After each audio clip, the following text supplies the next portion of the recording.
2.0 कब आएगा?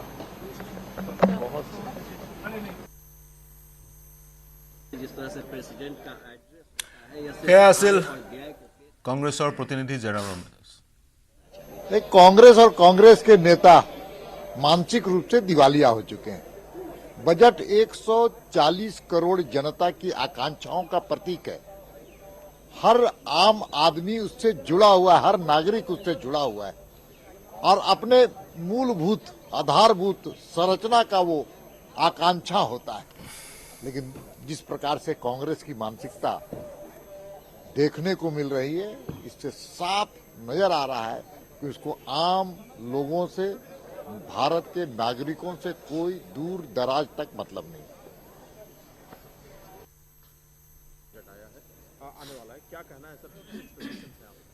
देखिए, पूरे देश की जनता, पूरे देश का किसान हो, मध्यम वर्ग हो या नौजवान हो, आज ये सरकार की ओर देख रहा है कि कहीं न कहीं उनको राहत देने का काम ये सरकार करेगी। लेकिन पूर्ववर्ती जैसी भी सरकारें रहीं, इन्होंने कभी भी किसानों को कुछ दिया नहीं। तो मुझे আছিল ভাৰতবৰ্ষৰ সংসদ ভৱনৰ পৰা বিভিন্ন সাংসদৰ মন্তব্য। জয়ৰাম ৰমেশ কংগ্ৰেছৰ নেতা তেওঁ মন্তব্য কৰিলে। মই বিজেপিৰ প্ৰতিনিধিগৰাকীৰ ওচৰলৈ যাম। বাজেট আৰম্ভ হ'বলৈ আৰু বেছি সময় নাই।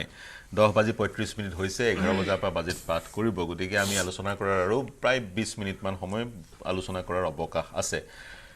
কি ক'ব দিলীপ শৰ্মা ডাঙৰীয়া? বিশেষকৈ এই আঁচনিসমূহে অৰ্থনৈতিকভাৱে ভাৰতবৰ্ষক ক্ষতি কৰিছে বুলি বিভিন্নজনে বিশেষজ্ঞই ক'ব বিচাৰে। কি ক'ব আৰু জয়ৰাম ৰমেশৰ যি মন্তব্য, সেই মন্তব্যৰ কি প্ৰতিক্ৰিয়া দিব? তেওঁ কৈছে দেশত টেক্স কৰ সন্ত্ৰাসবাদ, টেক্স টেৰৰিজম চলি আছে। টেক্সৰ নামত ৰাইজক হাৰাশাস্তি কৰা হৈছে। অৰ্থাৎ মোক অকণমান টাইম সময় দিব। কেইবাটাও প্ৰশ্নৰ মই উত্তৰ দিবলগীয়া আছে। মই আৰু বাজেট মই অৰ্থনৈতিক সমীক্ষা সম্পৰ্কে মই বেছি কথা ইতিমধ্যে আলোচনা কৰাৰ সুযোগ পোৱা নাই। পূৰ্বতে যদিও আমি কেপিটেল এক্সপেণ্ডিচাৰৰ কথা অলপ কৈছিলোঁ। প্ৰথম কথা মই কওঁ, কৃষকৰ আয় বৃদ্ধি নাই হোৱা বুলি বা কৃষকসকল বা কৃষি খণ্ডত গুৰুত্ব কমকৈ দিয়া বুলি বিভিন্ন অভিযোগ ইতিমধ্যে আছে বা অভিযোগ উত্থাপন বিৰোধী কৰিছে। বিৰোধীয়ে বিভিন্ন কথা ক'ব, বিৰোধীক মোৰ বিশেষ ক'বলগীয়া নাই। তেওঁলোকৰ নিজৰ দৃষ্টিভংগীৰ কথাখিনি ক'ব, তেওঁলোকৰ এটা এজেণ্ডা আছে। গতিকে তেওঁলোকে ক'ব। মই সেইখিনি কথালৈ মোৰ বিশেষ ক'ব, কিন্তু মোক কথাকেইটা উত্তৰ দিম। মই কিছুমান তথ্য সহকাৰে কথাখিনি কৈ যাম। কংগ্ৰেছেও নিজে বুজি পাব তেওঁলোকৰ দিনত কি হৈছিল, বিজেপি আৰু বৰ্তমান চৰকাৰৰ সময়ত কি হৈছে। মই অলপ কেইটামান ডাটাবেছ মই কথা একেলগে কথাখিনি ক'ম। প্ৰথম কথা মই কৈছোঁ যে কৃষকৰ আয় বৃদ্ধি কৰিবৰ কাৰণে বা MSP আজি ন্যূনতম যিটো মূল্য, সমৰ্থিত মূল্য এই চৰকাৰখনে যথেষ্ট বৃদ্ধি কৰিছে। মই এটা উদাহৰণ দিছোঁ, ঘেঁহুজাতীয় যিবোৰ শস্য আছে। ঘেঁহুজাতীয় শস্যত বৰ্তমান MSP প্ৰতি কুইণ্টলত 2425 টকা বৃদ্ধি কৰিছে। এইটো 2013-14 চনত আছিল 1350 টকা। দেই, মই তথ্য সহকাৰে কৰিছোঁ। 2013-14 চনত কংগ্ৰেছ চৰকাৰ আছিল, তেতিয়া ঘেঁহুৰ প্ৰতি কুইণ্টল MSP আছিল 1350 টকা আৰু বৰ্তমান 2425 টকা। 68% বৃদ্ধি কৰিছে এইখন চৰকাৰে। প্ৰথম কথা, কংগ্ৰেছে নিজে বুজি পাব, তেওঁলোকে তুলনাটো কৰি ল'ব। এইটো মই দিয়া তথ্য নহয়, এইটো চৰকাৰী তথ্য। মই ক্লিয়াৰ কৰি দিলোঁ। হিতাধিকাৰী কথা আনিছে। যিসকলে হিতাধিকাৰী সৃষ্টি কৰি আছে বিভিন্ন ৰাজ্যত, অসমত তেওঁলোকে হিতাধিকাৰী বিৰোধিতা কৰে। আৰু হিতাধিকাৰী কথাটো এনেকুৱা, মানুহৰ ক্ৰয় ক্ষমতা বৃদ্ধি কৰিবৰ কাৰণে এই যিসকল মানুহক চৰকাৰীভাৱে বিভিন্ন সাহায্য দিয়া হয়, এইটো সহায় কৰে। সহায়ক হৈ গ'ল আৰু ক্ৰয় ক্ষমতা বৃদ্ধি হোৱা মানে মানুহে যেতিয়া ব্যৱসায় বাণিজ্যটো গ্ৰ' কৰে সেইবোৰ অঞ্চলত, গাঁও অঞ্চলৰ মানুহে যেতিয়া এটা পইচা পায়, সেই মহিলাগৰাকীয়ে হওক, অন্য মানুহে হওক, বিভিন্ন আঁচনি যেতিয়া এটা পইচা পায়, গাঁও অঞ্চলৰ ব্যৱসায়টো তাত মানে বৃদ্ধি হয়। আৰু এই ব্যৱসায় বৃদ্ধিয়ে আওপকীয়াকৈ গৈ এটা পজিটিভ ইম্পেক্ট কৰেগৈ GDP-ত। এই কথা মই নিহাৰ ৰঞ্জন কৰিলে বেছি ভালকৈ বুজাবলৈ পাৰিব। একদম এইটো GDP-ত গৈ এটা মানে পজিটিভ ইম্পেক্ট কৰে। এই গোটেই কথাটো ইণ্টাৰ ৰিলেটেড। গতিকে হিতাধিকাৰী আমাক হিতাধিকাৰী বুলিয়ে নহয়, মানুহক সাহায্য, অৰ্থনৈতিক সাহায্যৰ এইখিনি প্ৰয়োজন আছে। সকলো ৰাজ্য আছে, সকলোৱে কৰি আছে কামটো। কংগ্ৰেছেতো আৰু ওপৰত কৈছে, আপিতো আৰু ওপৰত কৈছে, আমিতো সিমানলৈকে দিয়াই নাই আমাৰ চৰকাৰে। আমি এইকাৰণে কৈছোঁ যে মানুহখিনি আৰ্থিক সকাহ বা পৰিয়ালটো চলিবলৈ পাৰে, কাৰণ আমাৰ দেশৰ জনসংখ্যা 140 কোটি মানুহ। গতিকে ইয়াত যথেষ্ট এটা অংশ মানুহক আমি স্বাভাৱিকতে অৰ্থনৈতিকভাৱে নিৰাপদ কৰাৰ প্ৰয়োজন আছে। আজি মোদী চৰকাৰৰ সময়ত, মোক অকণমান টাইম দিব, মোদী চৰকাৰৰ সময়ত 25 কোটি মানুহক মানে দৰিদ্ৰ সীমাৰেখাৰ ওপৰলৈকে আনিব পৰা গৈছে। মই আপোনাক এইকাৰণে আৰু এটা তথ্য দি দিছো আৰবান এটাখন পভাৰ্টি ৰেট আছিল এটো এসবিআই ৰিপৰ্টে আমাৰ নহয় ষ্টেট বেংক অফ ইণ্ডিয়াৰ ৰিপৰ্ট 2011-12 চনত এটো আছিল 25.7% কিন্তু এতিয়া 2024 চনত এটো 4.86% এটো এসবিআই ৰিপৰ্ট তাৰমানে দৰিদ্ৰ সীমাৰেখাৰ পৰা মানুহখিনিক আমি আপগ্ৰেড কৰিব পাৰিছে মোডী ডাঙৰীয়াই 25 কোটি মানুহক দৰিদ্ৰ সীমাৰেখাৰ ওপৰৰ পৰা ওপৰলৈকে আনিব পাৰিছে দুই নম্বৰ কথা এতিয়া ইকোনমিক সাৰ্ভে সম্পৰ্কে মই তোমাৰ কথা কৈ দিছো ইকোনমিক সাৰ্ভেটো যিবিলাক কথা তাত প্ৰতিফলিত হৈছে আমাৰ দেশৰ অৰ্থনৈতিক অৱস্থাটো সুন্দৰভাৱে প্ৰতিফলিত কৰিছে আজি বৈদেশিক মুদ্ৰা ভাণ্ডাৰ মই আপোনাক কৈছো 2013-14 চনত এইখন দেশত বৈদেশিক মুদ্ৰা ভাণ্ডাৰ আছিল $292 বিলিয়ন $292 বিলিয়ন কিন্তু আজি কিমান আছে 2024 চনত $705 বিলিয়ন তাৰ কিমান বৃদ্ধি হৈছে তাৰ এফডিআই হৈছে আৰু এফডিআই কিমান আছে মই আপোনাক কৈছো সমানুপাতিক বিশ্লেষণ আগবঢ়াব লাগিব বিভিন্ন বিশ্লেষকে কৈছে আমাৰ মুদ্ৰা ভাণ্ডাৰ 1991 পজিশনলৈ গুচি গৈছে না এটো চাওক আপুনি বাহিৰত চাওক আপুনি গভৰ্ণমেণ্ট চৰকাৰী যিখিনি তথ্য এতিয়া আপোনাক কেতিয়াও নাছিল কংগ্ৰেছ চৰকাৰৰ দিনত 292 ডক্টৰ মনমোহন সিং যেতিয়া প্ৰধানমন্ত্ৰী আছিল সেইটো হাইয়েষ্ট টাইম আছিল $292 বিলিয়ন এইটো হৈছে আটাইতকৈ সৰ্বোচ্চ তেওঁৰ সময়ত আৰু আজি তাৰিখত 704.89 বিলিয়ন মানে $705 বিলিয়ন বুলি মই কৈছো আৰু মই আপোনাক কৈছো সবৰে ফৰেন ডাইৰেক্ট ইনভেষ্টমেন্ট এটা সময়ত ফৰেন ডাইৰেক্ট ইনভেষ্টমেন্ট আজি তাৰিখত কিমান আছে $83.6 বিলিয়ন কিমান বাঢ়িছে এই যে ফৰেন ডাইৰেক্ট ইনভেষ্টমেন্টবোৰ বাঢ়িছে আজি এটা সময়ত 2004 পৰা 14 লৈকে চাই মই তথ্য কৰে 2004 পৰা 14 চনলৈকে বৈদেশিক বিনিয়োগ আমাৰ দেশখনৰ আছিল $305 বিলিয়ন আৰু 2014 পৰা 24 লৈকে $667 বিলিয়ন এই যিবিলাক তথ্য মই আপোনাক দিছো আজি ইন্ডাষ্ট্ৰিয়েল আউটপুট ইন্ডাষ্ট্ৰিয়েল আউটপুট 6.8% বাঢ়িছে বা এইটো অৰ্থনৈতিক সমীক্ষাত উল্লেখ আছে ইকোনমিক সাৰ্ভেত উল্লেখ আছে ইন্ডাষ্ট্ৰিয়েল আউটপুট ঔদ্যোগিক যিবিলাক উৎপাদনৰ ক্ষেত্ৰত আমাৰ 6.8% ইনক্ৰিজ হৈছে পূৰ্বতকৈ আজি এমএসএমইৰ কন্ট্ৰিবিউশন জিডিপি 30% এমএসএমই কাৰ মেইনলি মধ্যবিত্ত মানুহখিনিয়ে এমএসএমইৰ তাত ক্ষুদ্ৰ আৰু মজলীয়া উদ্যোগৰ মধ্যবিত্ত মই আপোনাক ৰখাব লাগিব সমান কৰি হয় সময় যাম কিন্তু এমএসএমইৰ কন্ট্ৰিবিউশন 30% তাৰ মধ্যবিত্ত মানুহখিনিয়ে ব্যৱসায় বাণিজ্য কৰিবৰ কাৰণে এইখন চৰকাৰৰ দিনত সুযোগ গ্ৰহণ কৰিছে আৰু সেইদৰে তেওঁলোকে সকাহ পাইছে ঋণ পাইছে সাহায্য পাইছে মানুহখিনি ব্যৱসায় বাণিজ্য কৰিছে যাৰ ফলত জিডিপি বৃদ্ধি হৈছে আৰু এটা হৈছে পাব্লিক সেক্টৰ বেংকৰ আজিৰ তাৰিখত যিটো তেওঁলোকৰ প্ৰফিটটো হৈছে 7.2% বৃদ্ধি হৈছে আৰু বিৰোধীয়ে কৈ থাকে পাব্লিক সেক্টৰ বেংকে লোকচান কৰিছে আজি ইকোনমিক সাৰ্ভেট প্ৰতিফলিত হৈছে পাব্লিক সেক্টৰ ৰাজহুৱা খণ্ডৰ বেংকবোৰৰ আজি তেওঁলোকৰ প্ৰফিটটো বৃদ্ধি হৈছে 7.2% এনেকুৱা মই বহুত তথ্য আপোনাক দিব পাৰো কংগ্ৰেছে নিজে জুকিয়ে চাব তেওঁলোকৰ দিনত কি আছিল আৰু বিজেপি চৰকাৰৰ দিনত কিমান কৰিব পাৰিছে কংগ্ৰেছৰ প্ৰতিনিধিগৰাকীৰ ওচৰলৈ যাম ইকোনমিক সমীক্ষাত অৰ্থনৈতিক সমীক্ষাত নিগেটিভ গ্ৰোথ কতো দেখুৱা নাই প্ৰশ্নটো হৈছে যিখিনি গ্ৰোথ দেখুৱাইছে সেইখিনি গ্ৰোথ পৰ্যাপ্ত হয় নে নহয় সেইটো প্ৰাসংগিক প্ৰশ্ন সেই প্ৰশ্নটোৰ উত্তৰ আমি বাজেটৰ পিছতো বিচাৰিব পাৰিম কংগ্ৰেছৰ প্ৰতিনিধিগৰাকীৰ ওচৰলৈ গৈছো আপুনি কি ক'ব হিতাধিকাৰী সৃষ্টি কৰাৰ ফলত সৰ্বসাধাৰণ ৰাইজৰ যি হিতাধিকাৰী তেওঁলোকৰ ক্ৰয় ক্ষমতা বাঢ়িছে বিজেপিৰ প্ৰতিনিধিগৰাকীৰ মন্তব্য বা বিজেপিৰ প্ৰতিনিধিগৰাকীৰ মন্তব্যৰ কি প্ৰতিক্ৰিয়া প্ৰকাশ কৰিব চাওক বিজেপি নেতাসকলৰ এটা মানে তেওঁলোকৰ এটা ট্ৰেন্ড সদায় চলি থাকে আৰু চলি থাকিব আছিলে এতিয়া চলি আছে তথ্যৰে কৈছে কিন্তু এটা তথ্য কৈছে মই তথ্যৰে কৈছো তেখেতে কৈছে ক্ৰয় ক্ষমতা বাঢ়িছে কিন্তু আপুনি যদি এই মানে বৰ্তমানৰ যে কৃষকসকলৰ পৰিবেশৰ বা পৰিস্থিতিৰ লক্ষ্য কৰে তেতিয়াহলে তেখেতে ডাটাৰ পৰা কৈছে ময়ো কৈ আছো ডাটাৰ পৰা মানে প্ৰত্যেক ভাৰতবৰ্ষত বৰ্তমান প্ৰত্যেক 1 ঘণ্টাত একজনকৈ কৃষকে আত্মহত্যা কৰিবলগীয়া হৈছে কিহৰ কাৰণে হৈছে এটোতো মই নিজে বনাই কোৱা নাই এটো সাৰ্ভে আৰু চৰকাৰী তথ্য এটো হয় প্ৰত্যেক ঘণ্টাত এগৰাকীকৈ কৃষকে আত্মহত্যা কৰিবলগীয়া হৈছে এমএসএমই বৃদ্ধি কৰিছে বুলি কৈছে মিনিমাম সাপোৰ্ট যেটো কৈছে এমএসপি যেটো বৃদ্ধি কৰিছে তেতিয়াহলে কৃষকে আত্মহত্যা কৰিবলগীয়া হৈছে কিয় তেখেতসকলে কৈছে কৃষকসকলৰ উন্নয়নৰ কাৰণে ব্যৱস্থা কৰিছে কিন্তু কৃষকসকলে এতিয়াও দিল্লীতে ধৰ্ণাত বা বিভিন্ন ৰাজ্যত ধৰ্ণাত বহিবলগীয়া হৈছে কিহৰ কাৰণে কৰি হৈছে তেওঁলোকে সেই যিটো এমএসপি লিগেল গ্যাৰান্টি বিচাৰিছে যাতে কোনো কাৰণত এই এমএসপি টো হোৱা নাই কাৰণে তো এইটো আন্দোলন কৰিবলগীয়া হৈছে কোনে বেক কৰিছে সকলোৱে জানে আচ্ছা আন্দোলন কোনে বেক কৰিছে সেই কথা যদি আমি ক'ব যাও তেতিয়াহলে বহুত ডাঙৰ কথাই ক'ব লাগিব মানে আমাৰ যুগ বাবা ৰামদেৱক কোনে বেক কৰিছিলে আমাৰ আন্না হাজাৰে কোনে বেক কৰিছিলে হেবিলাক কথা আমি নকও এতিয়া বাজেটৰ কথা চলি আছে গতিকে তেখেতসকলে কেতবোৰ কথা তেওঁলোকে মানে আকাশত চাংপতাৰ দৰে তেওঁলোকে কথা কয় কিন্তু ভাৰতবৰ্ষৰ যি উন্নয়ন আজি অৰ্থনৈতিক উন্নয়ন যদি দেখা পায় তেতিয়াহ'লে কি অৱস্থা হৈছে আপুনি নিজেই উপলব্ধি কৰিব পাৰিব ঋণৰ পিছত ঋণ ল'বলগীয়া হৈছে ৰাজ্যসমূহে ঠিক তেনেকৈ কেন্দ্ৰীয় চৰকাৰে তেওঁলোকে কেৱল টেক্স বৃদ্ধি কৰি দেশখন চলাবলগীয়া হৈছে আজি ৰাস্তাত আপুনি উঠিব নোৱাৰে ৰাস্তাত গাড়ী লৈ উঠিলেই য'ত 10 টকালৈ মানুহ উঠে কিন্তু আপুনি গাড়ী চলাব গ'লে মূল্য বৃদ্ধিয়ে জুৰুলা কৰিছে গতিকে সৰ্বসাধাৰণে বিচাৰিব মূল্য বৃদ্ধি ৰোধ কৰিব লাগিব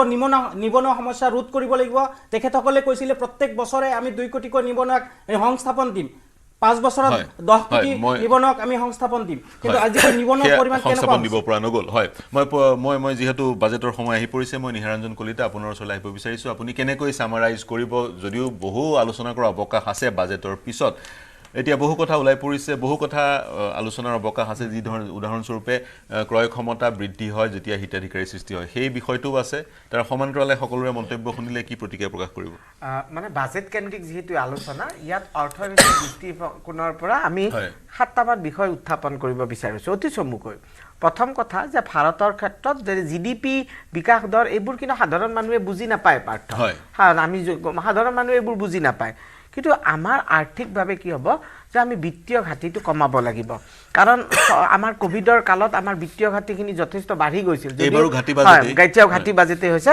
তথাপিতো আমি 26ৰ ভিতৰত যদি 4.5% লৈ যিটো চৰকাৰী লক্ষ্য 4.5% লৈ যদি আমি বিত্তীয় ঘাটি কমাব পাৰোঁ তেনেহ'লে আন্তঃৰাষ্ট্ৰীয় ৰেংকিঙত আমাৰ হয়তো অলপ মানে পজিশ্যন অলপ সুদৃঢ় হ'ব নেক্সট মূলধনী ব্যয় যিটো কেপেক্স এক্সপেণ্ডিচাৰ প্ৰায় 11 লাখ কোটি টকা যদিও 24-25 বৰ্ষৰ বাজেটত ধৰা হৈছে কিন্তু আসলতে হিমানখিনি হোৱা নাই বাজেটতে ধৰিছে কাৰণ মাজত যেহেতু আমাৰ লোকসভাৰ নিৰ্বাচনৰ সময়ত এক বৃহৎ এই বিত্তীয় বৰ্ষৰ এটা বৃহৎ সময় যেহেতু নিৰ্বাচনী বাধ্যবাধকতাত আছিল গতিকে সেই এক্সপেণ্ডিচাৰখিনি কিন্তু হোৱা নাই যদিও বাজেটত ধৰিছে আমি আশা ৰাখিম যে পৰৱৰ্তী দিনত আমাৰ এই এক্সপেণ্ডিচাৰ যিমানখিনি হয় তাক যাতে কমেও 95ৰ পৰা 100% লৈ কৰিব পাৰি মানে ব্যৱহাৰ কৰিব পাৰি নেক্সট এটা হৈছে যে ঋণ ব্যৱস্থাপনা অৰ্থাৎ যেটো আপোনাৰ মানে ঋণটোক যে মেনেজ কৰিব পাৰো ভালদৰে ঋণ ব্যৱস্থাপনা যদি ভালদৰে নকৰো মানে মই আৰ্থিক দৃষ্টিভংগীৰ পৰা কৈছো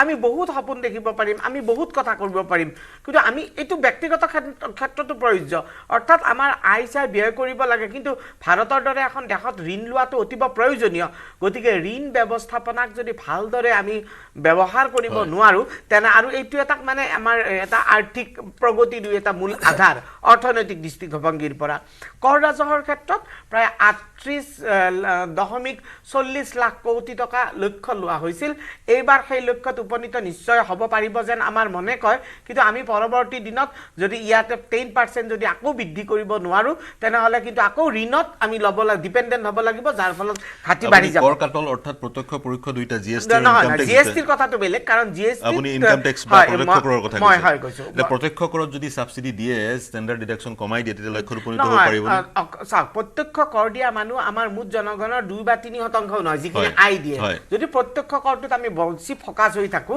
কিন্তু আসলতে প্ৰত্যক্ষ কৰৰ যিটো আসল টেক্স নেট যিখন জাল সেইখন আমাৰ ভাৰতৰ দৰে দেশত অতি কম আৰু যিয়ে সমস্যা সৃষ্টি কৰিছে তাৰ ফলত চৰকাৰে ছিদ্ৰবোৰ বন্ধ কৰিব লাগিব ছিদ্ৰবোৰ লুপহোলছবোৰ আমি বন্ধ কৰিব লাগিব জিএসটিত আমি হয় জিএসটিৰ ক্ষেত্ৰত 10% এড কৰি দিছো আপোনাক তাত প্ৰত্যক্ষ কৰ মই আপোনাক কলো 2024-25 বিত্তীয় বৰ্ষৰ জুলাই 31 তাৰিখলৈকে 7 কোটি 28 লাখ মানুহে আইটি ফাইল কিনো ৰিটাৰ্ণ 7 কোটি তানে এটো আপোনাৰ 2-3% নহয় এটো মোটামুটি 10% ৰ ওপৰত নহয় 10% নহয় জনসংখ্যা 1 কোটি 40 লাখৰ কথাটো কৈছে 7 কোটি 28 লাখ মানুহে কি মানে এই যে ইনকাম টেক্সটো মানুহে বেছিকৈ দিয়া আৰম্ভ কৰিছে তাৰ মধ্যবিত্ত কৰবাত থকা পাইছে সেইটো কথাটো এনেকুৱা সৰলতাৰে না যাও দ্বিতীয় কথা হৈছে যে জিএসটিৰ ক্ষেত্ৰত অলপ চৰকাৰে বাৰু কিছু ক্ষেত্ৰত কৈছে কিন্তু জিএসটিৰ অলপ আগতে বিৰোধী পক্ষৰ নেতাগৰীও কৈছে যে জিএসটিৰ সৰলীকৰণৰ কৰাৰ কাৰণ সিম্পল ট্যাক্স যেতে আমি কৈছো এতিয়াও কিন্তু 27% 18% 12% 5% এটা মানে সৰলীকৃত লাগে শেষৰ কথাটো ক'ব বিচাৰিছো আচ্ছা স্ল্যাব এটাই লাগে নেকি স্ল্যাব আসলতে জিএসটিৰ মূল অৰ্থ সেইটোৱে এটা slab one nation one tax one slab কিন্তু 5টা স্লেব বা 4টা স্লেব নালাগে হয় সেইটোৱে আমাক আল্টিমেটলি আগৰ দৰে কৈছে আমি মাছ বুলি নাখাই যি দৰে খাই আছো কথাটো ঠিক তেনেকুৱাই হৈছে য'ত আপুনি 27% দিব পাইছে হয় ভাৰতৰ দৰে জটিল অৰ্থ ব্যৱস্থাত একেদিনাই কৰিব নোৱাৰি কিন্তু যেহেতু 2017ত আৰম্ভ হোৱা আমি লাহে লাহে জিএসটি কালেকশ্যনত যেহেতু এটা মেচিউৰিটি পাইছো মই ভাবো সেই দিশতো আজিৰ বাজেটে কিছু ব্যৱস্থা ল'ব লাগে শেষত আহিল যে নিৰ্বিযোজন আৰু সম্পদ নগদীকৰণ এই নিৰ্বাচনী বাধ্যবাধকতাৰ ডিসইনভেষ্টমেন্টৰ ক্ষেত্ৰত এইখন চৰকাৰে যোৱা 2 বছৰত অলপ মানে যিটো হেঁচা প্ৰথম অৱস্থাত দিছিল এইটো দিয়া দেখা নাছিল কিন্তু হয় আমি ভাৰতক যদি সবল কৰিবলগীয়া হয় তেনেহলে ডিসইনভেষ্টমেন্ট প্ৰচেছটোক আৰু অধিক সৰলীকৃত কৰিব লাগিব যুক্তিসংগত কৰিব লাগিব ঠিক তেনেদৰে সম্পদ নগৰীকৰণৰ ক্ষেত্ৰতো সম্পদৰ কথা ইতিমধ্যে কোৱা হৈছে কেপিটেল এক্সপেণ্ডিচাৰৰ কথা কোৱা হৈছে আপুনি বিদেশৰ প্ৰভাৱ মাৰ্কিন যুক্তৰাষ্ট্ৰৰ ট্ৰাম্পৰ প্ৰভাৱৰ কথাটো কওক ট্ৰাম্পে ইতিমধ্যে তাৰিফক লৈ বিভিন্ন হুংকাৰ দিছে ট্ৰাম্পৰ প্ৰভাৱে কেনেকৈ কথা হ'ল যেতিয়া আমি মানে যিটো কম আমি এলপিজি যুগ স্থাপন কৰিছো মানে we are in a globalized world হয় ইয়াত ৰাছিয়া আৰু ইউক্ৰেইনৰ যুদ্ধয়ো ভাৰতক প্ৰভাৱিত কৰিব পাৰে কাৰণ ইজৰাইল আৰু হামাছৰ মাজত থকা শান্তি চুক্তিও আমাক প্ৰভাৱিত কৰিব পাৰে ঠিক এনেকৈ মেক্সিকো আৰু মানে আমেৰিকাৰ মাজতো যদি কিবা যুদ্ধ হয় মানে যুদ্ধ কোৱা নাই পৰিৱেশ বেয়া হলে ই আমাক প্ৰভাৱিত কৰিব পাৰে গতিকে গ্লোবেলাইজড ওয়াৰ্ল্ড এখনত আমি কেৱল কোনোবা এখন দেশৰ ৰাষ্ট্ৰপতিক লৈ হোৱা আলোচনাটো যে গ্ল্যামাৰাইজ ডিসকাশন কিন্তু ইয়ে বহুত প্ৰকাশ কৰিব বুলি নকয় এতিয়া ট্ৰাম্পক লৈ হোৱা সুবিধা অসুবিধাটো কথা হল ধৰা আমেৰিকাই ধৰক চীনক বেয়া পায় মানে চীনৰ লগত যেহেতু প্ৰত্যক্ষ সেই ধৰণৰ কথাবোৰ আছে হয় মই আপোনাক ৰখাব লাগিব চীনৰ পৰা যিখিনি সুবিধা আমি ভাৰতে ল'ব পাৰিব লাগিব সেই যে উদ্ভাৱনী চিন্তাৰে ভাৰতে যদি চলিব পাৰে পৰৱৰ্তী দশকত আমি নিশ্চয় এখন বিশ্বৰ সবল অৰ্থনীতিলৈ আমি ৰূপান্তৰ হ'ব পাৰিম মই অনুষ্ঠান এই মুহূৰ্তত সামৰিব লাগিব সাময়িকভাৱে কাৰণ দেশৰ বিত্তমন্ত্ৰী নিৰ্মলা সীতাৰমণে কিছু মুহূৰ্তৰ পিছতে বাজেট পাঠ কৰিব মোৰ সৈতে সংযুক্ত হোৱাৰ কাৰণে নিহাৰঞ্জন কলিতা গৌতম শৰ্মা সাদ্দাম হুছেইন দিলীপ শৰ্মা আৰু সাইজুদ্দিন আহমেদ সকলোকে ধন্যবাদ জ্ঞাপন কৰিছোঁ বাজেট পাঠ কৰাৰ পিছতে পুনৰ আমি আলোচনা কৰিম বিশেষজ্ঞৰ সৈতে কিন্তু এই মুহূৰ্তত যাব বিচাৰিছোঁ বিৰতি ল'ব বিচাৰিছোঁ বিৰতিৰ পিছতে বাজেট পাঠ কৰিব সংসদৰ পৰা বিত্তমন্ত্ৰী নিৰ্মলা সীতাৰমণে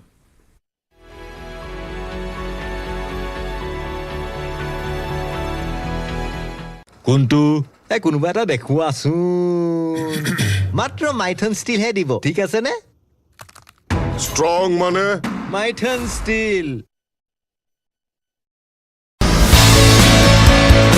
ChatGPTক প্ৰত্যাহ্বান জনাই অসমীয়া যুৱকৰ নতুন টাইপিং ছফটৱেৰ এতিয়াৰে পৰা যিকোনো বিষয়ে অসমীয়াত লিখিবলৈ হলে মোবাইল অথবা কম্পিউটাৰত টাইপ নকৰিলেও হ'ব মুখেৰে কৈ গলেই স্বয়ংক্ৰিয়ভাৱে মোবাইল অথবা কম্পিউটাৰত হ'ব টাইপ অ আখৰ AI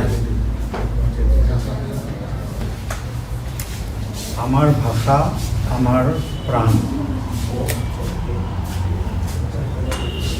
আমাৰ ভাষা আমাৰ প্ৰাণ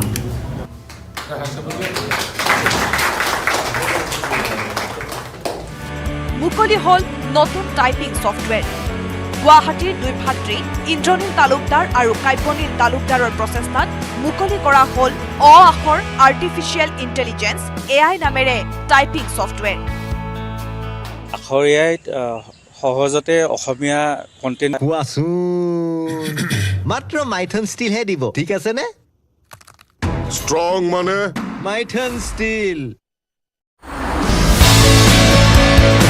ChatGPTক প্ৰত্যাহ্বান জনাই অসমীয়া যুৱকৰ নতুন টাইপিং ছফটৱেৰ এতিয়াৰে পৰা যিকোনো বিষয়ে অসমীয়াত লিখিবলৈ হলে মোবাইল অথবা কম্পিউটাৰত টাইপ নকৰিলেও হ'ব মুখেৰে কৈ গলেই স্বয়ংক্ৰিয়ভাৱে মোবাইল অথবা কম্পিউটাৰত হ'ব টাইপ অ আখৰ AI আমাৰ ভাষা আমাৰ প্ৰাণ আমাৰ ভাষা আমাৰ প্ৰাণ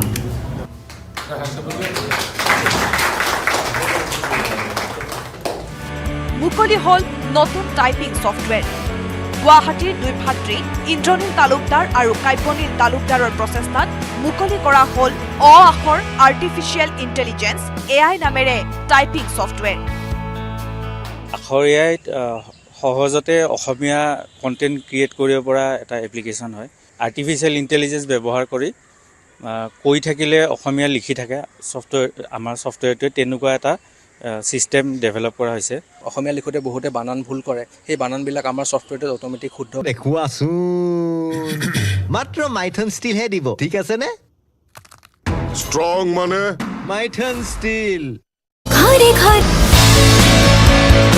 ChatGPTক প্ৰত্যাহ্বান জনাই অসমীয়া যুৱকৰ নতুন টাইপিং ছফ্টৱেৰ এতিয়াৰে পৰা যিকোনো বিষয়ে অসমীয়াত লিখিবলৈ হ'লে মোবাইল অথবা কম্পিউটাৰত টাইপ নকৰিলেও হ'ব মুখেৰে কৈ গ'লেই স্বয়ংক্ৰিয়ভাৱে মোবাইল অথবা কম্পিউটাৰত হ'ব টাইপ অ আখৰ AI আমাৰ ভাষা আমাৰ প্ৰাণ আমাৰ ভাষা আমাৰ প্ৰাণ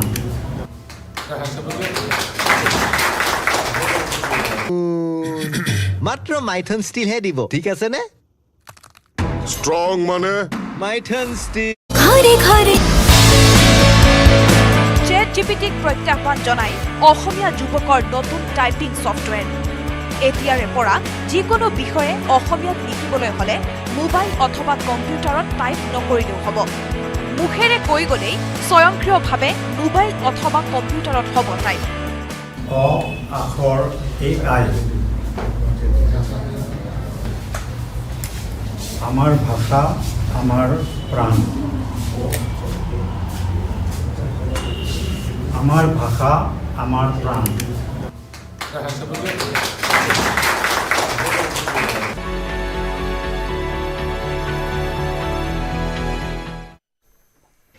আজি কেন্দ্ৰীয় বাজেট দাখিল কৰিব বিত্তমন্ত্ৰী নিৰ্মলা সীতাৰমণে আৰু মাত্ৰ কেইটামান মুহূৰ্তৰ পিছতেই সদনত নিৰ্মলা সীতাৰমণে দাখিল কৰিব 2025-26 বৰ্ষৰ কেন্দ্ৰীয় বাজেট লোকসভা অভিমুখে ইতিমধ্যে বিত্তীয় মন্ত্ৰণালয়ৰ পৰা ৰাওনা হৈছে হাতত বাজেট লৈ বিত্তমন্ত্ৰী নিৰ্মলা সীতাৰমণ সদনত মোদী চৰকাৰৰ এয়া তৃতীয় কাৰ্যকালৰ প্ৰথমখন পূৰ্ণাংগ বাজেট বিত্তমন্ত্ৰী হিচাপে নিৰ্মলা সীতাৰমণে ক্ৰমাগত অষ্টমবাৰৰ বাবে দাখিল কৰিব বাজেট কেন্দ্ৰীয় বাজেটত আমেৰিকাৰ আৰ্হিৰে কৰ্পোৰেটৰ কৰ হ্ৰাসৰ সম্ভাৱনা বিশ্বৰ ভূ ৰাজনৈতিক অনিশ্চয়তা আৰু ক্ৰমাগত 4 বছৰ অৰ্থনৈতিক বৃদ্ধিৰ হাৰ হ্ৰাস পোৱাৰ সময়তে কেন্দ্ৰীয় বিত্তমন্ত্ৰীগৰাকীয়ে দাখিল কৰিব বাজেট আমেৰিকাৰ ৰাষ্ট্ৰপতিৰ দায়িত্বভাৰ গ্ৰহণ কৰিয়েই ডোনাল্ড ট্ৰাম্পে গ্ৰহণ কৰা নীতিয়ে ভাৰতকে ধৰি অন্যান্য দেশলৈ অৰ্থনৈতিক অনিশ্চয়তা কঢ়িয়াই আনিছে আৰু এনে এক সময়ত নিৰ্মলা সীতাৰমণৰ বাজেটে দেশৰ অৰ্থনীতিৰ ক্ষেত্ৰত গুৰুত্বপূৰ্ণ ভূমিকা বহন কৰিব আজিৰ বাজেটত মধ্যবিত্তসকলৰ বাবে আয়কৰ শিক্ষাকে ধৰি বিভিন্ন ক্ষেত্ৰত কিছু ৰেহাইৰ সম্ভাৱনা আছে মাইক্ৰ ফাইনেন্স প্ৰতিষ্ঠা আত্মসহায়ক গোট আদিয়ে গুৰুত্ব লাভ কৰাৰ সম্ভাৱনা আছে 10 বছৰীয়া লক্ষ্যৰে আন্তঃগাঁথনিৰ ক্ষেত্ৰত বৃহৎ বিনিয়োগৰ সম্ভাৱনা আছে নিৰ্মলা সীতাৰমণৰ বাজেটত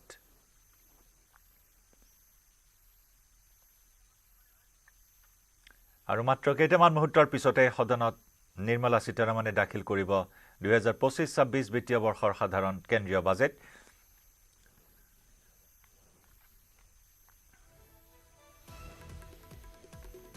অষ্টমবাৰৰ বাবে 1 ফেব্ৰুৱাৰীত পৰম্পৰাগতভাৱে নিৰ্মলা সীতাৰমণে দাখিল কৰিব বাজেট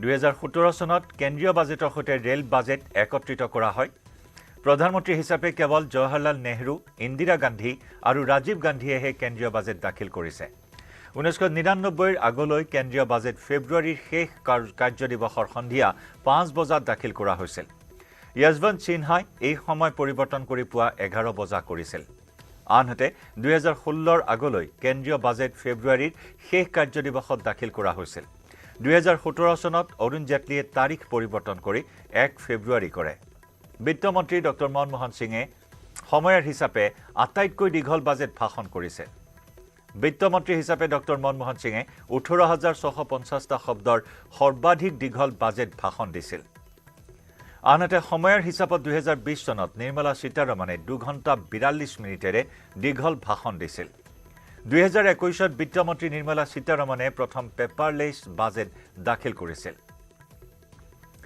1950 চনত বাজেট দাখিলৰ পূৰ্বেই লিক হৈছিল আৰু তাৰ পাছতেই ৰাষ্ট্ৰপতি ভৱনৰ পৰিৱৰ্তে উত্তৰ ব্লকত চৰকাৰী প্ৰেছ স্থাপন কৰা হয় বাজেট প্ৰস্তুতৰ সৈতে জড়িত লোকসকল চৰকাৰী প্ৰেছতে দিনে নিশাই থাকি বাজেটখন প্ৰস্তুত কৰে আৰু তেনে এক পৰম্পৰাৰে আজি এই বাজেট সম্পূৰ্ণ হৈ উঠিছে বাজেট প্ৰস্তুতি সম্পূৰ্ণ হৈ উঠাৰ পিছত 11 বজাৰ পৰা বাজেট অধিৱেশনত নিৰ্মলা সীতাৰমণে বাজেট পাঠ কৰিব কেন্দ্ৰীয় বাজেট পাঠ কৰিব আৰু মাত্ৰ কেইটামান মুহূৰ্তৰ পিছতেই বাজেট পাঠ কৰিব বিত্তমন্ত্ৰী নিৰ্মলা সীতাৰমণে আৰু যাক লৈ মুহূৰ্তত সমগ্ৰ দেশবাসী উৎকণ্ঠা বৃদ্ধি পাইছে আশা প্ৰত্যাশা বৃদ্ধি পাইছে জল্পনা কল্পনা বৃদ্ধি পাইছে বিশেষকৈ আয়কৰক লৈ কি সিদ্ধান্ত গ্ৰহণ কৰা হয় আজিৰ বাজেটত তাৰ বাবে সকলোৱে অপেক্ষা কৰি আছে মধ্যবিত্ত শ্ৰেণীৰ বাবে কি থাকিব আজিৰ বাজেটত শিক্ষাৰ বাবে কি থাকিব মহিলাৰ বাবে কি থাকিব কৃষিৰ বাবে কি থাকিব বিভিন্ন শিতানত কেনেদৰে কি বাজেট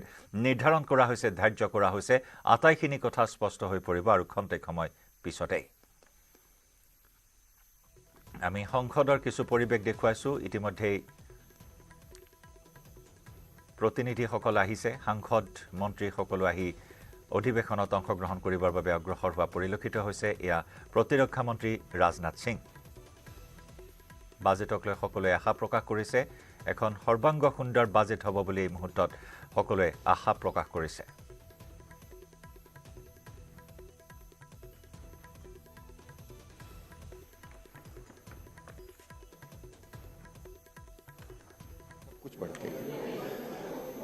और टैक्सेस के लिए मैं ये सोचता हूँ कि केवल रिडक्शन इन टैक्सेस से कोई हर चीज़ हल हो जाएगी वो नहीं है रैशनलाइजेशन ज़रूर पर टैक्स बेस को इंक्रीज करना चाहिए इंडस्ट्री के लिए R&D में पहले used to get back 200% of whatever you आप खर्चा कर इस स्कीम को रिवाइव करना चाहिए और ईज ऑफ डूइंग बिजनेस है कहाँ इंडस्ट्री कैसे ग्रोथ कर सकती है इंफ्रास्ट्रक्चर में स्पेंड कर सकती है गवर्नमेंट वो बहुत ज़रूरी है मेरे ख्याल से ये हम सोच रहे थे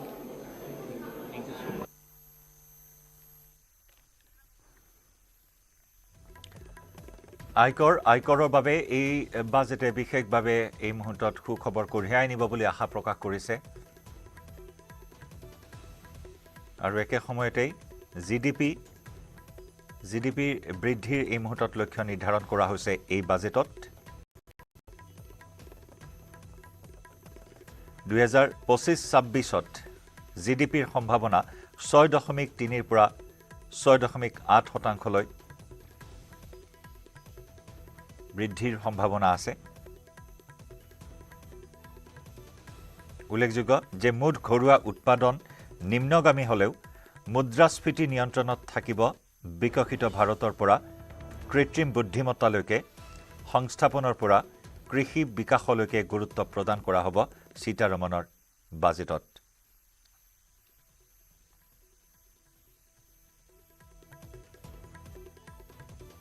উল্লেখযোগ্য যে শুকুৰবাৰে ইতিমধ্যে অৰ্থনৈতিক সমীক্ষাও দাঙি ধৰে কেন্দ্ৰীয় বিত্তমন্ত্ৰী নিৰ্মলা সীতাৰমণে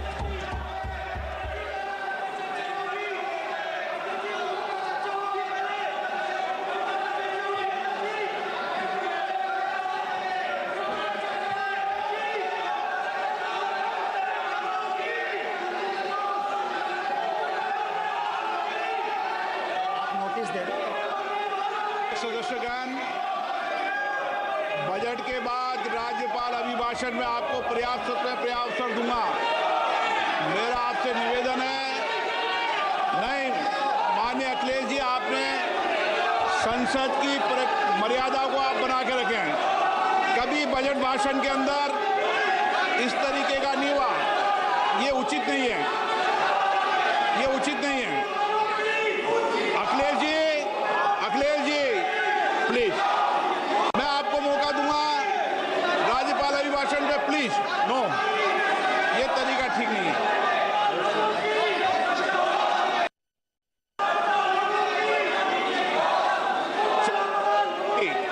राज्यपाल अभिभाषण पे चर्चा होगी नो तरीका Honorable Speaker, I present the budget for 25-26. This budget continues our government's efforts to A. Accelerate growth, B. Secure inclusive development, C. Invigorate private sector investments, D.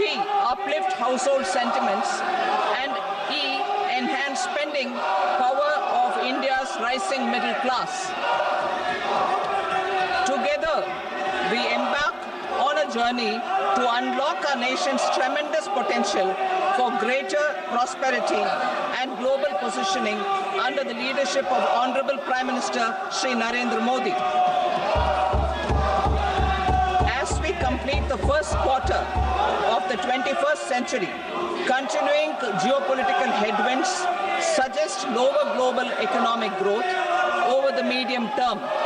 However, our aspiration for a Vikasit Bharat inspires us, and the transformative work we have done during our government's first 2 terms guides us to march forward resolutely.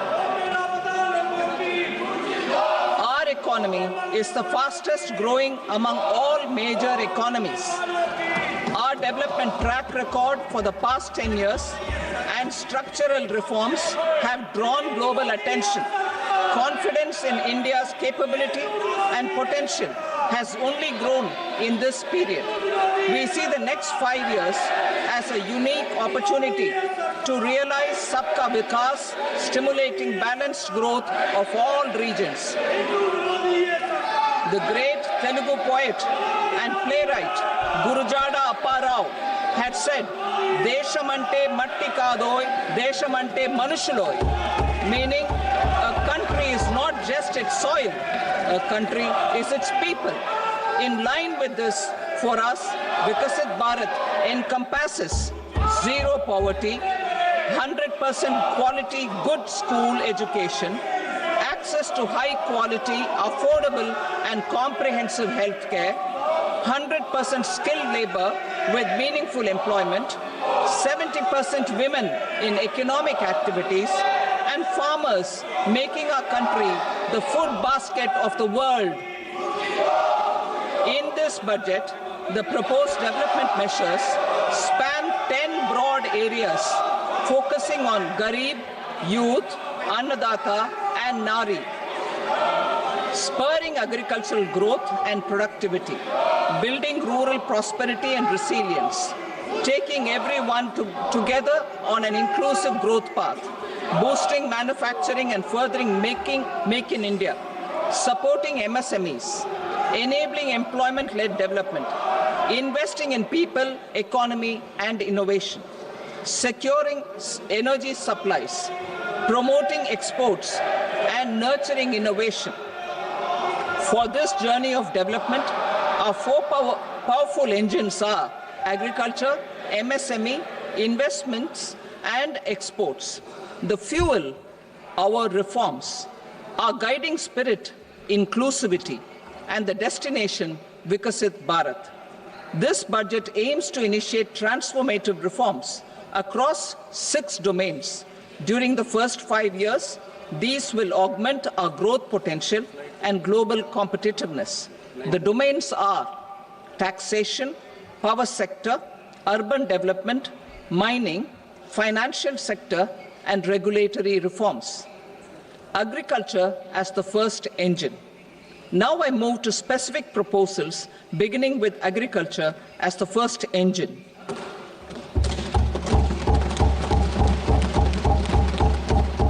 Prime Minister Dhan Dhanya Krishi Yojana, developing agri-districts program. Motivated by the success of the aspirational district program, our government will undertake a Prime Minister Dhan Dhanya Krishi Yojana in partnership with states. Through the convergence of existing schemes and specialized measures, the program will cover 100 districts with low productivity, moderate crop intensity, and below average credit parameters. It aims to 1.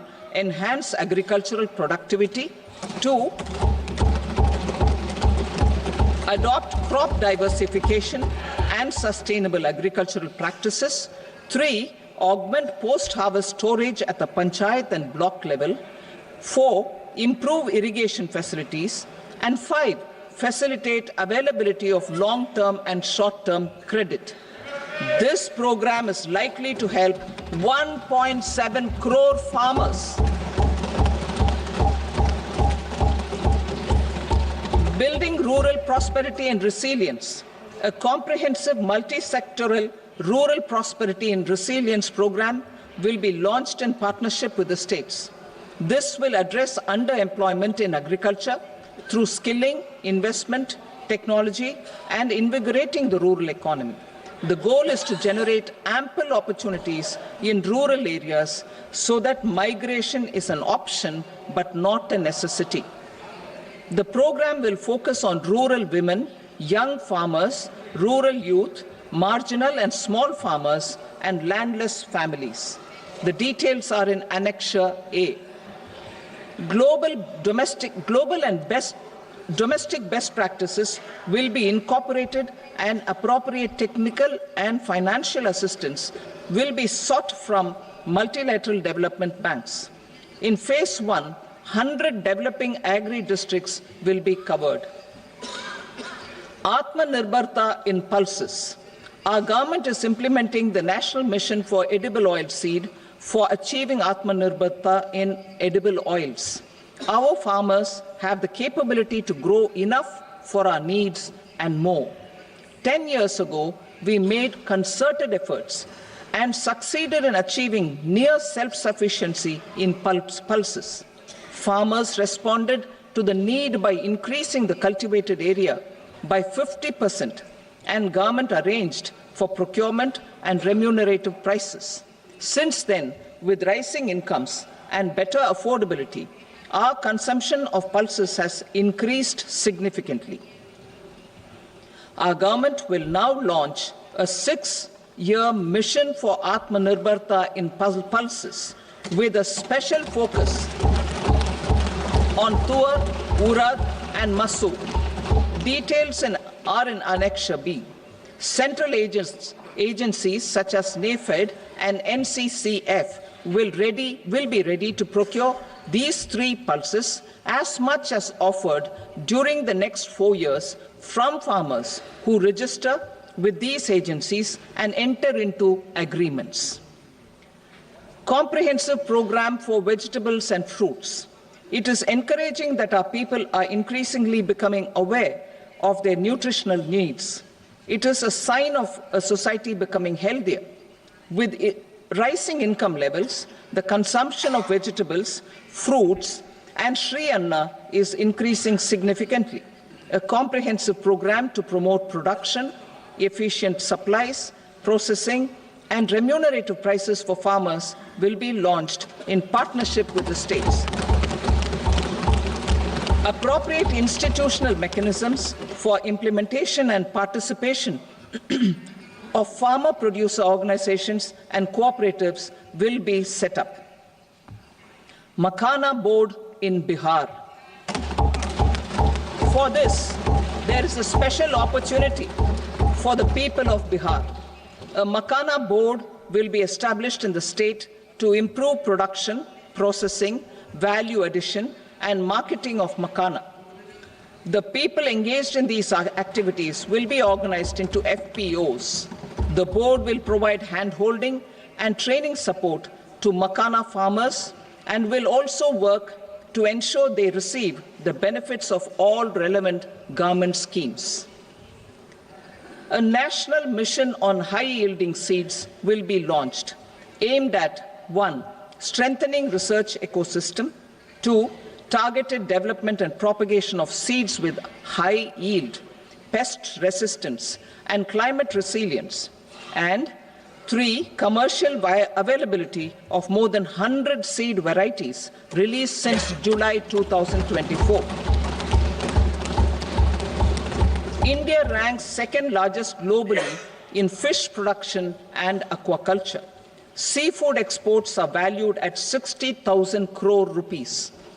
To unlock the untapped potential of the marine sector, our government will bring in an enabling framework for sustainable harnessing of fisheries from Indian Exclusive Economic Zone and high seas, with a special focus on the Andaman and Nicobar and Lakshadweep Islands. For the benefit of lakhs of cotton growing farmers, I am pleased to announce a mission for cotton productivity. This 5-year mission will facilitate significant improvements in productivity and sustainability of cotton farming and promote extra long staple cotton varieties. The best of science and technology support will be provided to farmers. Aligned with our integrated 5F vision for the textile sector, this will help in increasing incomes of the farmers and ensure a steady supply of quality cotton for rejuvenating India's traditional textile sector. Kisan credit cards facilitate short-term loans for 7.7 crore farmers, fishermen, and dairy farmers.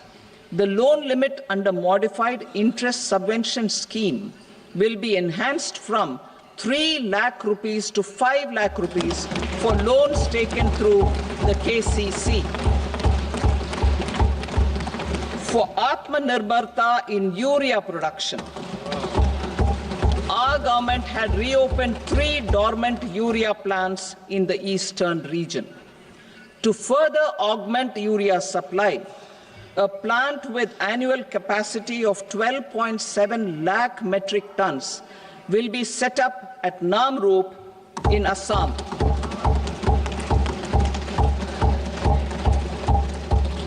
India Post, with 1.5 lakh rural post offices, complemented by the India Post Payment Bank and a vast network of 2.4 lakh Dak Sevaks, will be repositioned to act as a catalyst for the rural economy. Details are at Annexure C. India Post will also be transformed as a large public logistics organization. This will meet the rising needs of Vishwakarmas, new entrepreneurs, women, self-help groups, MSMEs, and the large business organizations. Our government will provide support to NCDC for its lending operations for the cooperative sector. MSMEs as the second engine. Now I move to MSMEs as the second engine, which encompasses manufacturing and services with a focus on MSMEs numbering 5.7 crores. Currently, over 1 crore registered MSMEs, employing 7.5 crore people and generating 36% of our manufacturing, have come together to position India as a global manufacturing hub. With their quality products, these MSMEs are responsible for 45% of our exports.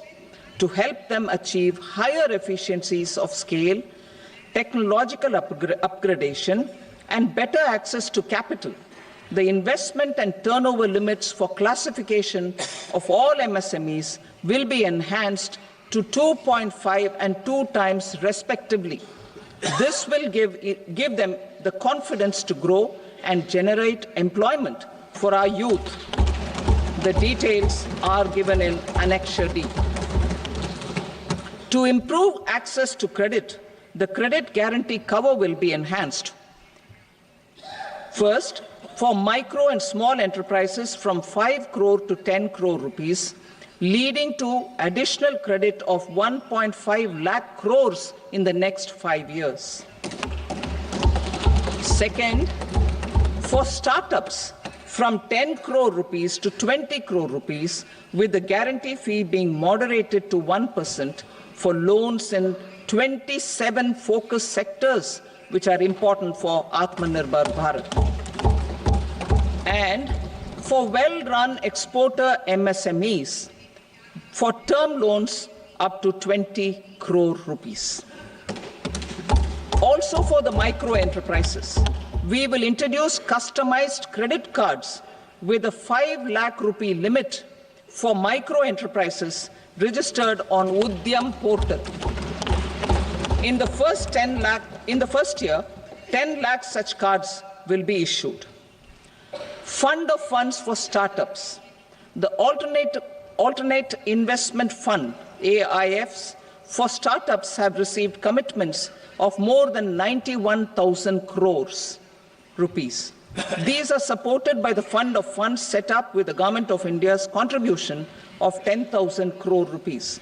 Now, a new fund of funds with expanded scope and a fresh contribution of another 10,000 crore rupees will be set up.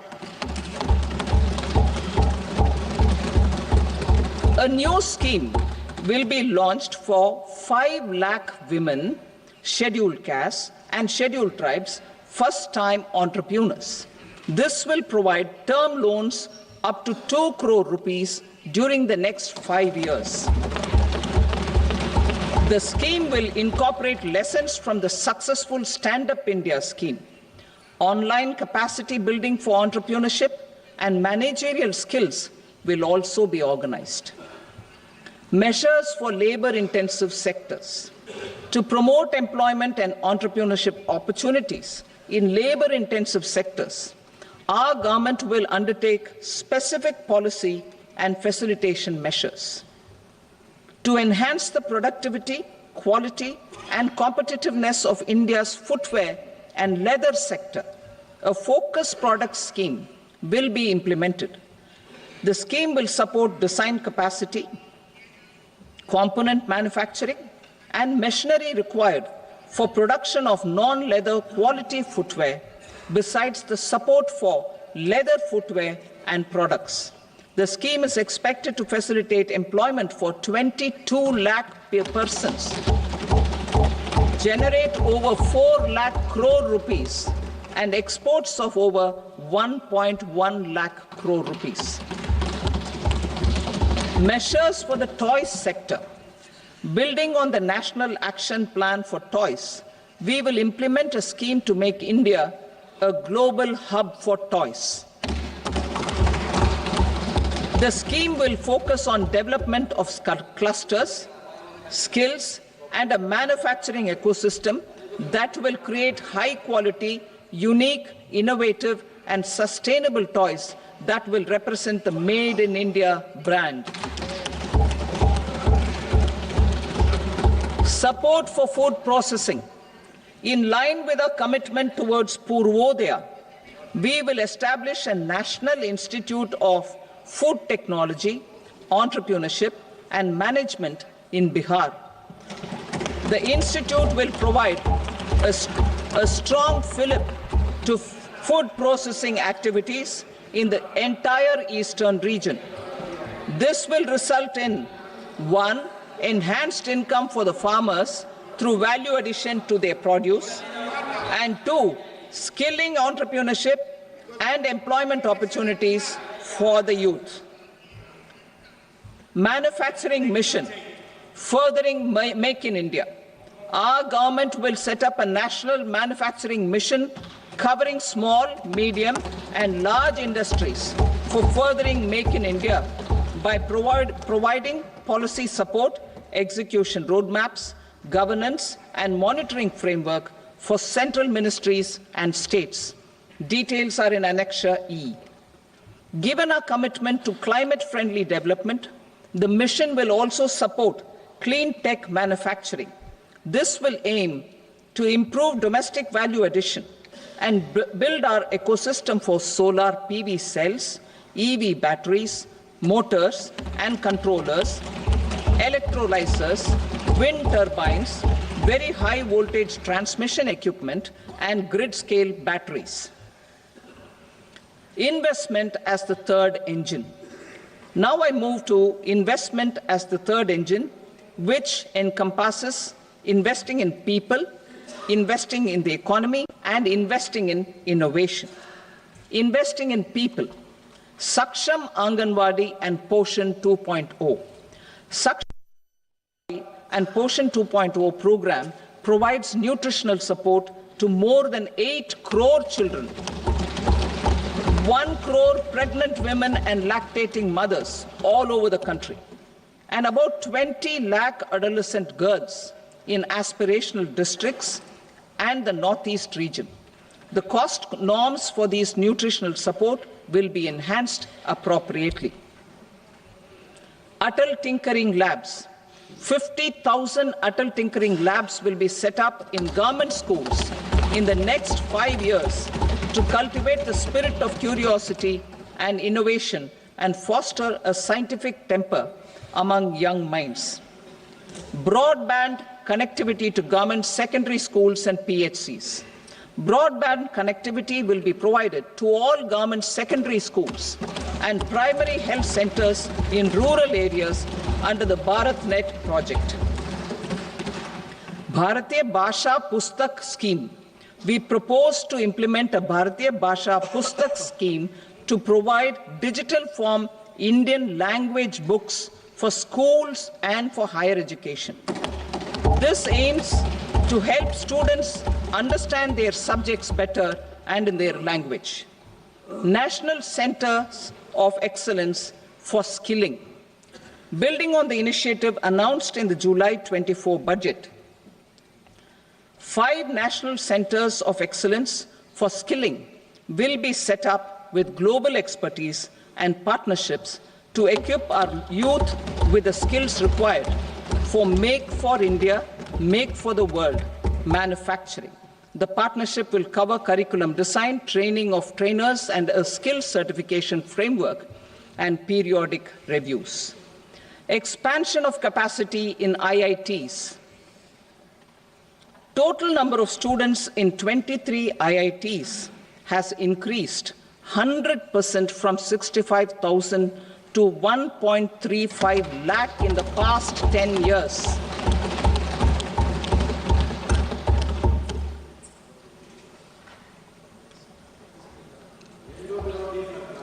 Additional infrastructure will be created in the 5 IITs started after 2014 to facilitate education for 6,500 more students. Hostel and other infrastructure capacity at IIT Patna will also be expanded.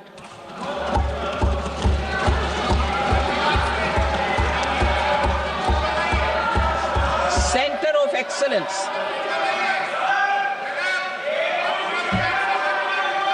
Center of Excellence in AI for Education. I had announced 3 centers of excellence in artificial intelligence for agriculture, health, and sustainable cities in 2023. Now a center of excellence in artificial intelligence for education will be set up with a total outlay of 500 crores. Expansion of medical education. Our government has added almost 1.1 lakh undergraduate and postgraduate medical education seats in 10 years, an increase of 130%. In the next year, 10,000 additional seats will be added in medical colleges and hospitals towards the goal of adding 75,000 seats in the next 5 years. Daycare cancer centers in all district hospitals. Our government will facilitate setting up of daycare cancer centers in all district hospitals in the next 3 years. 200 centers will be established in 25-26 itself. कृत्रिम बुद्धिमत्ता संबंधी एक उत्कृष्टता केंद्र स्थापित किया जाएगा। Expansion of medical education. चिकित्सा शिक्षा का विस्तार। हमारी सरकार ने 10 वर्षों में लगभग 1.1 लाख स्नातक और स्नातकोत्तर चिकित्सा शिक्षा सीटों को जोड़ा है और यह 130% की वृद्धि है।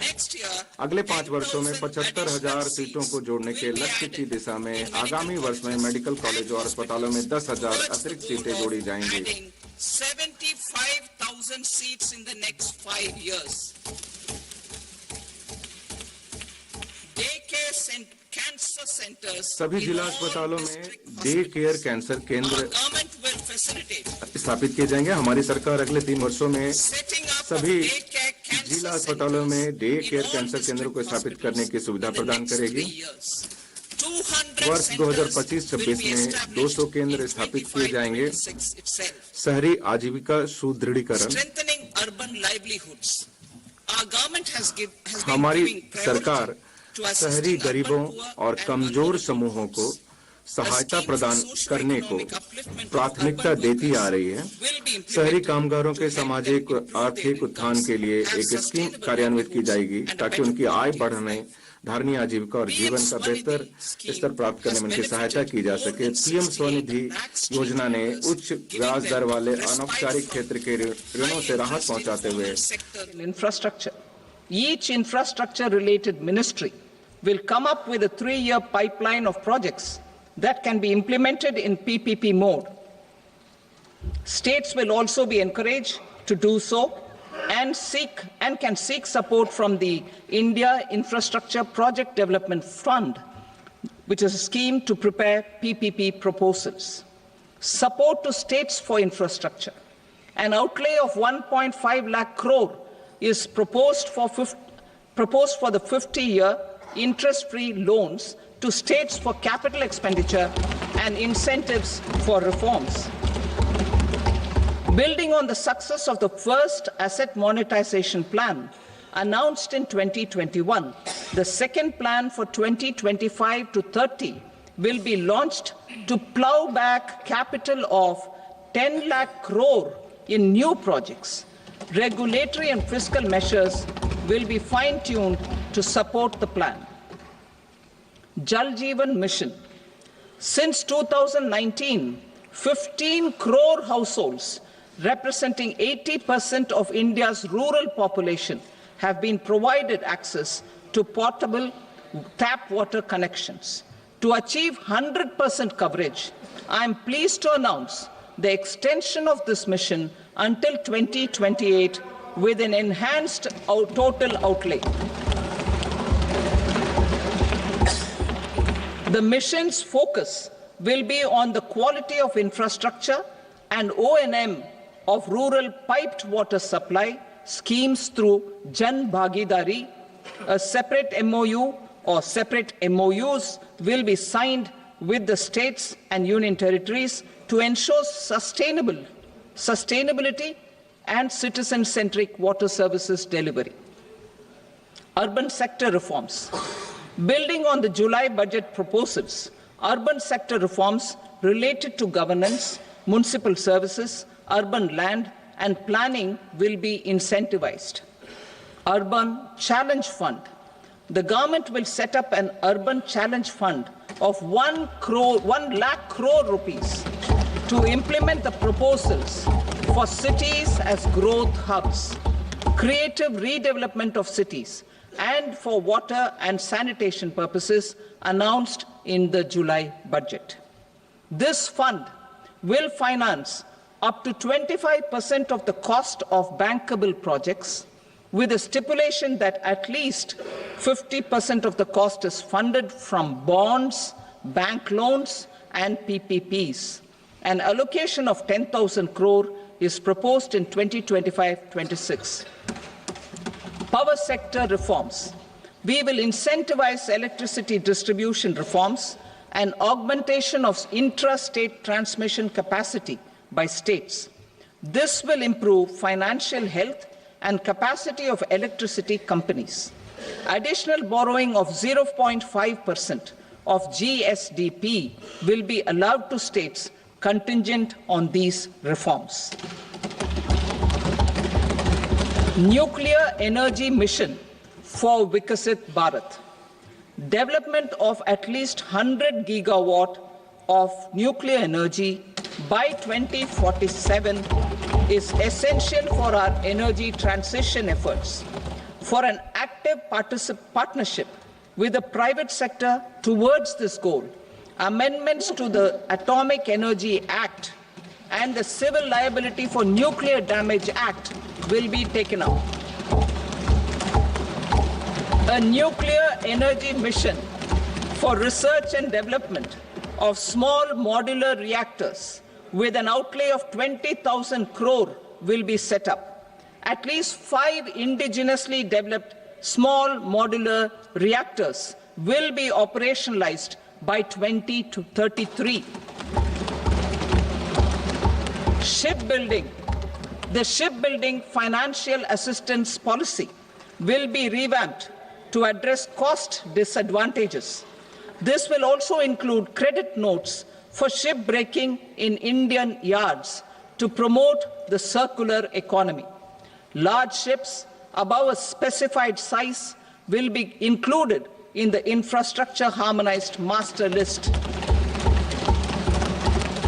Shipbuilding clusters will be facilitated to increase the range, categories and capacity of ships. ভাৰতীয় ট্ৰি বেকিঙৰ বাবে ক্ৰেডিট নোটটো অন্তৰ্ভুক্ত হ'ব। লিষ্টেড HML-ত ইয়াৰ ৰেট অন্তৰ্ভুক্ত কৰা হ'ব। জল পৰিবহণৰ শ্ৰেণী আৰু ক্ষমতা বৃদ্ধি কৰিবৰ বাবে শ্বিপ বিল্ডিং ক্লাষ্টাৰক ইয়াৰ ক্ষমতা প্ৰদান কৰা হ'ব। ইয়াৰ সম্পূৰ্ণ ইক'চিষ্টেমৰ বিকাশ কৰিবৰ বাবে অতিৰিক্ত আন্তঃগাঁথনিক দক্ষতা আৰু ঔদ্যোগিক অন্তৰ্ভুক্ত থাকিব। সামুদ্ৰিক বিকাশ পুঁজি সামুদ্ৰিক উদ্যোগৰ বাবে দীৰ্ঘকালীন বিত্ত সাহায্যৰ বাবে 25,000 কোটি টকাৰ পুঁজিৰে এটা সামুদ্ৰিক বিকাশৰ পুঁজি প্ৰদান কৰা হ'ব। এই পুঁজি বিত্তীয় সাহায্যতা আৰু প্ৰতিযোগিতা উৎসাহিত কৰিবৰ বাবে হ'ব। ইয়াৰ চৰকাৰৰ জৰিয়তে 19% প্ৰদান কৰা হ'ব আৰু ইয়াৰ পৰা চৰকাৰৰ দ্বাৰাই সম্পূৰ্ণ পুঁজি প্ৰদান কৰা হ'ব। বিমান ক্ষেত্ৰে 1.5 মধ্যবৰ্গীয় লোকক যাত্ৰা কৰিবৰ বাবে তেওঁলোকৰ আশা সম্পূৰ্ণ কৰিবৰ বাবে সমৰ্থ কৰি তুলিছে। এই আঁচনিয়ে 18টা বিমানবন্দৰক জড়িত কৰিছে আৰু 19টা ৰাস্তাক তেওঁলোকে ইয়াৰ লগত কাৰ্যকৰী কৰি তুলিছে। এই সম্বন্ধে উৎসাহিত হৈ এটা নতুন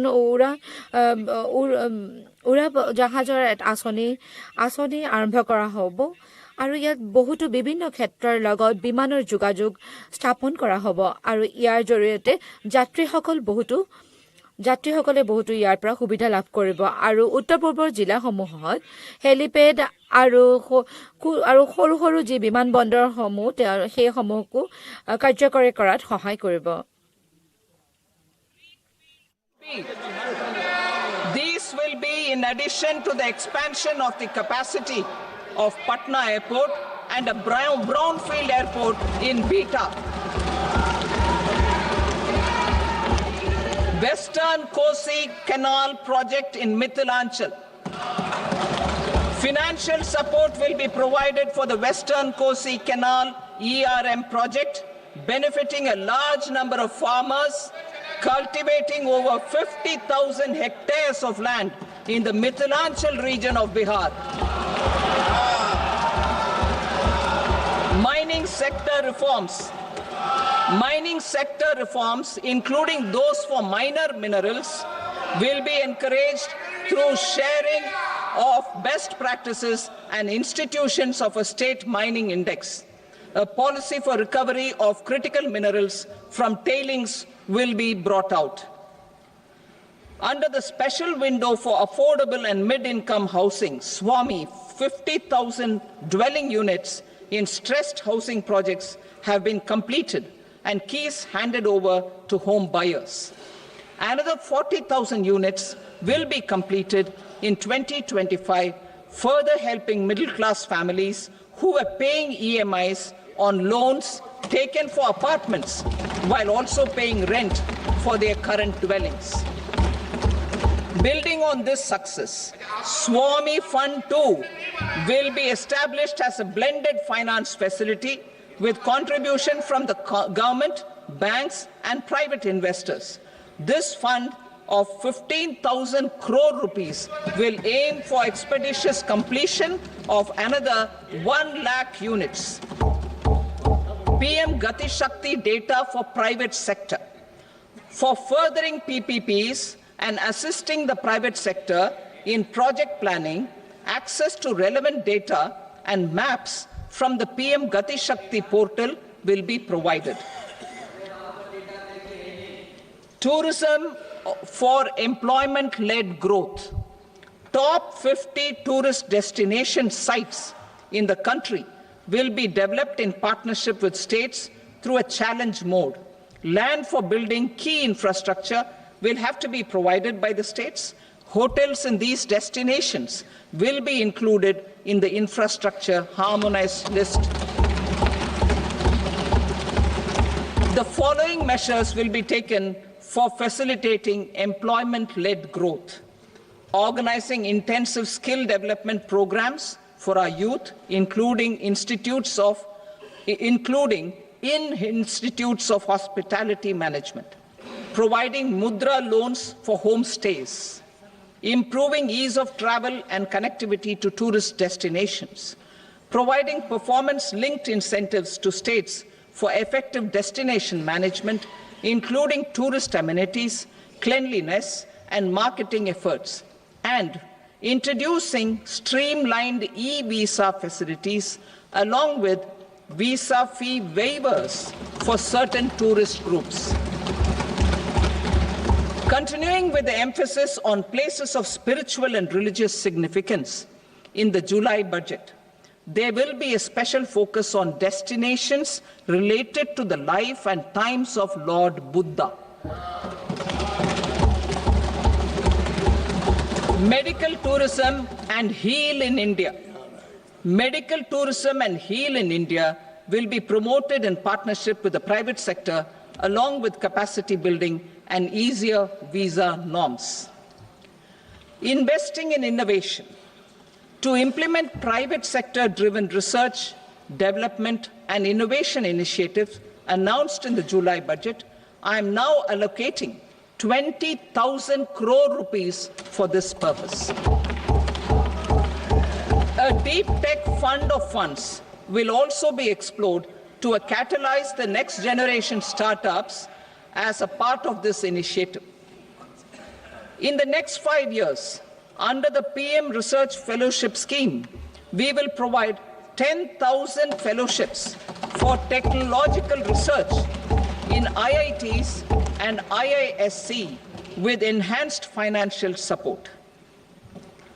The second gene bank with 10 lakh germplasm lines will be set up for future food and nutritional security. This will provide conservation support to both public and private sectors for genetic resources. We will start a national geospatial mission to develop foundational geospatial infrastructure and data. Using PM Gati Shakti, this mission will facilitate modernization of land records, urban planning, and design of infrastructure projects. A Gyan Bharatam mission for survey, documentation, and conservation of our manuscript heritage with academic institutions, museums, libraries, and private collectors will be undertaken to cover more than 1 crore manuscripts. We will set up a national digital repository of Indian knowledge systems for knowledge sharing. Now I move to exports as the fourth engine. We will set up an export promotion mission with sectoral and ministerial targets driven jointly by the Ministries of Commerce, MSME, and Finance. It will facilitate easy access to export credit, cross-border factoring support, support to MSMEs to tackle non-tariff measures in overseas markets. A digital public infrastructure, Bharat Trade Net, for international trade will be set up as a unified platform for trade documentation and financing solutions. This will complement the Unified Logistics Interface platform. The BTN will be aligned with international practices. Support will be provided to develop domestic manufacturing capacities for our economy's integration with global supply chains. Sectors will be identified based on objective criteria. Facilitation groups with participation of senior officers and industry representatives will be formed for select products and supply chains. Through this, there are huge opportunities related to Industry 4.0, which needs high skills and talent. Our youth have both. Our government will support the domestic electronic equipment industry to leverage this opportunity for the benefit of our youth. A national framework will be formulated as guidance to states for promoting global capability centers in emerging Tier 2 cities. This will suggest measures for enhancing availability of talent and infrastructure, building bylaw reforms, and mechanisms for collaboration with industry. Our government will facilitate upgradation of infrastructure and warehousing for air cargo, including high-value perishable horticultural produce. Cargo screening and customs protocol will be streamlined and made user-friendly. Reforms as the fuel. Over the past 10 years, our government has implemented several reforms for convenience of taxpayers, such as faceless assessment, 2, taxpayer charter, 3, faster returns, 4, almost 99% returns being on self-assessment, and 5, Vivad Se Vishwas scheme.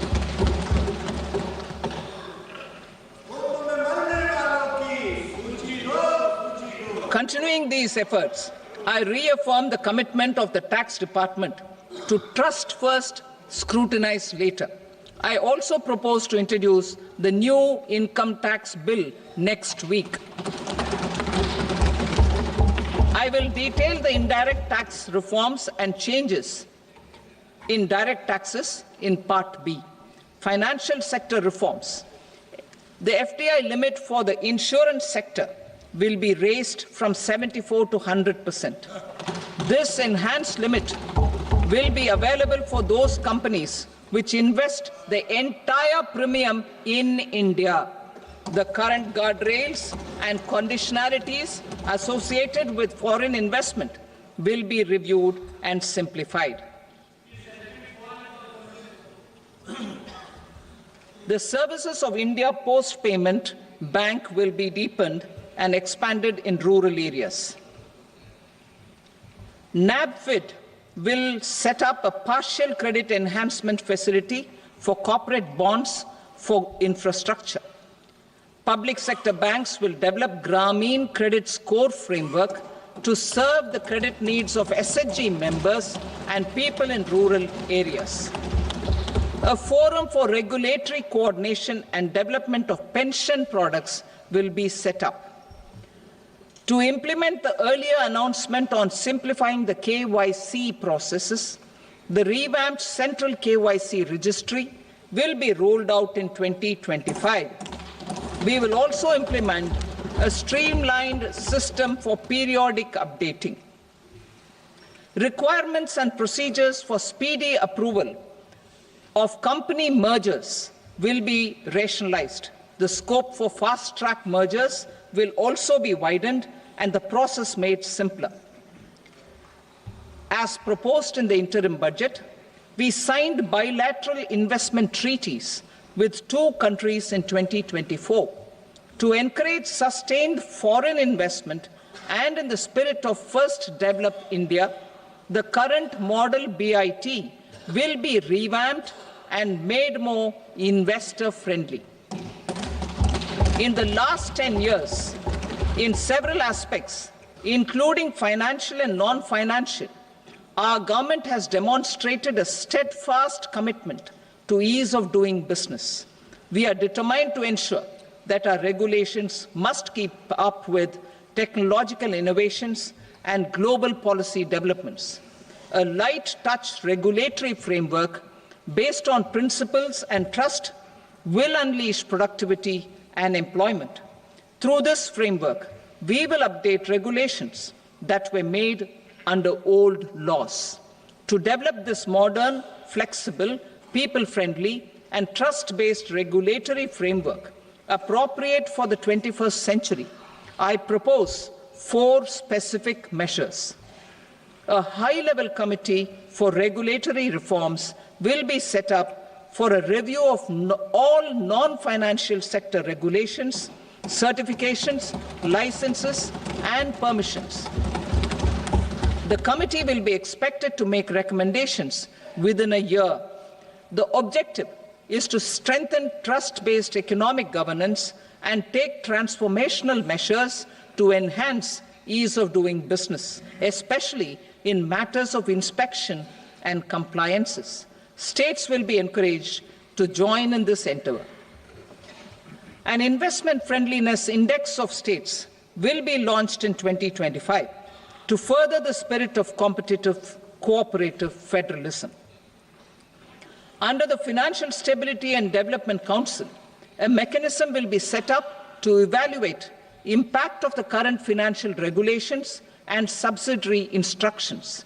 It will also formulate a framework to enhance their responsiveness and development of the financial sector. In the Jan Vishwas Act 2023, more than 180 legal provisions were decriminalized. Our government will now bring up the Jan Vishwas Bill 2.0 to decriminalize more than 100 provisions in various laws. I now move to fiscal policy. In the July budget, I had committed to staying the course for fiscal consolidation. Our endeavor will be to keep the fiscal deficit each year such that central government debt remains on a declining path as a percentage of the GDP. The roadmap for the next 6 years has been detailed in the FRBM statement.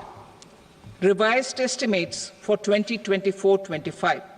The revised estimate of the total receipts other than borrowings is 31.47 lakh crore rupees, of which the net tax receipts are 25.57 lakh crore rupees. The revised estimate of the total expenditure is 47.16 lakh crore rupees, of which the capital expenditure is about 10.18 lakh crore rupees. The revised estimate of the fiscal deficit is 4.8% of the GDP. Budget estimates for 25-26. Coming to 25-26, the total receipts other than borrowings and total expenditure are estimated at 34.96 lakh crore rupees and 50.65 lakh crore rupees respectively. The net tax receipts are estimated at 28.37 lakh crore rupees. The fiscal deficit is estimated to be 4.4% of GDP. To finance the fiscal deficit, the net market borrowings from dated securities are estimated at 11.54 lakh crore. The balance financing is expected to come from small savings and other sources. The gross market borrowings are estimated at 14.82 lakh crore rupees. I will now move to Part B. Indirect taxes. My proposals relating to customs aim to rationalize tariff structure and address duty inversion. These will also support domestic manufacturing and value addition, promote exports, facilitate trade, and provide relief to common people. Rationalization of customs tariff structure for industrial goods. As a part of comprehensive review of customs rate structure announced in July 2024 budget, I propose to 1. Remove 7 tariff rates. This is over and above the 7 tariff rates removed in 23-24 budget. After this, there will be only 8 remaining tariff rates, including 0 rate. 2.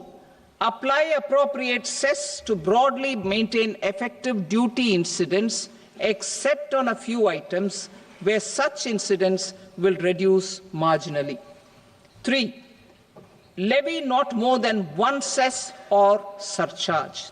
Therefore, I propose to exempt social welfare surcharge on 82 tariff lines that are subject to a cess. I shall now take up sector-specific proposals.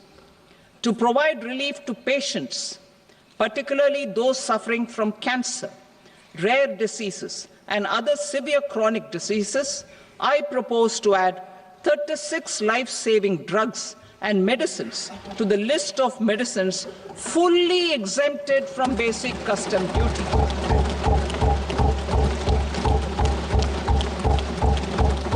I also propose to add 6 life-saving medicines to the list attracting concessional custom duty of 5%. Full exemption and concessional duty will also respectively apply on the bulk drugs for manufacture of the above. Specified drugs and medicines under patient assistance programs run by the pharmaceutical companies are fully exempt from BCD, provided the medicines are supplied free of cost to the patients. I propose to add 37 more medicines along with 13 new patient assistance programs. Support to domestic manufacturing and value addition. Critical minerals. In the July 2024 budget, I had fully exempted BCD on 25 critical minerals that are not domestically available. I had also reduced BCD of 2 other such minerals to provide a major fillip to their processing, especially by MSMEs. Now, I propose to fully exempt cobalt powder and waste, the scrap of lithium-ion battery, lead, zinc, and 12 more critical minerals. This will help secure their availability for manufacturing in India and promote more jobs for our youth. To promote domestic production of technical textile products such as agro-textiles, medical textiles, and geotextiles at competitive prices, I propose to add 2 more types of shuttle-less looms to the list of fully exempted textile machinery. I also propose to revise the BCD rate on knitted fabrics covered by 9 tariff lines from 10 or 20 to 20% or 115 rupees per kg, whichever is higher. Electronic goods. In line with our Make in India policy and to rectify inverted duty structure, I propose to increase the BCD on interactive flat panel display from 10% to 20% and reduce the BCD to 5% on open cell and other components. In 23-24 budget, for the manufacture of open cells of LCD, LED TVs, I had reduced the BCD on parts of open cells from 5% to 2.5%. To further boost the manufacture of such open cells, the BCD on these parts will now stand exempted. Lithium-ion battery. To the list of exempted capital goods, I propose to add 35 additional capital goods for EV battery manufacturing and 28 additional capital goods for mobile phone battery manufacturing. This will boost domestic manufacture of lithium-ion batteries, both for mobile phones and for electric vehicles. Shipping sector. Considering that shipbuilding has a long gestation period, I propose to continue the exemption of BCD on raw materials, components, consumables, or parts for the manufacture of ships for another 10 years.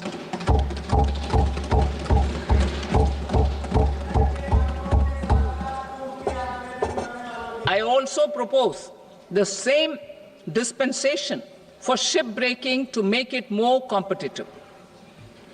Telecommunication.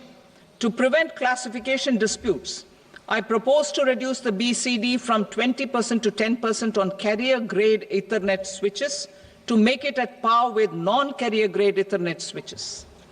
Export promotion. To facilitate exports of handicrafts, I propose to extend the time period for export from 6 months to 1 year, further extendable by another 3 months if required.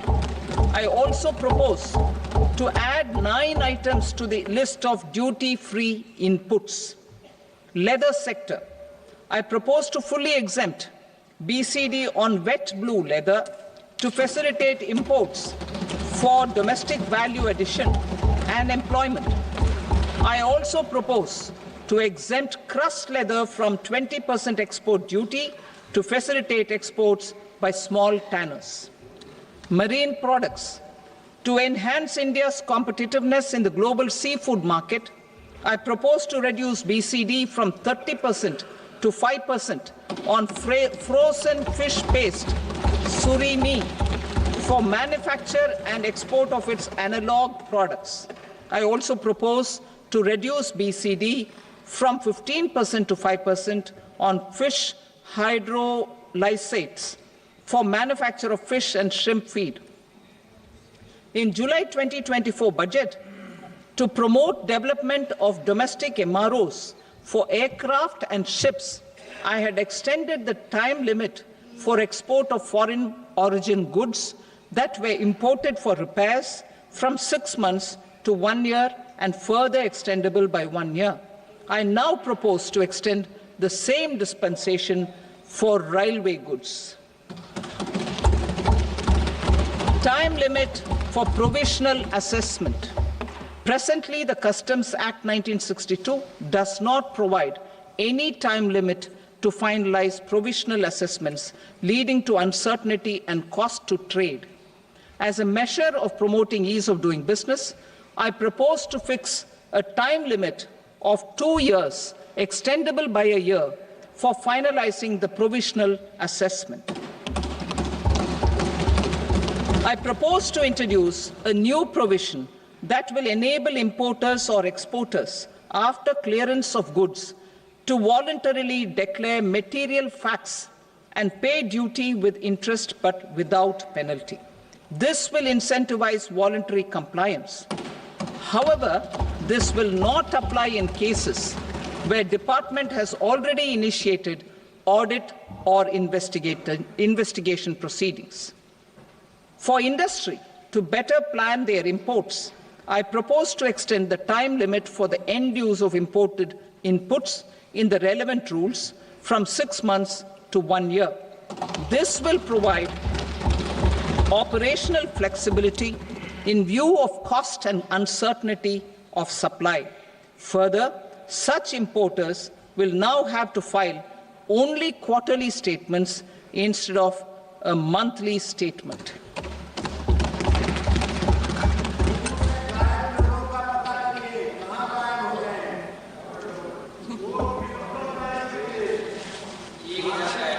I now come to my direct tax proposals. In Part A, I have briefly underlined taxation reforms as one of key reforms to realize our vision of Vikasit Bharat. In respect of criminal law, our government had earlier ushered in Bharatiya Nyaya Sanhita, replacing Bharatiya Danda Sanhita. I am happy to inform this august House and the country that for new income tax bill will carry forward the same spirit of Nyaya in its drafting as well. The new bill will be clear and direct in text, with close to half of the present law in terms of both chapters and words. It will be simple to understand for taxpayers and tax administrators, leading to tax certainty and reduced litigation. Reforms, however, are not a destination. They are means to achieve good governance for our people and economy. Providing good governance primarily involves being responsive. The Tirukural captures this in verse 542, which reads, "Vaanokki vaazhum ulagallam, mannavan kol nokki vaazhum kudi," meaning, just as the living beings live expecting rains, citizens live expecting good governance. Our government is committed to keeping an ear to the ground and a finger on the pulse and responding while balancing our national building efforts.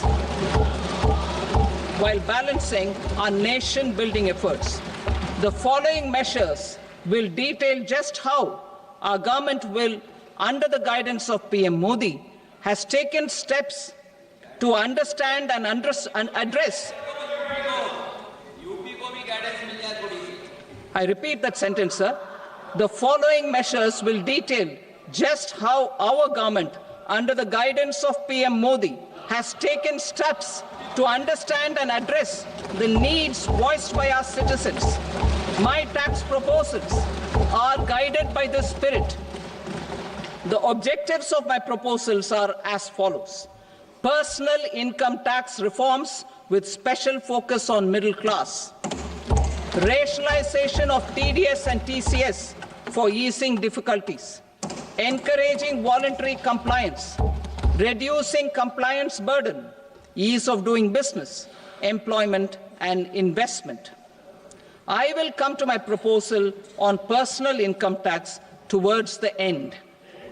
TDS and TCS, rationalization for easing difficulties. I propose to rationalize tax deduction at source, TDS, by reducing the number of rates and thresholds above which TDS is deducted. Further, threshold amounts for tax deduction will be increased for better clarity and uniformity. The limit for tax deduction on interest for senior citizens is being doubled from the present 50,000 rupees to 1 lakh rupees. Similarly, the annual limit of 2.40 lakh rupees for TDS on rent is being increased to 6 lakh rupees. This will reduce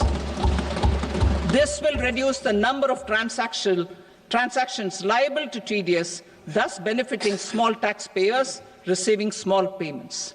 The threshold to collect tax at source, the TCS, on remittances under RBI's liberalized remittance scheme, the LRS, is proposed to be increased from 7 lakh to 10 lakhs. I also propose to remove TCS on remittances for education purposes, where such remittances is out of a loan taken from a specified financial institution. Both TDS and TCS are being applied on any transaction related to sale of goods. To prevent such compliance difficulties, I propose to omit the TCS. I also propose that the provisions of the higher TDS deduction will now apply only in non-PAN cases. In July 2024, the delay for payment of TDS up to the due date of filing statement was decriminalized. I propose to provide the same relaxation to TCS provisions as well. The government under the leadership of Prime Minister Modi believes in Sabka Saath, Sabka Vikas, Sabka Vishwas and Sabka Prayas. In line with this, we brought in updated return facility in 2022 for voluntary compliance by taxpayers who had omitted to report their correct income. Our trust in taxpayers was proved right. Nearly 90 lakh taxpayers voluntarily updated their incomes by paying additional tax. Taking this trust further, I now propose to extend the time limit to file updated returns for any assessment year from the current limit of 2 years to 4 years. I propose to reduce the compliance burden for small charitable trusts and institutions by increasing their period of registration from 5 years to 10 years. It is also proposed that disproportionate consequences do not arise for minor defaults such as incomplete applications filed by charitable entities. Presently, taxpayers can claim the annual value of self-occupied properties as nil only on the fulfillment of certain conditions. Considering the difficulties faced by taxpayers, it is proposed to allow the benefit of 2 such self-occupied properties without any condition. To streamline the process of transfer pricing and to provide an alternative to yearly examination, I propose to introduce a scheme for determining arm's length price of international transaction for a block period of 3 years. This will be in line with global best practices. With a view to reduce litigation and provide certainty in international taxation, the scope of safe harbor rules is being expanded.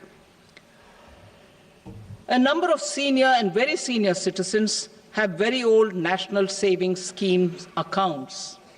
As interest is no longer payable on such accounts, I propose to exempt withdrawals made from NSS by individuals on or after 29th August 2024. I am also proposing to allow similar treatment to NPS Vatsalya accounts as is available to normal NPS accounts subject to overall limits. In my speech in July 2024, I had promised that all processes, including giving effect to appellate orders, shall be digitalized and made paperless over the next 2 years. So I'm happy to announce that digitalization is being made operational now. In July 2024, we brought in the Vivad Se Vishwas scheme to resolve income tax disputes pending in appeal. The scheme has received a great response, with nearly 33,000 taxpayers having availed of the scheme to settle their disputes. I have a few proposals to promote investment and employment. It is proposed to provide a presumptive taxation regime for non-residents who provide services to a resident company that is establishing or operating an electron for tax certainty for non-residents who store components for supply to specified electronics manufacturing units. Presently, the tonnage tax scheme is available only to seagoing ships. The benefits of existing tonnage tax scheme are proposed to be extended to inland vessels registered under the Indian Vessels Act 2021 to promote inland water transport in the country. Extension for incorporation of startups. We continue to support the Indian startup ecosystem. I propose to extend the period of incorporation by 5 years to allow the benefit available to startups which are incorporated before 1/4/2030.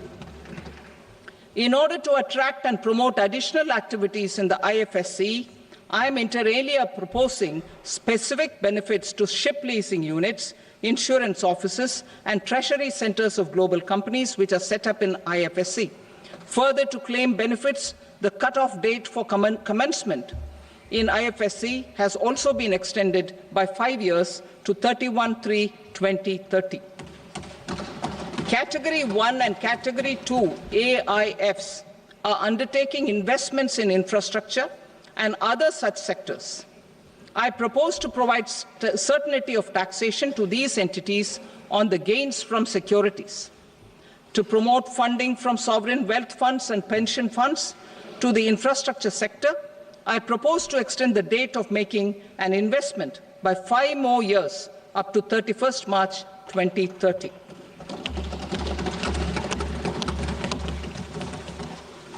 Personal income tax reforms with special focus on middle class. Democracy, demography, and demand are the key support pillars in our journey towards Vikasit Bharat. The middle class provides strength for India's growth. This government, under the leadership of Prime Minister Modi, has always believed in the admirable energy and ability of the middle class in nation building. In recognition of their contribution,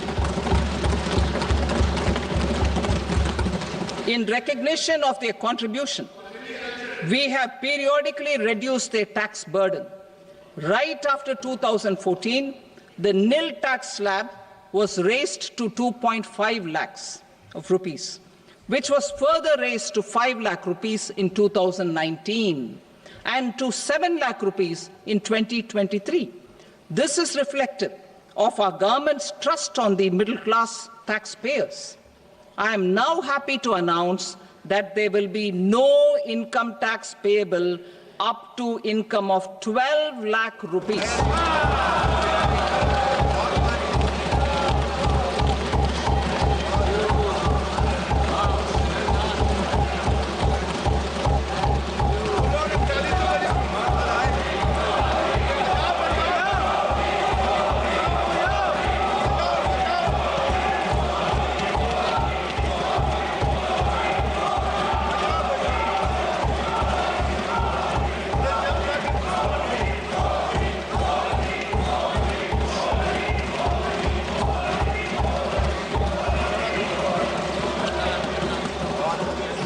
So, average income of 1 lakh per month other than the special rate income such as capital gains under the new regime.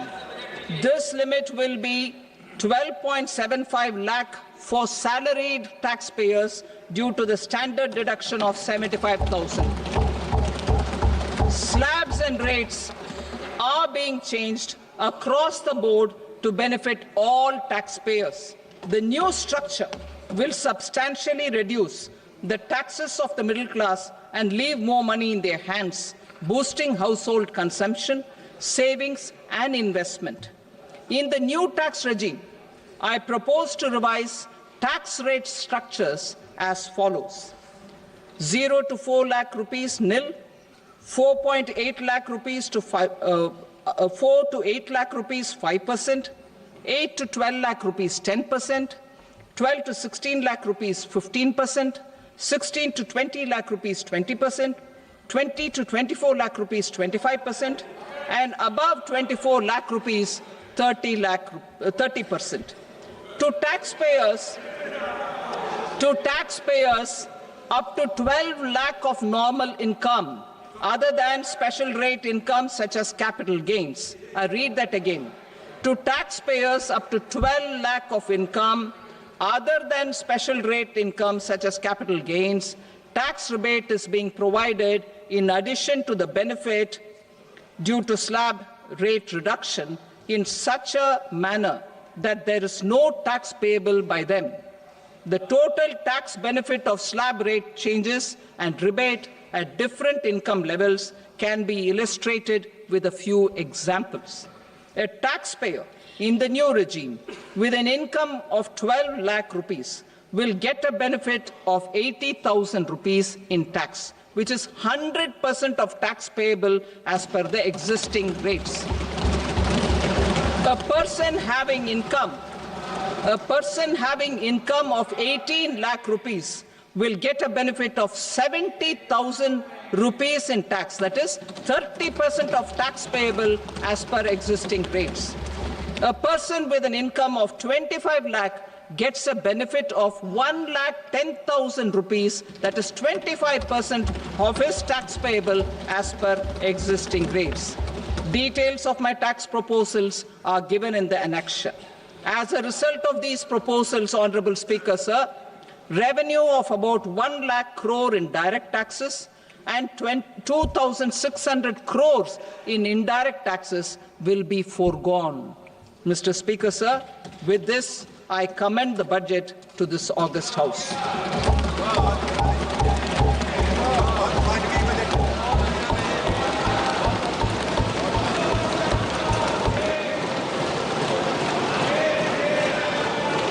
Item number 2, Srimati Nirmala Sitharaman. Sir, with your permission, I rise to lay on the table the following statements under Section 3(1) of the Fiscal Responsibility and Budget Management Act 2003. Medium-term fiscal policy cum fiscal policy strategy statement and macroeconomic framework statement. Item number 3, Srimati Nirmala Sitharaman. Sir, with your permission, I rise to move for leave to introduce the Finance Bill 2025. प्रश्न ये है कि विधेयक को पुनर्स्थापित करने की अनुमति प्रदान की जाए। जो सदस्य इसके पक्ष में हाँ कहें, जो सदस्य विरोध में ना कहें। मेरे विचार में निर्णय हाँ वालों के पक्ष में हुआ, हाँ वालों के पक्ष में अनुमति प्रदान की जाती है। माननीय मंत्री जी, अब विधेयक को पुरस्तापित करें। Sir, I introduce the bill. Thank you.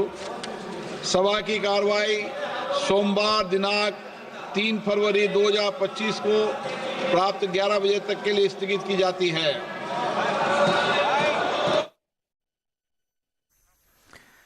আৰু ইয়াত কেন্দ্ৰীয় বিত্তমন্ত্ৰী নিৰ্মলা সীতাৰমণৰ বাজেট দাখিল সদনত ইতিমধ্যে বাজেট দাখিল সম্পূৰ্ণ কৰিলে 2025-26 বিত্তীয় বৰ্ষৰ কেন্দ্ৰীয় বাজেট দাখিল কৰিলে আৰু য'ত 12 লাখ টকালৈ আয়কৰ ৰেহাই বৃহৎ ঘোষণা কৰা হ'ল। আজিৰ বাজেটত বৃহৎ ঘোষণা বিত্তমন্ত্ৰী নিৰ্মলা সীতাৰমণৰ মধ্যবিত্ত কৰদাতালৈ বৃহৎ সকাহ প্ৰদানেৰে আজিৰ কেন্দ্ৰীয় বাজেট ঘোষণা কৰিলে 12 লাখ টকা পৰ্যন্ত আয়কৰ ৰেহাই মধ্যবিত্ত কৰদাতালৈ এই বৃহৎ সকাহ।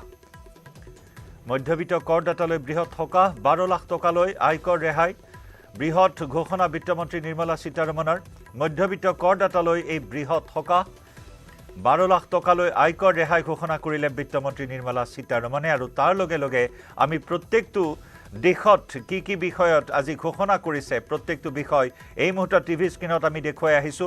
আজিৰ এই বাজেট ভাষণৰ প্ৰতিটো দেশ এই মুহূৰ্তত নিউজ 18ত আমি সম্প্ৰচাৰ কৰিছো বিশেষ সম্প্ৰচাৰ য'ত কেইবাটাও শিতানত কৃষি ক্ষেত্ৰত উৎপাদন বৃদ্ধিৰ লক্ষ্য নিৰ্ধাৰণ কৰিছে চৰকাৰে। দেশৰ 120টা স্থানলৈ উড়ান আঁচনিৰ পৰিসৰ বৃদ্ধিৰ সিদ্ধান্ত গ্ৰহণ কৰা হয় কেন্দ্ৰীয় বাজেটত। পাৰমাণৱিক শক্তি মিছনৰ বাবে 20,000 কোটিৰ কথা ঘোষণা কৰে বিত্তমন্ত্ৰী নিৰ্মলা সীতাৰমণে।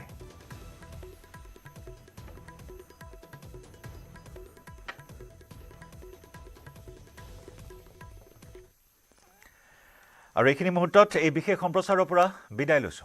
ধন্যবাদ। মাইথান ষ্টিল নহয় ওচৰ চুবুৰীয়াসকলে লগাইছে ষ্ট্ৰং মানে মাইথান ষ্টিল। ChatGPTক প্ৰত্যাহ্বান জনাই অসমীয়া যুৱকৰ নতুন টাইপিং ছফ্টৱেৰ। এতিয়াৰে পৰা যিকোনো বিষয়ে অসমীয়াত লিখিবলৈ হ'লে মোবাইল অথবা কম্পিউটাৰত টাইপ নকৰিলেও হ'ব। মুখেৰে কৈ গ'লেই স্বয়ংক্ৰিয়ভাৱে মোবাইল অথবা কম্পিউটাৰত হ'ব টাইপ। অ আখৰ AI আমাৰ ভাষা আমাৰ প্ৰাণ। আমাৰ ভাষা আমাৰ প্ৰাণ।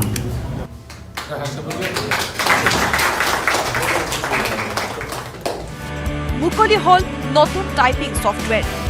গুৱাহাটীৰ 2 ভাতৃ ইন্দ্ৰনীল তালুকদাৰ আৰু কাব্যনীল তালুকদাৰৰ প্ৰচেষ্টাত মুকলি কৰা হ'ল আখৰ আৰ্টিফিচিয়েল ইণ্টেলিজেন্স AI নামেৰে টাইপিং ছফ্টৱেৰ। আখৰ AIত সহজতে অসমীয়া কণ্টেণ্ট ক্ৰিয়েট কৰিব পৰা এটা এপ্লিকেশ্যন হয়।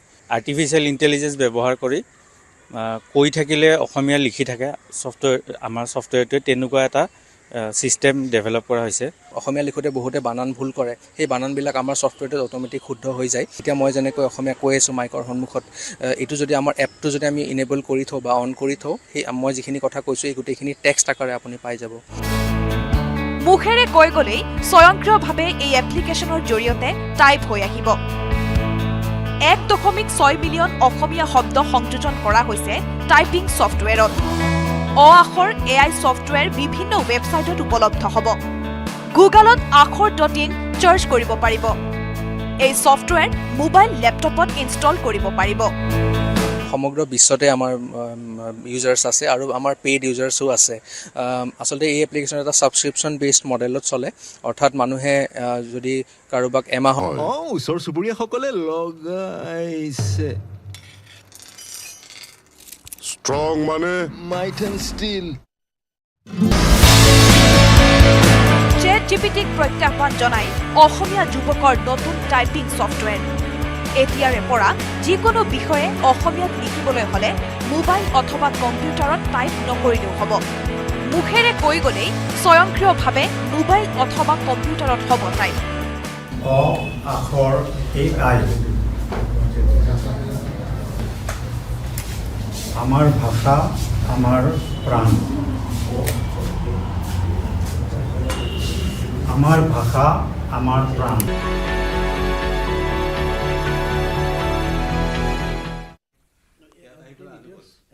স্বাগতম জনাইছোঁ আৰু বাজেট বিশেষ মই দীঘলীয়া বাজেট বক্তব্য শুনিলে সকলোৱে আৰু এই মুহূৰ্তত মই অনুষ্ঠান আৰম্ভ কৰিব বিচাৰিছোঁ মোৰ সৈতে উপস্থিত আছে ভাৰতীয় জনতা পাৰ্টিৰ প্ৰতিনিধি পংকজ বৰবৰা ডাঙৰীয়া স্বাগতম জনাইছোঁ মোৰ সৈতে অমীয় শৰ্মা ডাঙৰীয়া আছে অৰ্থনীতিবিদ স্বাগতম জনাইছোঁ কংগ্ৰেছৰ প্ৰতিনিধি আছে গণেশ বৰ্মন ডাঙৰীয়া স্বাগতম জনাইছোঁ ৰাইজৰ দলৰ যোগেশ্বৰ গগৈ ডাঙৰীয়া স্বাগতম জনাইছোঁ আৰু RS যোশী ডাঙৰীয়া মোৰ সৈতে সংযুক্ত হৈ আছে যোশী ডাঙৰীয়াকো মই স্বাগতম জনাইছোঁ আৰু মই প্ৰথমতে এটা ৰাজনৈতিক প্ৰতিক্ৰিয়া লৈ ল'ব বিচাৰিছোঁ কংগ্ৰেছ আৰু বিজেপিৰ পৰা মই প্ৰথমতে পংকজ বৰবৰা ডাঙৰীয়াৰ ওচৰলৈ আহিছোঁ বাজেটত আয়কৰ সীমা ৰেহাই এইটো এটা নিশ্চিতভাৱে কাইলৈ বাজেটৰ মূল বাতৰিৰ শিৰোনামাটো বা এতিয়াৰ পৰা মূল শিৰোনাম হেডলাইনছ ইত্যাদি দখল কৰিব কাৰণ 12 লাখলৈকে এফেক্টিভ জিৰ' গতিকে কাৰ্যকৰীভাৱে শূন্য অৰ্থাৎ ইয়াত কৰ থাকিব কৰৰ এটা স্লেব ৰখা হৈছে কিন্তু ইয়াত ৰেহাই 80,000 টকা পৰ্যন্ত ৰেহাইৰ ব্যৱস্থা কৰা হৈছে গতিকে 80,000 টকাৰ কৰ ৰেহাই তাত সকলোৱে যি আয়কৰ ফাইল কৰে ৰিটাৰ্ণ ফাইল কৰে ফাইল দাখিল কৰোঁতে তেওঁলোকে দাবী কৰিব পাৰিব ক্লেইম কৰিব পাৰিব আৰু 12 লাখ পৰ্যন্ত একো নিদিয়াকৈ আয়কৰ দিয়াত কোনো অসুবিধা নাথাকিব আৰু ওপৰৰ ফালেও যিহেতু কিছু হ্ৰাস কৰা হৈছে 30% আৰু 25% মান বৰ্তমানৰ যিটো আয়কৰৰ হাৰ তাতকৈ কমিব 25 লাখ পৰ্যন্ত আয় ক্ষেত্ৰত 25% আৰু 18 লাখ পৰ্যন্ত আয়ৰ ক্ষেত্ৰত 30% পৰ্যন্ত আয় কমি মানে আয়কৰ পৰিমাণ কমিব এই এটা ধাৰণা কৰা হৈছে বিত্তমন্ত্ৰীয়ে কৈছে যে এই যি সকাহ দিছে মধ্যবিত্তক সকাহ দিয়াৰ ফলত ডাইৰেক্ট টেক্সেছ অৰ্থাৎ আয়কৰ ৰূপে চৰকাৰৰ পোনপটীয়াকৈ ওলাই যাব 1 লাখ কোটি টকা আৰু পৰোক্ষ কৰ হিচাপে চৰকাৰৰ পৰা ওলাই যাব মানে চৰকাৰে নাপাব চৰকাৰে এইটো টকা নাপোৱাৰ পৰা বঞ্চিত হ'ব 2 লাখ কোটি টকা অৰ্থাৎ 3 লাখ কোটি টকা চৰকাৰে কমকৈ পাব অৱশ্যে যোৱা সময়ছোৱাত প্ৰত্যক্ষ আৰু পৰোক্ষ কৰ দুয়োটাতে ভাৰতত অতি মানে আকাশলংঘী হাৰত বৃদ্ধি হৈছিল সংগ্ৰহ কাৰণ টেক্সেশ্যন কৰ ব্যৱস্থা য'ত সৰলীকৰণ কৰি যথেষ্ট কৰ আৰোপ কৰা বুলি অভিযোগ উঠি আছিল গতিকে মধ্যবিত্তকে সকাহ দিছে বৰবৰা ডাঙৰীয়া মই প্ৰথমতে এইটো আহিছোঁ তাৰ লগে লগে অসমৰ কাৰণে ভাল খবৰ নামৰূপৰ ইউৰিয়া প্ৰকল্পটো বৃহৎ পৰিসৰত যি পুনৰ নিৰ্মাণ কৰি ইউৰিয়া প্ৰকল্প হিচাপে গঠন কৰা তাৰ বাবে আজি বাজেটত ঘোষণা কৰিছে অসম উত্তৰ পূৰ্বাঞ্চলক চুই কেইবাটা ঘোষণা আহিছে মই পৰ্যায়ক্ৰমে আহিম কিন্তু আটাইতকৈ ভাল ঘোষণাটো হৈছে যে নামৰূপ প্ৰকল্প বহুদিনৰ পৰা কৰ্মচাৰীসকল উদ্বিগ্নতাত আছিল আমি বিভিন্ন দল সংগঠন ইত্যাদিয়ে সঘনাই কথাটো প্ৰচাৰ কৰি আছিল আৰু আমাৰ ইয়াত বহু উদ্যোগ ডাঙৰ উদ্যোগ মৰি যোৱাৰ পাছত আমাৰ শেহতীয়া যি 2-4টা উদ্যোগ আছে ৰাজহুৱা খণ্ডৰ সেইকেইটা উদ্যোগ জীয়াই থকাটো সকলোৱে বিচাৰিছিল গতিকে ইউৰিয়াৰ ক্ষেত্ৰত এক বিপ্লৱৰ সূচনা কৰিব পৰাকৈ বৃহৎ পৰিসৰত এই উদ্যোগটো গঢ়ি তুলিব আৰু নামৰূপ সাৰ কাৰখানাৰ ইউৰিয়াৰ গুণাগুণ যথেষ্ট ভাল কৃষকসকলে যিসকলে ব্যৱহাৰ কৰে তেওঁলোকে জানে যে দেশৰ ভিতৰতে খুব এক প্ৰতিযোগিতামূলক উচ্চ স্তৰত ইয়াৰ গুণাগুণ বৰবৰা ডাঙৰীয়া মই প্ৰথমেই আপোনালোকৰ এই জনপ্ৰিয় চেনেলৰ জৰিয়তে দেশৰ বিত্তমন্ত্ৰী নিৰ্মলা সীতাৰমন ডাঙৰীয়াক ধন্যবাদ জনাইছোঁ অভিনন্দন জনাইছোঁ তেওঁ একেৰাহে অষ্টমবাৰৰ বাবে ভাৰতবৰ্ষৰ স্বাধীন ভাৰতৰ বাজেট উত্থাপন কৰিব পাৰিছে সেইটো ব্যক্তিগতভাৱে তেওঁৰ বাবে অতি যথেষ্ট সৌভাগ্যৰ কথা দ্বিতীয়তে ইয়াৰ লগে লগে কেন্দ্ৰীয় চৰকাৰে যি লৈছে যোৱাকালি প্ৰধানমন্ত্ৰী ডাঙৰীয়াই দিল্লী এখন নিৰ্বাচনী জনসভাত কৈছিল যে মই মা লক্ষ্মীৰ ওচৰত আশীৰ্বাদ বিচাৰিছোঁ যে মা লক্ষ্মীয়ে মধ্যবিত্ত আৰু দৰিদ্ৰ জনসাধাৰণৰ কাৰণে আশীৰ্বাদ কৰক কালি এটা প্ৰধানমন্ত্ৰী ডাঙৰীয়াই এটা যিটো ক'বলৈ এটা হিণ্টছ দিছিল যে আৰু আজি এই বিষয়টো বিশেষকৈ দেশৰ অৰ্থনীতিবিদসকলে অমীয় শৰ্মা ছাৰ ডাঙৰীয়া আছে তেখেতে ক'ব যোৱা কেইদিনমান ধৰি সংবাদ মাধ্যমত এই বিষয়টো চৰ্চা লাভ কৰিছিল যে দেশক নৰেন্দ্ৰ মোদী ডাঙৰীয়াই এখন বিকশিত ৰাষ্ট্ৰলৈ 2047 চনৰ ভিতৰত ভাৰতক এখন উন্নত ৰাষ্ট্ৰলৈ লৈ যাবলৈ যি প্ৰয়াস আৰম্ভ কৰিছে তাৰ অংশ হিচাপে আৰু দেশৰ অৰ্থনীতিৰ ক্ষেত্ৰত আগবঢ়াই নিব লাগিলে মধ্যবিত্ত শ্ৰেণীক সকাহ দিয়াৰ এটা কথা আছিল যিটো জনসাধাৰণৰ মাজতো এটা প্ৰশ্ন আছিল জনসাধাৰণৰ মাজতো এটা চিন্তা আছিল এই বাজেটৰ জৰিয়তে এটা সিদ্ধান্ত হৈছে এটা ঐতিহাসিক সিদ্ধান্ত ইয়াৰ জৰিয়তে ভাৰতৰ অৰ্থনীতিৰ ক্ষেত্ৰত যথেষ্ট লাভৱান হ'ব বুলি মই ভাবোঁ আপুনি আশা কৰিছে হয় আয়কৰ ওপৰত গুৰুত্বপূৰ্ণ কথা মই আয়কৰ বক্তব্যটো এবাৰ শুনাই লৈছোঁ আমাৰ আয়কৰ ৰেহাই সম্পৰ্কীয় বিত্তমন্ত্ৰীৰ বক্তব্য We have periodically reduced their tax burden. Right after 2014, the nil tax slab was raised to 2.5 lakhs of rupees, which was further raised to 5 lakh rupees in 2019 and to 7 lakh rupees in 2023. This is reflective of our government's trust on the middle class taxpayers. I am now happy to announce that there will be no income tax payable up to income of 12 lakh rupees.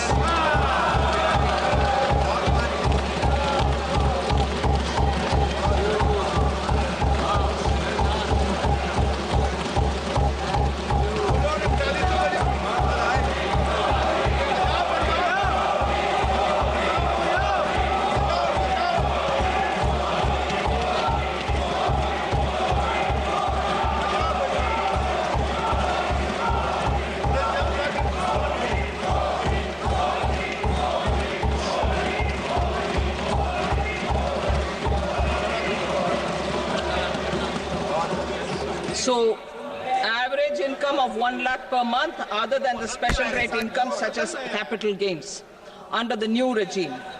This limit will be 12.75 lakh for salaried taxpayers due to the standard deduction of 75,000.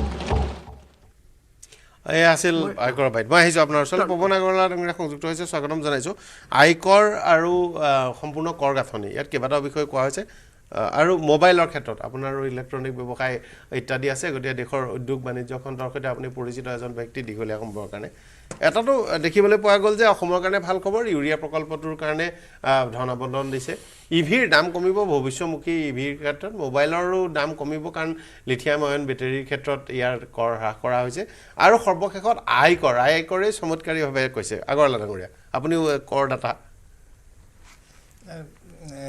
প্ৰথমতে মই আমাৰ BJP গভৰ্ণমেণ্টৰ বাজেটৰ কাৰণে ধন্যবাদ দিছোঁ আৰু এতিয়া analysis কৰিব লাগিব মানে আমি কওঁ 12 লাখ টকালৈ টেক্স কম আছে কিন্তু জিৰ' কৰিছে কিন্তু আগতো যোৱা বছৰ 2024 আপুনি কেলকুলেট কৰিলে গোটেই ডিডাকশ্যন ল'লে আপ টু 12 লাখ বহুত কম টেক্সে পৰে মেইন কথা হ'ল আমি মেক্সিমাম বস্তু কনজিউম কৰোঁ গাড়ী এখন কিনিলে 28% GST আপোনাৰ টিভি এটা কিনিলে 28% বাকী নাইবাৰিং ষ্টেটত আপোনাৰ 8% GST আজি এখন গাড়ী কিনিলে আপোনাৰ GST 28% আপোনাৰ income tax import duty 25% road tax 15% এখন গাড়ী যদি আমি 20 লাখ টকা কিনে আপুনি 12 লাখ টকা টেক্সে দিবলগীয়া হয় GST এফেক্টটো আহিব লাগিছিলে GST এফেক্টটো কম হৈছে ইনকাম টেক্সটো আপোনাৰ যদি গোটেই টেক্স ডিডাকশ্যন লয় আপুনি ATG UTG ল'লে আপোনাৰ 12 লাখ টকালৈ টেক্সটো ইমান পৰে বেছি বেনিফিট নপৰে এতিয়া গোটেইখিনি কেলকুলেশ্যন কৰিলে ওলাই পৰিব মানে কিমান বেনিফিট হয় আমি ল'ব লাগিব হয় কংগ্ৰেছৰ প্ৰতিনিধি ওচৰলৈ আহিছোঁ আপোনাৰ ওচৰলৈ আকৌ যাম হয় হয় এইখন বাজেট আমি একচুৱেলি এতিয়ালৈকে ভালকৈ এনালাইচিছ কৰিব পৰা নাই যদিও আমি শুনিলোঁ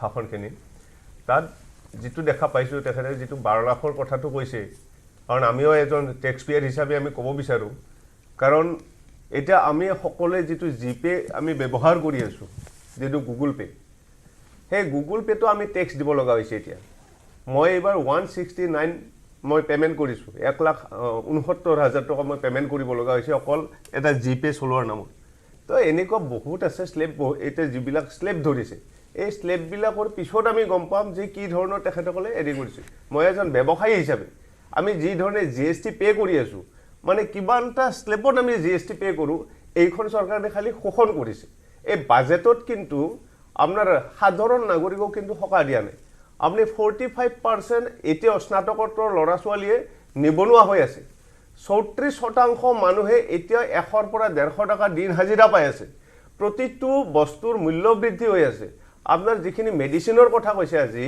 সেই মেডিচিন সাধাৰণ যিটো আমাৰ গৰীব ঘৰৰ মানুহে যিটো মেডিচিন আনে গেষ্ট্ৰিকৰ এটা টেবলেট সেইটো কিন্তু আজি 100 টকাৰ ওপৰত পাৰ ষ্ট্ৰিপ হৈছে যিটো ঠিকে আছে কিন্তু 100 টকা 150 টকা স্নাতক আৰু স্নাতকোত্তৰ ল'ৰা ছোৱালীয়ে যদি হাজিৰা কৰি আছে মই আপোনাৰ কথাটো মই স্নাতকোত্তৰ কথা কৈছোঁ আৰু তেওঁলোকে মূৰ্খামি কৰিছে আচলতে তেওঁলোকে মূৰ্খামি কৰিছে আচলতে তেওঁলোকে নিজৰ মানে অন্যায় কৰিছে মানুহে এতিয়াও 100 পৰা 150 টকাৰ ভিতৰত হাজিৰা কৰি নাই কিন্তু মানে স্নাতকোত্তৰে নাই কৰা যদি কৰিছে তেওঁলোকে মূৰ্খামি কৰিছে মই নাভাবো যে সেইটো মানে তেওঁলোকৰ নিবনুৱা হৈ আছে স্নাতকোত্তৰে নিবনুৱা হৈ আছে স্নাতকোত্তৰ নিবনুৱা সংখ্যাটো এটা বেলেগ কথা কি পদবী গ্ৰহণ কৰিছে চাকৰিৰ সংক্ৰান্তত কি ধৰণে তাৰ সংস্থাপন দিছে আজি সংস্থাপনৰ ক্ষেত্ৰত বাজেটত কি উত্থাপন হ'ল সেইটোহে মেইন লক্ষ্য কৰা আছিল ভাৰতবৰ্ষ এখন ইমান জনবহুল দেশ এখনত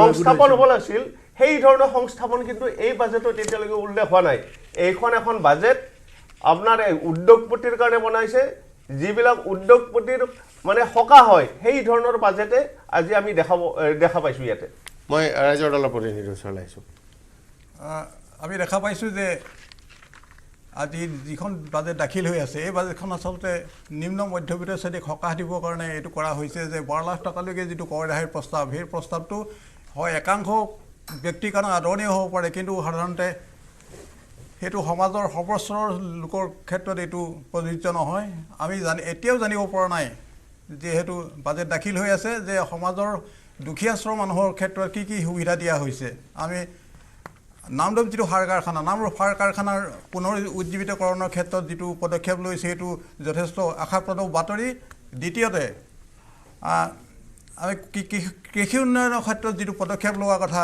উল্লেখ কৰা হৈছে এইটোত আমি দেখা পাওঁ অসমৰ ক্ষেত্ৰত যে অসমৰ যিবোৰ গ্ৰাম্য অঞ্চলৰ পানী যোগান আঁচনি সৰহভাগী বিকল হৈ আছে যেনে অসমৰ ক্ষেত্ৰৰ এইটো দশা এনেকুৱা গতিকে আমি পূৰ্ণাংগ বাজেটখন আমি সম্পূৰ্ণৰূপে জানিব পাৰিলে দুখীয়া শ্ৰেণীৰ কাৰণে কোন লোক উপকৃত হোৱা আমি জানিব পাৰিম গতিকে আমি পূৰ্ণাংগ বাজেটৰ অপেক্ষা কৰিব আমি অসমৰ ডাঙৰীয়া আপুনি দীঘলীয়া দিন ধৰি বাজেট আৰু অৰ্থনৈতিক বিষয়ে বিশ্লেষণ কৰিছে কেনে পাইছে বাজেটখন অফক'ৰ্ছ আমি এনেই চাই আছিলোঁ কিন্তু আমি যেনেধৰণৰ আমি মানে এক্সপেক্টেশ্যন আছিলে আগৰ পৰা সেইবোৰ ইনডাইৰেক্টলি কৰি আছে চাগে এমপ্লয়মেণ্টৰ কথা কৈ আছে এমপ্লয়মেণ্ট ডাইৰেক্টলি আছে দিলে গভৰ্ণমেণ্টে দিব লাগে যে ইমান লাখ টকা আমি এমপ্লয়মেণ্ট দিলোঁ কিন্তু কি হয় যদি MSME এনাৰ্জি ছেক্টৰ তাৰপিছত এই বাকী যেনেকৈ ছেক্টৰ উড়ান এনাৰ্জি স্কিমত যেতিয়া দি যায় বা আমাৰ কিছুমান মেনশ্যনো কৰা আছে গতিকে স্কিলৰ কথা মেনশ্যন কৰিলে সেইবোৰ কৰিলে কি হয় ইনডাইৰেক্টলি তাৰমানে সেইটো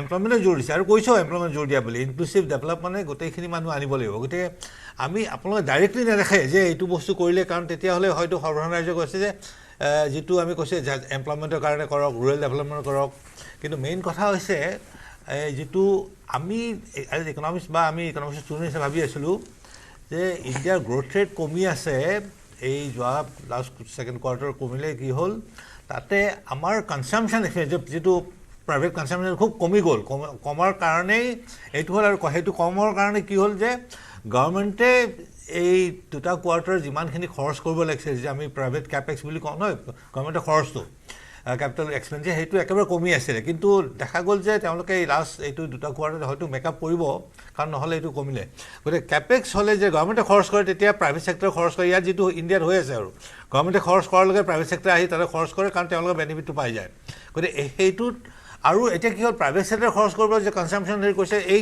টেক্সটো কমাই দিয়াৰ লগে লগে এটা দেখা যাব যে অহা বছৰলৈ এই প্ৰাইভেট ছেক্টৰৰ কনজাম্পশ্যন এইটো যিটো 12 লাখ মানে আজিকালি নিম্ন মধ্যবিত্ত গতিকে 12 লাখৰ যিখিনি আছে মানুহ সেইখিনি যদি খৰচ কৰিবলৈ আৰম্ভ কৰে সেইটোৱে ডাঙৰ কাৰণ ওপৰৰ পৰা বেছি ধনী শ্ৰেণী বেছি খৰচ নকৰে তেওঁলোকে ইনভেষ্ট কৰিব বাহিৰত বিদেশত যাব বা বিদেশলৈ ইনফেক্ট হেৰি পঠাই দিব বস্তু তেনেধৰণৰ থাকে কিন্তু আমি যিটো কনচিডাৰেট কৰিছোঁ গ্ৰুপটোত সেই গ্ৰুপটোৰ কাৰণে এই টেক্স কমোৱাটো যিটো কৰিলে সেইটো খুব দৰকাৰ আছিলে গতিকে ইনডাইৰেক্টলি ভাবি যে অহা বছৰ এই বছৰ তাৰমানে 25-26ত এই কনজাম্পশ্যনটো বাঢ়ি এবাৰ যদি কনজাম্পশ্যন বাঢ়ি যায় তেতিয়াহ'লে আমাৰ গ্ৰ'থ ৰেটটো আকৌ বাঢ়িব যিটো মানে এটা 5.4 মানত কৰিছে সেইটো মানে খুব আমাৰ কাৰণে ভাল নাছিলে 6.4 to 6.8 বুলি কৈ আছে কিন্তু এই যিটো ঠেলাটো মাৰিলে হয়তো 7% ওপৰ গুচি যাব পাৰে কাৰণ কি হয় গভৰ্ণমেণ্টে এইপিনে খৰচ কৰিবলৈ তেওঁ কৈছে কিবা ক'ত ইনভেষ্ট কৰিব এডুকেশ্যন ইনষ্টিটিউটৰ পৰা হওক গোটেইখিনি হওক তাত ৰিফৰ্ম কমিশ্যন এটা কৰিছে এইটো খুব ভাল কথা যে আমি ৰিফৰ্ম যিটো কৰিছে তেতিয়াৰ পৰা ৰিফৰ্ম কৰা নাই কিন্তু আমি সকলোৱে কওঁ যে এইটো ৰিফৰ্ম কৰা এইটো কৰা কিন্তু এটা যে কমিশ্যন কৰি দিয়া হয় ৰিফৰ্মৰ কাৰণে তেতিয়াহ'লে গম পাম ক'ত কি লেকুনা আছিলে ক'ত মানে হেৰি আছিলে গতিকে সেইটো আমি এক্সপেক্ট কৰিছোঁ যে ৰিফৰ্মৰ কাৰণে কিবা কৰিব তেওঁলোকে ডিক্লেয়াৰ নকৰি পেলাই কি ক'লে যে আমি ইনফ্ৰাষ্ট্ৰাকচাৰ কৰি ৰিফৰ্মৰ ইনফ্ৰাষ্ট্ৰাকচাৰ কৰিলোঁ আমি পলিচিটো কৰিলোঁ ইয়াৰ পিছত আমি ৰাইজৰ পৰা বা সকলোৰে পৰা ছাজেশ্যন লৈ পেলাই ৰিফৰ্মত লাগি যাম গতিকে এই দুটা ষ্টেপ মই কৈছোঁ যে ভাল এগ্ৰিকালচাৰৰ তেওঁলোকে কৰিছে আৰু যিটো আমি সেই আগত এছপিৰেশ্যন ডিষ্ট্ৰিক্টৰ পৰা কৰিছিলে এতিয়া স্পেচিয়েল 100খন ডিষ্ট্ৰিক্ট কৰিব কৈছিলে আমিও জড়িত আছিলোঁ এছপিৰেশ্যন ডিষ্ট্ৰিক্টত ভাল প্ৰগ্ৰাম আছিলে কিন্তু এতিয়া যদি দেখা যায় যে সেইটো আৰু যদি লৈ যায় তেতিয়াহ'লে বোধহয় ভাল হ'ব আৰু বাকী IIT জানে নহয় IIT তেওঁলোকে মানে এই সিটবোৰ বঢ়াব হৈছে মেডিকেল কলেজৰ সিট আদি বঢ়াব হৈছে গতিকে অভাৰঅল মোৰ ক'বলৈ 10,000 সিট মেডিকেল কলেজৰ যথেষ্ট ডাক্তৰৰ ভাৰতত বৰ নাটনি আছে একেবাৰে নাটনি আছে হয় সেইটো ডাক্তৰ বহুত লাগে এইটো আমাক এতিয়া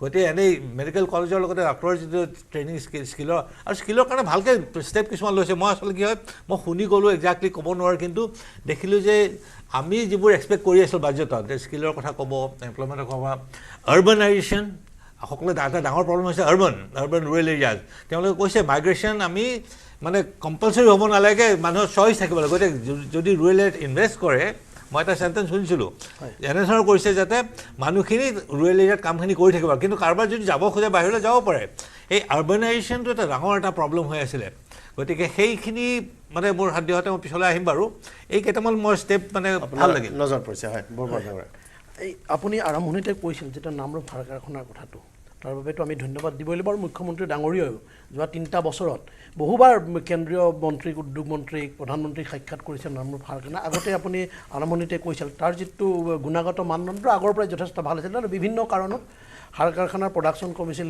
বিভিন্ন কাৰণ হৈছিল এতিয়া এইটো হোৱাৰ লগে লগে তাৰ আছে মেনেজমেণ্ট প্ৰব্লেম আৰু পুৰণা মেচিনাৰী বহুত আছিল ইনভেষ্টমেণ্ট বহুত পুৰণা হৈ গ'ল আগতে তাৰ কোৱালিটি যথেষ্ট ভাল আছিল এতিয়া সেইটো আকৌ যেতিয়া হ'ব নিশ্চয় যে কংগ্ৰেছৰ প্ৰতিনিধিয়ে কৈছে নিবনুৱা সমস্যাৰ কথা তেওঁলোকে হয়তো ভাবি থাকে যে চৰকাৰী চাকৰি দিলেই কিন্তু আজি নিৰ্মলা সীতাৰমণ ডাঙৰীয়াই প্ৰথমতে কৈছিল বিত্তীয় ভাষণত যে কৃষি ক্ষেত্ৰত দিয়াৰ যিটো দাদাই যিটো মাইগ্ৰেশ্যনৰ কথা কৈছে সেই গাঁৱৰ পৰা চহৰলৈ যেনেকৈ মানুহ গুচি আহিছে আৰু সেই তাতে যদি গাঁৱত ৰাখি কৃষি ক্ষেত্ৰত কৰাৰ ক্ষেত্ৰত আজি ইনভেষ্টমেণ্টৰ কথা আছে MSME ক্ষেত্ৰত তাৰ মুদ্ৰা লোনৰ কথাও তাৰে গোটেইখিনি কৈছে এতিয়া ডিটেইলছ তেওঁৰ যি 1.5 ঘণ্টাৰ প্ৰায় 2 ঘণ্টাৰ ভাষণটোত ডিটেইলছ এনেক্সাৰখিনি গোটেইখিনি অধ্যয়ন কৰাৰ পিছতে ডিটেইলছ ক'ব পৰা যায় আৰু এইটোৱে ধাৰণা কৰিব পৰা যায় নিবনুৱা সমস্যা সমাধানৰ লগে লগে অৰ্থনৈতিক মানুহৰ হাতলৈ আৰু কেনেকৈ টকা বেছিকৈ আহিব পাৰে মানুহৰ বজাৰলৈ কেনেকৈ পইচাটো যাব পাৰে তাৰ এটা ব্যৱস্থা এই বাজেটত কৰিবলৈ চেষ্টা কৰা হৈছে বুলি মোৰ অনুমান হয় হয় আগৰৱালা ডাঙৰীয়া মানে মই এজ এ বিজনেছমেন মই কওঁ মানে আমাৰ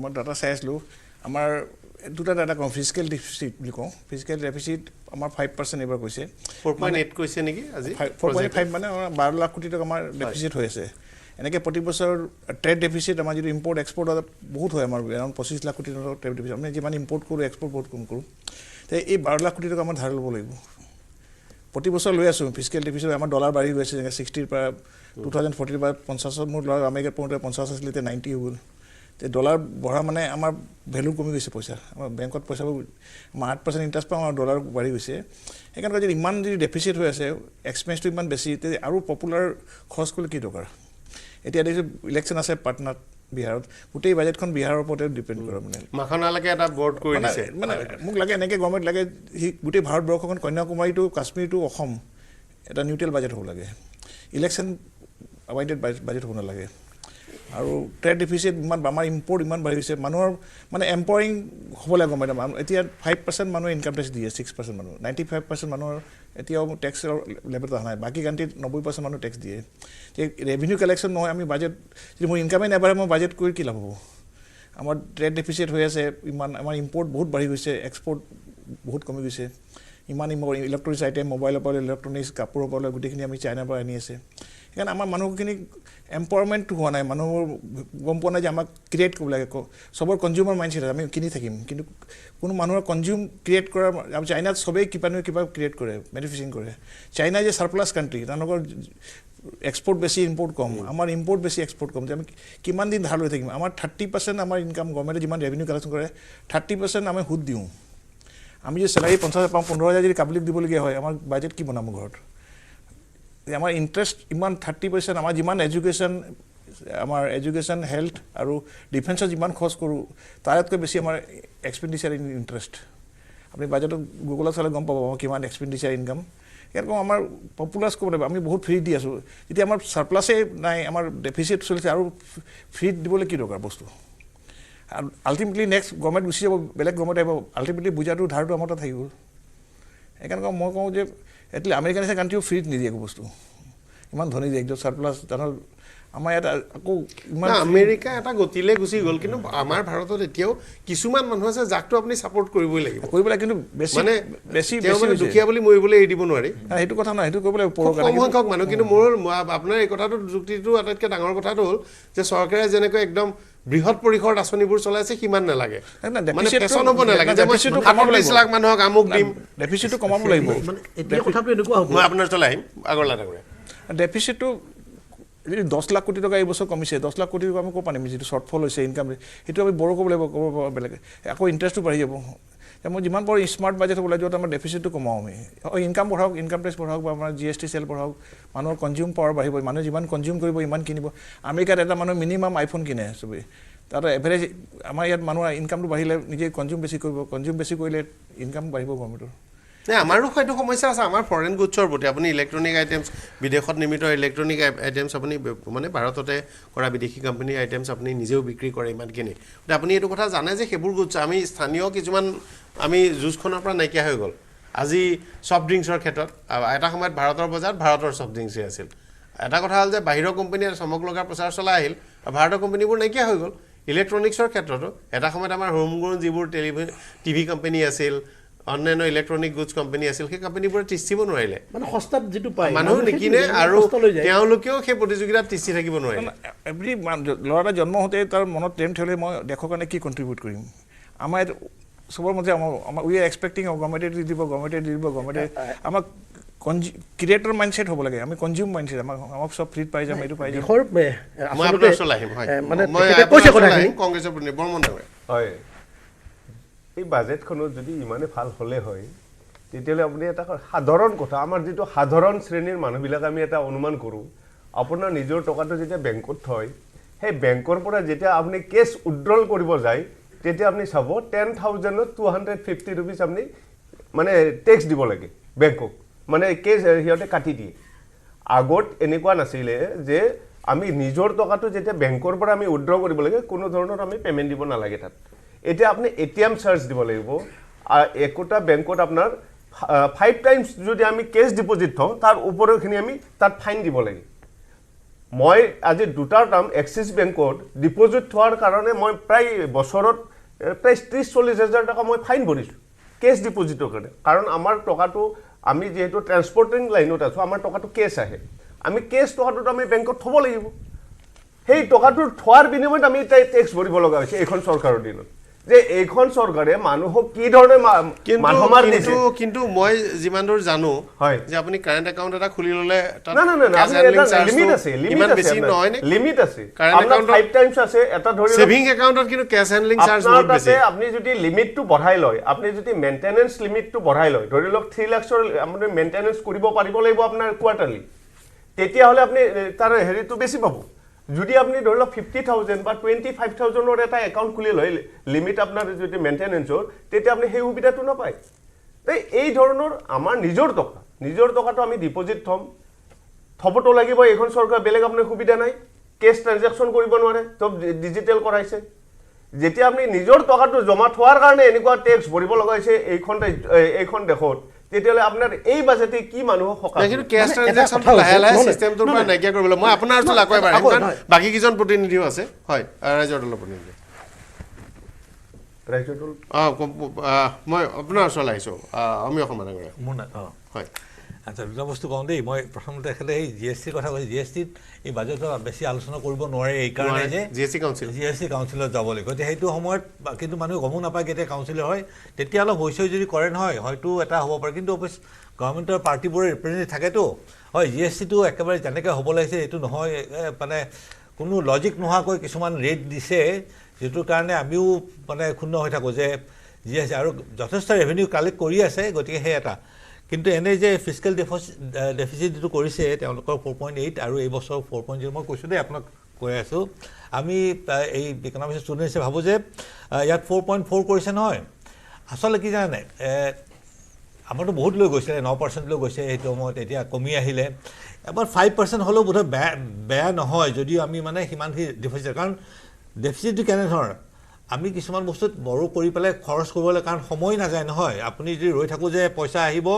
আমি তেতিয়া খৰচ কৰিম তেতিয়াহ'লে দেশখন তেনেকৈ আমি ডেভেলপ হ'ব নোৱাৰোঁ গতিকে কিছুমান ক্ষেত্ৰত কি হয় আমি বড়ো কৰিব লাগিব আৰু এই যে এতিয়া অসমত আমাৰ ভাৰত কি হৈছে জানে দৰিদ্ৰ নোহোৱা হ'ল দৰিদ্ৰ নোহোৱা হ'ল কিহৰ কাৰণে যে তেওঁলোকে দৌল মানে ফ্ৰী বস্তু দি আছে চাৰিপিনৰ পৰা চেণ্টাৰে বোধহয় মোৰ বেলেঞ্চ দেন ষ্টেজ তাৰমানে ষ্টেজবোৰে এনেকৈ দিব আৰম্ভ কৰিছে যে যিটো কাৰণে তেওঁলোকৰ পইচা নাথাকিলেও দিয়ে বোধহয় চেণ্টাৰত সেইটো হোৱা নাই কিন্তু কি হৈছে এটা বস্তু মই বেয়া পাইছোঁ যে 80 crore most probably 80 crore নেকি আমাৰ হেৰি এটা দি আছে যে এই ফুড ছাবচিডিটো সেইটো ইমান মানুহক দিয়া কোনো দৰকাৰ আমি কওঁ যে ইমান দুখীয়া মানুহ নাইয়ে ভাৰতত তাৰপিছত কওঁ যে আমি সকলোকে এইটো দি আছোঁ এইটো কালেকশ্যন হয়তো কানেকশ্যন বা যাৰ ৰিজনটো বেলেগ হ'ব পাৰে যে ইমান চিৰিয়েল প্ৰডাকশ্যন হয় ইণ্ডিয়াত এতিয়া পচি যায় গতিকে মানুহবোৰ দিয়াই ভালে দেই সেইটো কৰি পেলাই সেই এটা এংগল হ'ব গতিকে এতিয়া এইবাৰ যে পালছ মিছন কৰিছে আৰু কিবা কিবি কৰিছে সেই তাৰমানে মানুহবোৰক আমি চিৰিয়েল প্ৰডাকশ্যনৰ পৰা আনিব লাগিব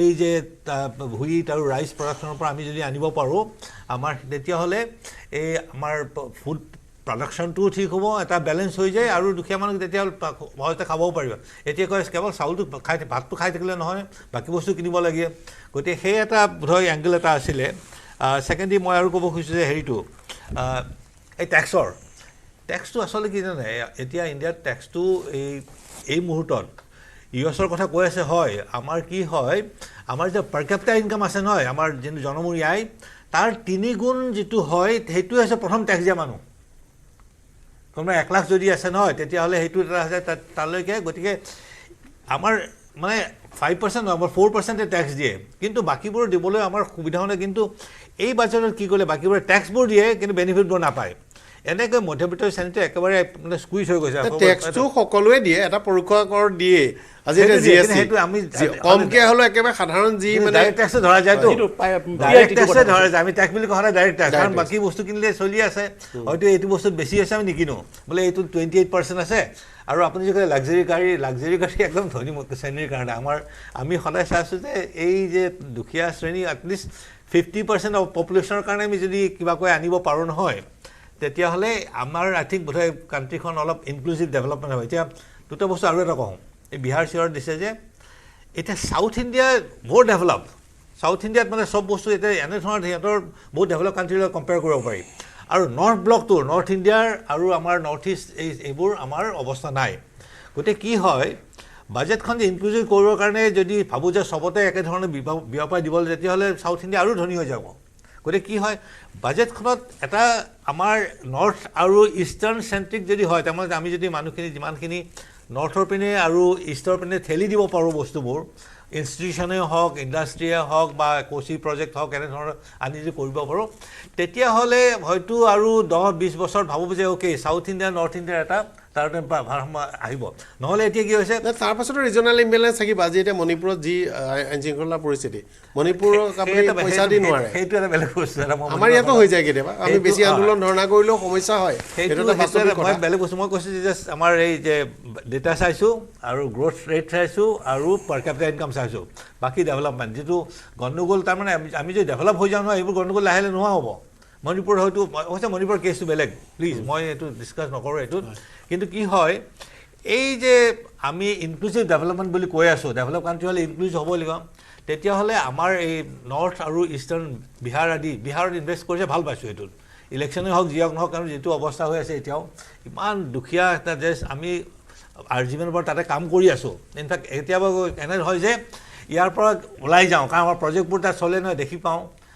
আপুনি স্বচ্ছ ভাৰত দেখে স্বচ্ছ ভাৰতে আপুনি বিহাৰত গধূলি আহক না এতিয়াও গোটেই চাৰিওপিনে ৰাস্তাৰ দুই চাইডে মহিলাবোৰ বহি আছে লেম্প এটা লৈ পেলাই চাকি লৈ পেলাই গতিকে তাত একো মানে ডেভেলপমেণ্ট আপুনি গধূলি যায় যে ডেভেলপমেণ্ট ভাল দেখাই নাপায় কি হৈছে গতিকে সেই পজিশ্যনটো যদি আমি কিবাকৈ আনিব খোজো বিহাৰত আৰু ডেভেলপ কৰক যদিহে আমি ইনক্লুজ যাব গতিকে মই সেইবোৰত চাই পেলাই যদি ওভাৰঅল যদি এজ এন ইণ্ডিয়ান চিটিজেন যে ভাবোঁ যে হয় আমাৰ দুখীয়া মানুহখিনি আৰু সেই দুখীয়া ঠাইবোৰ কিন্তু আৰু ইনভেষ্ট কৰিব লাগিব আমাৰ যিয়া পলিটিক্যাল ৰিজনে হওক বা যিকোনো ৰিজনে হওক কিন্তু আমি যদি সেইবোৰ ডেভেলপ নকৰো নহয় এটা এনে হ'ব যে সাউথ ইণ্ডিয়া আমাতকৈ 2-3 গুণ বাঢ়ি যাবগৈ আৰু আমাৰ এইখিনিত আমাৰ এই নৰ্থ আৰু ইষ্টাৰ্ণ ৰিজন থাকিব এই যিখিনি কথা আজি আগৰৱালা ডাঙৰীয়াই কৈছে বা কংগ্ৰেছৰ প্ৰতিনিধিয়ে যিখিনি কৈছে দৰিদ্ৰ মই আগতেই কৈছোঁ দৰিদ্ৰ সীমাৰেখা বা বাজেট এইখিনি হ'ল আমাৰ অমীয় সমাধান ডাঙৰীয়াই যিখিনি কথা কৈছে যে বিহাৰৰ যিটো উন্নয়নৰ কৈছে আগতে যেতিয়া বিহাৰৰ গোটেই মানুহবিলাক এই গোটেই তাত যেতিয়া দৰিদ্ৰতা আছিল গোটেই মানুহবিলাক অসম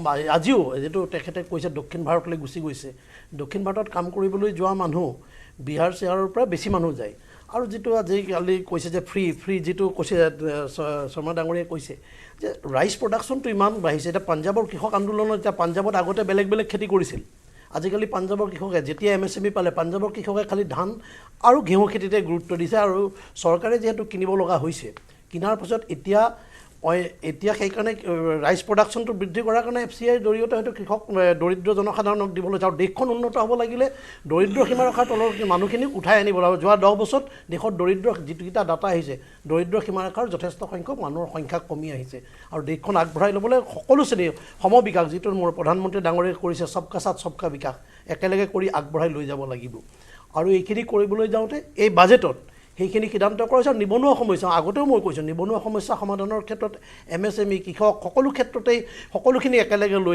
লৈ যাবলৈ প্ৰয়াস কৰিছে আৰু আমি যদি আজি আমেৰিকাৰ লগত আজিয়ে ভাৰতবৰ্ষক তুলনা কৰিবলৈ যাওঁ আজি আমাৰ পৰিকল্পনা আগতে 52 চনত দেশ স্বাধীন হোৱাৰ পিছত তেতিয়াৰ গৈতো মইতো সদায় কৈ আছোঁ যে তেতিয়াৰ পৰা পৰিকল্পনা আমাৰ কিছুমান বিসংগতি থাকি গৈছে মানে আমাৰ গোটেই চিষ্টেমটো হ'ল মানে আজি 100 বছৰৰ পিছত আজি ভাৰতৰ বিসংগতি আছিল আগতে উন্নয়ন হৈছে ৰেলৰ উন্নয়ন দক্ষিণ ভাৰতত বা বাকী ৰাজ্যত যেনেকৈ ৰেলৰ উন্নয়ন হৈছিল স্বাধীনতাৰ 100 বছৰ পিছত আজি ডিমাপুৰৰ পৰা নাগালেণ্ডৰ ভিতৰলৈ ৰেল ষ্টেচন 100 বছৰ পিছত প্ৰতিক্ৰিয়া লৈছোঁ महाकुंभ में जो इतनी लोगों की मृत्यु हुई लोग घायल हुए आज भी पता नहीं कि जो सूची नहीं है जानकारी नहीं है तो उसको लेकर सदन में एक चर्चा की तारीख स्थित हो ये हमारी मांग थी हमारी मांग को नजरअंदाज करने के लिए विपक्षी दल कांग्रेस पार्टी सपा टीएमसी विभिन्न इंडिया गठबंधन के दल ने वॉकआउट किया और आज तक भी हमें ये जानकारी नहीं मिली कि चर्चा होगी कि नहीं होगी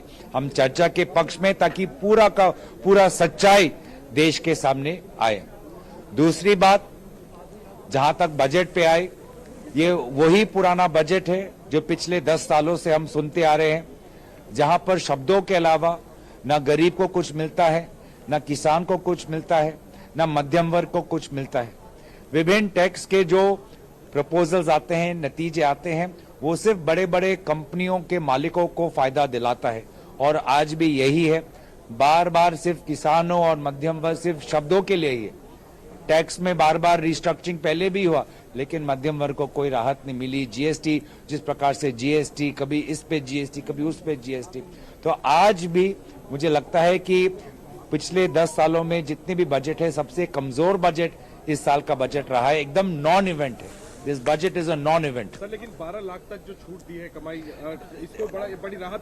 देखिए कोई इसमें कोई साफ उन्होंने कोई डिटेल्स नहीं दिए हैं सारे उन्होंने कहा बाद में विवरण है सरकार का ये एक पुराना खेल है कि वो दिखाते एक है और जब आप बारीकी में जाते हैं तो देखते हैं कि इसमें कोई फायदा नहीं हुआ है तो ये एक वही परंपरा है एक ढोंग है एक जुमला है जब आप बारीकी में जाएंगे जो हमारी प्रेस कॉन्फ्रेंस आज शाम को 5 बजे होगी उसमें सारा कुछ स्पष्ट हो जाएगा এটা বিৰোধী লৈছোঁ বিৰোধী পিছত উভতি আহিম চৰ্চা অব্যাহত থাকিব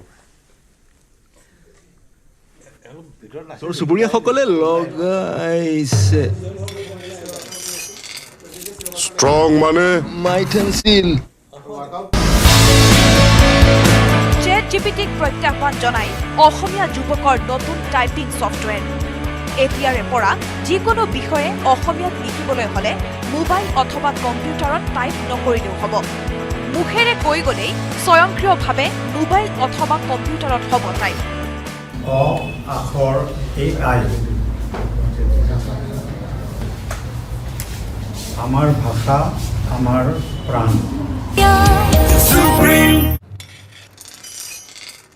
ষ্ট্ৰং মানে মাইথেন ষ্টিল ChatGPTক প্ৰত্যাহ্বান জনাই অসমীয়া যুৱকৰ নতুন টাইপিং ছফটৱেৰ এতিয়াৰে পৰা যিকোনো বিষয়ে অসমীয়াত লিখিবলৈ হলে মোবাইল অথবা কম্পিউটাৰত টাইপ নকৰিলেও হ'ব মুখেৰে কৈ গলেই স্বয়ংক্ৰিয়ভাৱে মোবাইল অথবা কম্পিউটাৰত হ'ব টাইপ অ আখৰ AI আমাৰ ভাষা আমাৰ প্ৰাণ আমাৰ ভাষা আমাৰ প্ৰাণ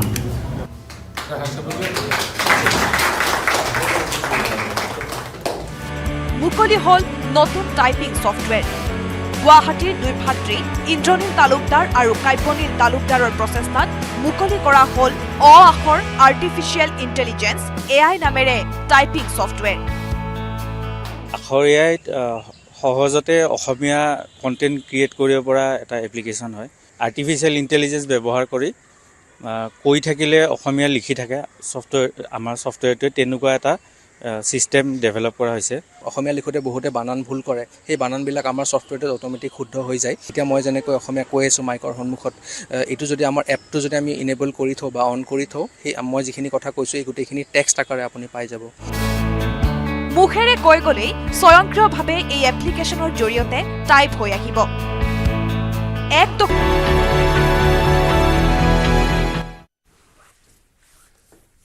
বিৰোধী পিছত স্বাগতম জনাইছোঁ চৰ্চা কৰি আছোঁ বাজেট প্ৰসংগ মোৰ সৈতে অতিথিসকল আছে RS যোশী ডাঙৰীয়া মোৰ সৈতে সংযুক্ত হৈছে বিশ্লেষক দীৰ্ঘদিন ধৰি ফাইনাৰৰ সৈতে জড়িত হৈ আছে যোশী ডাঙৰীয়া আপোনাক স্বাগতম জনাইছোঁ আৰু বাজেট কেনেদৰে বিশ্লেষণ কৰিছে আপোনালোকে নমস্কাৰ বাজেটটো খুব ভাল হৈছে যদি please allow me to speak in English মানে this is a budget for Viksit Bharat government's response to Viksit Bharat how they are going to make the India Viksit developed so they have come out with a clear roadmap there is no ambiguity about how the government is going to make it and if you go through the budget see it started with agriculture. The agriculture happens to be the backbone of Indian economy. We have been the agrarian economy so far, and it concluded with middle class. And in between, FM touched upon other verticals of society, virtually cross section of society. I should say this is a very well-meaning budget. There is no rhetoric. No populist measure. And another good thing about the budget, this time government or finance minister has tried to bridge the gap between urban and rural. Rural economy has been given due impetus and rightly so. One thing I have also noticed that government is coming out with a direct tax bill. Now we are governed by Income Tax Act 1961. About 65-66 years old act, very difficult to understand, very difficult to comply with. Now government is coming out with the new tax code, that is very welcome step. And good thing about that middle class will be really will get benefited. Now the threshold limit is 12 lakhs rupees, and those who are the salary taxpayers. There will be no income tax up to 12 lakhs 75,000. So I think this is the very calibrated approach by government and government's response to how they are going to achieve Viksit Bharat by 2047. আমাৰ সৈতে সংযুক্ত হৈ থাকক আগৰলা ডাঙৰীয়া এটা কথা ঠিক যে অসম উত্তৰ পূৰ্বাঞ্চলৰ কাৰণে বিশেষভাৱে এতিয়া উল্লেখ পোৱা নাই আমি নামৰূপ সাৰ কাৰখানাৰ বাহিৰে কিন্তু দুখন আঁচনিত আমাৰ উত্তৰ পূৰ্বাঞ্চলৰ কথা বিশেষভাৱে উল্লেখ কৰা আছে এখন হ'ল পোষণ আঁচনি যিখন শিশুৰ কাৰণে সেইখন পুনৰ দেশজুৰি বৃদ্ধি কৰা হৈছে উত্তৰ পূৰ্বাঞ্চলক বিশেষ গুৰুত্ব দিয়া আছে শিশুৰ পৰিপুষ্টি দ্বিতীয় হ'ল উড়ান আঁচনিখন অসমৰ কাৰণে উত্তৰ পূৰ্বাঞ্চলৰ কাৰণে হ'ব কাৰণ বৃহৎ পৰিসৰত নতুন এয়াৰপৰ্ট যি কৰা হৈছে উত্তৰ পূৰ্বাঞ্চলতে সৰু সৰু এয়াৰপৰ্ট হ'ব আৰু উত্তৰ পূৰ্বাঞ্চলত সেই বিমানবন্দৰসমূহৰ পৰা যাতায়াত সুচল হৈ পৰিব সেই দুটা নিশ্চিত বাকী সাধাৰণৰ পৰা কিন্তু সৰ্বশেষত আমাক লাগিব সাধাৰণ মানুহে কি পাইছে মোৰ কি সুবিধা হৈছে আপোনাৰ কি সুবিধা হৈছে বা গাঁৱৰ খেতিয়ক এজন ছাত্ৰ এজন সাধাৰণ পৰিয়ালৰ মানুহ এজনৰ কি সুবিধা হৈছে আগৰলা ডাঙৰীয়া চকুত পৰিছে না আপোনাৰ কিবা নাই মই প্ৰথমতে মই বেয়া পাইছোঁ যে মই কংগ্ৰেছৰ মানুহ নহয় এজন মোক মাতিছে ক'বৰ কাৰণে হয় মই কেতিয়া মই ৰেচনেল থিংকাৰ মই কেতিয়াও উইথ দ্য ফ্ল' নাযাওঁ মানে মই যিটো শুদ্ধ সেইটো কওঁ আৰু মই কোৱা নাই যে মই বিজেপি বেয়া মই বিজেপি চৰকাৰ ইমান ভাল চলাই আছে আজি মোদী গভৰ্ণমেণ্ট ভাল কিন্তু অলপ চলপ ক্ৰিটিচাইজ কৰিব লাগিব নহ'লে যদি আমি একেটা কথাকে ক্ৰিটিচাইজ কৰাৰ ফলত কামো হয় আমি এতিয়া অলপতে অসম চৰকাৰ কিবা এটা বস্তু সমালোচনা কৰিছোঁ তেওঁলোকে শুধৰাই ল'লে কংগ্ৰেছৰ বুলি কৈছে মই কংগ্ৰেছটো কেতিয়াও নহয় আৰু মই এজন ব্যৱসায়ী আৰু আমি ভাল টেক্স পে' কৰোঁ আৰু মই ডাটাখিনি খুব পঢ়োঁ মানে মই আমাৰ আপোনাৰ কংগ্ৰেছৰ বুলি কোৱা নাই কোনো কোৱা নিচিনা লাগিলে মোক ঠিক আছে মই কংগ্ৰেছৰ প্ৰতিনিধিক ক'বলৈ যদি কৈছোঁ মানে কি হৈছে মই সদায় ক্ৰিটিকেল থিংকাৰ আমি সদায় ভুলক ভুল কওঁ শুদ্ধ কওঁ সেইজন আগত নাচাওঁ আৰু অসম গভৰ্ণমেণ্টৰ আমাৰ হেমন্ত বিশ্ব শৰ্মাৰ পৰা যেতিয়াৰ পৰা আহিছে লাষ্ট 4 বছৰ দেখিছোঁ আমাৰ ৰিপ্ৰেজেণ্টেশ্যনটো চেণ্ট্ৰেল গভৰ্ণমেণ্ট ভেৰি ষ্ট্ৰং আৰু আমি বহুত বেনিফিট পাইছোঁ অসমত দেখিছোঁ অসমত চৰকাৰৰ পৰা পইচা ভালে আহিছে আগৰ চৰকাৰতকৈ এতিয়া আমি দেখিছোঁ আমাৰ relationship with the central government very good আৰু সেই হিচাপে এইবাৰ বাজেটতো আমাৰ নামৰূপৰ কথা কৈছে আৰু বহুত আহি আছে আমাৰ অকল বাজেট নহয় ইয়াৰ আগতো আমাৰ বহুত আমাৰ চৰকাৰৰ পৰা আমাৰ প্ৰপ'জেল আহিছে কিন্তু কিছুমান ডাটা মই সদায় কওঁ যে আমাৰ মানে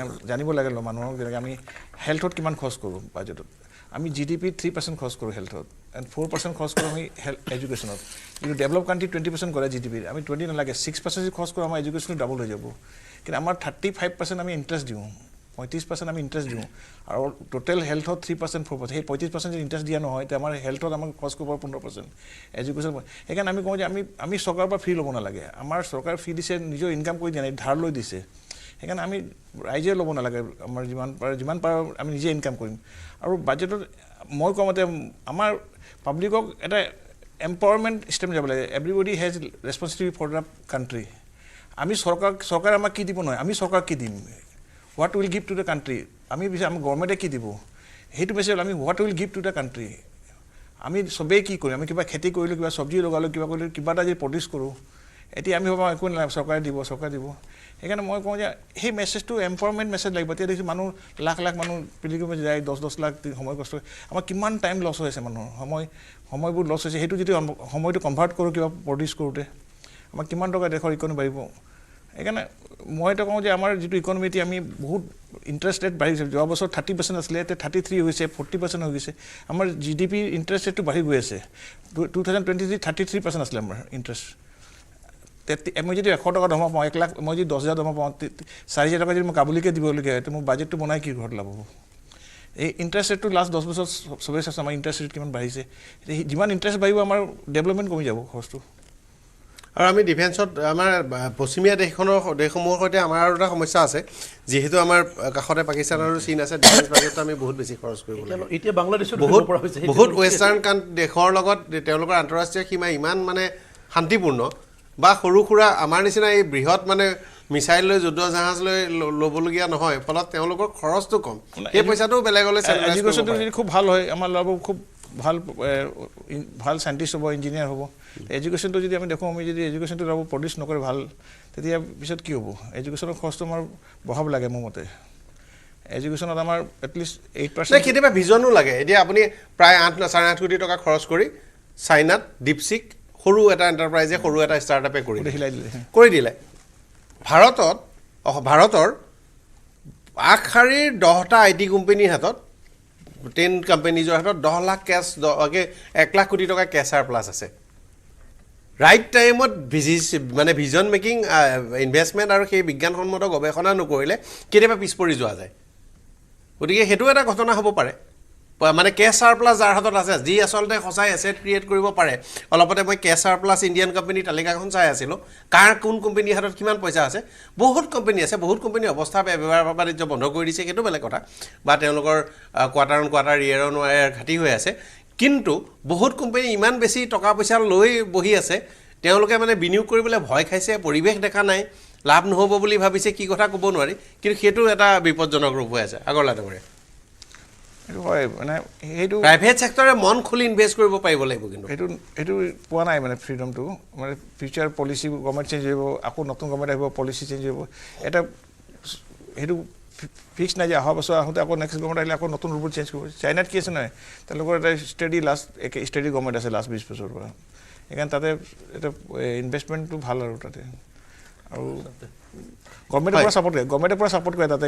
যিমান ডাঙৰ কোম্পানী আছে, আপুনি চব মোবাইল কোম্পানীবোৰ আছে, অপ' ভিভ', ইনিচিয়েলি 5 বছৰ গভৰ্ণমেণ্টে পুৰা ছাপোৰ্ট কৰে তাতে। আমাৰ ইয়াত ছাপোৰ্ট কৰোঁ, তেওঁলোকে ইণ্ডাষ্ট্ৰীবোৰ ছাপোৰ্ট কৰে। ভাৰতীয় আকৌ জনতাৰ এটা কথা আছে, আমাৰ জনতা সামান্যভাৱে আমি এণ্টি কেপিটেলিষ্ট। ভাৰতৰ সামগ্ৰিকভাৱে যদি চাই, আজি যদি কাইলৈ এটা অসমতে ডাঙৰ কোম্পানী আহে, অকল জাগিৰোডত দেখিবলৈ পোৱা গ'ল টাটা ছেমি কণ্ডাক্টৰলৈ ৰতন টাটা আছিল, জীয়াই টাটা কাৰণে কৰা হোৱা নাই। ভাৰতত কাইলৈ যিকোনো এনি বিগ কোম্পানী আহক, কিবা শক্তিশালী প্ৰতিৰোধ হ'বই মানে অসমত আহিলে। এই সমগ্ৰ ভাৰতত এইটো এটা নেচাৰ আছে, সেইটো কাৰণেও ভয় খায় নেকি। আজি দীপশিক যিটো আহিছে, ChatGPT বা আপোনাৰ চবকে হিলাই দিছে, নিশ্চয় গভৰ্ণমেণ্টৰ পৰা ছাপোৰ্ট আছে। গভৰ্ণমেণ্ট পিছত থাকে তাত পিছত থাকে, আৰু গভৰ্ণমেণ্টে পুৰা ইনভেষ্ট কৰে, মানে পুৰা ৱৰ্ল্ডক হিলাব কাৰণে। কিন্তু ভাৰতীয় হিচাপ মতে 8 কোটিমান টকা খৰচ কৰিছে। 8 কোটি টকা খৰচ কৰিলে গভৰ্ণমেণ্ট চাইনিজ গভৰ্ণমেণ্টে বহুত হেল্প কৰে। মানে মই গগৈ ডাঙৰীয়া ওচৰলৈ আহিছোঁ, মই আপোনাৰ ওচৰলৈ আহিম। গগৈ ডাঙৰীয়া, যিটো মধ্যমবৰ্গ কৰ ৰেহাই যিটো আঁচনি আছে, এই আঁচনিটোৱে আচলতে এক শ্ৰেণী মানুহক যদিও সহায় কৰিব, আচলতে ই দেশৰ ৰাজকোষক এক মাধমাৰ মাৰিব। গতিকে আমি যদিও ঘাটি বাজেট ইচ্ছা কৰোঁ, কিন্তু এই আঁচনিয়ে, কৰ ৰেহাই আঁচনিয়ে আমাক চৰকাৰখনকে ক্ষতিগ্ৰস্ত কৰিব। কাৰণ ইয়াৰ দ্বাৰা যিটো সৰ্বসাধাৰণ মানুহ কেতিয়াও উপকৃত হ'ব নোৱাৰে। যি শ্ৰেণী মানুহ সাধাৰণতে চলি থাকিব পাৰে, মধ্যমবৰ্গৰ শ্ৰেণী, সেই শ্ৰেণী মানুহক তেনেকুৱা এটা সুবিধা দিব লগা নাছিল। আমি এটাই কথা বুজি পাইছোঁ যে হিতাধিকাৰী আঁচনিৰ নিচিনা তেনেকুৱা এটা ধৰণৰ চিন্তা কৰি হয়তো নিৰ্বাচন কেন্দ্ৰিক কিবা এটা চিন্তা কৰি চৰকাৰে হয়তো এনেকুৱা ধৰণৰ ভাবিব পাৰে আমি SC যিখিনি মহিলা আছে সেই মহিলাখিনিক বিভিন্ন আঁচনিৰ দ্বাৰা সহায় কৰাটো আমি বিচাৰোঁ কিন্তু এইটো আমি ধনী শ্ৰেণী আচলতে বা যিখিনি মানুহ মধ্যম বৰ্গৰ শ্ৰেণী কাৰণে কিন্তু আজি মহিলাৰ কাৰণে ধৰিছে 5 লাখ SC মহিলা ST SC বাবে নতুন আঁচনি কৰিছে 5 লাখ মহিলা আৰু অকল মহিলাৰ কাৰণে সেইটো কৰিছে মানে একদম কেৱল মহিলা আৰু কেৱল ST মহিলা আসলে স্কিম আছে আপোনাৰ হয়তো চকুত পৰা নাই কিন্তু 5 লাখ কম পাইলে 5 লাখ টু 10 লাখ 15 লাখ হ'ব লাগে কাৰণ আমাৰ দেশত আকৌ ST পপুলেশ্যনৰ সাইজো বেছি মই যোশী ডাঙৰীয়া ওচৰলৈ আহিছোঁ যোশী ডাঙৰীয়াক মই বিদায় দিম যোশী ডাঙৰীয়া সৰ্বশেষ আপোনাৰ আটাইতকৈ ভাল আমাৰ অসমৰ মানুহে সুযোগ ল'ব পৰা বা অসমৰ উত্তৰ পূৰ্বাঞ্চলৰ মানুহৰ ভাল হ'ব পৰা কোনকিটা বিষয় আপুনি দেখিছে মোক চাইছোঁ মানে তাৰ কোনো এনেকা স্পেচিফিক উল্লেখ নাই দুবাৰ এইটো নৰ্থ ইষ্টত উল্লেখ কৰা হৈছে বাট মোক এইটো বুজিব লাগে এইটো ইউনিয়ন বাজেট এইটো নাম ল'লে কোনো লাভ নাই যদি বেলেগ মিনিষ্ট্ৰীত এলোকেশ্যন বঢ়িছে or মানে we are able to get more fund for our state etu bhal kota and more we have the very good competent government so overall size of the budget have gone up so I expect all things be it health education social cause we will have lot of money for all the good cause and our chief minister jane keneka money mane taka to lobo lage center pora so I'm very much optimistic মানে এটো খুব ভাল budget ধন্যবাদ জনাইছো অসমান কৰে এটা কথা ঠিক যে মই দীঘলীয়া দিন ধৰি বাজেট সাংবাদিক হিচাপেটো বাজেট চাব লাগে আসলে আমি ইকোনমিক সাৰ্ভে ৰিপৰ্টৰ ইউজটো কৰিব লাগে আৰু পিছদিনা বাজেট দুটা কামতে কৰি থাকো বাজেট দাখিলৰ প্যাটাৰ্নটো চেঞ্জ হৈছে এটা সময়ত বাজেটৰ বিত্তমন্ত্ৰীয়ে বাজেট দি থাকে এবাৰ কয় এবাৰ মই গহিনীসকলৰ কাৰণে কিবা এটা দিছোঁ তেওঁলোকৰ কাৰণে এটা ৰিলিফ এনাউন্স কৰে এবাৰ প্ৰেছলৈও চাই যে প্ৰেছৰ কাৰণে মই একো নহ'লে ৰেলৰ এটা কনসেশন টিকেটৰ কথা এনাউন্স কৰে সেইটো এটা প্যাটাৰ্ন আছিল ষ্টুডেণ্টৰ কাৰণে কৰে বিজনেছমেনৰ কাৰণে এটা ক্লাছক সন্তুষ্ট কৰিবৰ কাৰণে বাজেটত মেনশ্যন কৰা পৰম্পৰাটো লাহে কমি আহিছে তাৰ পৰিৱৰ্তে সামগ্ৰিকভাৱে ইণ্ডিয়ানছ ভাৰতীয় মানুহ আৰু কিছুমান নিৰ্দিষ্ট সেক্টৰ সেই সেক্টৰ হিচাপে গৈছে সেইটো একেবাৰে বেয়া কথা নহয় কাৰণ আমাৰ দেশখন বৰ জটিল আমি ৰাজনীতি বিজ্ঞানৰ ছাত্ৰ হিচাপে ইন্দিৰা গান্ধী 1983 চনত কুৰিডফি আঁচনি 20 পইণ্ট চাৰ্টাৰ এখন উলিয়াইছিল আৰু কৈছিল যে তেওঁ কাৰ্যকালত সেইখিনি নিৰ্মূল কৰিব তাৰ একেবাৰে ওপৰত আছিল প্ৰতিটো পৰিয়ালৰ বাবে পকী ঘৰ প্ৰতিটো পৰিয়ালৰ বাবে খোৱা পানী প্ৰতিটো পৰিয়ালৰ বাবে বিজুলী গৈ 1983 চনৰ পৰা 2025 চন হৈ গল ইমান দীঘলীয়া সময়ছোৱা কামটো হোৱা নাই তাত মানে আমি ইমান ডাঙৰ দেশখন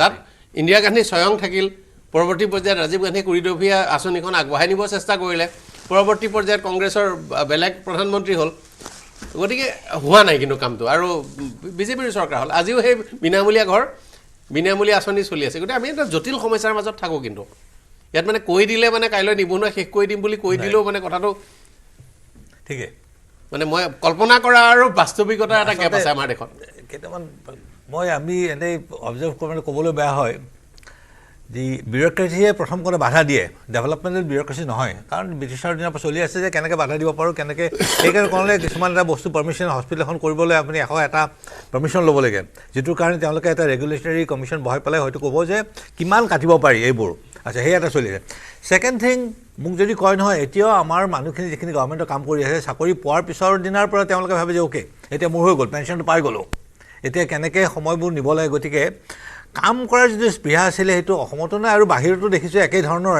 মানে যে কাম কৰিব ইমানখিনি কাম কৰিব চ' সেইটোৰ কাৰণে যিবোৰ স্কিমবোৰ কৰিছিলে নহয় ইনফেক্ট মই ভাল পাইছোঁ যে শেখৰ গুপ্তাই যিটো কৈছিলে অলপতে তেওঁ গৈ চাই পেলাই যে হয় এই গভৰ্ণমেণ্টৰ তলত এটলিষ্ট যেতিয়া টয়লেট বুলি কয় টয়লেটবোৰ হৈছে বা কিবা এটা যে দিব গৈছে কিবা আগতো সেইবোৰ নাছিলে কিন্তু তাৰ লগত আচ্ছা ঘৰটো চবকে লাগে কিন্তু এটা বস্তু কি জানে এতিয়া জল জীৱনত পানী গুজৰাট ৰাজস্থানৰ পানী আৰু অসমৰ গাঁৱৰ মানুহৰ পানী এতিয়াও গাঁৱৰ মানুহে কয় বোলে পানীনো কিয় লাগে আমাক কাৰণ আগতে দমকল এটা আছিলে আৰু পানী ধুনীয়াকৈ ওলাই আছে গতিকে সেই যে জল জীৱনৰ কাৰণে আমাৰ হ'ব কিন্তু অৱশ্যে ডেভেলপ কাণ্ট্ৰি হিচাপে আমি জানো প্ৰত্যেক ঘৰে এইটো গেছ আৰু যদি পাইপলাইন যদি হৈ যায় আৰু পানী পাইপলাইন ডেভেলপ এটা ৰিফ্লেকশ্যন কিন্তু এনেই যদি লাগে গতিকে আপুনি কোৱাৰ নিচিনা ইমান ডাঙৰ কাণ্ট্ৰি ন প্ৰত্যেক চুকতে যে আমি সমান যদি ডেভেলপ কৰিব পাৰোঁ কিছুমান নালাগে বস্তু তথাপি আমি জাপি দিব খুজিছোঁ আৰু কিছুমান লাগে তাত ভালকৈ হোৱা নাই মানে আমি এটা চাৰ্ট দিল্লীত এইটো সহজভাৱে ক'ব গ'লে তেওঁলোকে এটা চাৰ্ট চিলাই সেইটো চাইজতে গোটেই দিশত অৰ্ডাৰ দিয়ে এবাৰ মোৰ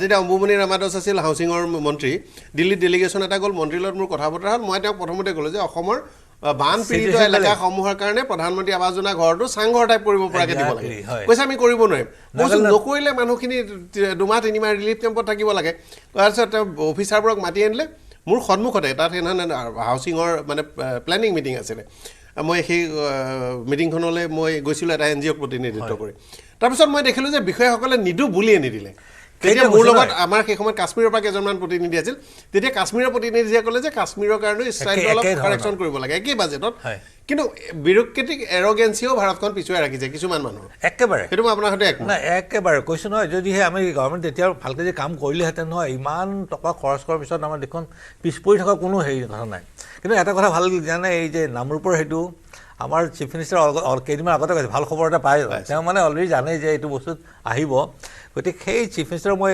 এটা মানে এটা আহ্বান কৰোঁ যাতে এনেধৰণৰ টীম এটা তৈয়াৰ কৰক বিউৰক্ৰেটিক টীম এটা কৰক যে চেণ্ট্ৰেল এইখিনি যিখিনি আঁচনি আলোচনা কৰিলে নহয় এই আঁচনি যাতে অসমে ফাৰ্ষ্ট ওৱান হ'ব পাৰে গ্ৰেপ কৰিবৰ কাৰণে যে ক'ৰবাৰ চেণ্টাৰ দিব কৈছে কিয় কাৰণ কিছুমান চেণ্টাৰত এনাউন্স কৰা নাই ক'ত সেই চেণ্টাৰটো দিব বা কিছুমান ক্ষেত্ৰত কি হৈছে যে এই ফিচাৰী কথা কৈছে অসমতো ফিচাৰী এতিয়া আগতে আমি ইম্পৰ্ট কৰিছিলোঁ আজিকালি ইম্পৰ্ট কৰিব নালাগে আমি এটা ষ্টাডি এটা কৰিছিলোঁ যে অসমৰ প্ৰডাকশ্যন এতিয়া আমাৰ কাৰণে ছাফিচিয়েণ্ট গতিকে ইয়াৰ পৰা মাছ যায়ো বাহিৰলৈ আহেও কিন্তু এখেতসকলে কৈছে কিছুমান বস্তু এটা ক'লে নহয় আমি যেতিয়া চেমচাঙে যেতিয়া ইণ্ডিয়াত প্ৰডিউচ কৰে বস্তুটো তেতিয়াহ'লে ইণ্ডিয়ান বস্তু GDPৰ ভিতৰত আহে কাৰণ কি যেনেকৈ অলপতে ট্ৰাম্পে ক'লে যে যদিহে ইয়াত তেওঁলোকে বস্তুবোৰ প্ৰডিউচ কৰে তেতিয়া মই টেৰিফ নলওঁ কাৰণ তেতিয়াহ'লে আমেৰিকাত যদি কৰে তেতিয়াহ'লে আমেৰিকাত তাত এমপ্লয়মেণ্ট হ'ব গতিকে ইণ্ডিয়াও তেনেকৈ মানুহ মাতি আছে তহঁতে প্ৰডিউচ কৰ গতিকে সেইবোৰ কোম্পানী যদিও ফৰেইন হয় আমি সেই প্ৰডাক্টবোৰ ইণ্ডিয়ান বুলিয়ে ধৰিব লাগিব এতিয়া আমাৰ এই কি বুলি কয় মোবাইলৰ অলমষ্ট 90% গোটেই ভাৰতৰ প্ৰডাকশ্যন হয় তেওঁলোকে আমি ইউজ কৰোঁ আমাৰ গুৱাহাটীতো টিভি এছেম্বল হয় গতিকে বহুত দিনলৈকে কালাৰ টিভি এছেম্বল কৰি আছে সেইকাৰণে এতিয়া আচলতে আমি সেই নাজানে GNP GDP ডিফাৰেঞ্চ যে আমাৰ গ্ৰছ নেশ্যনেল মানে চিটিজেনে প্ৰডিউচ কৰিছে নে ভিতৰত গতিকে আমি এতিয়া সেইকাৰণে GDPত আজিকালি চব GDPৰ বুজাওঁ যে এই কাণ্ট্ৰি বাউণ্ডেৰীৰ ভিতৰত কি প্ৰডিউচ হৈ আছে সেইটোৱে আমি লাগে আমাক কাৰণ বাহিৰত যদি কৰিছে আইফোন বিক্ৰী হৈ আছে 1 লাখ কোটি টকা অতিক্ৰম কৰিছে সেইটো আমাৰ GDPত ৰিফ্লেক্ট হৈছে এটা সেমিকণ্ডাক্টৰ প্ৰডাকশ্যন হোৱাৰ লগে লগে আৰু কেনেকৈ আনিব বহুত আহি যাব সেইটো কেনেকৈ ইণ্ডিয়াত আনিব সেই কাৰণে এটা স্কিলত কৰে নহয় আমাৰ স্কিল ডেভেলপমেণ্ট অলপ বেলেগ ধৰণৰ হ'ব লাগিব যে চেমচাঙত কোন কাম কৰা মানুহ আহি পেলাই সিহঁতক কোম্পানী মাতি আনি কিছুমান ট্ৰেইন কৰিবলৈ যাতে নেক্সট যাতে চেমচাং ইউনিটে চাকৰি পাব পাৰে যেটোত আমাৰ এতিয়া যে এই গ্লোবেল আমাৰ সামিট এটা হ'ব ইনভেষ্টমেণ্ট সামিট যে কৈছে তাতে সেইকাৰণে আশা কৰোঁ যে সেই কোম্পানীবোৰ অহাৰ আগতে আমি এনেধৰণৰ স্কিলিং কৰোঁ মানুহখিনি যাতে সিহঁতৰ কোম্পানী এষ্টাব্লিছ কৰাৰ লগে লগে জাপানীজ বা কোৰিয়ান অহাৰ লগে লগে আমাৰ সেইটো আৰু সিহঁতৰ এডুকেশ্যন সাংঘাতিক ভাল মোৰ আৰু চেক্টৰবোৰ যিসকলৰ নিয়োগৰ সম্ভাৱনা আছে বিৰাট অৰ্গেনাইজ ধৰক আমাৰ ইয়াত এতিয়া মই কৰোঁ অনাগত 50 বছৰ 100 বছৰৰ কাৰণে ভাৰতত আটাইতকৈ শক্তিশালী নিয়োগ সম্ভাৱনা চেক্টৰটো হ'ব ডেলিভাৰীত আটাইতকৈ বেছি এংগেজমেণ্ট হয় মই এবাৰ দেখিছোঁ পূজাৰ সময়ত যিকেইটা ডাঙৰ মাল্টিনেশ্যনেল কোম্পানীৰ মানে বিগ কোম্পানীৰ ডেলিভাৰী কৰে তেওঁলোকে অসমৰ কাৰণে এষ্টিমেট কৰিছিল অকল পূজাৰ স্পাইকটোৰ কাৰণে তেওঁলোকে অসম নৰ্থ ইষ্টৰ কাৰণে তেওঁলোকক টেম্পৰেলি 1 লাখ মানুহ এংগেজ কৰিছিল অসমত সাধাৰণতে নৰ্থ ইষ্টৰ নিচিনা আমাৰ ঠাইত 1 লাখ মানুহ এংগেজ হোৱাৰ নিচিনা কথা নহয় ইমান ভলিউমত হৈছিল শিৱসাগৰে আমাৰ টায়াৰ 2 টায়াৰ 3 চিটিৰ ৰেঞ্জত লিড কৰিছিল ইমান বেছি মানে অনলাইন আহিছে কিন্তু সেই মানুহখিনি কিমান পইচা দিব লাগিব তেওঁলোকে কি ধাৰাৰে দিব কেনেধৰণে পাব গিগ ৱৰ্কাৰ বুলি কৈছেতো 1 কোটি গিগ ৱৰ্কাৰ তেওঁলোকক এতিয়া মানে EPF গোটেইবোৰ কৰি অৰ্গেনাইজ সেক্টৰলৈ নিয়া তেওঁলোকৰ ভৱিষ্যত বহুত নিব আৰু এডভান্টেজ আসামৰ কাৰণে মুখ্যমন্ত্ৰী ডাঙৰীয়া যেতিয়া কোৰিয়াত গৈছিল তেতিয়া তাত কৈছে যে গাড়ীৰ এনচিলাৰীবিলাক অসমত বনোৱাৰ কথা কৈছে যিটো আপুনি কৈছে যে এতিয়া গাড়ী ইণ্ডাষ্ট্ৰীবিলাক আহিছে কোৰিয়াত গাড়ী লাহে লাহে ধৰি লওক বহিছে তাৰ যদি এনচিলাৰী ইণ্ডাষ্ট্ৰীটো আনিব পাৰে গাড়ী ইণ্ডাষ্ট্ৰীটো কেতিয়াও স্বাভাৱিকতে অসমলৈ নাহে এজন মুখ্যমন্ত্ৰী এৰগেঞ্চিৰ কাৰণে আমি অট'মোবাইল হাব হোৱাৰ পৰা বঞ্চিত হৈ থাকিলোঁ ৰতন টাটাই অসম ভৱনলৈ আহি আধা ঘণ্টা বহি থকাৰ পাছত ৰতন টাটাৰ সন্মুখেৰে তেওঁ গৈ মুখ্যমন্ত্ৰী গৈ ৰুমত সোমোৱাৰ পাছতো ৰতন টাটাক সাক্ষাৎ কৰা নাছিল আৰু সেইটো একমাত্ৰ কিছুমান অস্বাভাৱিক মানে অজব কাঠনৰ এৰগেঞ্চি আছিল সুবিধা আহিছিল ৰতন টাটাই তেতিয়াৰ দিনত 5,000 কোটি টকা ইনভেষ্টমেণ্ট প্ৰপ'জেল লৈ অসমলৈ আহিছিল আমাৰ কোনোবাই ভাবি ল'লে যে মই টাটাক ধৰি জেলত ভৰাই দিম বৰ সহজ বুলি ভাবি ল'লে যে টাটাক ধৰি সেমিকণ্ডাক্টৰ আহোঁতে প্ৰিয়ংক খাৰ্গে যেতিয়া এটেক কৰিলে অসমক তেতিয়া তেতিয়াতো ইয়াৰো যিসকল নেতা আছিল কংগ্ৰেছত তেওঁ প্ৰিয়ংকা খাৰ্গেকে ছাপোৰ্ট কৰিলে গোটেই বস্তু যেতিয়া প্ৰিয়ংকা খাৰ্গে অসমত স্কিল নাই তাত কিয় দিব লাগে কিন্তু এই যিটো আহিছে তাৰ টাটাৰ ছেমিকণ্ডাক্টৰ জাগিৰোডত অহাৰ পিছত গোটেই পৰিৱেশটো উদ্যোগীকৰণৰ গোটেই পৰিৱেশটো বৃহৎ উদ্যোগপতিসকলে এতিয়া চাইছে আগতে এক মানে লুকিছ পলিচি আছিল এতিয়া একত্ৰিছ পলিচিৰ পিছত বা এইটোৰ পিছত ছেমিকণ্ডাক্টৰ জাগিৰোডত অহাৰ পিছত যি ব্যাপক তাৰ এতিয়া কাম আৰম্ভ হৈছে তাৰপিছত বিভিন্ন উদ্যোগপতিয়ে অসমত বা উত্তৰ পূৰ্বাঞ্চললৈ আহিবলৈ চেষ্টা কৰিছে ছেমিকণ্ডাক্টৰ অহাৰ আগতে আপুনি দুটা মানে বন্ধ কৰিছে উদ্যোগ চলিব বন্ধ কৰি আপুনি এষ্টাব্লিছ কৰিছে সেইটো একেদিনে বন্ধ হৈ যোৱা নাই পেপাৰ উদ্যোগ আজি আপোনালোকে কৈছে পেপাৰ বন্ধ কৰিছে আজি পেপাৰ উদ্যোগ নচলে নতুনকৈ 10 বছৰ নতুন 10 বছৰ কোনো কাগজ উদ্যোগ নতুনকৈ 10 বছৰ কোনো স্থাপন হোৱা নাই ভাৰতত নতুনকৈ কাগজ উদ্যোগ কোনো স্থাপন হোৱা নাই কাগজ কলটো চাওক বৰ্মন ডাঙৰীয়া আপুনি কাগজ কল দিনা অন ৰেকৰ্ড কংগ্ৰেছৰ দিনত বন্ধ হৈছে তাৰপাছত যেতিয়া শেষৰ তৰুণ গৈ কাৰ্যকলাপ হিমন্ত বিশ্ব শৰ্মা শিক্ষামন্ত্ৰী আপুনি পইণ্টটো নাজানে কিন্তু মই এইটো কথা কৈ দিছোঁ কাগজ কলটো মই ষ্টৰিটো কওঁ কাগজ কল তৰুণ গৈ চৰকাৰৰ দিনত বন্ধ হৈছে শেষ টাইমত বন্ধ হৈছে হিমন্ত বিশ্ব শৰ্মা শিক্ষামন্ত্ৰী আছিল হিমন্ত বিশ্ব শৰ্মাক তৰুণ গগৈয়ে পঠাইছিল যে এইটো ৰিভাইভ কৰিব পাৰি নেকি তেওঁ 100 কোটি টকা এডভান্স দি দিছিল যে মই কাগজ কিনিম আপোনালোকে মিলটো চলাওক তেওঁলোকে কাগজ কলৰ মেনেজমেণ্টে অসম চৰকাৰক প্ৰবঞ্চনা কৰি হয় আপোনালোকে আজি আমাৰ পৰা ডেলিভাৰী লওক নহ'লে আমি বেলেগক বেছি দিম বুলি কৈ বেলেগক বেছি দিলে সেই বছৰ অসমত টেক্সট বুক প্ৰিণ্টিং আহি পেলাই জুলাই মাহ পাইছিলে আৰু তাৰপাছত সেই যে কাৰবাৰটো কৰিলে অসম চৰকাৰে ছাপোৰ্ট নকৰা হৈ গ'ল আৰু মিলটো কলাপছ কৰিলে RS গান্ধীৰ নিচিনা মানুহে কৈছিল মই জীয়াই থকালৈকে এই মিলটো চলিব নিদিওঁ কংগ্ৰেছ চৰকাৰৰ দিনত কৈছিল পেপাৰ মিলৰ কাৰণে পেপাৰ মিলটো বন্ধ হৈ যোৱাৰ কাৰণে আপুনি এটা ডেট চাই পিছত ৰিভাইভেলত মেচিনটো ছুইচ অফ কৰা সেইটোত মাত্ৰ এটা চৰকাৰ কৰাৰ কথা নহয় পৰ্যায়ক্ৰমে হিমন্ত বিশ্ব শৰ্মাই দায়িত্ব ল'ব লাগিব সৰ্বানন্দ সোণোৱালেও ল'ব লাগিব তৰুণ গগৈও ল'ব লাগিব আগৰ চৰকাৰেও ল'ব লাগিব এটা যোগী ঘোষা পেপাৰ মিলটোতো আৰু সৰ্বানন্দ সোণোৱাল বা হিমন্ত বিশ্ব শৰ্মাৰ দিনত বন্ধ হোৱা নাই 5 গ্ৰামটোতো বন্ধ হোৱা নাই আৰু কামপুৰ চেনিকলটো আমাৰ সমবায় কল গোলাঘাটৰ খুটা কল চিনটেক্স নাথকুচি এপল মিল এইবোৰ এটা চিষ্টেমেটিক চৰকাৰীভাৱে এনেকুৱা এটা ধাৰণা দিয়া হৈছে কথা কৈ আছে যে ইমান ডেভেলপ মনত ৰাখিব একো ডেভেলপমেণ্ট এটুকু ডেভেলপমেণ্ট গভৰ্ণমেণ্টৰ পলিচি বৰ্মন অন ৰেকৰ্ড যদি স্বাধীনতাৰ 70 বছৰৰ পিছত সুন্দৰ সুঠাম বাজেট এখন যদি স্বাধীনতাৰ 70 বছৰৰ পিছত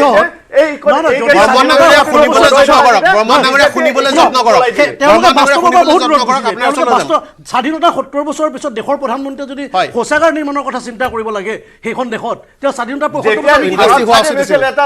আপোনাৰ বেজিৰো ইণ্ডাষ্ট্ৰী নাছিল বেছি ইণ্ডাষ্ট্ৰী নাছিল কিন্তু গোটেই আমাৰ অৰ্থনীতি আমাৰ গোটেই বাজেটৰ কৃষিৰ পৰা আমি উদ্যোগলৈ গুচি গৈছো ডাঙৰ ডাঙৰ উদ্যোগ স্থাপন কৰিছে য'ত উদ্যোগ স্থাপন কৰিছে য'ত উদ্যোগ স্থাপন কৰিছে য'ত উদ্যোগ স্থাপন কৰিছে সেই উদ্যোগবিলাক ক'ত আছে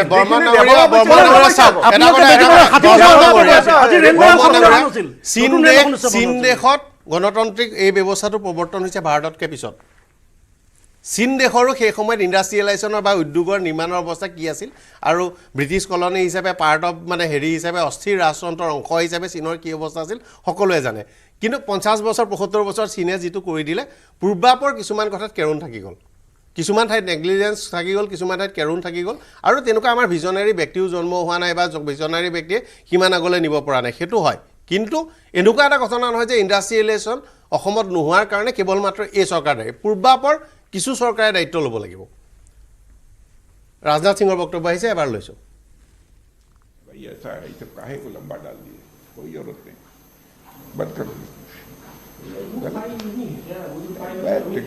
बहुत लेंदी कर दिया बहुत कोई जरूरत नहीं है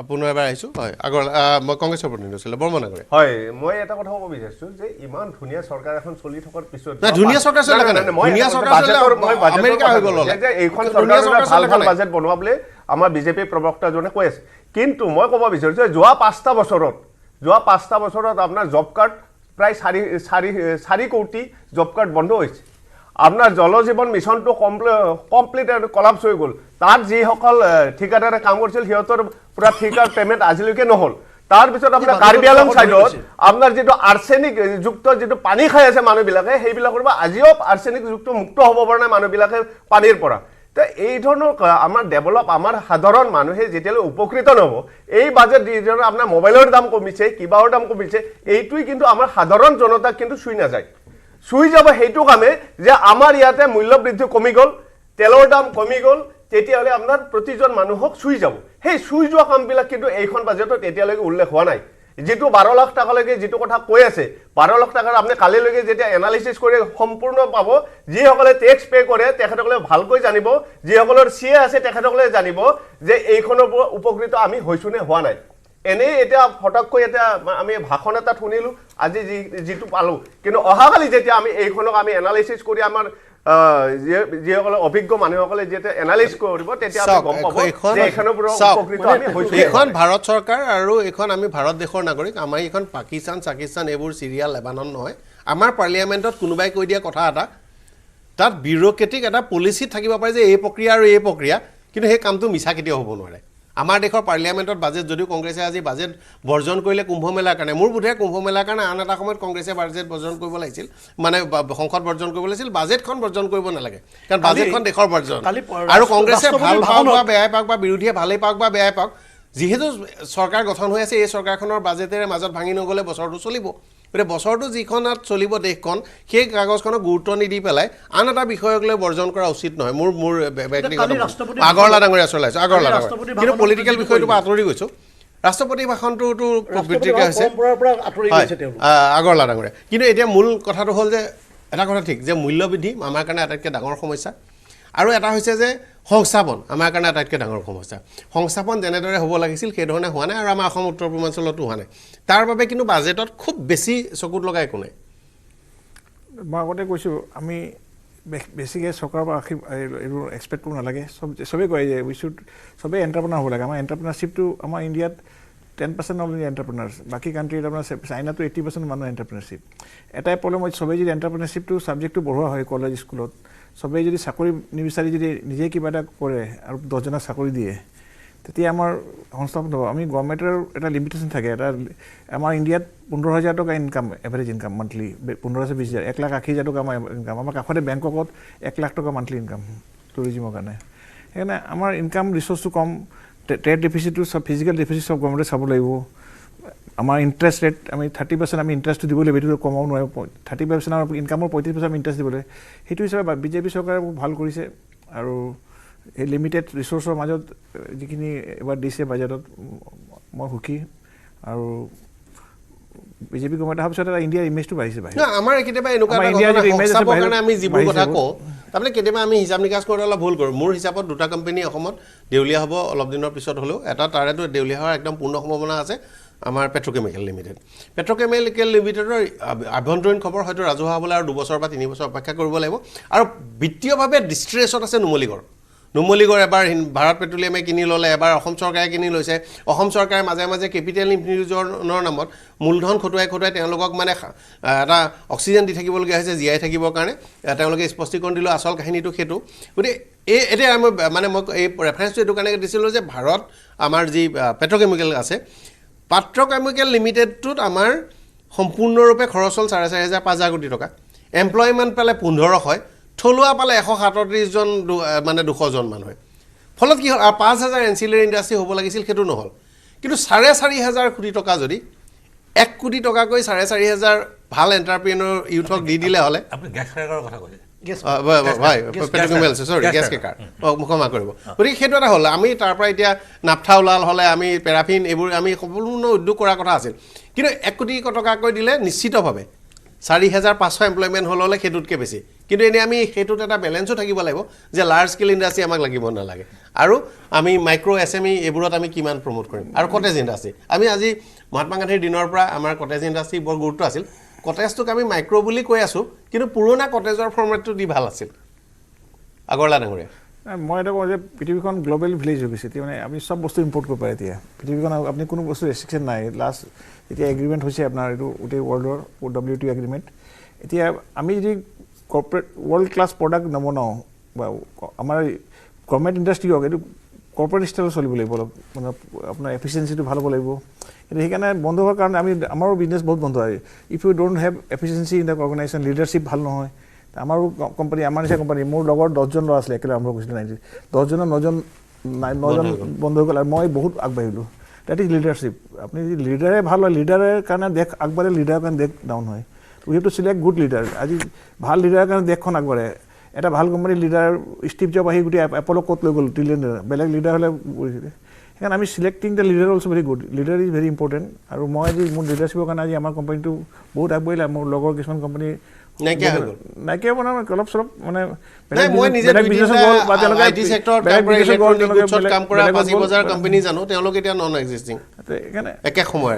আমাৰ লিডাৰশ্বিপটো ডেভেলপ কৰিলে ল'ৰা ছোৱালী লিডাৰশ্বিপ কোৱালিটিটো স্কুলত ছাবজেক্টটো নপঢ়ায় যেতিয়া আপুনি লিডাৰে নহয় দেশখন আগবাঢ়িব কেনেকৈ আমাক উই নিড মোৰ leaders not only one chief minister one prime minister we need everybody leader সমানে কৰে একদম শেষতে মানে নিবনুৱা সমস্যা আৰু মূল্য আচলতে চৰকাৰখনৰ এইটো এটা ডাঙৰ আপুনি বোধহয় ইকনমিক্সৰ যিখিনি আছে ৰিলেটে জানে যে ইনফ্লেশ্যন আৰু আনএমপ্লয়মেণ্ট এইটো হৈছে এটা বাঢ়িলে এটা কমিবই গতিকে আপুনি এতিয়া ৰিজাৰ্ভ বেংকক কৈছে যে আমি 4% 4 to 5% আমি ইনফ্লেশ্যন ৰাখিব লাগে গতিকে ৰিজাৰ্ভ বেংকে এনেকৈ চাব যে সেইটো ৰাখিবৰ কাৰণে ইণ্টাৰেষ্টটো ইমানত ৰাখিব যিটো কমাব লাগে তেওঁ নকমালে কি হয় এইপিনে আনএমপ্লয়মেণ্ট বাঢ়ি যাব কাৰণ এই যিটো ইনভেষ্টমেণ্ট পইচা কম আহিব গতিকে এইটো একেবাৰে ডাঙৰ সমস্যা আগৰ পৰা চলি আছে যে ইনফ্লেশ্যন ভাৰ্চেছ আনএমপ্লয়মেণ্ট এটা কমিলে এটা বাঢ়িব এটা বাঢ়িলে এটা কমিব গতিকে কিন্তু তাৰ ভিতৰত কি জানে কালি এটা এই আমাৰ যিখন ছাৰ্ভেত বৰ ধুনীয়া কথা এটা কৈছিল যে পলিচি কি গেট আউট অফ মাই ৱে তাৰমানে বিজনেছ আমাৰ বিজনেছ কৰিব দিয়ক আমাৰ আগত আপোনালোকে ভেটা নিদিব যিটো মই ক'লে এই যে আমাৰ ৰেগুলেটৰী অথৰিটি আমাৰ বিউৰ'ক্ৰেচি সেইখিনি কৈছে যে গভৰ্ণমেণ্টে আমাক ইণ্টাৰভিউ কৰিব নালাগে আমি কৰি যাম গতিকে আজি কৰ্পৰেট ছেক্টৰ বেয়া পাব নালাগে কাৰণ যদি একো যদি দিয়া নাই তেওঁলোকে কৰি যোৱা কাম এমপ্লয়মেণ্ট বা যেনেকৈ কৰিব আৰু ইমান আপুনি যিটো কৈছে প্ৰফিট তেওঁলোকে কৈছে যে আমি প্ৰফিটখিনি ইনভেষ্ট কৰা নাই এইকাৰণে যে আমাৰ কনজাম্পশ্যন ডাউন হৈ আছে আমাৰ বস্তু ডিমাণ্ড নাই বস্তু কিনিবলৈ গতিকে এইবাৰ কৈছে ঠিক আছে এতিয়া ডিমাণ্ড দিছোঁ নহয় আমাৰ যদি যিখিনি টেক্স ব্ৰেক পালে সেইখিনি মানুহ যে খৰচ কৰে গতিকে তেওঁলোকে ইনভেষ্ট কৰি আৰু বহুতে কৈ আছে যে আমাৰ মুখ্যমন্ত্ৰী এটা প্ৰতিক্ৰিয়া আহিছে কমাই কৰিব লৈ লওঁ ঠিক আছে এতিয়া ডিব্ৰুগড়ৰ নামৰূপত প্ৰায় 14,000-15,000 কোটি টকাৰে সাৰ কাৰখানা নিৰ্মাণ হ'ব ৰাজ্য চৰকাৰে তাৰ 40% পুঁজি ব্যয় কৰিব কেন্দ্ৰীয় চৰকাৰে 60% পুঁজি ব্যয় কৰিব ছেমি কণ্ডাক্টৰৰ পিছত ফাৰ্টিলাইজাৰ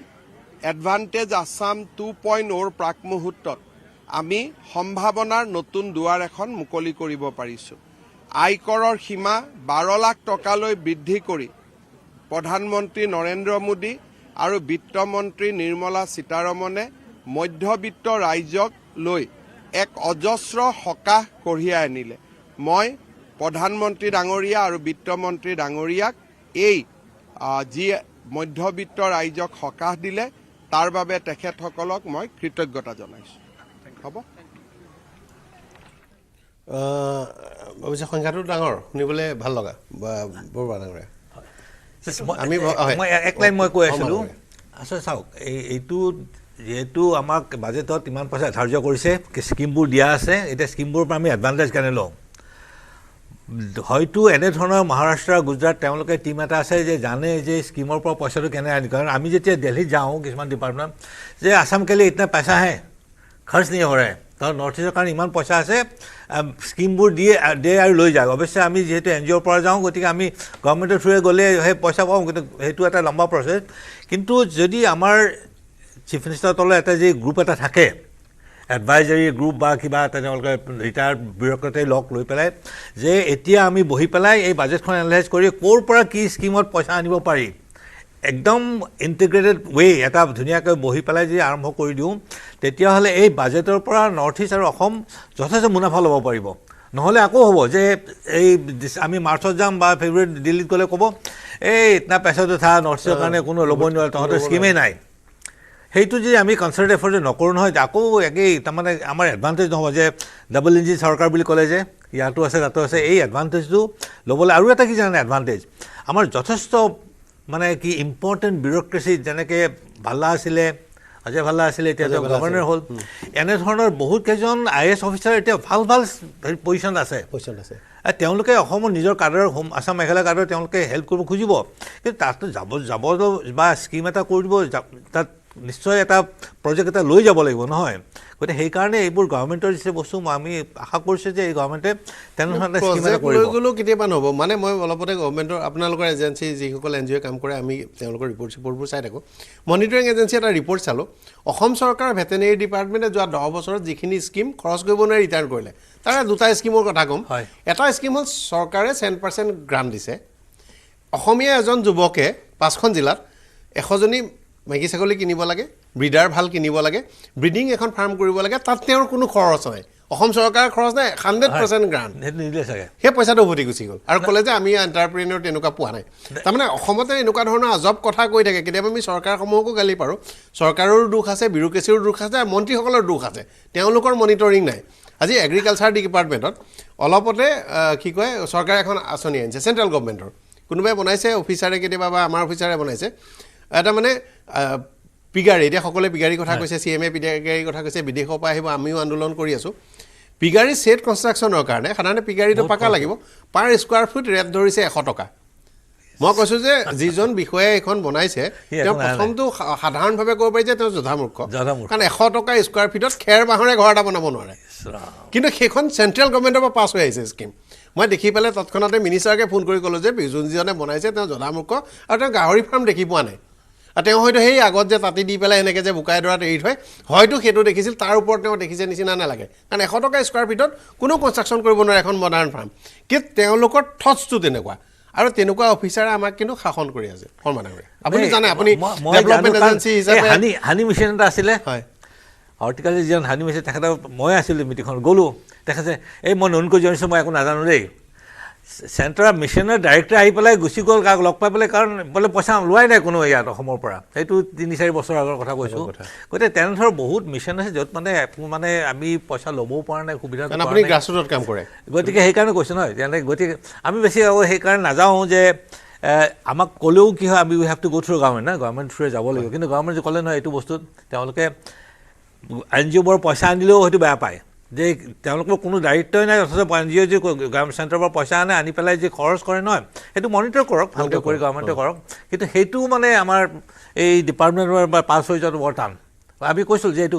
বোলে ডিপাৰ্টমেণ্টে কেনেকৈ পাছ হ'ব পাছ নকৰে নহয় গতিকে এইবোৰ চলি আছে যিকোনো এজন সন্দেহযুক্ত NGO যেতিয়া কাম কৰে তেতিয়া তেওঁলোকৰ আপত্তি নাই কিন্তু RGVN নিজকে ব্ৰেণ্ড হিচাপে এষ্টাব্লিছ কৰাৰ পিছত আপোনালোকে কৰিলে কি আপত্তি হয় বুজি নাপাওঁ কিন্তু আৰু এটা কৈছোঁ দেই এবাৰ মই সেই এটা কমিশ্যনত থাকোঁতে আমি কৈছিলোঁ যে অসমত কিছুমান নিজৰ আমাৰ ঘৰুৱা ইণ্ডাষ্ট্ৰী আছে ঘৰুৱা কৰ্পৰেশ্যন ঘৰুৱা NGO আছে যিকেইটা ভাল কৰি আছে নহয় ষ্টেট গভৰ্ণমেণ্টে তেওঁলোকক আৰু ভাল কৰক কাৰণ লোকেল মানুহে হেৰি পাবতো গতিকে ছাপ'জ কোনোবাই ফৰ এক্সাম্পল মই SRD ডেকা বা অভিজিত বৰুৱাহঁতৰ কথা ক'ম ভালকৈ কৰি আছে আৰু অলপ ইনপুছ কৰক যাতে তেওঁলোকে কাৰণ ইয়াত যিখিনি ল'ব থলুৱা আৰু তেওঁলোকে এবাৰ যিহেতু এছেম্বলি হৈছে এতিয়া মানে ৰিস্ক নাই সেইবোৰ ইনভেষ্ট কৰাত কিন্তু তেতিয়া কি হয় আমাৰ ইণ্ডিয়ানটো আমি যে মেণ্টেলিটি হয় কিন্তু আমাৰ ইণ্ডাষ্ট্ৰী পুজ কৰা দূৰৰ কথা মোৰ মনত আছে অভিজিত বৰুৱা নাম কোৱাৰ কাৰণে কওঁ এনেকুৱা এদিন বাজেট ডিছকাশ্যনত আজিৰ পৰা 15 বছৰমানৰ আগতে বাজেট ডিছকাশ্যনৰ শ্ব' কাৰণে অভিজিত বৰুৱা ডাঙৰীয়াক মাতিলোঁ কথা বতৰা পাতিলোঁ তেখেতে তেতিয়া মোক ক'লে যে মই আৰু ইণ্ডাষ্ট্ৰী বন্ধ কৰিব লাগিব অক্সিজেনটো মই কিয় বোলে মোৰ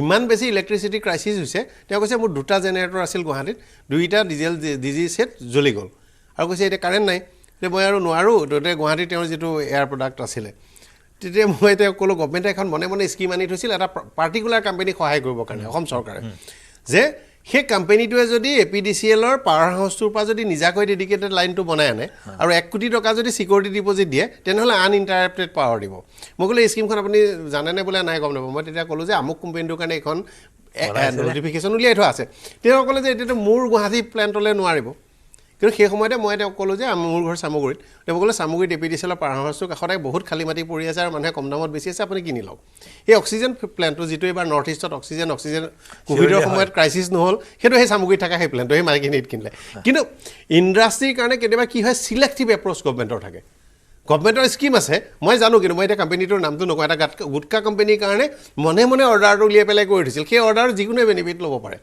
আৰু 2 নম্বৰ কথা হ'ল যে এই যে পাৱাৰ ক্ৰাইচিছ সেই পাৱাৰ ক্ৰাইচিছে এনেকুৱা ইণ্ডাষ্ট্ৰী কিছুমান কেতিয়াবা মাৰি দিয়ে এতিয়া ভাল হৈছে পাৱাৰ এতিয়া অলপ ভাল হ'ব এতিয়াতো দিনত মানে দিনৰ পাৱাৰ আৰু ছাপ্লাই ভাল হ'ব ৰাতি অলপ বিপদজনক হ'ব কিন্তু সোলাৰ কৰিলে যদি সোলাৰ বা এনে ধৰণৰ ৰাতিলে অকণমান দিগদাৰ হ'ব কাৰণ সোলাৰত মানে ভূটানৰ লগত যিটো হেৰি কৰি আছে ন হাইডলৰ সেইটোত হয়তো আশা কৰে কিন্তু তথাপিও এই ডিমাণ্ডবোৰ থাকে কিন্তু মই কৈছোঁ তথাপিও চলি আছে তেওঁলোকে কমাৰ্চিয়েলটো নিদিয়ে এইটো প্ৰাইভেটটো দিয়ে মই এটা বিৰতি লৈছোঁ বিৰতিৰ পিছত উভতিম এইটো মাইথান ষ্টিল নহয় ওচৰ চুবুৰীয়াসকলে লগাইছে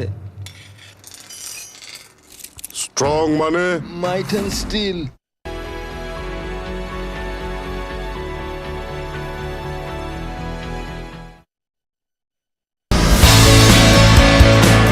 জিপিটিক প্ৰত্যাহ্বান জনাই অসমীয়া যুৱকৰ নতুন টাইপিং ছফ্টৱেৰ এতিয়াৰে পৰা যিকোনো বিষয়ে অসমীয়াত লিখিবলৈ হ'লে মোবাইল অথবা কম্পিউটাৰত টাইপ নকৰিলেও হ'ব মুখেৰে কৈ গ'লেই স্বয়ংক্ৰিয়ভাৱে মোবাইল অথবা কম্পিউটাৰত হ'ব টাইপ অ আখৰ AI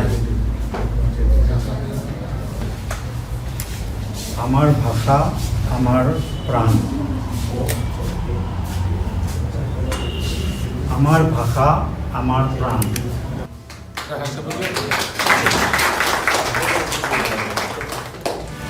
মুকলি হল নতুন টাইপিং ছফ্টৱেৰ গুৱাহাটীৰ দুই ভাতৃ ইন্দ্ৰনীল তালুকদাৰ আৰু কাব্যনীল তালুকদাৰৰ প্ৰচেষ্টাত মুকলি কৰা হল অ আখৰ আৰ্টিফিচিয়েল ইণ্টেলিজেন্স AI নামেৰে টাইপিং ছফ্টৱেৰ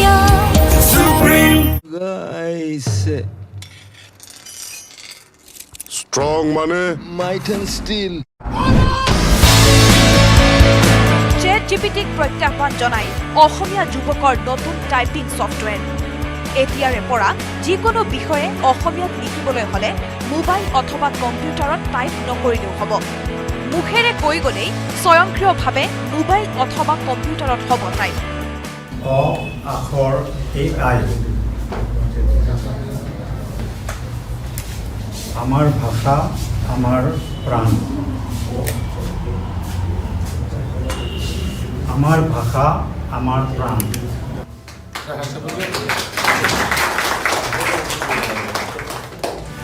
মুকলি হল নতুন টাইপিং ছফ্টৱেৰ গুৱাহাটীৰ দুই ভাতৃ ইন্দ্ৰনীল তালুকদাৰ আৰু কাব্যনীল তালুকদাৰৰ প্ৰচেষ্টাত মুকলি কৰা হল অ আখৰ আৰ্টিফিচিয়েল ইণ্টেলিজেন্স AI নামেৰে টাইপিং ছফ্টৱেৰ আখৰীয়াত সহজতে অসমীয়া কণ্টেণ্ট ক্ৰিয়েট কৰিব পৰা এটা এপ্লিকেশ্যন হয় আৰ্টিফিচিয়েল ইণ্টেলিজেন্স ব্যৱহাৰ কৰি কৈ থাকিলে অসমীয়া লিখি থাকে ছফ্টৱেৰ আমাৰ ছফ্টৱেৰটোৱে তেনেকুৱা এটা ছিষ্টেম ডেভেলপ কৰা হৈছে অসমীয়া লিখোঁতে বহুতে বানান ভুল কৰে সেই বানানবিলাক আমাৰ ছফ্টৱেৰটোত অট'মেটিক শুদ্ধ হৈ যায় এতিয়া মই যেনেকৈ অসমীয়া কৈ আছোঁ মাইকৰ সন্মুখত এইটো যদি আমাৰ এপটো যদি আমি ইনেবল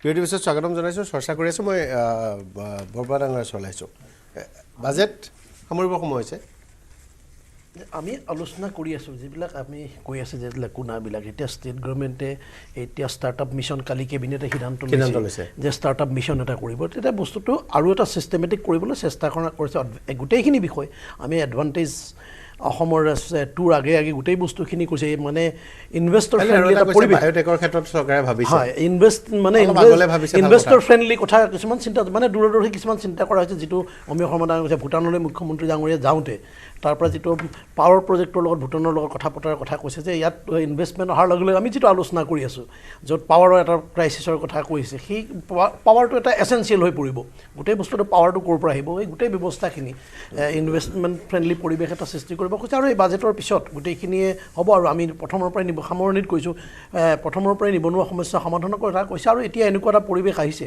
আপুনি আৰু চৰকাৰী চাকৰি দি নিযুক্তি দি নিবনুৱা সমস্যা সমাধানে নতুন নতুন এভিনিউ সৃষ্টি কৰিব লাগিব আৰু চৰকাৰে এইটো কৃষিৰ ক্ষেত্ৰতো কৈছে আৰু যিটো কৈছে আমাৰ ভাৰতৰ কৃষি বেলেগ কথা অসম চৰকাৰে কিন্তু বিষয়াসকলৰ বুদ্ধিমতে অসম চৰকাৰ চলিলে নহ'ব ইয়াত দুটা কাম প্ৰথমতে কৰিব লাগিব এটা হ'ল এগ্ৰিকালচাৰ প্ৰডাক্ট বিক্ৰীৰ ক্ষেত্ৰত যিখিনি মিডলমেন আছে তেওঁলোকক বুলডোজ কৰিব লাগিব আৰু বিক্ৰী বিপণন ব্যৱস্থাটো সংস্কাৰ কৰিব লাগিব যদিনালৈকে এই যে আমাৰ বাল্য বিবাহত হালে হালে উঠাইছে সেই টাইপত যোনদিনালৈকে মিডলমেনকেইটা নুঠায় অসমত এগ্ৰিকালচাৰ ছেক্টৰৰ কথা কোনো মন্ত্ৰীয়ে বিত্তমন্ত্ৰীয়ে কোনোবাই ভাষণ দি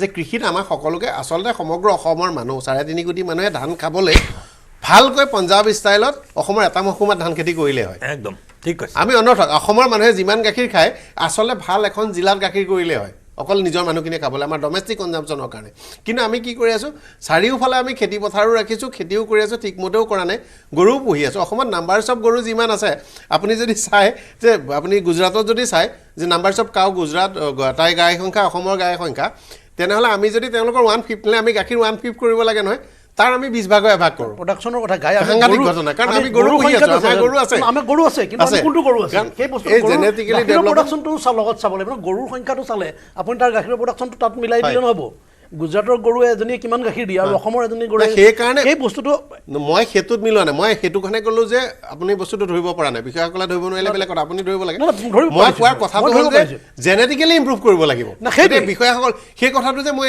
এতিয়া আজিলৈকে আমি ক'বলগীয়া আছে অতদিনৰ পৰা কি কৰি আছিল আগৰলা ডাঙৰীয়া মই এটা কোন লাষ্টত মানে গভৰ্ণমেণ্ট ইজ পলিচি মেকাৰ আমি ৰাইজে এক্সিকিউট কৰিব লাগিব আমি গভৰ্ণমেণ্ট এক্সিকিউটিভ নহয় সেইকাৰণে বাজেটটো চবেই বুজিব লাগে বাজেটটো দেশৰ হয় চবেই জানিব লাগে 95% মানুহ গমে নাপায় বাজেটটো কি নাই আৰু এডুকেশ্যনটো ভুল হোৱা মানে আমাৰ ভুল আমি এটা কৈছোঁ নকলে ৰাইজে নখ জোকাৰিলে নৈবই সেইকাৰণে আমি ৰাইজে চবেই যদি গভৰ্ণমেণ্টক ছাপোৰ্ট কৰোঁ তেতিয়াহে গভৰ্ণমেণ্ট আগবাঢ়িব সেইটোৱে মই কেতিয়াবা বিৰোধী কৰিব লাগিব না বিৰোধী কথা কোৱা নাই ৰাইজ মানে চব হৈ গ'ল মানে একদম সব কথা আমি যে সবৰি সাপোৰ্ট কৰি আমাৰ চৰকাৰে বিশেষকে মানে সমালোচনা আমি গ্ৰহণ কৰিছো আৰু বিভিন্ন ক্ষেত্ৰত বিৰোধ কৰিব লাগিব বিৰোধ নকৰিলে নহব সমৰ্থন কৰি যিখিনি চৰকাৰে ভাল খুচি আৰু যিখিনি আমাৰ সমালোচনা কৰে কিন্তু যিবোৰ বেয়া হয় আৰু যিবোৰ শুধৰণিৰ প্ৰয়োজন আছে বা আৰু অলপ ভেলুৱেটেড কৰিব পাৰে সমালোচনা আমি সদায় গ্ৰহণ আগৰলা ডাঙৰে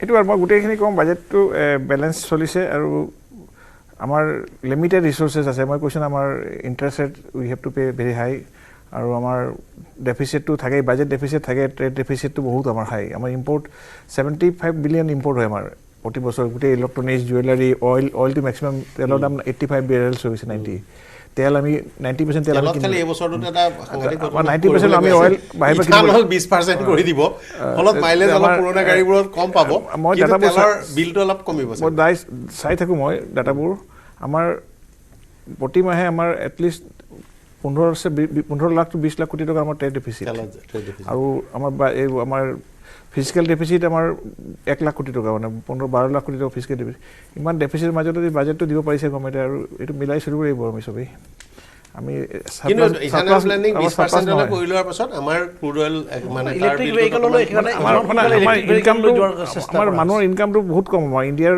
পাৰ কেপিটা ইনকাম ইজ 18,000 পাৰ মান্থ য'ত ধনী দেশত 3 লাখ টকা 4 লাখ টকা আমাৰটো 18,000 বহুত কম অসমতো তাৰ কাষতে বেংকতে 1 লাখ টকা প্ৰায় 9,000 পৰা 11-12,000 টকাৰ ভিতৰত জিলা আছে জিলা হিচাপে ইনকামটো নেভাৰে সবৰ এভাৰেজ তেতিয়া দেখোন জিডিপি বাঢ়িব জিডিপি বাঢ়িলে 22,000 মানলৈকে যায় অসমত মান্থলি ভাল জিলাকে এখন কেইখনমানতো 9,500-8,000 যায় ইণ্ডিয়াৰ 18,000 গগৈ ডাঙৰীয়া স্যাৰ বাজেটৰ নিয়োগ যিটো ব্যৱস্থা আছে ভাৰতৰ নিয়োগ ব্যৱস্থাৰ ক্ষেত্ৰত গুৰুত্বপূৰ্ণ দিশ উল্লেখ কৰিছে আসলে আমি এটা কথা ক'ব পাৰোঁ যে বিজেপি চৰকাৰে শাসনলৈ আহিয়ে কৈছিল যে আমি বছৰত 2 কোটি চাকৰি দিম গতিকে কাৰ্যক্ষেত্ৰত দেখা পালোঁ যে বিজেপি চৰকাৰে নিয়োগ ক্ষেত্ৰত কিছু কাম কৰিছে যদিও আসলতে বিজেপি চৰকাৰৰ যিটো আন্তঃগাঁথনি নিয়োগৰ ক্ষেত্ৰত যিটো আন্তঃগাঁথনি তৈয়াৰ কৰা যিটো পদ্ধতি এই পদ্ধতিটো সঠিক নহয় যাৰ কাৰণে বিজেপি চৰকাৰে লক্ষ্যত উপনীত হ'ব পৰা নাই আমি আশা কৰোঁ এই বাজেটত যিটো নিয়োগ ব্যৱস্থাটোত যে চৰকাৰে অধিক গুৰুত্ব দিব হয় কংগ্ৰেছ মই এইটোৱে ক'ব বিচাৰিছোঁ যে যি ধৰণৰ আমাৰ এতিয়া বাজেট বনাইছে কিন্তু সৰ্বসাধাৰণ ৰাইজৰ কাৰণে সকাহ দিব লাগে মূল্য বৃদ্ধি কমাব লাগে আৰু যিকোনো চৰকাৰ এখনে যেতিয়া বাজেট বনায় চৰকাৰখনে কমচে এটা বস্তু লক্ষ্য কৰা উচিত যে সাধাৰণ নাগৰিকে কি উপকৃত হ'ব আপুনি অকণমান আগতে কৈছিলে যে আগৰ বাজেটবিলাকৰ এটা তাত প্ৰতিটো পইণ্ট দি ফেলে বাজেট বনাইছিল কিন্তু এটা সাধাৰণ কৰি দিছে মানুহে হয়তো তৎক্ষণাত আমি ক'ব নোৱাৰোঁ বাজেটখন ভাল নে বেয়া কিন্তু ইয়াৰ পিছত আমি যেতিয়া আজি ইভিনিঙৰ পৰা যেতিয়া এনালাইচিছ কৰি চাম অহাকালিলৈকে তেতিয়া হয়তো আমি নিশ্চিতভাৱে এইটোৰ ওপৰত আমি আৰু কমেণ্ট ৰাখিম কিন্তু বৰ্তমান আমি যেটো দেখা পাইছো কিন্তু ইয়াতে মূল্য বৃদ্ধি হ্ৰাস হোৱাৰ যদি 8% 7.7% 8% হয় ভাল নিব পাৰে যদি নোৱাৰে বেয়া কাৰণ 6.2 6.4 আমি খুব দীঘলীয়া দিন সাস্টেইন কৰিব নোৱাৰো এটা শ্বেয়াৰ বজাৰত যিটো আমি দেখা পাই আছো এটাতো কমপ্লিট ডাউনৰ পিনে গতি কৰিছে যদি এইখন বাজেট ইমান ভাল হলে হয় তেতিয়াহ'লে শ্বেয়াৰ বজাৰটো উঠি গ'লে এইখন বাজেট শ্বেয়াৰ বজাৰ ডাউন হোৱাৰ কাৰণটোতে বুজায় যে বাজেটখন ভাল হোৱা নাই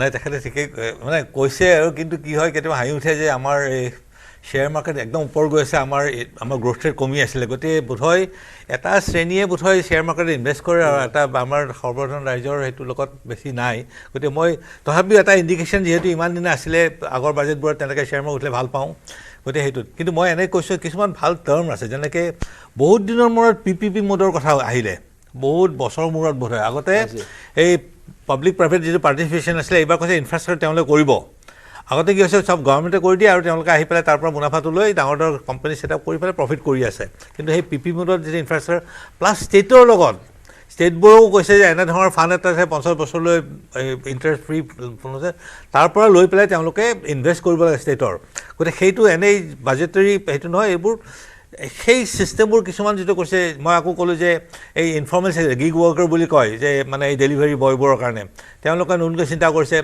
আৰবানাইজেশ্যনৰ কথা চিন্তা দিব লাগিব ভাৰতে খুব কম সময়ৰ ভিতৰত ভাৰতত আটাইতকৈ বেছি এংগেজ সেক্টৰ হ'ব এংগেজমেণ্ট ডেলিভাৰী একদম কাৰণ ৰিমোট এৰিয়াবোৰ আছে নহয় ৰিমোট এৰিয়াবোৰ আছে তেওঁলোকে উচিত মজুৰি পাব লাগিব দিনটো কষ্ট কৰিব ৰ'দে বতাহে ঘূৰি ফুৰিব আৰু তেওঁলোকে মজুৰি নাপাব সেইটো হ'ব নোৱাৰে হয় তেওঁলোকক আউটালে আনিব বিচাৰাটো ভাল নাই সেইটো খুব ভাল কথা এই যে তেওঁলোকে কেনেকৈ হয়তো অলপ যদি ট্ৰেইনিং চেইনিং তেওঁলোক বেলেগ তাৰ পৰা উঠি গৈ বেলেগ কৰিব পাৰে সেই বস্তুটো কৰিব লাগিব গতিকে এনেধৰণৰ কিছুমান শব্দ শুনি পেলাই আৰু নিউক্লিয়াৰ বহুত যুগৰ আগতে কৈছে যদিহে আমি নন পলিটিং ছেক্টৰ নিউক্লিয়াৰ পাৱাৰটোত যদি আমি ইনভেষ্ট কৰোঁ নহয় মনমোহন সিঙে বৰ কষ্ট কৰি বৰ মানে শক্তি ক্ষয় কৰি সেই বিলখন নহয় মানে পৰিণত কৰি থৈছে 97 এটা এজন আহিছিলে নিউক্লিয়াৰ চাইণ্টিষ্ট আহি কৈছিলে যে নৰ্থ ইষ্টত এটা যে নিউক্লিয়াৰ ছেটআপ কৰা হয় তেতিয়া পাৱাৰ জৰি হয় কিন্তু ভয় কৰিব নাই কাৰণ যদিহে মানুহ খুব ভয় কৰে নিউক্লিয়াৰ ৰিয়েক্টৰ বুলি কোৱাৰ লগে একদম খুব ভয় কৰে কিন্তু এইটো পাৱাৰ প্লাণ্টবোৰ কৰিব খুজিছে আৰু এটা কিবা যদিও আপোনালোকে যে আমাৰ সৰ্বানন্দ সোণোৱাল মিনিষ্টাৰ হৈছে এই শ্বিপিঙৰ বহুত এইবাৰ নতুনকৈ স্কিম দিছে তাত গতিকে আশা কৰোঁ আমি ব্ৰহ্মপুত্ৰ আৰু বাকী ৰিভাৰৰ লগত তেখেতে আনি নতুনকৈ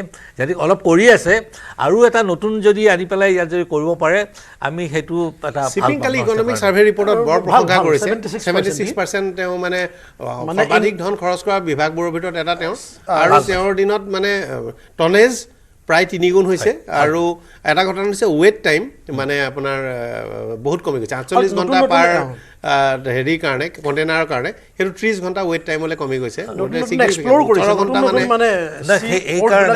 ইনফেক্ট এইটোৱে যে বাংলাদেশ যদিও আমাৰ আনফ্ৰেণ্ডলি হয় আকৌ বেছি হয় তেতিয়াহ'লে কিন্তু আমাৰ ইণ্ট্ৰা আছাম মানে অসম আৰু বাকী নৰ্থ ইষ্টৰ লৈ পেলাই ইয়াতেই লাইন যদি তেওঁলোকে যদি ভালকৈ কৰিব পাৰে নহয় এই জাহাজৰ চলাচল আৰু তাত গুডছ মুভমেণ্ট যদি কৰে তেতিয়াহ'লে বোধহয় আমি এটা ধুনীয়া বেনিফিট পাম যোগী ঘোপা অসমৰ কাৰণে লজিষ্টিক হাব হিচাপে এটা বৈপ্লৱিক হ'ব হয় কিন্তু শেহতীয়াকৈ যিটো ডেভেলপমেণ্ট দেখা গৈছে যোগী ঘোপাক অসম উত্তৰ পূৰ্বাঞ্চলে ব্যৱহাৰ কৰিবৰ কাৰণে আমি সাজু হৈ উঠা নাই মানসিকভাৱে সাজু হৈ উঠিছে আনএক্সপেক্টেড কোৱাৰ্টাৰৰ পৰা ভূটানে যোগী ঘোপাৰ পৰা ইমান সুবিধা ল'ব অকল্পনীয়ভাৱে যিটো মানে আমি নিজে কিন্তু সিমানখিনি আমি ল'ব পাৰিম নে নোৱাৰিম নাজানো কিন্তু যোগী ঘোপাই ভৱিষ্যতৰ কাৰণে বাংলাদেশৰ সহযোগত যেহেতু আমাৰ চুক্তি অনুসৰি আমি বাংলাদেশী জাহাজকে ভাড়া দিব লাগিব বাংলাদেশী ৱৰ্কাৰেহে কৰিব এতিয়া বাংলাদেশৰো বেনিফিট হ'ব কিন্তু যোগী ঘোপাই এটা গেম চেঞ্জিং ৰোল এটা প্লে কৰিব কিন্তু আমি সাজু হৈছোঁ নাই অসম হিচাপে আৰু উত্তৰ পূৰ্বাঞ্চল হিচাপে সেইটোত কিন্তু মোৰ এটা সন্দেহ আছে কাৰণ এটা সময়ত আমি মিজোৰামৰ পৰা আমি ম্যানমাৰ হৈ যিটো প্ৰজেক্ট মাল্টিমডেল প্ৰজেক্ট আলাদান ৰিভাৰত নদীত কৰিলোঁ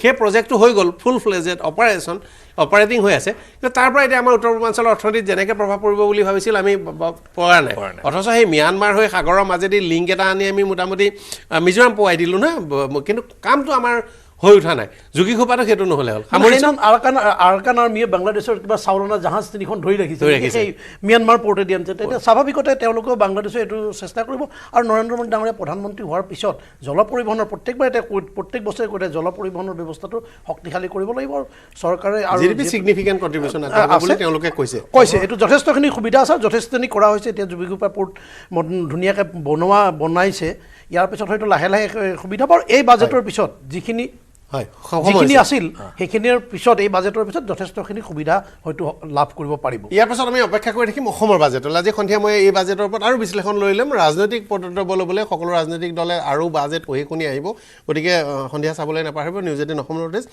কালি অসম চৰকাৰে 3-4টা কিন্তু বৰ ভাল মানে তেওঁলোকে ইণ্ডিকেশ্যন দিছে অসমৰ বাজেটৰ বিষয়ে আমি যিহেতু কথা পাতিব পাৰোঁ মই ব্যক্তিগতভাৱে ভাল পাওঁ বহু কথা বহুত দিনৰ পৰা মই শ্ব' ইত্যাদি কৰি কৈ থাকোঁ ইউনিকোডৰ স্বীকৃতিটো কালি প্ৰথমবাৰৰ বাবে এফাৰ্মেটৰী আমাৰ মুখ্যমন্ত্ৰী হিমন্ত বিশ্ব শৰ্মাই ক'লে যে ইউনিকোডৰ স্বীকৃতিটো কৰি আনিম নিচিনা মানে সেই জোৰটো দেখিবলৈ পোৱা গ'ল তেওঁ মই সেই কথাটো ভাল হৈছে আৰু সেই কথাটোৰ বাবে চৰকাৰে প্ৰক্ৰিয়া আৰম্ভ কৰিবৰ কাৰণে খা খৰচৰ কথা আছে কমিটি বনাব লাগিব বাজেটতে এনাউন্স কৰে নে আগতে কৰে বেলেগ কথা কেইবাটাও ডাঙৰ কোম্পানী আহিব এই কথাটো প্ৰায় খাটাং হৈ গৈছে আনকি ভাৰতৰ পাব্লিক সেক্টৰ আমি নাম নজনা 2-3টা কোম্পানীৰ লগতে নাম জনা ডাঙৰ কোম্পানী দুটা মানুহ আহিব ডিফেন্স কৰিডৰৰ নামত ভাৰত ইলেক্ট্ৰনিক্স লিমিটেড বা তেনেকুৱা ধৰণৰ ভেল ইত্যাদি কোম্পানীও আহিব বুলি শুনা গৈছে মানে তেওঁলোকে মাটি অধিগ্ৰহণ আৰম্ভ কৰিছে সৰ্বশেষ কালি যিখন বায়'টেকনলজি ক্ষেত্ৰত যিখন তেওঁলোকে আঁচনি আনিছে সেইখন আৰু ষ্টাৰ্টআপ হ'বৰ কাৰণে ভাল হয় কিন্তু এটা কথা ষ্টাৰ্টআপৰ কাৰণে কাইলৈ 10,000 কোটি টকা দিব কিন্তু আমাৰ যদি কোনো ষ্টাৰ্টআপ নোখোলে আৰু পইচাকেইটা লৈ যদি বাইক কিনি গাড়ী কিনি টিভি কিনি আমি যদি ঘূৰি ফুৰোঁ তেতিয়া নহ'ব সেইটো কামো কৰিব লাগিব উন্নয়নত চৰকাৰেও পইচা দিব লাগিব আমিও কামটো কৰি থাকিব লাগিব সেইটো বৰ প্ৰয়োজনীয় অসমৰ বাজেট গুৰুত্বপূৰ্ণ কথা হ'ব তাৰ কালি লক্ষণ পোৱা গৈছে বহুমূলীয়া সময় দিয়াৰ অতিথিসকলক ধন্যবাদ জনাইছোঁ আৰু অনুষ্ঠান সামৰিছোঁ ধন্যবাদ এইটো মাইথান ষ্টিল নহয় ওচৰ চুবুৰীয়াসকলে লগাইছে ষ্ট্ৰং মানে মাইথান ষ্টিল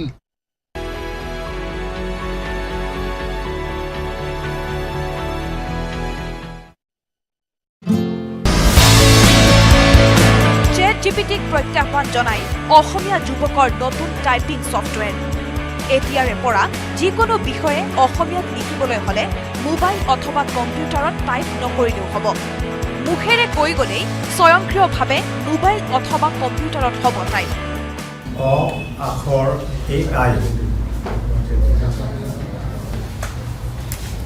আমাৰ ভাষা আমাৰ প্ৰাণ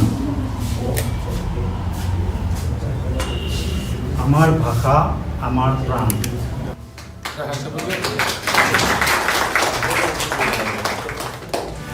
মুকলি হ'ল নতুন টাইপিং ছফটৱেৰ গুৱাহাটীৰ ওচৰ চুবুৰীয়াসকলে লগাইছে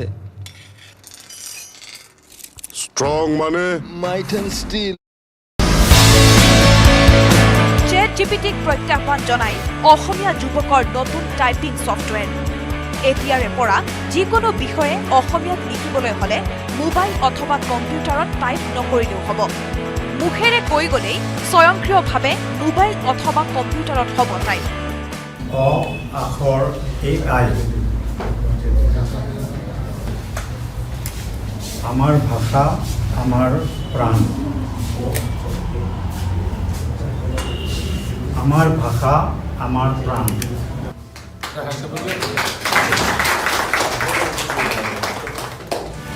মুকলি হ'ল নতুন টাইপিং ছফটৱেৰ গুৱাহাটীৰ 2 ভাতৃ ইন্দ্ৰনীল তালুকদাৰ আৰু কাব্যনীল তালুকদাৰৰ প্ৰচেষ্টাত মুকলি কৰা হ'ল আখৰ আৰ্টিফিচিয়েল ইণ্টেলিজেন্স AI নামেৰে টাইপিং ছফটৱেৰ আখৰ AIত সহজতে অসমীয়া কণ্টেণ্ট ক্ৰিয়েট কৰিব পৰা এটা এপ্লিকেশ্যন হয় আৰ্টিফিচিয়েল ইণ্টেলিজেন্স ব্যৱহাৰ কৰি কৈ থাকিলে অসমীয়া লিখি থাকে ছফটৱেৰ আমাৰ ছফটৱেৰটোৱে তেনেকুৱা এটা সিস্টেম ডেভেলপ কৰা হৈছে অসমীয়া লিখোতে বহুতে বানান ভুল কৰে সেই বানানবিলাক আমাৰ ছফটৱেৰটোত অটোমেটিক শুদ্ধ হৈ যায় এতিয়া মই যেনেকৈ অসমীয়া কৈ আছোঁ মাইকৰ সন্মুখত এইটো যদি আমাৰ এপটো যদি আমি ইনেবল কৰি থওঁ বা অন কৰি থওঁ সেই মই যিখিনি কথা কৈছোঁ এই গোটেইখিনি টেক্সট আকাৰে আপুনি পাই যাব মুখেৰে কৈ গ'লেই স্বয়ংক্ৰিয়ভাৱে এই এপ্লিকেশ্যনৰ জৰিয়তে টাইপ হৈ আহিব 1.6 মিলিয়ন অসমীয়া শব্দ সংযোজন কৰা হৈছে টাইপিং ছফটৱেৰত আখৰ AI ছফটৱেৰ বিভিন্ন ৱেবছাইটত উপলব্ধ হ'ব গুগলত আখৰ.in চাৰ্চ কৰিব পাৰিব এই ছফটৱেৰ মোবাইল লেপটপত ইনষ্টল কৰিব পাৰিব সমগ্ৰ বিশ্বতে আমাৰ ইউজাৰ্ছ আছে আৰু আমাৰ পেইড ইউজাৰ্ছো আছে আচলতে এই এপ্লিকেশ্যন এটা ছাবস্ক্ৰিপশ্যন বেছড মডেলত চলে অৰ্থাৎ মানুহে যদি কাৰোবাক এমাহৰ বাবে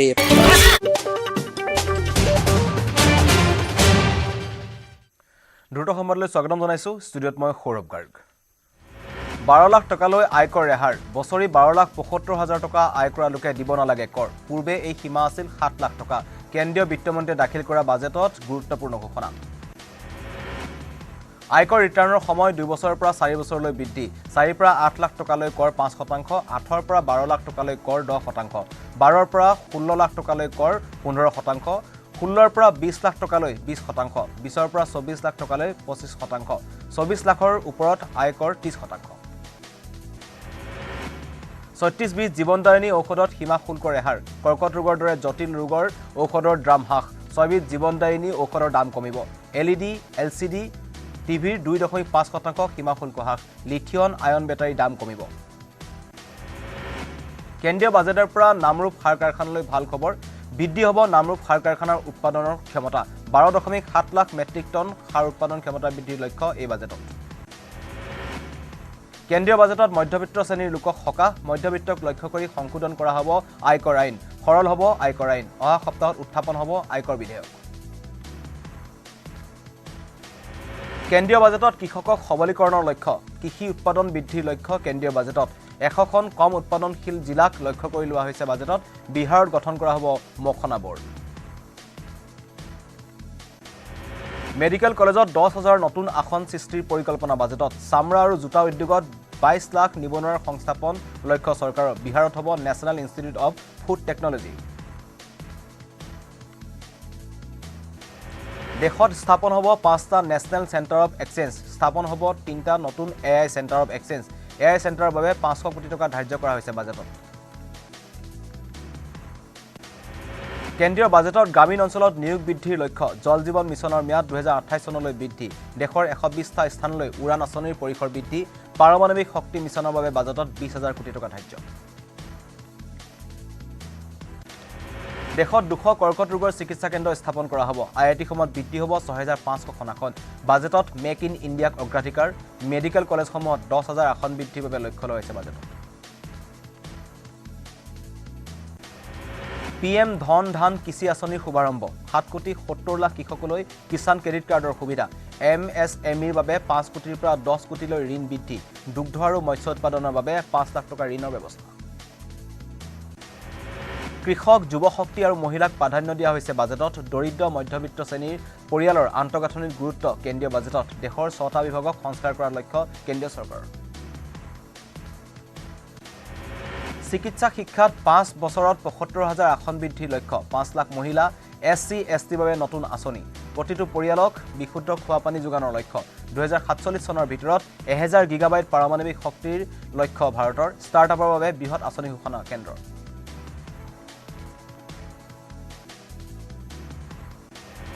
সম্প্ৰসাৰণ হ'ব নতুন উড়ান আঁচনিৰ সংযুক্ত কৰা হ'ব 120টা নতুন স্থানক 1 লাখ কোটি টকাৰ গঠন হ'ব আৰবান চ্যালেঞ্জ ফাণ্ড প্ৰযুক্তিৰ গৱেষণাৰ বাবে IITত 10,000 ফেলোশ্বিপ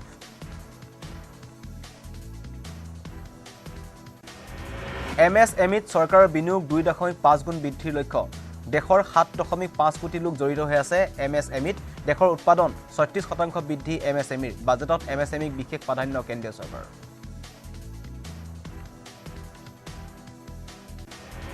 ষ্টাৰ্টআপৰ বাবে বৃহৎ আঁচনি ঘোষণা কেন্দ্ৰৰ 2025ৰ ভিতৰত চেণ্ট্ৰেল KYC পঞ্জীয়ন গঠন কৰা হ'ব 5খন নতুন দক্ষতা বিকাশ কেন্দ্ৰ নিৰ্মাণ কৰা হ'ব 2024-25 বৰ্ষৰ বিত্তীয় ঘাটি 4.8%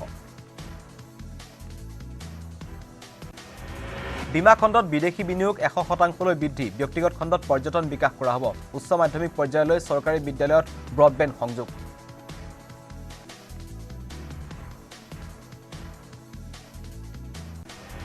দেশজুৰি আতংকৰ সৃষ্টি কৰা সংক্ৰামক ৰোগ GBSত অসমত প্ৰথমগৰাকী ৰোগীৰ মৃত্যু মৃত কিশোৰীগৰাকীৰ নাম হৈছে আফিয়া জিনাত 21 জানুৱাৰীৰ পৰা কিশোৰীগৰাকী চিকিৎসাধীন হৈ আছিল মহানগৰীৰ প্ৰতীক্ষা হস্পিটেলত হ্ৰাস পালে বাণিজ্যিক ৰন্ধন গেছৰ দাম প্ৰতিটো বাণিজ্যিক LPG চিলিণ্ডাৰত 7 টকাকৈ হ্ৰাস শনিবাৰৰ পৰা কাৰ্যকাৰী বাণিজ্যিক LPG চিলিণ্ডাৰ নতুন নিৰিখ দিল্লীত বাণিজ্যিক LPG চিলিণ্ডাৰ দাম 1797 টকা মৰিগাঁৱৰ মৈৰাবাৰীত নাবালিকাক ধৰ্ষণ পলাতক অৱস্থাত লম্পট আব্দুল জলিল ভুক্তভোগী পৰিয়ালৰ এজাহাৰৰ ভিত্তিত লম্পটটোৰ খণ্ডাত আৰক্ষী অভিযান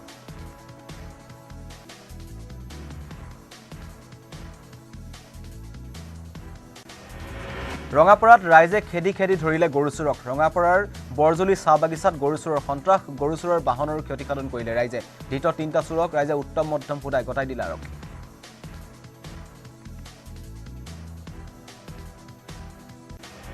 হাজোৰ বৰগাঁৱৰ মা মনসা মন্দিৰত চুৰৰ লুটপাট মন্দিৰৰ মূল দুৱাৰৰ তলা ভাঙি চুৰে লৈ গ'ল 1.5 লক্ষাধিক টকা লগতে মূল্যৱান কাঁহ পিতলৰ বাচন বৰ্তন চুৰৰ অনুসন্ধানত হাজোৰ আৰক্ষীৰ তদন্ত অব্যাহত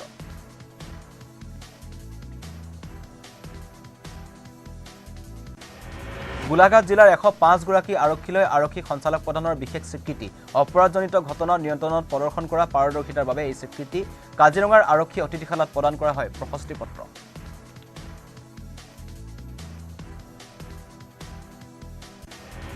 মহানগৰীৰ প্ৰাগজ্যোতিষপুৰ চিকিৎসা মহাবিদ্যালয় বৰ্হি বিভাগ মুকলি মুখ্যমন্ত্ৰীয়ে মুকলি কৰিলে চিকিৎসালয়খনৰ বৰ্হি বিভাগ বৰ্তমান চিকিৎসালয়খনত মেডিচিন সাৰ্জাৰী শিশু পশুটোকে ধৰি উপলব্ধ হৈছে 4টা বিভাগ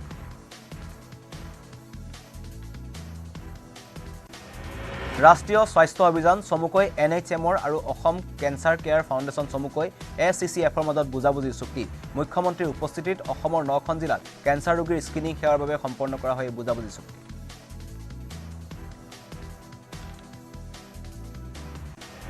শনিবাৰৰ পৰা আৰম্ভ কেন্সাৰ ৰোগীৰ স্ক্ৰিনিং প্ৰক্ৰিয়াত 1 লাখ ৰোগীক সামৰি লোৱাৰ লক্ষ্য স্বাস্থ্য বিভাগৰ ৰোগীসকলৰ সুবিধাৰ বাবে HRMS পৰ্টেল মুকলি কৰিলে মুখ্যমন্ত্ৰীয়ে অনুষ্ঠানত স্বাস্থ্যমন্ত্ৰী অশোক সিংগালৰ অংশগ্ৰহণ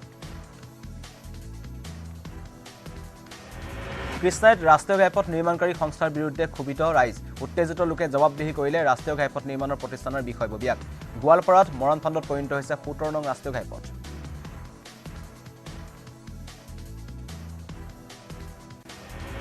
অসম সাহিত্য সভাৰ অধিৱেশনক লৈ উখল মাখল পাঠশালা দ্বিতীয় দিনাও অধিৱেশনস্থলীত ৰাজ্যৰ বিভিন্ন প্ৰান্তৰ সাহিত্যপ্ৰেমীৰ ভিৰ পতাকা উত্তোলনেৰে আৰম্ভ দ্বিতীয় দিনৰ কাৰ্যসূচী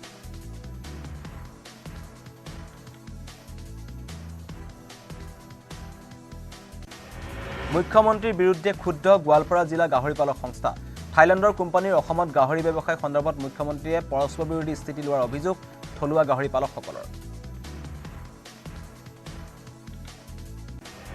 মহানগৰীৰ ৰাজপথত দপদপকৈ জ্বলি উঠিল এখন বাহন গীতা মন্দিৰৰ সমীপত সংঘটিত হৈছে এই ঘটনা খাদ্য সামগ্ৰী কঢ়িওৱা টাটা AC বাহনত লাগিল জুই দোকানলৈ গেলামাল কঢ়িয়াই আনিছিল বাহনখনে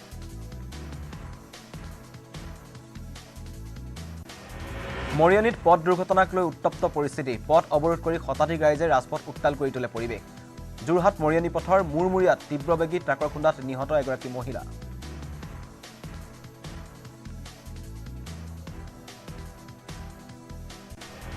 অসম নাগালেণ্ড সীমান্তৰ খটখটিত অস্ত্ৰ-শস্ত্ৰসহ আৰক্ষীৰ জালত পৰিলে এজন লোক ধৃত লোকজন যোৰহাটৰ পুলিবৰৰ নবীন দাস লোকজনৰ পৰা জব্দ এটা 7.65 mm পিস্তল দুটা .22 mm পিস্তল আৰু 5টা সজীৱ গুলী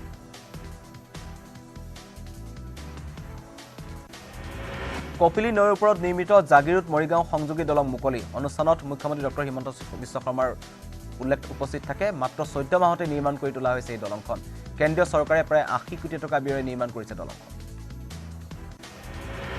দক্ষিণ হালমৰা ড্ৰাগছসহ গ্ৰেপ্তাৰ 3 সৰবৰাহকাৰী জিলাখনৰ বাজবালা ফেটচেৰী অঞ্চলত আৰক্ষী ড্ৰাগছ বিৰোধী অভিযান ধৃত সৰবৰাহকাৰী জাহানুৰ ৰহমান আকন্দ মনোৱাৰ হুছেইন মুল্লা আৰু নুৰ ৰেজ্জাক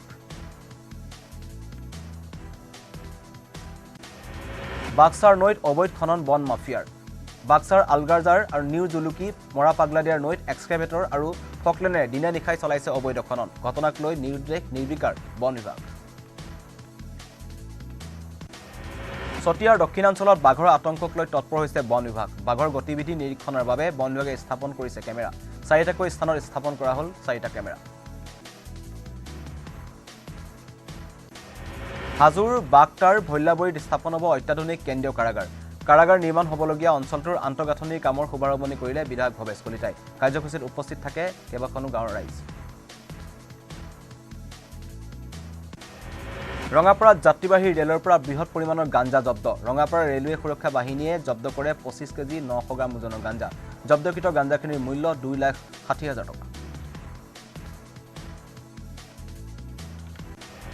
গৌৰৱ গগৈক উভতি ধৰিলে বিজেপি বিধায়ক ভৱেশ কলিতাই বিজেপিয়ে 10 বছৰত কৰা কামৰ ব্যাখ্যা দিবলৈ 10 মাহ সময় লাগে বুলি মন্তব্য ভৱেশ কলিতাৰ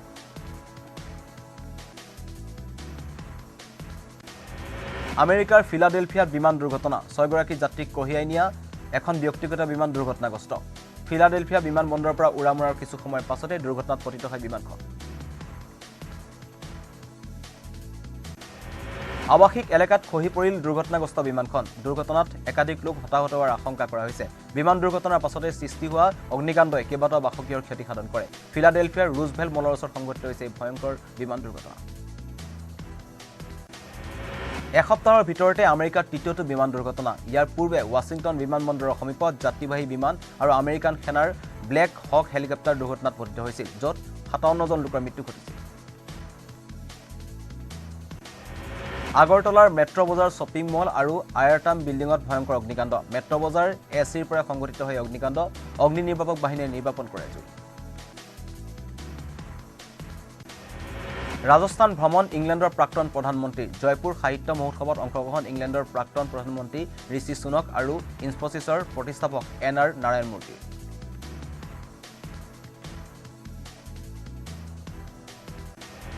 গোৱালপাৰাৰ বিদ্যালয় আৰু মহাবিদ্যালয়সমূহত সৰস্বতী পূজাৰ প্ৰস্তুতি সৰস্বতী পূজাক কেন্দ্ৰ কৰি উখল মাখল পৰিৱেশৰ সৃষ্টি হৈছে গোৱালপাৰা চহৰৰ শিক্ষানুষ্ঠানসমূহত পূজাৰ প্ৰস্তুতিত ব্যস্ত ছাত্ৰ ছাত্ৰী আৰু শিক্ষকসকল শিৱসাগৰৰ শিক্ষানুষ্ঠানসমূহত সৰস্বতী পূজাৰ প্ৰস্তুতি বিশেষকৈ অতি ব্যস্ত হৈ পৰিছে শিৱসাগৰ উমা শিল্পালয়ৰ মৃৎশিল্পীসকলে অন্তিম পৰশ দিছে সৰস্বতীৰ প্ৰতিমাত 56 বছৰীয়া হ'ল অসমৰ মুখ্যমন্ত্ৰী ডক্টৰ হিমন্ত বিশ্ব শৰ্মা মুখ্যমন্ত্ৰীগৰাকীক জন্মদিনৰ উল্লেখ জনালে অনুৰাগীসকলে নিশাই মুখ্যমন্ত্ৰীৰ চৰকাৰী বাসগৃহত ভিৰ কৰিলে সমৰ্থক আৰু অনুৰাগীসকলে ভিৰ কৰিলে বহিৰাজ্যৰ অনুৰাগীও 2029 চনত প্ৰধানমন্ত্ৰী হোৱাৰ যোগ আছে মুখ্যমন্ত্ৰী ডক্টৰ হিমন্ত বিশ্ব শৰ্মাৰ এই ভৱিষ্যৎবাণী তেজপুৰৰ জ্যোতিষী দিব্যজ্যোতি শইকীয়াৰ 2026 চনত হিমন্ত বিশ্ব শৰ্মাৰ পুনৰ মুখ্যমন্ত্ৰী হ'ব বুলি দাবী কৰিলে জ্যোতিষীজনে মুখ্যমন্ত্ৰীৰ জন্মদিনত উপলক্ষে শ্ৰীভূমিত বিজেপিৰ দিনজোৰা কাৰ্যসূচী শ্ৰীভূমি চহৰৰ মদন মোহন মন্দিৰত বিজেপিৰ নেতা কৰ্মীৰ পূজা অৰ্চনা অনাথ শিশুসকলৰ মাজত খাদ্য সামগ্ৰী বিতৰণ মুখ্যমন্ত্ৰীৰ জন্মদিন উপলক্ষে মালিগাঁৱৰ মা বগলামুখী সেৱা কল্যাণ সমিতিৰ উদ্যোগত আয়োজন কৰা হয় ৰক্তদান শিবিৰত শতাধিক লোকে ৰক্তদান কৰে মুখ্যমন্ত্ৰী ডক্টৰ হিমন্ত বিশ্ব শৰ্মাৰ জন্মদিন উপলক্ষে বৰপেটা সত্ৰত শৰাই আগবঢ়াই আশীষ বিচাৰিলে বিজেপি কাৰ্যকৰ্তাই বৰপেটা সত্ৰত শৰাই আগবঢ়াই মুখ্যমন্ত্ৰীৰ মংগল কামনা কৰিলে বিজেপি কাৰ্যকৰ্তাসকলে মুখ্যমন্ত্ৰী ডক্টৰ হিমন্ত বিশ্ব শৰ্মাৰ জন্মদিন উপলক্ষে ওদালগুৰি জিলাৰ ননৈ চুফৰাং সমষ্টিত সৰ্বধৰ্মীয় প্ৰাৰ্থনা কৰাৰ লগতে সদৌ অসম ভিত্তিত হিমন্ত বিশ্ব শৰ্মাৰ চিত্ৰ অংকন কৰাৰ প্ৰতিযোগিতা অনুষ্ঠিত কৰা হয় মুখ্যমন্ত্ৰীৰ জন্মদিনত উপলক্ষে শিৱসাগৰত বিশেষ কাৰ্যসূচী পুৱাই শিৱসাগৰ শিৱদৌলত দিখৌপৰীয়া সন্মিলিত যুৱ সংঘৰ বিষয়ববীয়া তথা সদস্যসকলে শৰাই আগবঢ়াই বন্তি প্ৰজ্বলন কৰি মুখ্যমন্ত্ৰীৰ সুস্বাস্থ্য আৰু দীৰ্ঘায়ু কামনা কৰে মুখ্যমন্ত্ৰীৰ জন্মদিন উপলক্ষে মাজুলীৰ বিধায়ক ভুৱন গামৰ বিশেষ কাৰ্যসূচী বিধায়কজনে 20 জন বিশেষভাৱে সক্ষম লোকক প্ৰদান কৰে হুইল চেয়াৰ মাজুলীৰ 20খন পঞ্চায়তৰ 20 জন বিশেষভাৱে সক্ষম লোকক প্ৰদান কৰা হৈছে হুইল চেয়াৰ বৰপেটা সত্ৰত চিকিৎসা কক্ষ উদ্বোধন বৈষ্ণৱ ভকতসকলৰ স্বাস্থ্য সুৰক্ষাৰ বিশেষ পদক্ষেপ বৰপেটা মেডিকেল কলেজ কৰ্তৃপক্ষৰ উদ্যোগত মুকলি কৰা হয় চিকিৎসা কক্ষ মহানগৰীৰ কাহিলীপাৰাৰ ভাউৰী দেৱী চেৰাউগী শ্ৰৱণ বাধাগ্ৰস্ত চৰকাৰী উচ্চতৰ মাধ্যমিক বিদ্যালয়ত শিক্ষামন্ত্ৰীৰ বিশেষ কাৰ্যসূচী বিদ্যালয়খনৰ ছাত্ৰ ছাত্ৰীসকলৰ মাজত কিতাপ পত্ৰ বিতৰণ কৰে শিক্ষামন্ত্ৰী ডক্টৰ ৰনোজ পেগুৱে মুখ্যমন্ত্ৰীৰ জন্মদিনত বামুণী বৰগছ উপহাৰ দিলে বিধায়কে খুমটা বিধায়ক মৃণাল শইকীয়াই আগবঢ়ালে বিশেষ উপহাৰ বামুণী বৰগছক সাহসৰ প্ৰতীক হিচাপে অভিহিত কৰি মুখ্যমন্ত্ৰীক বটবৃক্ষ হৈ অসমবাসীক সদায় চাহ দি থাকিব বুলি মন্তব্য কৰে বিধায়কজনে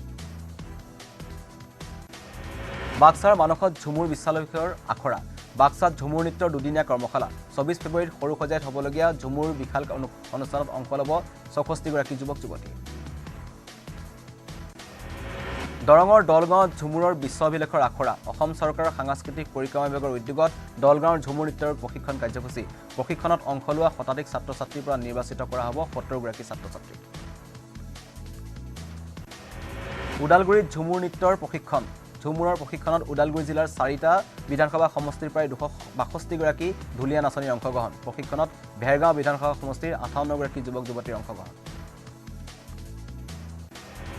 ধেমাজি ঐতিহাসিক বেতনী গাঁৱৰ নামঘৰৰ 100বৰ্ষ উদযাপন নামঘৰৰ 100বৰ্ষ উদযাপনক লৈ পুৱাৰে পৰা উদুলি মুদলি হৈ পৰিৱেশ বিৰাজ কৰিছে ধেমাজিৰ বেতনী গাঁৱত 1920 চনত স্থাপন কৰা হৈছিল নামঘৰ পত্নীৰ চাকৰি জীৱনৰ অৱসৰ দিনা স্বামীৰ গ্ৰন্থোন্মোচন প্ৰকাশ পালে গহপুৰৰ ব্ৰহ্মজান চিলাপথাৰ নিবাসী অৱসৰপ্ৰাপ্ত শিক্ষক কবি সাহিত্যিক অভিনেতা সাংস্কৃতিক কৰ্মী তৰুণ বৰুৱাৰ 7খন গ্ৰন্থ ইতিহাসৰ জলঙাৰে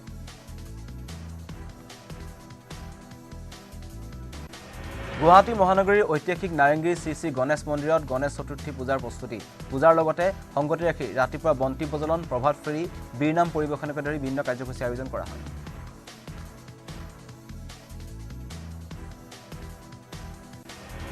ৰূপৈহাটৰ চাইদৰিয়াত ভয়ংকৰ পথ দুৰ্ঘটনা তীব্ৰবেগী বেলেনো বাহনৰ খুন্দাত থিতাতে নিহত এজন পথচাৰী নিহত লোকজন কৰৈগুৰিৰ আলী আকবৰ মৌলানা দুৰ্ঘটনা সংঘটিত কৰি বাহনসহ চালকৰ পলায়ন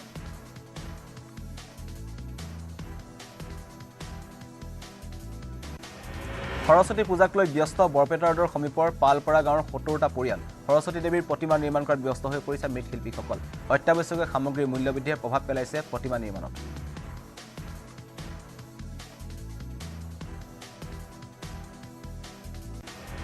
কেন্দ্ৰীয় বাজেটক লৈ প্ৰতিক্ৰিয়া সমাজবাদী পাৰ্টীৰ মুৰব্বী অখিলেশ যাদৱৰ বাজেটৰ তথ্যতকৈ মহাকুম্ভত ভয়াৱহতাত মৃত্যু হোৱা লোকৰ তথ্যই অধিক গুৰুত্বপূৰ্ণ বুলি মন্তব্য কৰিলে প্ৰাক্তন মুখ্যমন্ত্ৰীজনে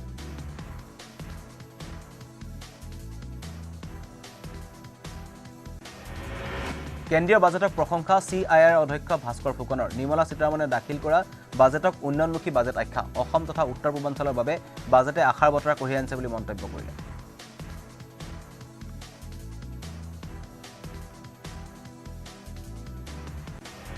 কেন্দ্ৰীয় বাজেটক লৈ প্ৰতিক্ৰিয়া CIR প্ৰাক্তন অধ্যক্ষ অভিজিত বৰুৱাৰ এবাৰ বাজেটখন বহুত ভাল বুলি মন্তব্য আয়কৰৰ ক্ষেত্ৰত বিশেষ গুৰুত্ব দিছে বাজেটে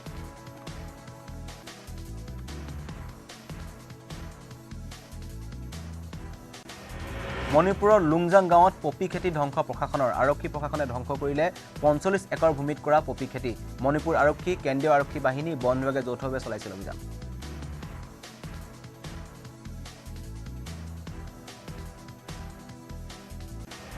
মহানগৰীৰ বাথৌপুৰীত স্থিত বড়ো সাহিত্য সভা ভৱনত UBPFৰ প্ৰথম বাৰ্ষিক অধিৱেশন দুদিনীয়া সূচীৰে অনুষ্ঠিত হৈছে অধিৱেশনত সমবেত হ'ব ভিন্ন প্ৰান্তত থকা বড়ো লোকসকল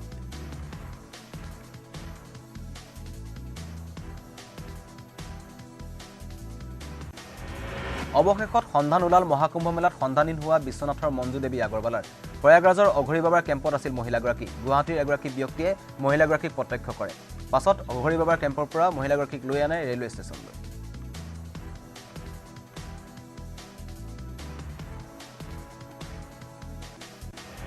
ঢেকিয়াজুলিত সমষ্টি পৰ্যায়ৰ ঝুমুৰ নৃত্যৰ বাবে চলিছে প্ৰশিক্ষণ ঢেকিয়াজুলিৰ ভূতপাৰা ষ্টেডিয়ামত ১২৮ গৰাকী নাচনীক দিয়া হৈছে প্ৰশিক্ষণ ২৪ ফেব্ৰুৱাৰীত গুৱাহাটীৰ সৰুসজা ষ্টেডিয়ামত ৮,০০০ নাচনীয়ে প্ৰদৰ্শন কৰিব ঝুমুৰ নৃত্য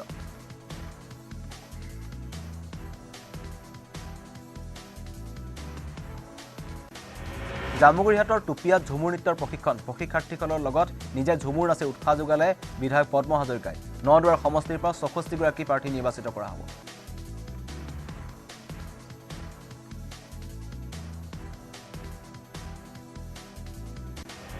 বোকাখাটত অনুষ্ঠিত হৈ থকা ঝুমুৰি বিনন্দনী ২০২৫ শীৰ্ষক কাৰ্যসূচীত মন্ত্ৰী অতুল বৰাৰ অংশগ্ৰহণ বোকাখাটত ৰাজহুৱা খেলপথাৰত মন্ত্ৰীগৰাকীয়ে মাদল বজাই ঝুমুৰ নৃত্য কৰি প্ৰশিক্ষণ লৈ থকা নাচনীসকলক উৎসাহ যোগায়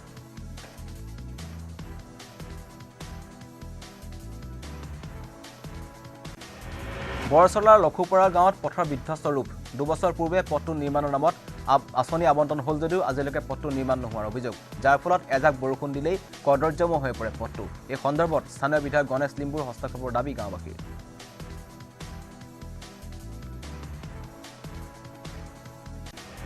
গোৱালপাৰাৰ বালিজানা গাঁও পঞ্চায়তৰ অন্তৰ্গত আমবাৰীৰ পৰা বৰ্মনপাৰা হৈ চামগুৰিলৈ যোৱা পথটো নিৰ্মাণৰ বাবে ৩ লাখ টকা আবণ্টন ঠিকাদাৰ প্ৰবীণ নাথে ১ কিলোমিটাৰ পথটো নিৰ্মাণ কৰাৰ পৰিৱৰ্তে মাত্ৰ ৩০০ মিটাৰ কাম কৰিয়ে সমস্ত ধন আত্মসাৎ কৰাৰ অভিযোগ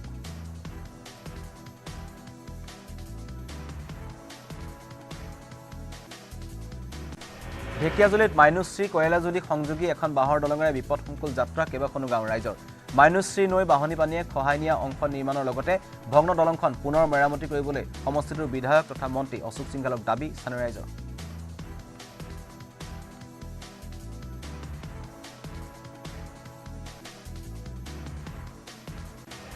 মাজুলীৰ লবাক চাপৰি বৰুৱা চাপৰিত দুটাকৈ বাঘৰ আতংক বিগত ৩ দিন ধৰি বাঘে অঞ্চলটোত সন্ত্ৰাস চলাইছে দুটাকৈ মহ এটা ঘোঁৰা দুটা গৰু এটা গাহৰিক আক্ৰমণ কৰিছে বাঘে ৰাতুল বৰা নামৰ লোকজনৰ দুটা মহ খালে এই বাঘে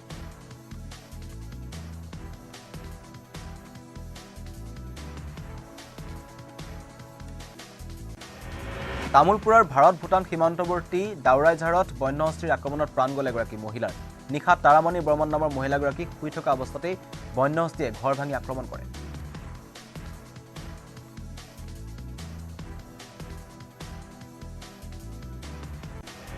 কুম্ভ মেলালৈ যোৱা অসম তথা উত্তৰ পূৰ্বাঞ্চলৰ তীৰ্থযাত্ৰীৰ চৰম দুৰ্দশা মৌনী অমাৱস্যাৰ স্নানৰ পাছত উভতনি যাত্ৰাৰ বাবে দুদিন ধৰি প্ৰয়াগৰাজৰ ৰেল ষ্টেচন দেখিবলৈ পোৱা গৈছে যাত্ৰীৰ অভাৱনীয় ভিৰ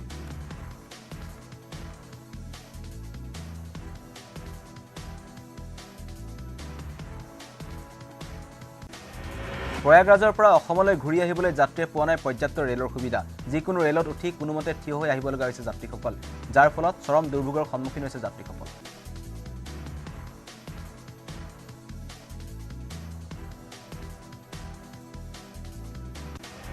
মাজুলীত সদৌ অসম কোচ ৰাজবংশী ছাত্ৰ সন্থাৰ মাজুলী জিলা সমিতিৰ ৬ষ্ঠ দ্বিবাৰ্ষিক অধিৱেশন বৃহস্পতিবাৰৰ পৰা দুদিনীয়াকৈ মাজুলীৰ ফুলনি মধ্য মিলন সংঘত অনুষ্ঠিত হৈছে এই অধিৱেশন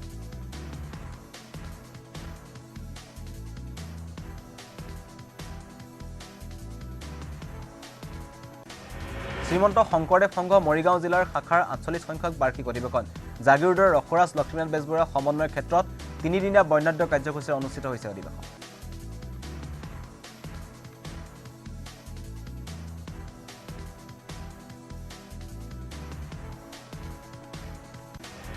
গুৱাহাটীৰ মঠঘৰীয়াৰ পূব জোনাকী নগৰৰ নৱনিৰ্মিত শ্ৰী শ্ৰী হৰি মন্দিৰ প্ৰৱেশৰ শুভাৰম্ভ অনুষ্ঠান এই অনুষ্ঠানৰ লগত সংগতি ৰাখি আজি শুক্ৰবাৰৰ পৰা দুদিনীয়াকৈ হৰি মন্দিৰ প্ৰৱেশৰ শুভ অনুষ্ঠানৰ আয়োজন কৰা হয়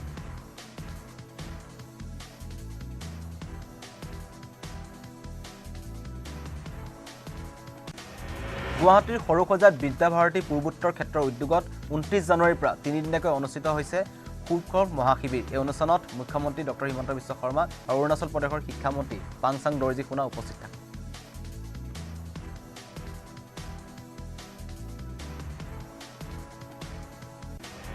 শোণিতপুৰ ৰঙাপাৰাত ভক্তপ্ৰাণ ৰাইজৰ কলহ যাত্ৰা ৰঙাপাৰাৰ সাৰ্বজনীন বালাজী মন্দিৰৰ পৰা বিশাল কলহ যাত্ৰা বাহিৰ কৰা হয় এই কলহ যাত্ৰাৰ পাছতেই মন্দিৰত ২৪ ঘণ্টীয়া অষ্টযজ্ঞৰ আয়োজন কৰা হয়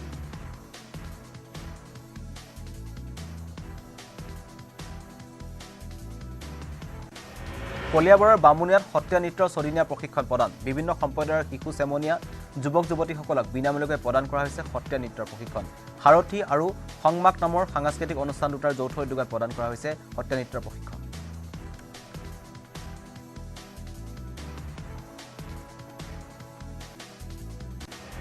বিশ্বনাথত উপস্থিত অৰুণাচল প্ৰদেশৰ গ্ৰেলিঙৰ পৰা দুঃসাহসিক ৰিভাৰ ৰাফটিং অভিযান আৰম্ভ কৰা দলটো national institute of mountaineering and advantage স্পৰ্টছৰ চমুকৈ নিমাছৰ উদ্যোগত ব্ৰহ্মপুত্ৰ নদীয়েদি হাতেৰে নৌকা চলাই আহিছে দলটোৱে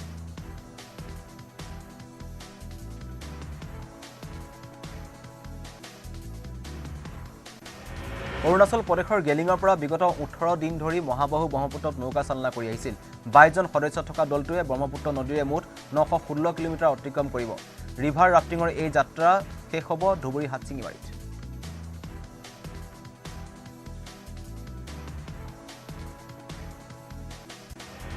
IIT গুৱাহাটীত অনুষ্ঠিত হৈছে মডেল ইউনাইটেড নেশ্যনৰ ৬ম সংস্কৰণ ৩১ জানুৱাৰীৰ পৰা ২ ফেব্ৰুৱাৰীলৈ অনুষ্ঠিত হ'ব ইউনাইটেড নেশ্যনেছ আলচাৰিংগাৰ অধীনত অনুষ্ঠিত অনুষ্ঠানত দেশৰ বিভিন্ন প্ৰান্তৰ পৰা অহা ১০০ জন ছাত্ৰ ছাত্ৰীয়ে প্ৰতিনিধিত্ব কৰিছে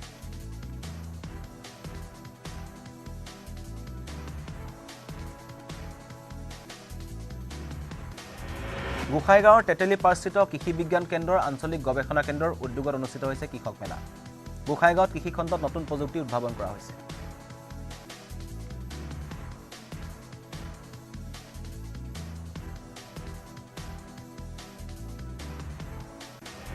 বিটিচিৰ পৰিষদীয় নিৰ্বাচনক লৈ তৎপৰ হৈছে বিপিএফ ৩ নং শ্ৰীৰামপুৰ পৰিষদীয় সমষ্টিৰ প্ৰাৰ্থিত্ব বিচাৰি আবেদন পত্ৰ দাখিল কৰিলে শ্ৰীৰামপুৰ ব্লক কমিটিৰ সভাপতি মুকছাক ৰহমানে বিশাল শোভাযাত্ৰা বাহিৰ কৰি দাখিল কৰিলে আবেদন পত্ৰ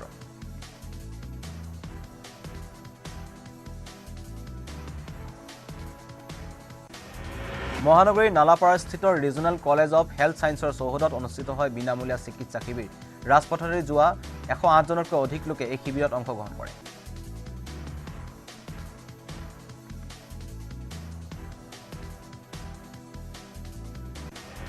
তেজপুৰত জোনাকীৰ বাকৰিত অভিনৱ প্ৰতিবাদ ৰূপপুৰৰ জ্যোতিপ্ৰসাদ আগৰৱালৰ সপোনৰ জোনাকীৰ ছবিগৃহ সংৰক্ষণ আৰু পুনৰ নিৰ্মাণৰ দাবীত এই প্ৰতিবাদ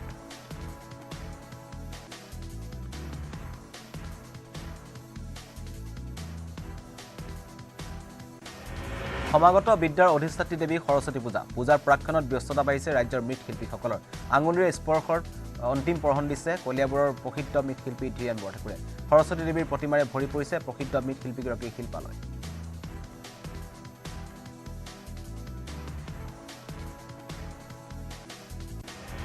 বিদ্যাৰ অধিষ্ঠাত্ৰী দেৱী সৰস্বতী পূজাক লৈ মৃৎশিল্পীসকলৰ মাজত ব্যস্ততা কলাইগাঁৱৰ মা লক্ষ্মী শিল্পালয়ত বিজয় কৃষ্ণপালে শতাধিক সৰস্বতী মূৰ্তি নিৰ্মাণ কৰিছে প্ৰতিটো মূৰ্তিৰ দাম আকাৰ অনুযায়ী 1000 টকাৰ পৰা 10000 টকালৈ নিৰ্ধাৰণ কৰিছে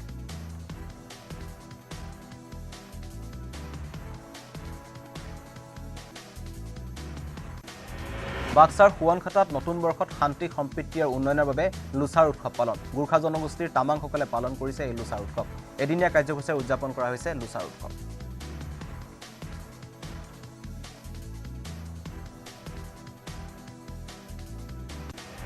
জনপ্ৰিয় কণ্ঠশিল্পী মৰ্মিতা মিত্ৰৰ প্ৰথম অসমীয়া গীত মুকলি শুকুৰবাৰে দিছপুৰ প্ৰেছ ক্লাবত মুকলি কৰা হয় মৰ্মিতা মিত্ৰৰ চকুলৈ চোৱানা শীৰ্ষক গীতটি জনপ্ৰিয় কণ্ঠশিল্পীগৰাকীৰ মিউজিকেল অফিচিয়েল ইউটিউবত উপলব্ধ হ'ব গীতটো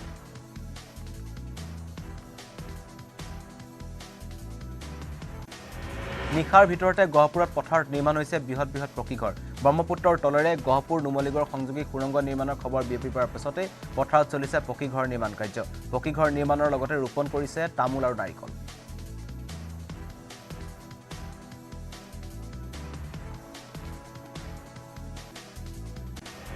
দ্ৰুতগতিত আগবাঢ়িছে গহপুৰ নুমলীগড় সংযোগী সুৰংগ নিৰ্মাণৰ কাম দুটা আন্তঃৰাষ্ট্ৰীয় কোম্পানীয়ে নিৰ্মাণ কৰিবলগীয়া 15 কিলোমিটাৰ দৈৰ্ঘ্যৰ সুৰংগ নিৰ্মাণ স্পৰ্শ কৰিব গহপুৰৰ 11খন গাঁও নুমলীগড়ৰ 7খন গাঁও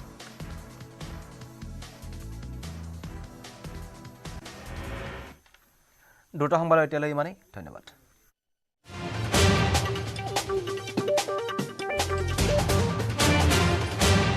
এইটো মাইথান ষ্টিল নহয় ওচৰ চুবুৰীয়াসকলে লগাইছে ষ্ট্ৰং মানে Maithan steel Weather report presented by Sunrise.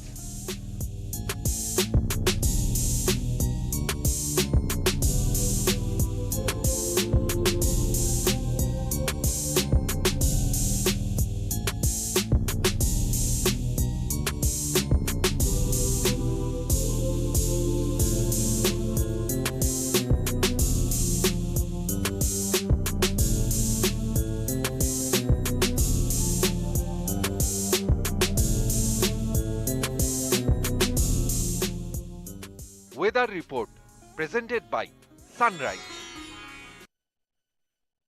চুবুৰীয়াসকলে লগাইছে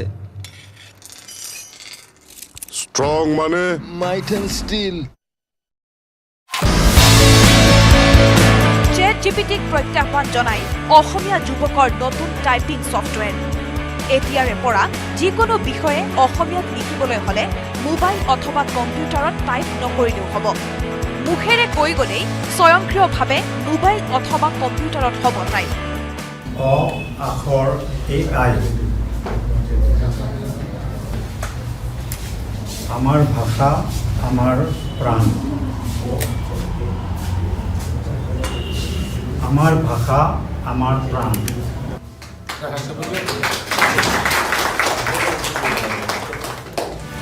মুকলি হল নতুন টাইপিং ছফটৱেৰ গুৱাহাটীৰ দুই ভাতৃ ইন্দ্ৰনীল তালুকদাৰ আৰু কাব্যনীল তালুকদাৰৰ প্ৰচেষ্টাত মুকলি কৰা হল আখৰ আৰ্টিফিচিয়েল ইণ্টেলিজেন্স AI নামেৰে টাইপিং ছফটৱেৰ আখৰ AIত সহজতে অসমীয়া কণ্টেণ্ট ক্ৰিয়েট কৰিব পৰা এটা এপ্লিকেশ্যন হয় আৰ্টিফিচিয়েল ইণ্টেলিজেন্স ব্যৱহাৰ কৰি মাইথান ষ্টিল নহয় ওচৰ চুবুৰীয়াসকলে লগাইছে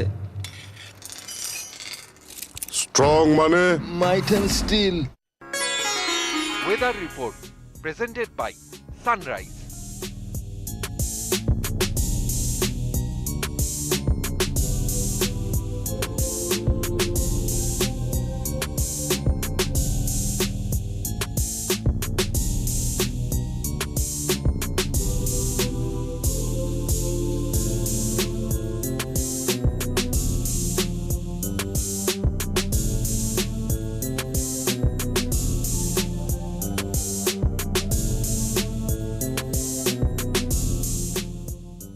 Weather report presented by Sunrise.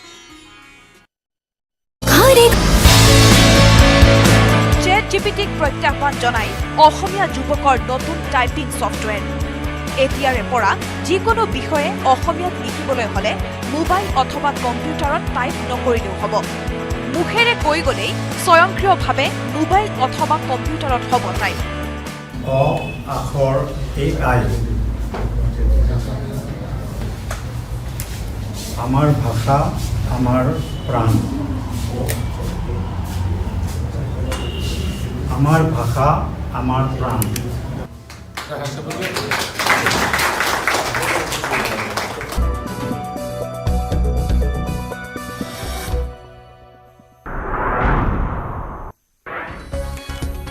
লোকসভাত 2025-26 বিত্তীয় বৰ্ষৰ কেন্দ্ৰীয় বাজেট দাখিল। বিৰোধীৰ চিঞৰ বাখৰৰ মাজতে কেন্দ্ৰীয় বিত্তমন্ত্ৰী নিৰ্মলা সীতাৰমণে দাখিল কৰিলে কেন্দ্ৰীয় বাজেট। বাজেটত কৃষি ক্ষেত্ৰক বিকাশৰ প্ৰথম ইঞ্জিন আখ্যাৰে কৃষক সবলীকৰণৰ লক্ষ্য। নিৰ্মলা সীতাৰমণৰ বাজেটত মধ্যবিত্ত কৰদাতালৈ বৃহৎ সকাহ। 12 লাখ টকালৈ আয়কৰ ৰেহাই। ষ্টেণ্ডাৰ্ড ডিডাকশ্যন অতিৰিক্ত 75,000 টকা।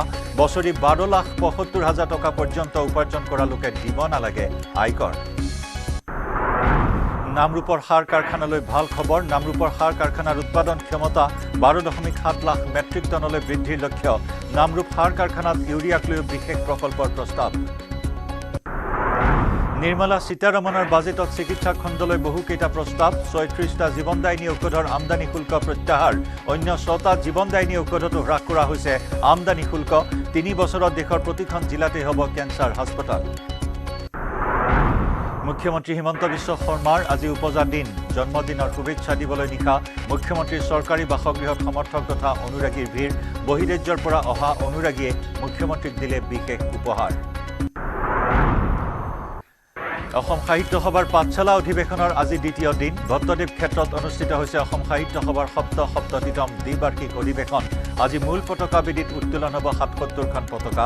দ্বিতীয় পতাকাবেদীত একেলগে উত্তোলিত হ'ল 108খন পতাকা।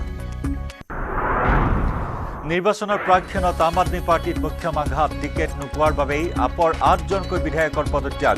ৰাজধানী দিল্লীৰ বিধানসভা নিৰ্বাচনলৈ মাজত মাথো 4টা দিন থকা অৱস্থাত দল এৰিছে ইজনৰ পিছত সিজন আপ নেতাই। আমেৰিকাৰ ফিলাডেলফিয়াত পুনৰ বিমান দুৰ্ঘটনা। শুকুৰবাৰে নিশা 6গৰাকী যাত্ৰী কঢ়িয়াই নিয়া এখন ব্যক্তিগত বিমান দুৰ্ঘটনাগ্ৰস্ত। ফিলাডেলফিয়া বিমানবন্দৰৰ পৰা উৰা মৰাৰ কিছু সময়ৰ পাছতেই দুৰ্ঘটনাত পতিত হয় বিমানখন। বিমানখন ফিলাডেলফিয়াৰ পৰা স্প্ৰিংফিল্ড ব্ৰেনছন ৰাষ্ট্ৰীয় বিমানবন্দৰলৈ গৈ আছিল। উত্তৰাখণ্ডৰ ৰাষ্ট্ৰীয় ক্ৰীড়াত অসমৰ নৱাগত খেলুৱৈৰ সফলতা। সাঁতোৰত অসমৰ শুভ্ৰাণ অশ্বিনী প্ৰিয়দৰ্শিনীৰ ৰূপৰ পদক লাভ। ভাৰোত্তোলনত দিতিমণি সোণোৱালৰ ৰূপৰ পদক লাভ। ৰাষ্ট্ৰীয় ক্ৰীড়াত অসমৰ পদকৰ সংখ্যা 9টালৈ বৃদ্ধি।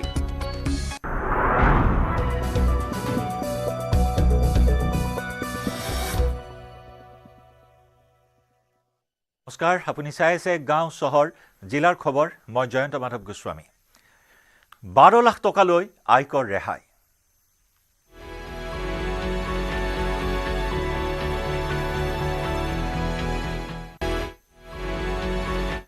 বিত্তমন্ত্ৰী নিৰ্মলা সীতাৰমণে দাখিল কৰিলে কেন্দ্ৰীয় বাজেট। যি বাজেটে আজি এই সুখবৰ কঢ়িয়াই আনিছে মধ্যবিত্ত লোকসকললৈ।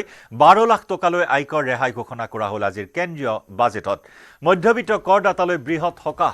বছৰি আয় 12,75,000 টকালৈ দিব নালাগে কৰ। 12 লাখ টকালৈ আয়কৰ ৰেহাই ঘোষণা কৰা হৈছে। বৃহৎ ঘোষণা বিত্তমন্ত্ৰী নিৰ্মলা সীতাৰমণৰ। মধ্যবিত্ত কৰদাতালৈ বৃহৎ সকাহ। বছৰি আয় 12,75,000 টকালৈ দিব নালাগে কৰ। 75,000 ষ্টেণ্ডাৰ্ড ডিডাকশ্যন আগবঢ়োৱা হৈছে। অৱশ্যে কেইবাটাও স্লেবত কৰ পৰিশোধ কৰিব লাগিব সেই ফৰ্মুলাও ইতিমধ্যে আগবঢ়োৱা হৈছে। কিন্তু ডাঙৰ সকাহ যে মধ্যবিত্ত কৰদাতালৈ এই বৃহৎ ঘোষণা কৰি 12 লাখ টকালৈ আয়কৰ ৰেহাই ঘোষণা কৰে বিত্তমন্ত্ৰী নিৰ্মলা সীতাৰমণে।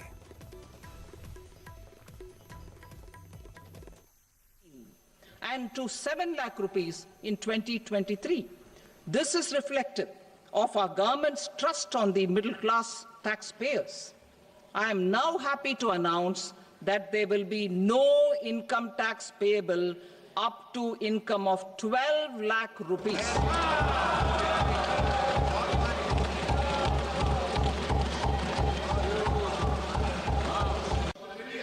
We have periodically reduced their tax burden.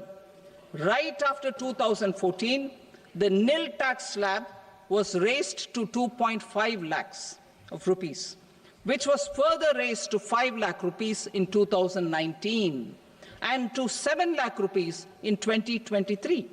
This is reflective of our government's trust on the middle class taxpayers. I am now happy to announce that there will be no income tax payable up to income of 12 lakh rupees.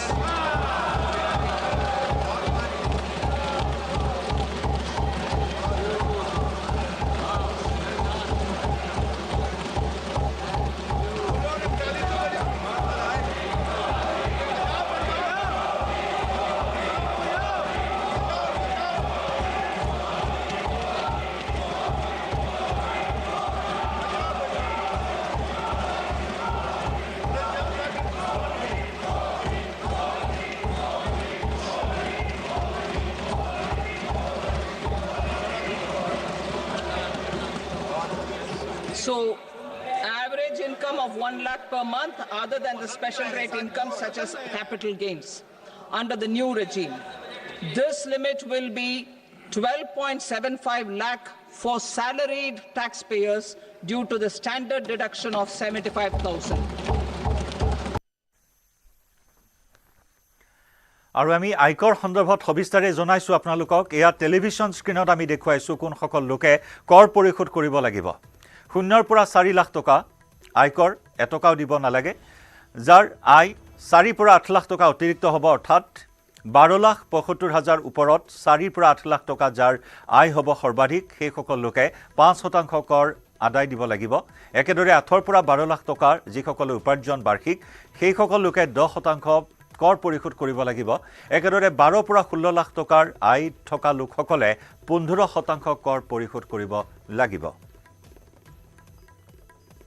ইফালে 16 পৰা 20 লাখ টকা অৰ্থাৎ যাৰ বাৰ্ষিক আয় 12,75,000 ওপৰত 16 পৰা 20 লাখ টকা হ'বগৈ সেই সকলে 20% আয়কৰ পৰিশোধ কৰিব লাগিব একেদৰে 12,75,000 ওপৰত যাৰ বাৰ্ষিক আয় 20 পৰা 24 লাখ টকা সেই সকলে আয়কৰ পৰিশোধ কৰিব লাগিব 25% একেদৰে 24 লাখৰ ওপৰত থকা লোকসকলে বাৰ্ষিক 30% আয়কৰ পৰিশোধ কৰিব লাগিব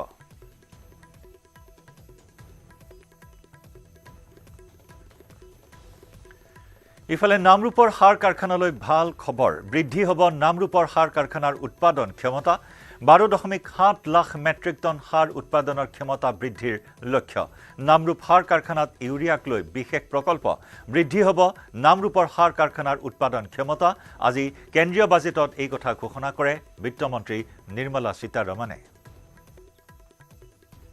Nirbharta in urea production. Our government had reopened 3 dormant urea plants in the eastern region. To further augment urea supply, a plant with annual capacity of 12.7 lakh metric tons will be set up at Namrup in Assam. ইফালে বাজেটত সাৰ কাৰখানাক লৈ বিত্তমন্ত্ৰীয়ে কৰা ঘোষণাৰ পিছতে নামৰূপত উৎসৱমুখৰ পৰিৱেশ 2006 চনতে আধাৰশিলা স্থাপন হোৱা সাৰ কাৰখানাৰ চতুৰ্থ গোটটো দীৰ্ঘদিন ধৰি স্থবিৰ হৈ থকাৰ পিছত কেন্দ্ৰীয় বিত্তমন্ত্ৰীৰ ঘোষণাৰ পিছতে কঢ়িয়াই আছে আশাৰ বতৰা বাজেটত ঘোষণা কৰা অনুসৰি নামৰূপ সাৰ কাৰখানাৰ উৎপাদন ক্ষমতা 12.7 লাখ মেট্ৰিক টন বৃদ্ধি কৰাৰ লক্ষ্য বাজেটত কেন্দ্ৰীয় মন্ত্ৰীৰ ঘোষণাৰ পিছতেই প্ৰতিক্ৰিয়া প্ৰকাশ কৰিলে ইউনিয়ন ফাৰ্টিলাইজাৰ শ্ৰমিক ইউনিয়ন ফাৰ্টিলাইজাৰ ওয়াৰ্কাৰ্ছ ইউনিয়ন আৰু ফাৰ্টিলাইজাৰ ইণ্ডিপেণ্ডেণ্ট ইউনিয়নৰ লগতে আসুৱে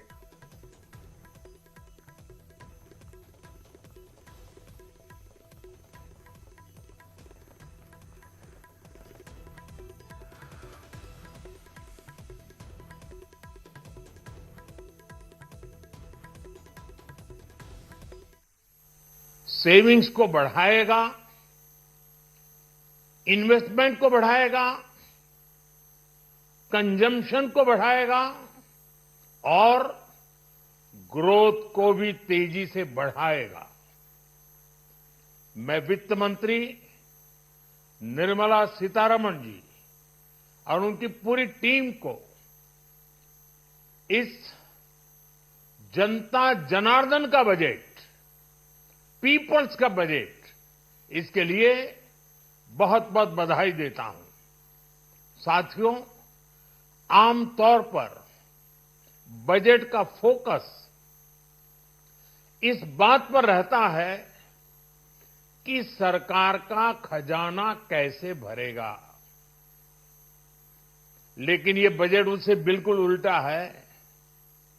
लेकिन ये बजट देश के नागरिकों की जेब कैसे भरेगी, देश के नागरिकों की बचत कैसे बढ़ेगी और देश के नागरिक विकास के भागीदार कैसे बनेंगे, ये बजट इसकी एक बहुत मजबूत नींव रखता है। साथियों, इस बजट में रिफॉर्म की दिशा में महत्वपूर्ण कदम उठाए गए हैं। न्यूक्लियर एनर्जी में प्राइवेट सेक्टर को बढ़ावा देने का निर्णय बहुत ही ऐतिहासिक है। ये आने वाले समय में सिविल न्यूक्लियर एनर्जी का बड़ा योगदान देश के विकास में सुनिश्चित करेगा। बजट में रोजगार के सभी क्षेत्रों को हर प्रकार से प्राथमिकता दी गई है। लेकिन मैं दो चीजों पर ध्यान आकर्षित करना चाहूंगा, उन रिफॉर्म्स की मैं चर्चा करना चाहूंगा जो आने वाले समय में बहुत बड़ा परिवर्तन लाने वाले हैं। एक, इंफ्रास्ट्रक्चर स्टेटस देने के कारण भारत में बड़े शिप्स के निर्माण को बढ़ावा मिलेगा, आत्मनिर्भर भारत अभियान को गति मिलेगी। और हम सब जानते हैं कि शिप बिल्डिंग ये सर्वाधिक रोजगार देने वाला क्षेत्र है। उसी प्रकार से देश में टूरिज्म के लिए बहुत संभावना है। महत्वपूर्ण 50 टूरिस्ट डेस्टिनेशन, वहां पर जो होटल्स बनाएंगे, उस होटल को पहली बार इंफ्रास्ट्रक्चर के दायरे में लाकर टूरिज्म पर बहुत बल दिया है। इससे हॉस्पिटैलिटी सेक्टर को, जो रोजगार का बहुत बड़ा क्षेत्र है, और टूरिज्म जो रोजगार का सबसे बड़ा क्षेत्र है, एक प्रकार से चारों तरफ रोजगार के अवसर पैदा करने वाला एक क्षेत्र को ऊर्जा देने वाला काम करेगा। आज देश विकास भी विरासत भी इस मंत्र को लेकर चल रहा है। इस बजट में भी इसके लिए भी बहुत महत्वपूर्ण और ठोस कदम उठाए गए हैं। 1 करोड़ पांडुलिपियों के लिए संरक्षण के लिए, मैन्युस्क्रिप्ट के लिए ज्ञान भारतम मिशन लॉन्च किया गया है। साथ ही भारतीय ज्ञान परंपरा से प्रेरित एक नेशनल डिजिटल रिपोजिटरी बनाई जाएगी। यानी टेक्नोलॉजी का भरपूर उपयोग किया जाएगा और हमारा जो परंपरागत ज्ञान है उसमें से अमृत निचोड़ने का भी काम होगा। साथियों, बजट में किसानों के लिए जो घोषणा हुई है वो कृषि क्षेत्र और समूची ग्रामीण अर्थव्यवस्था में नई क्रांति का आधार बनेगी। पीएम धन धान्य कृषि योजना के तहत 100 जिलों में सिंचाई और इंफ्रास्ट्रक्चर का डेवलपमेंट होगा। किसान क्रेडिट कार्ड की लिमिट 5 लाख तक होने से उन्हें ज्यादा मदद मिलेगी। साथियों, अब इस बजट में 12 लाख रुपए तक की आय को टैक्स से मुक्त कर दिया गया है। सभी आय वर्ग के लोगों के लिए टैक्स में भी कमी की गई है। इसका बहुत बड़ा फायदा हमारे मिडिल क्लास को, नौकरी पेशे करने वाले जिनकी आय बंधी हुई है, ऐसे लोगों को, मिडिल क्लास को इससे बहुत बड़ा लाभ होने वाला है। उसी प्रकार से जो नए नए प्रोफेशन में आए हैं, जिनको नए नए जॉब मिले हैं, इनकम टैक्स की ये मुक्ति उनके लिए एक बहुत बड़ा अवसर बन जाएगी। साथियों, इस बजट में मैन्युफैक्चरिंग पर 360 डिग्री फोकस है, ताकि एंटरप्रेन्योर्स को, एमएसएमईज को, छोटे उद्यमियों को मजबूती मिले और नई जॉब पैदा हो। नेशनल मैन्युफैक्चरिंग मिशन से लेकर clean tech, leather, footwear, toy industry जैसे अनेक सेक्टर्स को विशेष समर्थन दिया गया है। लक्ष्य साफ है कि भारतीय प्रोडक्ट्स ग्लोबल मार्केट में अपनी चमक बिखेर सके। साथियों, राज्यों में इन्वेस्टमेंट का एक वाइब्रेंट कॉम्पिटिटिव माहौल बने, इस पर बजट में विशेष जोर दिया गया है। एमएसएमईज और स्टार्टअप के लिए क्रेडिट गारंटी को दोगुना करने की घोषणा भी हुई है। देश के एससी, एसटी और महिला जो नए उद्यमी बनना चाहते हैं, उनको 2 करोड़ रुपए तक के लोन की योजना भी लाई गई है, और वो भी बिना गारंटी। इस बजट में न्यू एज इकोनॉमी को ध्यान में रखते हुए गीग वर्कर्स के लिए बहुत बड़ी घोषणा की गई है। पहली बार गीग वर्कर्स का ई श्रम पोर्टल पर रजिस्ट्रेशन किया जाएगा। इसके बाद इन साथियों को स्वास्थ्य सेवा और दूसरी सोशल सिक्योरिटी स्कीम्स का लाभ मिलेगा। ये डिग्निटी ऑफ लेबर, इसके प्रति, श्रम एव जयते के प्रति सरकार के कमिटमेंट को दर्शाता है। रेगुलेटरी रिफॉर्म से लेकर फाइनेंशियल रिफॉर्म्स, जन विश्वास 2.0 जैसे कदमों से मिनिमम गवर्नमेंट और ट्रस्ट बेस्ड गवर्नेंस के हमारे कमिटमेंट को और बल मिलेगा। साथियों, ये बजट न केवल देश की वर्तमान आवश्यकताओं को ध्यान में रखता है, बल्कि हमें भविष्य की तैयारी करने में भी मदद करता है। स्टार्टअप के लिए deep tech fund, geospatial mission और न्यूक्लियर एनर्जी मिशन ऐसे ही महत्वपूर्ण कदम है। मैं सभी देशवासियों को एक बार फिर इस ऐतिहासिक पीपल्स बजट की बधाई देता हूं, और फिर एक बार वित्त मंत्री जी को भी बहुत बहुत बधाई देता हूं। बहुत बहुत धन्यवाद।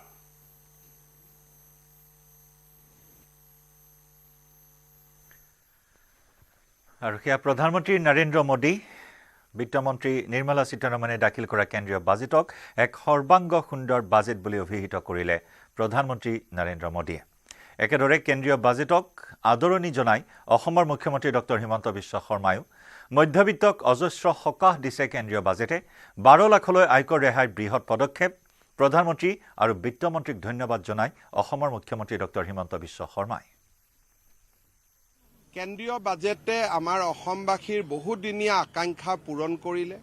ডিব্ৰুগড়ক দ্বিতীয় ৰাজধানীৰ কথা আমি ঘোষণা কৰিছিলোঁ। এতিয়া ডিব্ৰুগড়ৰ নামৰূপত প্ৰায় 14,000-15,000 কোটি টকাৰে সাৰ কাৰখানা নিৰ্মাণ হ'ব। ৰাজ্য চৰকাৰে তাৰ 40% পুঁজি ব্যয় কৰিব, কেন্দ্ৰীয় চৰকাৰে 60% পুঁজি ব্যয় কৰিব। ছেমি কণ্ডাক্টৰৰ পিছত ফাৰ্টিলাইজাৰ, এডভান্টেজ আছাম 2.0 প্ৰাক মুহূৰ্তত আমি সম্ভাৱনাৰ নতুন দুৱাৰ এখন মুকলি কৰিব পাৰিছোঁ। আয়কৰৰ সীমা 12 লাখ টকালৈ বৃদ্ধি কৰি প্ৰধানমন্ত্ৰী নৰেন্দ্ৰ মোদী আৰু বিত্তমন্ত্ৰী নিৰ্মলা সীতাৰমণে মধ্যবিত্ত ৰাইজক লৈ এক অজস্ৰ সকাহ কঢ়িয়াই আনিলে। মই প্ৰধানমন্ত্ৰী ডাঙৰীয়া আৰু বিত্তমন্ত্ৰী ডাঙৰীয়াক এই যি মধ্যবিত্ত ৰাইজক সকাহ দিলে তাৰ বাবে তেখেতসকলক মই কৃতজ্ঞতা জনাইছোঁ। কেন্দ্ৰীয় বাজেটত কৃষকক সবলীকৰণৰ লক্ষ্য বিকশিত ভাৰতৰ লক্ষ্যই আমাক বাট দেখুৱাই নিছে। কৃষি উৎপাদন বৃদ্ধিৰ লক্ষ্য লোৱা হৈছে পৰৱৰ্তী 5 বছৰ আমাৰ বাবে গুৰুত্বপূৰ্ণ সুযোগ। 100খন কম উৎপাদনশীল জিলাক লক্ষ্য কৰি লোৱা হৈছে। বিহাৰত মখনা বোৰ্ড গঠন কৰা হ'ব। বিহাৰক লৈ বাজেটত বিশেষ উল্লেখ। কৃষি আত্মনিৰ্ভৰশীলতাক বাজেটত গুৰুত্ব প্ৰদান কৰা হৈছে। কৃষক যুৱক মহিলাৰ বাবে বাজেটত ভাল খবৰ। কৃষি ক্ষেত্ৰ হৈছে বিকাশৰ প্ৰথমটো engine. Prime Minister Dhan Dhanya Krishi Yojana, developing agri-districts program. Motivated by the success of the aspirational district program, our government will undertake a Prime Minister Dhan Dhanya Krishi Yojana in partnership with states. Through the convergence of existing schemes and specialized measures, the program will cover 100 districts with low productivity, moderate crop intensity, and below average credit parameters. It aims to 1. Enhance agricultural productivity, 2. Adopt crop diversification and sustainable agricultural practices, 3. Augment post-harvest storage at the panchayat and block level, 4. Improve irrigation facilities, and 5. Facilitate availability of long-term and short-term credit. This program is likely to help 1.7 crore farmers.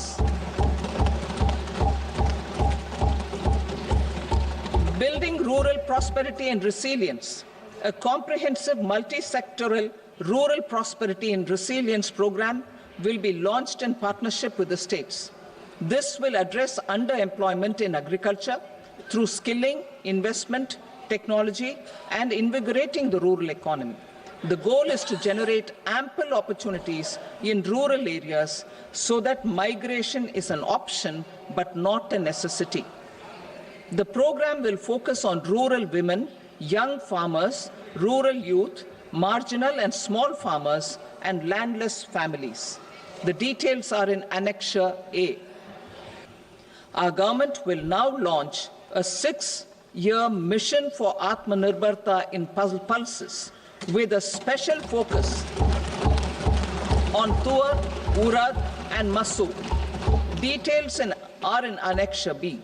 Central agencies such as NAFED and NCCF will be ready to procure these 3 pulses as much as offered during the next 4 years from farmers who register with these agencies and enter into agreements. Comprehensive program for vegetables and fruits. It is encouraging that our people are increasingly becoming aware of their nutritional needs. It is a sign of a society becoming healthier. With rising income levels, the consumption of vegetables, fruits, and Shri Anna is increasing significantly. A comprehensive program to promote production, efficient supplies, processing, and remunerative prices for farmers will be launched in partnership with the states. Appropriate institutional mechanisms for implementation and participation of farmer producer organizations and cooperatives will be set up. বাজেটত 5.7 কোটি MSME লৈ বিশেষ নজৰ। দেশৰ 7.5 কোটি লোক জড়িত হৈ আছে MSMEত। দেশৰ উৎপাদনৰ 36% উৎপাদন MSMEৰ। MSMEত চৰকাৰৰ বিনিয়োগ 2.5 গুণ বৃদ্ধিৰ লক্ষ্য। MSMEৰ বাবে 5 কোটিৰ পৰা 10 কোটিলৈ বৃদ্ধি কৰা হৈছে ঋণৰ পৰিমাণ। MSMEs as the second engine. Now I move to MSMEs as the second engine, which encompasses manufacturing and services with a focus on MSMEs numbering 5.7 crores. Currently, over 1 crore registered MSMEs employing 7.5 crore people and generating 36% of our manufacturing, have come together to position India as a global manufacturing hub. With their quality products, these MSMEs are responsible for 45% of our exports. To help them achieve higher efficiencies of scale, technological upgradation, and better access to capital, the investment and turnover limits for classification of all MSMEs will be enhanced to 2.5 and 2 times respectively. This will give them the confidence to grow and generate employment for our youth. The details are given in Annexure D. To improve access to credit, the credit guarantee cover will be enhanced.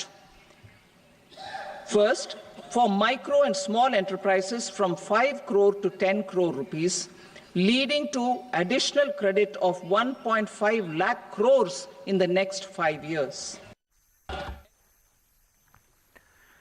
36টা জীৱনদায়িনী ঔষধৰ আমদানি শুল্ক প্ৰত্যাহাৰ, অন্য 6টা জীৱনদায়িনী ঔষধতো আমদানি শুল্ক হ্ৰাস।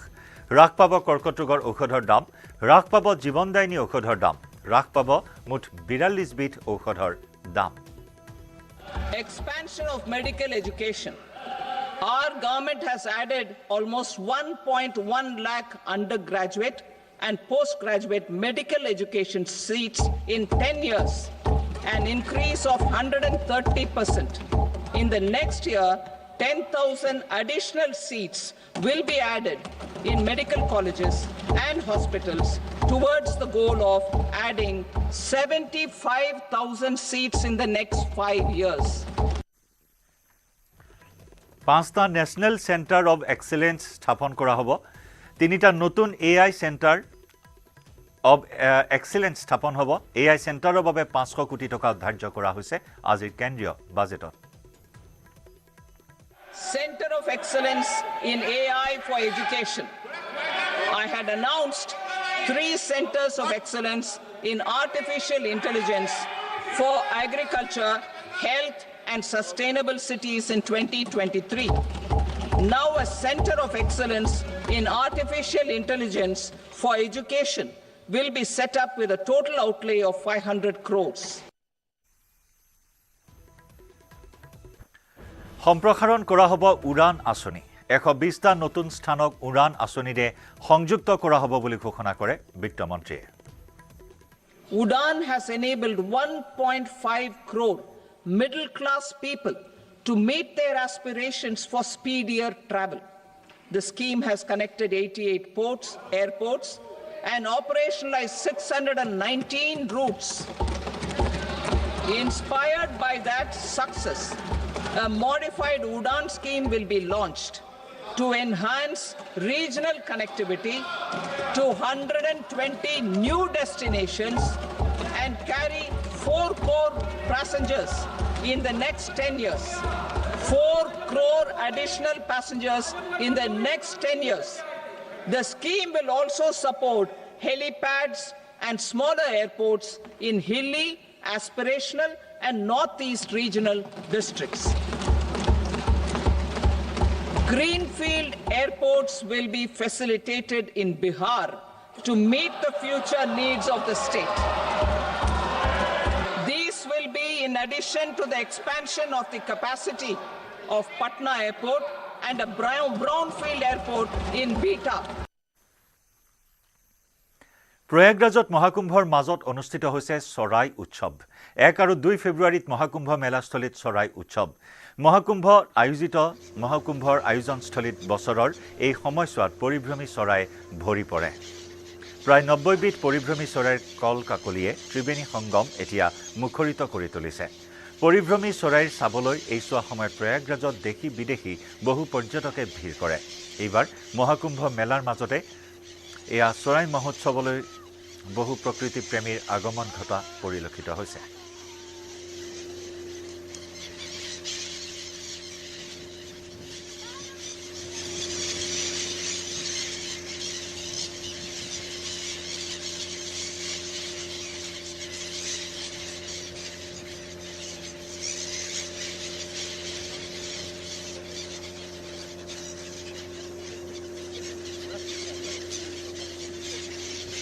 এয়া মেলাস্থলীত চৰাই উৎসৱ চৰাইক বিভিন্ন ধৰণৰ আহাৰ যোগান ধৰা পৰিলক্ষিত হৈছে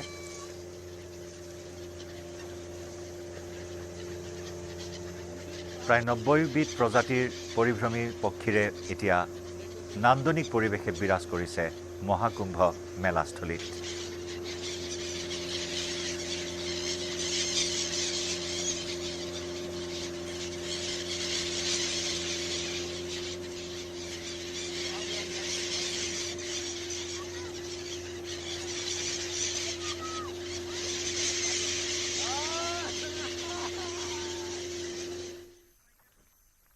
ইয়াৰ সৈতে সময় হ'ল গাঁও চহৰ জিলাৰ খবৰৰ পৰা বিদায় লোৱাৰ নমস্কাৰ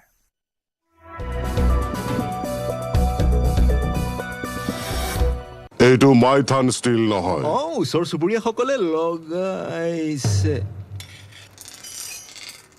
ষ্ট্ৰং মানে Maithan steel Weather report presented by Sunrise.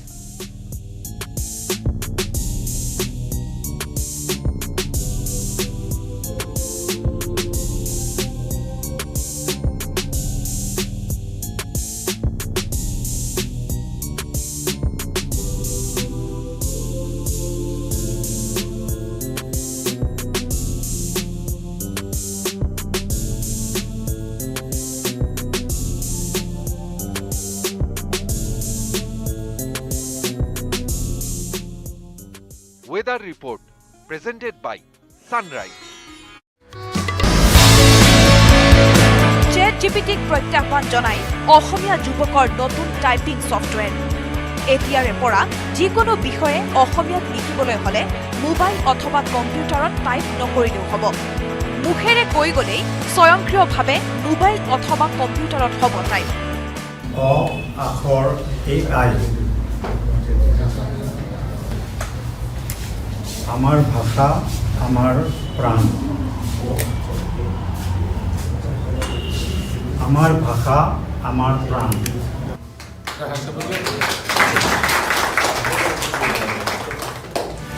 মুকলি হল নতুন টাইপিং ছফটৱেৰ গুৱাহাটীৰ দুই ভাতৃ ইন্দ্ৰনীল তালুকদাৰ আৰু কাব্যনীল তালুকদাৰৰ প্ৰচেষ্টাত মুকলি কৰা হল অ আখৰ আৰ্টিফিচিয়েল ইণ্টেলিজেন্স AI নামেৰে টাইপিং ছফটৱেৰ আখৰ এআইত সহজতে অসমীয়া কণ্টেণ্ট ক্ৰিয়েট কৰিব পৰা এটা এপ্লিকেশ্যন হয় আৰ্টিফিচিয়েল ইণ্টেলিজেন্স ব্যৱহাৰ কৰি কৈ ষ্টিল নহয় ওচৰ চুবুৰীয়াসকলে লগাইছে ষ্ট্ৰং মানে মাইথান ষ্টিল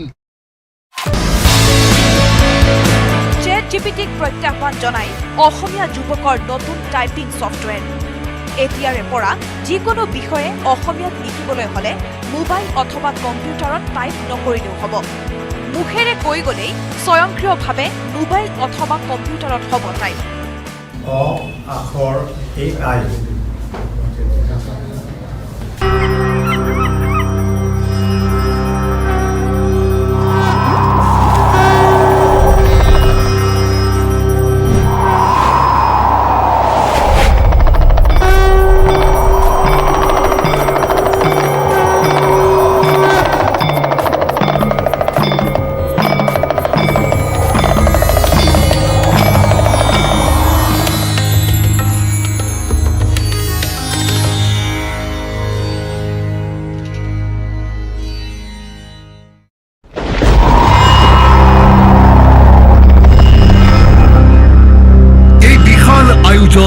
এই সুবিশাল সমাগম এই সৰ্ববৃহৎ সন্মিলনৰ এটাই ধ্বনিৰে একত্ৰ সনাতন সনাতন সনাতন গংগা যমুনা আৰু কাল্পনিক সৰস্বতী নদীৰ এয়া মিলনস্থলী পুণ্যভূমি প্ৰয়াগৰাজ সমন্বয় সুমংগলৰ বাবেই যেন এই আয়োজন এয়া যোগী আদিত্যনাথৰ আমোলত মহাকুম্ভৰ মহানাদ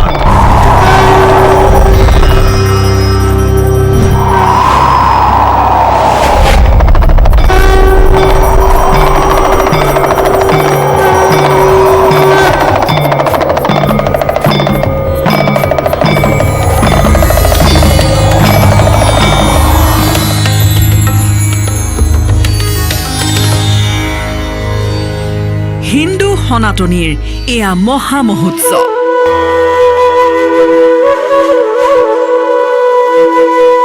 ইয়াৰো আছে ইতিহাস। কুম্ভ মেলা হৈছে দেৱ দানৱৰ মহাকাব্যিক যুদ্ধৰ প্ৰতীকী। অমৃত সন্ধানী দেৱতা দানৱৰ মহাজাগতিক মহাসাগৰ মন্থনৰ কাহিনী। কুম্ভ নামটো সংস্কৃত কুম্ভ শব্দৰ পৰা আহিছে, যাৰ অৰ্থ কলহ বা পাত্ৰ। ইয়াৰে এটা কিংবদন্তি অনুসৰি যেতিয়া দেৱতা আৰু দানৱে সাগৰ মন্থন কৰিছিল, তেতিয়া অমৰত্বৰ অমৃত ভৰ্তি কলহ লৈ ওলাই আহিছিল ধনন্তৰী। অসুৰে যাতে সেই অমৃত কলহৰ ভাগ নাপায়, তাৰ বাবে ভগৱান বিষ্ণুৱে তেওঁৰ বাহন গৰুড়ক দি পঠিয়াইছিল অমৃত কলহ। 12 দিন ধৰি গৰুৰ উৰি আছিল আকাশত। সেই উৰণৰ সময়তে অমৃতৰ টোপাল ছিটিকি পৰিছিল 4টা স্থানত। সেয়াই প্ৰসিদ্ধ হ'ল হৰিদ্বাৰ, প্ৰয়াগৰাজ, উজ্জয়ন আৰু নাছিক কালক্ৰমত। লোকবিশ্বাস অনুসৰি এই দৌৰ চলিছিল 12 দিন, কিন্তু দেৱতাৰ এটা দিন মনুষ্যৰ এবছৰৰ সমান। গতিকে 12 বছৰৰ মূৰত সূৰ্য, চন্দ্ৰ, বৃহস্পতিৰ অৱস্থানৰ ওপৰত ভিত্তি কৰি কুম্ভ আহে 12 বছৰৰ মূৰে মূৰে। আছে আন এটা লোককথাও। দেৱতা দানৱৰ যুদ্ধ 12 আকাশী বছৰ ধৰি চলিছিল, যিটো পৃথিৱীত 12 বছৰৰ সমান। সেয়েহে 4খন চহৰত প্ৰতি 12 বছৰৰ মূৰে মূৰে অনুষ্ঠিত হয় কুম্ভ মেলা উৎসৱ।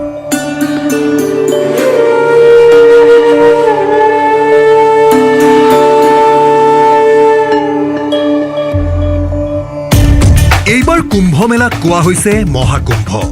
এয়াও 144 বছৰীয়া পৰিক্ৰমাত মিলি অহা এক প্ৰক্ৰিয়া। স্বাধীন ভাৰতৰ এয়াই প্ৰথম মহাকুম্ভ। প্ৰয়াগৰাজৰ পুণ্যভূমিত এয়া মহা আড়ম্বৰৰ পৰিৱেশ। কুম্ভ আয়োজিত হয় পৃথক পৃথক স্থানত। জ্যোতিষীৰ গণনাৰ ওপৰত ভিত্তি কৰি কৰা হয় আয়োজন। যেতিয়া সূৰ্য মেঘ ৰাশিত আৰু বৃহস্পতি থাকে কুম্ভ ৰাশিত, হৰিদ্বাৰত তেতিয়া পতা হয় কুম্ভ মেলা। যেতিয়া বৃহস্পতি প্ৰৱেশ কৰে সিংহ ৰাশিত, তেতিয়া নাছিকত হয় কুম্ভ মেলা। যেতিয়া সূৰ্য মেঘ ৰাশিত আৰু বৃহস্পতি সিংহ ৰাশিত, তেতিয়া উজ্জয়নত হয় কুম্ভ মেলা। এতিয়া সূৰ্য আছে মকৰ ৰাশিত, বৃহস্পতিৰ স্থান বৃষত, সেয়ে প্ৰয়াগৰাজত আয়োজিত হৈছে মহাকুম্ভ। মহাকুম্ভৰ মহামেলাত আধ্যাত্মিক অনুষ্ঠানৰ বাবে একত্ৰিত ধৰ্মীয় তপস্বী, সাধু, সন্ত মহন্তৰ বিশাল শৃংখল। हमारे साथ इस वक्त खड़ेश्वरी बाबा मौजूद हैं, जो खड़े होकर तपस्या भी कर रहे हैं और जन जन को आशीर्वाद भी दे रहे हैं। बाबा, आप खड़ेश्वरी बाबा के नाम से प्रसिद्ध हैं, ये भी एक बड़ी तपस्या है। जी हाँ, ये तो सब गुरु महाराज हमारे पहले ऋषि मुनि, साधु संत, महापुरुष एक से एक हठ योग करते आए हैं। उसी में ये भी हठ योग किया हमारे संतों ने। तो अभी हम भी लगे हैं गुरु महाराज के इस पद चिन्हों पे कि भाई समाज को कुछ हम भी अपनी तरफ से हठ योग करें और आनंद दें। ये सवाल हालांकि मुझे लगता है सही नहीं होगा कि कितनी तकलीफ, कितना दर्द, कितनी पीड़ा आप सहते हैं, लेकिन साधु संत विश्व कल्याण के लिए कहते हैं कि हर इस पीड़ा को खुशी खुशी प्रसन्नचित्त के साथ सहते हैं।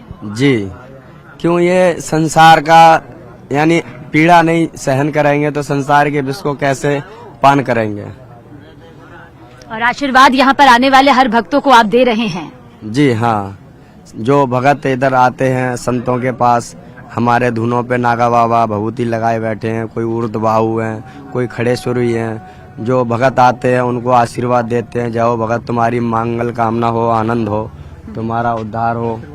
क्या जाओ नारायण, हर हर महादेव। तो देखिए, भक्तों का भी यहाँ पर जमावड़ा लगा हुआ है ताकि खड़ेश्वरी बाबा के दर्शन कर सके, उनसे आशीर्वाद यहाँ पर ले सके।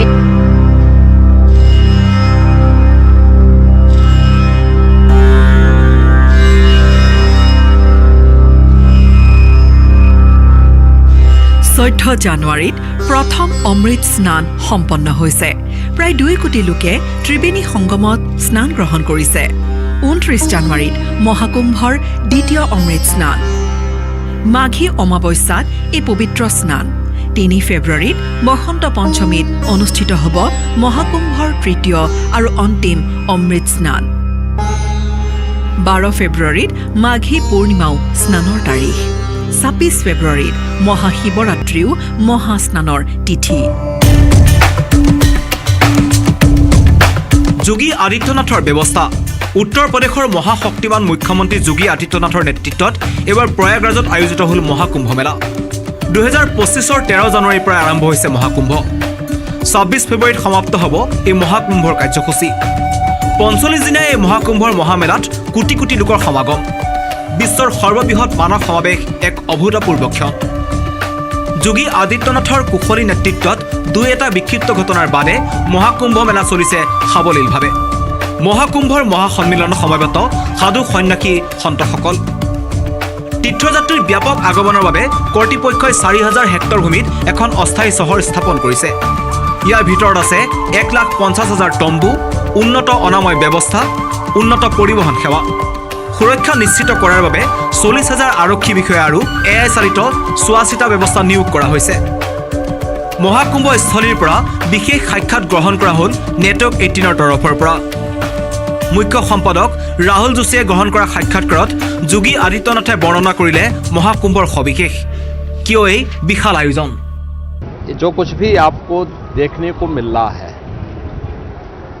पूरे प्रयागराज क्षेत्र में और इस महाकुंभ नगर में आदरणीय प्रधानमंत्री जी के विजन का ये मूर्त रूप है। भारत की विरासत को उसका सम्मान मिलना चाहिए और एक सरकार का क्या दायित्व होना चाहिए उस आस्था को सम्मान देने के लिए, उसी का एक प्रतिफल है कि दिव्य और भव्य कुंभ इस रूप में आयोजित हो रहा है। हजारों वर्षों की विरासत को आज की पीढ़ी जान पा रही है और जो पीढ़ी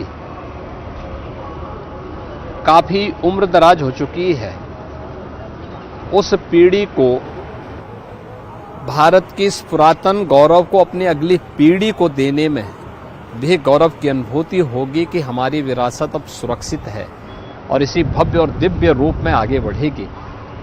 यह दृश्य सनातन धर्म का वह दिव्य और भव्य स्वरूप है जिसका आज आप यहाँ अवलोकन कर रहे हैं, जिसके लिए हमारा सनातन धर्म जाना जाता था। भारत की ऋषि परंपरा ने कुंभ का आयोजन इसी भव्य और दिव्य तरीके से भारत की आध्यात्मिक और सांस्कृतिक विरासत को आगे बढ़ाने के लिए इस प्रकार के आयोजनों का शुभारंभ किया था। और ये तो प्रयागराज की धरती है। माँ गंगा, यमुना और सरस्वती की इस त्रिवेणी में कोटि कोटि श्रद्धालु आकर के पूज्य संतों के सानिध्य में स्नान करके पुण्य का भागीदार बनता है। এয়া যেন কোনো মেলাৰ পৰিৱেশ নহয়, এয়া এখন চহৰ। 4000 হেক্টৰ ভূমিত অস্থায়ী চহৰ নিৰ্মাণ কৰি দিলে যোগী চৰকাৰে। সুবিশাল পাৰ্কিং, সুদৃশ্য পৰিৱেশ আৰু সুনিপুণ কাৰুকাৰ্যৰে ভৰপূৰ প্ৰয়াগৰাজ। ইতিমধ্যে যোগী চৰকাৰে প্ৰয়াগৰাজৰ মহাকুম্ভৰ স্থানক নতুন জিলা হিচাপে ঘোষণা কৰিছে। আকাশ মাৰ্গৰ পৰা এখন সুবিশাল নগৰ যেন দেখা মহাকুম্ভস্থলীৰ সমগ্ৰ বাতাবৰণত আছে পৰিশীলিত ৰূপ। অতিথিক আদৰ আৰু অভ্যৰ্থনাৰ চলি আছে মহাকুম্ভ গ্ৰামত। ভক্তৰ সুবিধাৰ্থে নিৰ্মাণ কৰা টেণ্ট চিটিত অনেক সুবিধা সমৃদ্ধ শিবিৰ। এই শিবিৰসমূহৰ ব্যৱস্থা কৰিছে IRCTCয়ে। প্ৰয়াগৰাজৰ অৰাইল অঞ্চলৰ নাইনিৰ 25 নম্বৰ ছেক্টৰত এই বিলাসী টেণ্ট চিটি মহাকুম্ভ গ্ৰাম। ত্ৰিবেণী সংগমৰ পৰা প্ৰায় 3.5 কিলোমিটাৰ দূৰত গংগাৰ পাৰত অৱস্থিত এই মহাকুম্ভ গ্ৰাম। এই গ্ৰামৰ শিবিৰত উপলব্ধ বিলাসী টেণ্ট, বিধে বিধে শিবিৰৰ বিধে বিধে নিৰীখ। পুৱা, দুপৰীয়া আৰু নিশাৰ আহাৰ পোৱা যায় টেণ্টত। ছিংগল আৰু ডাবল ছুপাৰ ডিলাক্স ৰুমৰ ভাড়া 18,000 টকা। ভিলা যদি লয় তেন্তে ভৰিব লাগিব 20,000 টকা। অতিৰিক্ত ছুপাৰ ডিলাক্স বিচনা পাব 5,000 টকাত। ভিলা সুবিধাযুক্ত বিচনা লাগিলে দিব লাগিব 7,000 টকা। ছুপাৰ ডিলাক্স আৰু ভিলা টেণ্টত পাব অনেক সুবিধা। আছে ব্যক্তিগত বাথৰুম, গৰম নৰম পানীৰ সুবিধা। ভিলাত থাকিব আৰামী চকী আৰু টেলিভিছনৰ সুবিধা। जीवन को जीने का और जीवन के सफर को तय करने का हर किसी का अपना अपना अंदाज होता है और महाकुंभ में भी कुछ ऐसे ही अंदाज देखने को मिल रहे हैं, जिनमें से खास अंदाज लेकर हम सामने आए हैं। गाड़ी वाले बाबा इस वक्त हमारे साथ में मौजूद हैं। गाड़ी वाले बाबा हम इसलिए कह रहे हैं क्योंकि महाकुंभ का ये पूरा सफर जो है वो अपनी इसी गाड़ी के जरिए तय कर रहे हैं। बाबा, सफर भी तय करते हैं, तपस्या भी करते हैं? जी, सफर भी तय करता हूँ और गाड़ी में बैठा रहता हूँ। कहीं भी भोजन प्रसाद ही बनाना है तो अपनी गाड़ी में से भोजन बनाता हूँ और गाड़ी में ही रहता हूँ। बाबा, कब से ये सफर आपका शुरू हुआ है और कब तक ये यूं ही आगे चलता रहेगा?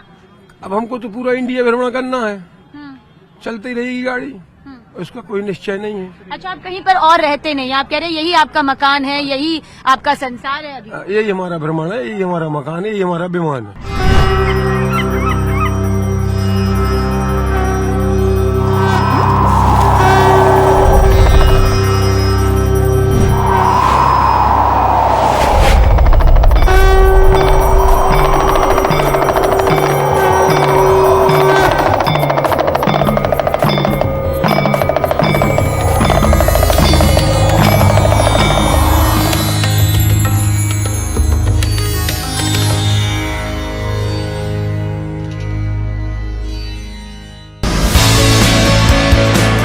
জিপিটিক প্ৰত্যাহ্বান জনাই অসমীয়া যুৱকৰ নতুন টাইপিং ছফ্টৱেৰ।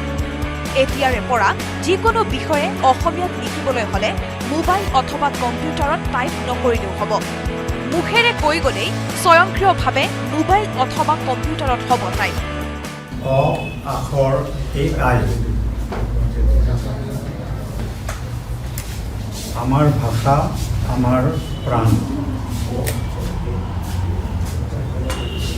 আমাৰ ভাষা আমাৰ প্ৰাণ।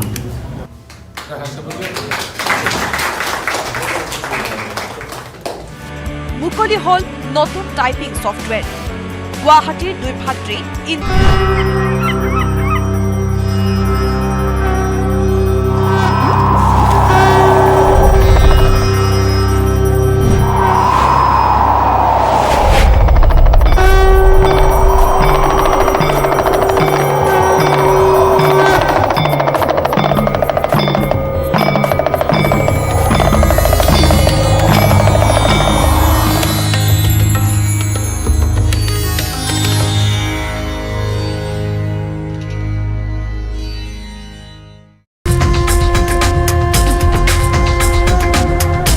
বিশেষ মহাকুম্ভত যোগী চৰকাৰে নিজৰ সম্পূৰ্ণ প্ৰচেষ্টা আগবঢ়াইছে।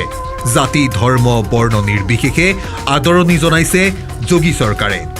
आज की तस्वीरें मैं दिखाऊं सुबह सुबह के कि किस तरीके से लोग लगातार आगे की तरफ बढ़ रहे हैं, संगम की तरफ, और ये रास्ता संगम की ही तरफ जाता है।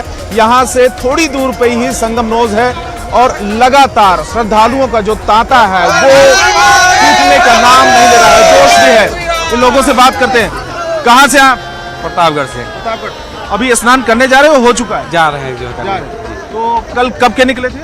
जी कल जो है दोपहर 12 बजे निकले हैं जो है। कितने लोग हो आप लोग? जी हम लोग जो है 11 लोग हैं। 11 लोग जी। भीड़ कैसी? भीड़ बहुत जबरदस्त है सर, भीड़ बहुत जबरदस्त है। आस्था का संगम है, आस्था का संगम है। हर हर महादेव। ये देखिए भीड़ एक बार तस्वीरों में कि लगातार हर हर महादेव, जय जय गंगे, ये यहाँ पर गूंज रहा है। संगम के आसपास का जो इलाका, महाकुंभ का क्षेत्र, और बड़ी संख्या में श्रद्धालु लगातार पहुंच रहे हैं, चाहे वो कितना किलोमीटर इनको पैदल चलना पड़े। लेकिन इनका कहना है कि मौनी अमावस्या का जो पवित्र स्नान है उसी दिन के लिए स्नान करने के लिए सोच के आए हुए थे।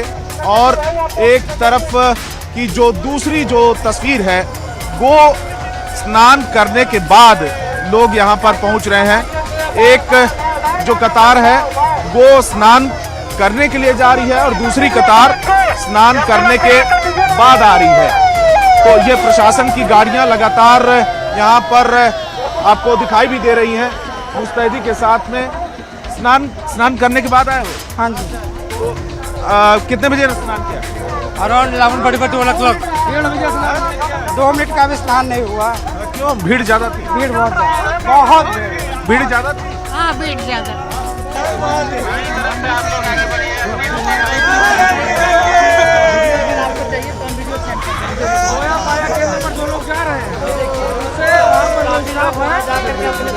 यशपाल जी महाराज हैं हमारे साथ में बातचीत करने के लिए। संगम से आप आए हैं स्नान करने के बाद? जी हाँ, लगभग 2 बजे से ही लोग स्नान कर रहे हैं। प्रशासन की व्यवस्थाएं बहुत अच्छी हैं। लोग अनुशासन में अगर चलें तो हर व्यक्ति स्नान कर सकता है। मैं प्रशासन का बहुत धन्यवाद देता हूं। जो व्यवस्थाएं करी गई हैं, मतलब अनुमान से बहुत ज़्यादा अच्छी व्यवस्थाएं हैं। भीड़ कैसी है संगम नोज पे? भीड़ तो अनुमान से भी अधिक है। जी, माघ के महीने की जो मौनी अमावस्या आती है, इसमें सरस्वती जी का प्रादुर्भाव होता है। जो किला है, अक्षय वट के नीचे जो कुआं है, उस कुएं से सरस्वती जी निकलती हैं और जो सरस्वती जी जमुना जी के साथ में जाके गंगा जी से मिल जाती हैं, तब ये त्रिवेणी बनती हैं। तीनों का संगम होता है, इसीलिए मौनी अमावस्या का विशेष स्नान हो जाता है और ये अमृत स्नान कहलाया गया है। इसीलिए ज़्यादा लोग आ रहे हैं। जी हाँ, इसी वजह से ज़्यादा लोग आ रहे हैं इसमें। ठीक है। मौनी अमावस्या का खास जो ये एक पवित्र स्नान होता है और यही वजह है कि जो लोग एक बार स्नान करके जा चुके हैं वो लोग भी पहुंच रहे हैं। ऐसे लोगों की बड़ी संख्या है, इसीलिए इतनी ज्यादा यहाँ पर भीड़ देखने को मिल रही है। যোগীৰ আমোলত চলি থকা মহাকুম্ভক কেন্দ্ৰ কৰি বিশ্বজুৰি বিভিন্ন চৰ্চা। এই মহাকুম্ভৰে সবিশেষ আৰু যোগী আদিত্যনাথ চৰকাৰৰ ব্যৱস্থাৱলীৰ বুজ ল'বলৈ কুম্ভ মেলাত উপস্থিত হৈছিল আমাৰ সাংবাদিকৰ দল। 25 জানুৱাৰী শনিবাৰে দেশজুৰি সম্প্ৰচাৰ হয় মুখ্যমন্ত্ৰী যোগীৰ মহা এক্সক্লুচিভ সাক্ষাৎকাৰ। এই সাক্ষাৎকাৰত কুম্ভ মেলাকে ধৰি দেশৰ কেইবাটাও সামাজিক ৰাজনৈতিক বিষয়ত মন্তব্য কৰে যোগী আদিত্যনাথে।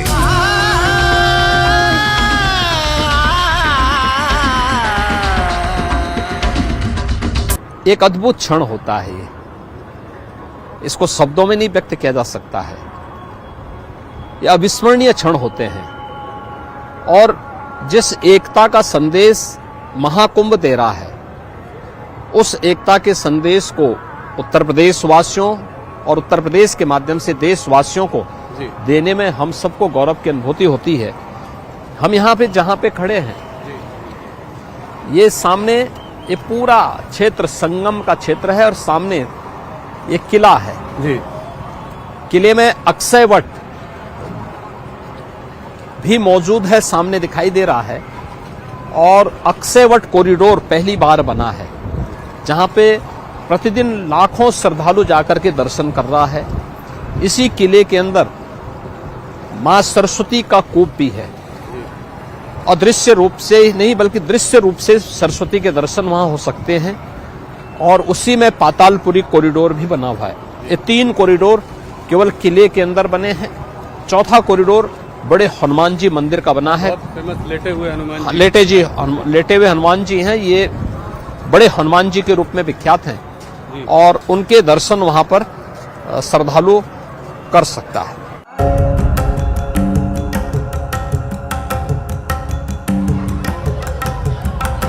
মহাকুম্ভত মৌনী অমাৱস্যাৰ দিনটোত অমৃত স্নান কৰিবৰ বাবে ভিৰ কৰিলেহি কোটি কোটি ভক্তই। পিছে কি হয় এই মৌনী অমাৱস্যা?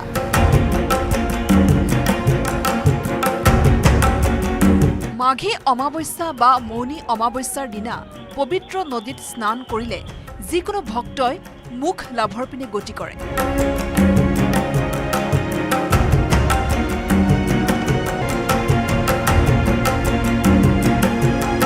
সিদ্ধি যুগ হৈছে অতি শুভ যুগ। এই যুগত ভগৱান শিৱক পূজা কৰিলে ভক্তৰ প্ৰতিটো মনোকামনা পূৰণ হয় বুলি জনবিশ্বাস আছে। চলিত বৰ্ষৰ মৌনী অমাৱস্যাৰ অমৃত স্নানৰ সময় ৰাতিপুৱা 5:25 পৰা 6:18 গতিকে এইখিনি সময়ত নদী, জলাশয়, পুখুৰী আদিত স্নান কৰিলে গংগা স্নানৰ সমান পুণ্য পোৱা যায় বুলি বিশ্বাস আছে। ইয়াৰ উপৰি মৌনী অমাৱস্যাৰ দিনা দাড়ি, চুলি, নখ আদি কাটিলে ঘৰত দৰিদ্ৰতা বৃদ্ধি পায়। গতিকে এনে কৰাৰ পৰা বিৰত থাকিব লাগে। মৌনী অমাৱস্যাৰ দিনা শ্ৰৱণ আৰু উত্তৰসাৰা নক্ষত্ৰৰ সংযোগ আছে। এই শুভ সংযোগত ভগৱান শিৱক পূজা কৰিলে মনৰ আশা পূৰণ হয়। মহাকুম্ভৰ পবিত্ৰ অমৃত স্নানৰ সময়ত গংগা বা পবিত্ৰ নদীত যদি ভক্তই স্নান কৰে তেনেহ'লে সেই ভক্তই মুখ লাভ কৰে। মৌনী অমাৱস্যাৰ দিনা ব্ৰহ্ম মুহূৰ্তৰ সময়ত পবিত্ৰ নদীত স্নান কৰিব লাগে। এনে কৰিলে সুখ সমৃদ্ধি বৃদ্ধি পায় আৰু পূৰ্বপুৰুষ সন্তুষ্ট হয়।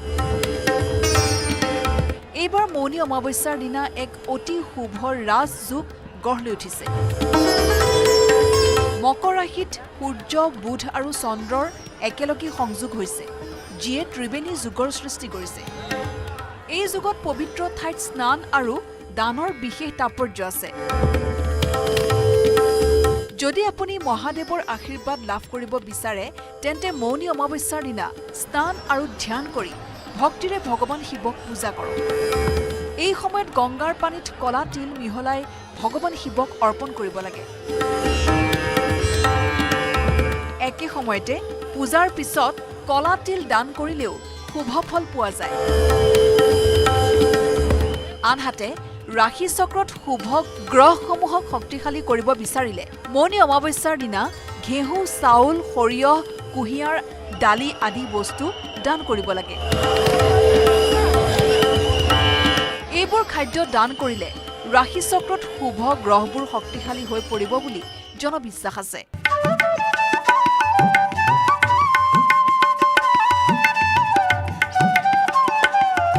মহাকুম্ভত অমৃত স্নানৰ বিশেষ তাৎপৰ্য শাস্ত্ৰত উল্লেখ আছে।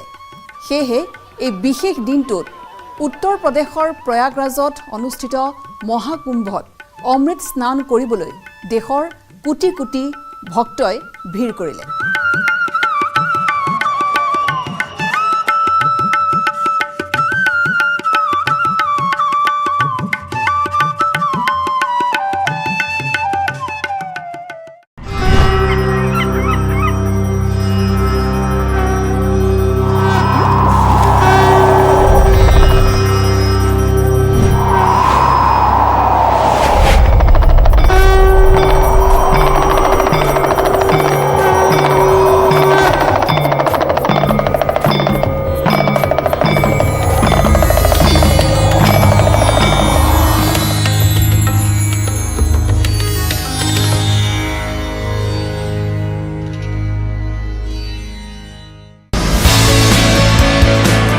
জিপিটিক প্ৰত্যাহ্বান জনাই অসমীয়া যুৱকৰ নতুন টাইপিং ছফ্টৱেৰ। এতিয়াৰে পৰা যিকোনো বিষয়ে অসমীয়াত লিখিবলৈ হ'লে মোবাইল অথবা কম্পিউটাৰত টাইপ নকৰিলেও হ'ব। মুখেৰে কৈ গ'লেই স্বয়ংক্ৰিয়ভাৱে মোবাইল অথবা কম্পিউটাৰত হ'ব টাইপ। অ আখৰ AI আমাৰ ভাষা আমাৰ প্ৰাণ। আমাৰ ভাষা আমাৰ প্ৰাণ।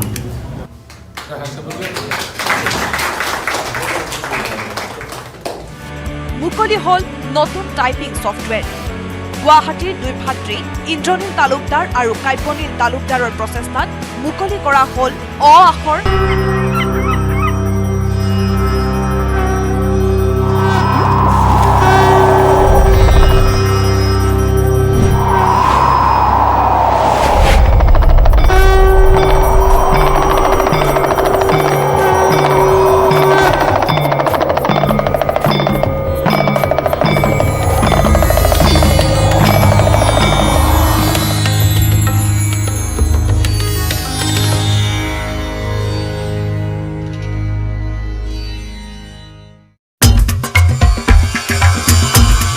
মহাকুম্ভৰ মহামেলাত সমবেত হৈছে বিভিন্নজনৰ বিশেষ ব্যক্তিত্ব।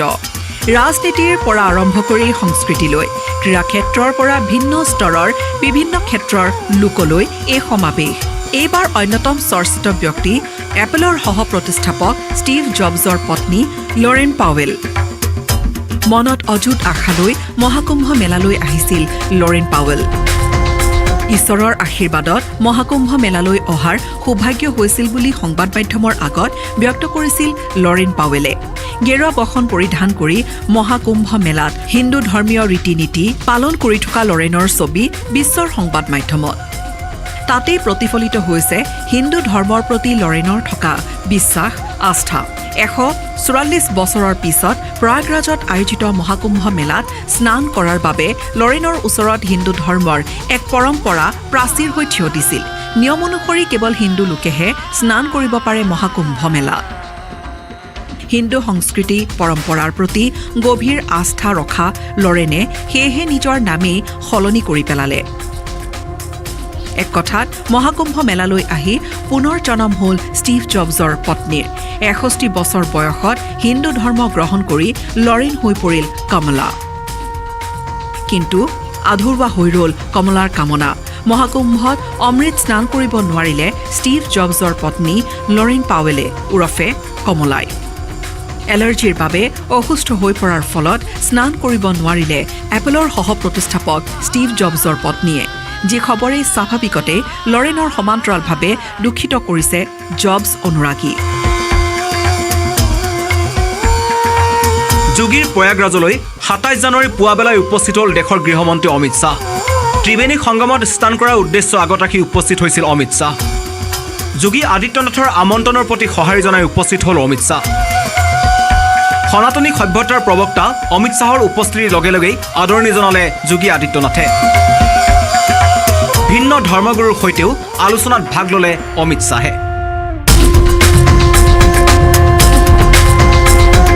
মহাকুম্ভৰ মহামেলা ধুমধামেৰে চলি আছে পুণ্যভূমি প্ৰয়াগৰাজত। ভিন্ন সাধু সন্তৰে ভৰপূৰ মহাকুম্ভত বিভিন্নজন চৰ্চালৈ আহিছে। তাৰে অন্যতম IIT বাবা ওৰফে অভয় সিং। সেই অভয় সিং বহিষ্কাৰ হ'ল আখাড়াৰ পৰা। बहुत अच्छे तरीके से आप बात कर रहे हैं, हमें लग रहा है कि आप पढ़े लिखे बहुत हैं। हाँ, IIT बॉम्बे से पढ़ा हुआ ना जी। IIT बॉम्बे से एरोस्पेस इंजीनियरिंग किया ना मैंने। IIT मुंबई से? हाँ। Aerospace engineering? हाँ। तो इस अवस्था में कैसे प्राप्त हुए? ये अवस्था तो सबसे बेस्ट अवस्था है। ज्ञान के पीछे चलते जाओ, कहाँ जाओगे? यहीं पे आओगे। रहने वाले कहाँ के थे आप? हरियाणा, मतलब जन्म स्थान हरियाणा है। रही तो बहुत जगह पे है, जैसे मुंबई में भी IIT मुंबई में थे, 4 साल वहाँ पे पढ़ाई की। फिर वहाँ से MDes किया। फिर मैं फोटोग्राफी इन सब में चला गया, आर्ट्स में, इंजीनियरिंग से, 3 इडियट्स की तरह। अच्छा, तो जब आपने एरोस्पेस इंजीनियरिंग में पढ़ाई की, उसके बाद कहीं नौकरी भी किया? कोचिंग में पढ़ाया ना मैंने, फिजिक्स पढ़ाया 1 साल। जो कोचिंग में इसलिए पढ़ाया जो कि वो मैं फोटोग्राफी में काम करना चाहता था, वो बिना डिग्री के कोई काम दे ही नहीं रहा था। तो 1 साल वो कोचिंग में पढ़ा के उसका एक एंट्रेंस होता है अलग से, फिर वो क्लियर करके फिर से वो मास्टर्स इन डिज़ाइन डिग्री है ना, ये डिज़ाइन में होता है, interaction design, visual communication, product design, animation, ये सब चीज़ें। तो वो सब चीज़ें सीखी पहले। फिर वो ऐसे हुआ ना, तो जिंदगी का मतलब ढूंढते जाओगे। तो पहले जिंदगी का मतलब, जैसे मैं इंजीनियरिंग टाइम पे भी फिलोसफी के कोर्सेज लेता था, ये पोस्ट मॉडर्निज्म, सोक्रेटिस, प्लेटो, ये सब भाई क्या बोल रहे हैं। समझने के लिए ना कि मीनिंग ऑफ लाइफ है क्या, करना क्या है। तो समझ में आया मीनिंग ऑफ लाइफ? तो उस टाइम पे समझ में आया कि अच्छा पैशन मीनिंग ऑफ लाइफ है। तो मैं चलो फोटोग्राफी करेंगे भाई, घूमेंगे, ड्रीम लाइफ जिएंगे, हर जगह जाएंगे, अपना पैसे भी आएंगे, मजे भी करेंगे, सब दुनिया ही दुनिया। तो पैसा कमाया? हाँ, पैसा तो मैं वैसे भी कमा ही सकता था, पर वो फोटोग्राफी वाला पैशन उसको पूरा किया मैंने। मतलब ट्रैवल फोटोग्राफर था ना मैं। इसके पहले कहाँ रहते हैं? इससे पहले काशी था मैं, 1.5 महीने के आसपास। कितने साल से बनारस में है? नहीं, 1.5 महीने से था। उससे पहले 3-4 महीने ऋषिकेश था। उससे पहले फिर मैंने पद यात्रा किया था 2000 किलोमीटर के आसपास ना। मनाली से चलना शुरू किया था पहले, रोज चलता था 20 किलोमीटर, पूरा 4 धाम के, फिर ऋषिकेश आया। ये आपकी ये इस अवस्था की यात्रा कहाँ से शुरू हुई? ये वही है ना, तुम वहाँ पे जाओ, ढूंढा, वहाँ पे नहीं मिला, फिर फोटोग्राफी किया, फिर वो भी नहीं मिला, फिर वो सोच गया यार क्यों घूम रहा है तू, घूमे जा रहा है, कोई है ही नहीं तेरा, अपना अकेला ही जा रहा है, जुलिया में जी रहा है, कुछ पता ही नहीं तुझे। फिर मैं सब छोड़ के धर्मशाला चला गया। फिर वहाँ पे मैंने बेसिक चीजें सीखी। मेरा खाना बनाना तो आता ही नहीं है, दुनिया में इतनी सारी चीजें सीख ली, अभी ये बेसिक चीजें समझ में नहीं आती तेरे को कि खाना कैसे बनता है। तो समझो थोड़ा स्टिल माइंड को ना कि हाँ छोटी छोटी चीजों पे ध्यान दो, जिंदगी की रोजमर्रा की एक एक चीज है जो तुम कर रहे हो। ত্ৰিবেণী সংগমত দেখা গ'ল বক্সাৰ মেৰী কমক। পবিত্ৰ স্নান গ্ৰহণ কৰি দেখুৱালে বক্সিঙৰো ভংগীমা। মহাকুম্ভত অংশ লৈ ব্যক্ত কৰিলে মনৰ অনুভৱ। I'm so glad that I am here to be a part of this Kumbh Mela because of Hitesh ji. He is my business partner, and I'm glad to be here, of course, for Kumbh Mela. Okay, and arrangement कैसे है? Arrangement इतना बढ़िया है तो मैं I don't have any words. Okay, people are crazy for this Kumbh Mela. মহাকুম্ভৰ ভিন্ন ক্ষেত্ৰত উপস্থিত আমাৰ সাংবাদিক। মহামিলন ভূমিৰ পৰা আমাৰ সাংবাদিকে বিভিন্ন সময়ত যুগুত কৰা প্ৰতিবেদন এই মুহূৰ্তত আপোনালোকলৈ। মই দেখুৱাইছোঁ এগৰাকী নাগা বা জোনা আখাৰাৰ তেওঁ নাগা বাবা সন্ধ্যাগিৰি তেওঁ বৰ্তমান স্নান কৰি আহিছে আৰু তেওঁলোকৰ লগত যি তেওঁলোকৰ জোনা আখাৰাৰ সকলোৱে স্নান কৰি আহিছিলে আৰু মই পুনৰ জানিবলৈ চেষ্টা কৰিম। बाबा जी नमस्कार, न्यूज़ 18 असम नॉर्थ की तरफ से। बहुत बढ़िया स्नान हो रहा है, कर खाओ सभी। अमृत बरस रहा नहीं, सवेरी बरसा नहीं अमृत बरस रहा। चलो स्नान करो सभी।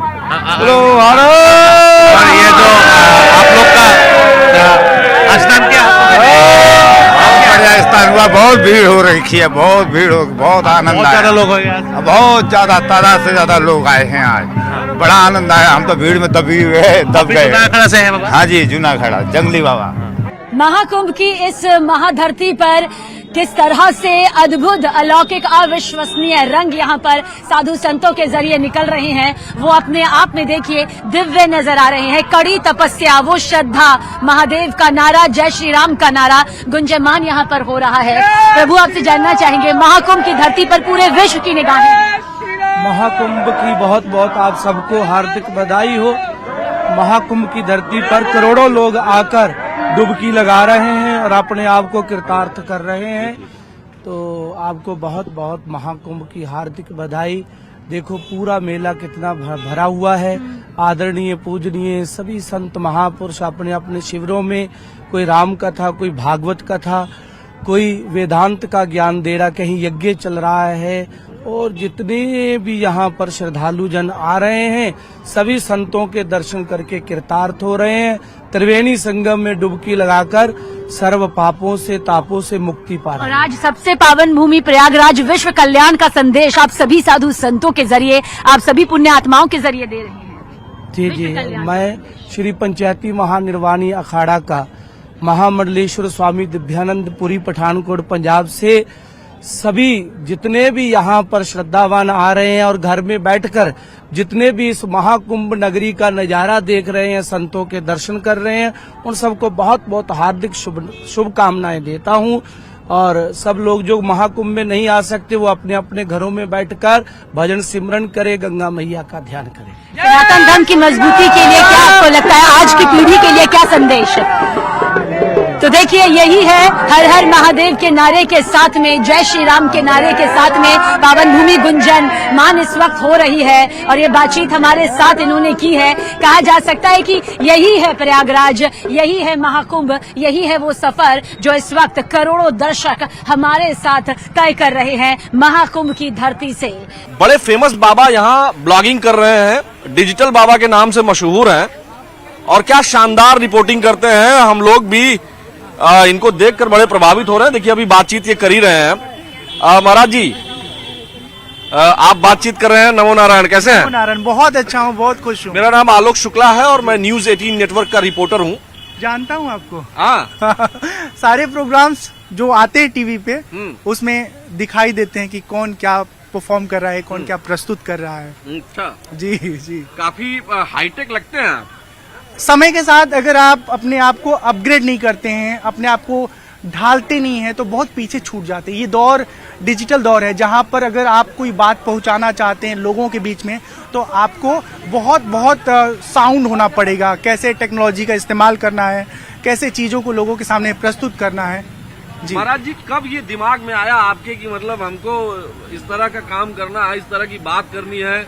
और बुरा भी लोग मान जाते हैं कि कौन से बाबा हैं जो मोबाइल लेके टहल रहे हैं। कहने के लिए चाहे कोई कुछ भी कहे, मुझे लगता है मेरा काम करने का जो उद्देश्य है, उसके पीछे जो भावनाएं हैं, वो यदि ठीक हैं तो आज नहीं तो कल हमें लोग पहचानेंगे। और हर व्यक्ति के कार्य को समझने वाले सब कोई नहीं होते हैं। कुछ लोग हमें समझेंगे, कुछ लोग दूसरे को समझेंगे। हम ये चाहते हैं कि जो प्राचीन काल के बाबा हैं उसी तरह मेरी भी बनावट अंदर से बनी रहे, लेकिन आज के हिसाब से ऐसा कलेवर लेके आऊं जिससे युवा पीढ़ी हमसे जुड़ पाए। जब मेरी गुरुकुल की पढ़ाई पूरी हुई तो मैंने देखा कि अब मुझे लोगों के बीच में जाके अपने अनुभव को साझा करना चाहिए। तो पहले आपने टेक्नोलॉजी सीखा? बिल्कुल। मैं एडिटिंग कर लेता हूँ, शूट कर लेता हूँ, मेरे पास हर तरह के लेटेस्ट गैजेट हैं। NX80 सोनी का कैमकॉर्डर है, रोड का वायरलेस माइक है, स्मार्टफोन है, मैकबुक जो इस समय M4 आ रहा है वो मेरे पास है। महाराज जी, पढ़ाई आप गुरुकुल में ही की है कि बीटेक वगैरह की है? नहीं, बीकॉम हमने विश्वविद्यालय गोरखपुर से किया है। उसके बाद 7 साल। कहाँ के हैं? हमारे घर देवरिया है, उत्तर प्रदेश का जिला है, और पढ़ाई लिखाई हमारा गोरखपुर में भइल है। अरे वाह वाह, तो भोजपुरी भी बोला ला रहुआ? एकदम भोजपुरी इसमें ग्लोबल लैंग्वेज भइल बा। खास तौर पे हमरे सांसद जब से भइल बाटे रवि किशन, वो कहीं भी गुदगुदी कर देले। हाँ, तो हर हर महादेव करके सबके जरा भी अरे बाप रे बाप, उनका सेंस ऑफ ह्यूमर बहुत भयानक है। बहुत भयानक है। लेकिन अभी योगी जी भी गोरखपुर के हैं, जी, जान जी। तो रहे ही हैं। हम उन्हीं के विद्यालय के छात्र हैं। गोरखपुर के गोलघर में महाराणा प्रताप इंटर कॉलेज है, जहाँ से हमने 10+2 किया है, विश्वविद्यालय से बीकॉम किया है। NCC का जब हम कैडेट रहे तो गोरखनाथ मंदिर में खिचड़ी के दौरान हम ड्यूटी करने जाते थे। तो उस समय देखे थे बाबा बहुत इजी अवेलेबल होते थे, सब भक्तों से मिलते थे, बातचीत करते थे, सुख दुख का सुनवाई करते थे, लेकिन बाबा गुस्सा बहुत करते थे। अभी हम देख रहे थे महाराज जी की जब आप बतिया रहे थे ना, बातचीत कर रहे थे, तो चूंकि अब हम भी भोजपुरी बोल लेते हैं और बतियाना या बात करना अब हमारे जो हिंदी के दर्शक हैं वो भी समझ जाए, इसलिए बात करना भी हम कह रहे हैं। अभी पीछे देख रहे थे कुछ लोग हंस भी रहे थे, तो बुरा नहीं लगता? क्या बुरा लगना है, हमें मालूम है हम क्या हैं। अगर कोई हम पे हंसी कर रहा है, हम पे हंस रहा है, तो ये उनकी समझ है कि वो हमें नहीं समझ पा रहे हैं। बिल्कुल। ये बात कहते हुए थोड़ा सा चेहरे पे भाव भंगिमा आपकी बदली, थोड़ा गुस्सा हल्का सा आया। गुस्सा क्या है ना, अभी उतने बड़े कलाकार हम बन नहीं पाए हैं। अंदर वाले को छुपा के बाहर एकदम खुश मिजाज वाला जो अभिव्यक्ति वो कर पाए। अभी नेचुरल है और मैं चाहता हूँ नेचुरल ही रहूं। बिल्कुल रियलिस्टिक जो इमेज है ना, देखिए मेरे पास ना कोई दंड है, ना कमंडल है, ना मेरे पास कोई मैनेजर है, ना कोई हमारा टीम वर्क है। 15 साल से हम आध्यात्मिक जीवन में जी रहे हैं। मैनेजर भी रखते हैं क्या? जितने लोग फेमस हैं उनमें से शायद 1% के पास सोशल मीडिया मार्केटिंग का टीम नहीं होगा, कोई मैनेजर नहीं होगा, सबके पास होगा। हाँ, माने यहाँ जो बाबा लोग आए हुए सबके पास सोशल मीडिया की टीम है। अरे भाई, हम तो देखे थे जो पेशवाई निकला तो सब रथे पे बैठ के मोबाइल चलाते, क्यों माला जपत हमें बहुत कम नजर आई। हाँ, कोई व्हाट्सएप देख रहा होगा, कोई व्हाट्सएप का फेसबुक का नोटिफिकेशन देख रहा होगा। हाँ। लेकिन हम देख रहे हैं कि हमको भारतेंदु जी की पंक्तियां याद आ गई। जब आप गुस्सा हो रहे हैं ना, जब आपके अंदर थोड़ी तलखी आ रही है तो आप अपने मातृभाषा में चले जा रहे हैं। और इसीलिए भारतेंदु जी ने कहा है कि अंग्रेजी पढ़ के यद्यपि सब गुण होत प्रवीण, पै निज भाषा ज्ञान के रहत हीन के हीन। और अगले दोहे में कहते हैं कि पढ़ो लिखो को जतन करी, भाषा विविध प्रकार, पै जबहु कुछ सोची हो निज भाषा अनुसार। तो अपने जो माई के जो बोली है आपकी अपनी भाषा में ही होगी। हाँ। आप अंग्रेजी चाहे कितना पढ़िए, कितने भी वैदुष्य संपन्न हो जाइए, लेकिन जब आप अपने सूक्ष्म विचार में जाएंगे तो आपका हिंदी या आपकी भाषा अगर संस्कृत है या भोजपुरी है या बंगाली है, गुजराती, वही भाषा में आप विचार करेंगे।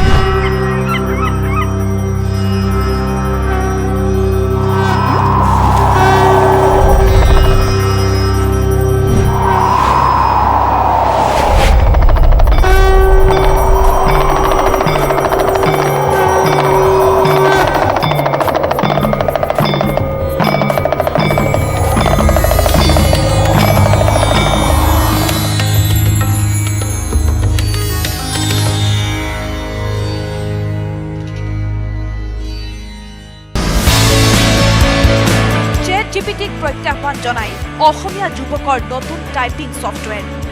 এতিয়াৰে পৰা যিকোনো বিষয়ে অসমীয়াত লিখিবলৈ হ'লে মোবাইল অথবা কম্পিউটাৰত টাইপ নকৰিলেও হ'ব।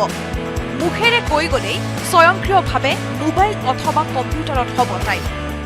অ আখৰ AI আমাৰ ভাষা আমাৰ প্ৰাণ। আমাৰ ভাষা আমাৰ প্ৰাণ।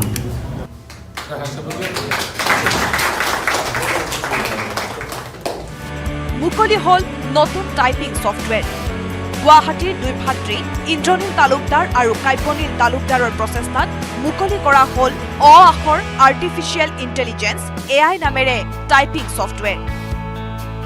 আখৰ AI সহজতে অসমীয়া কণ্টেণ্ট ক্ৰিয়েট কৰিব পৰা এটা এপ্লিকেশ্যন হয়।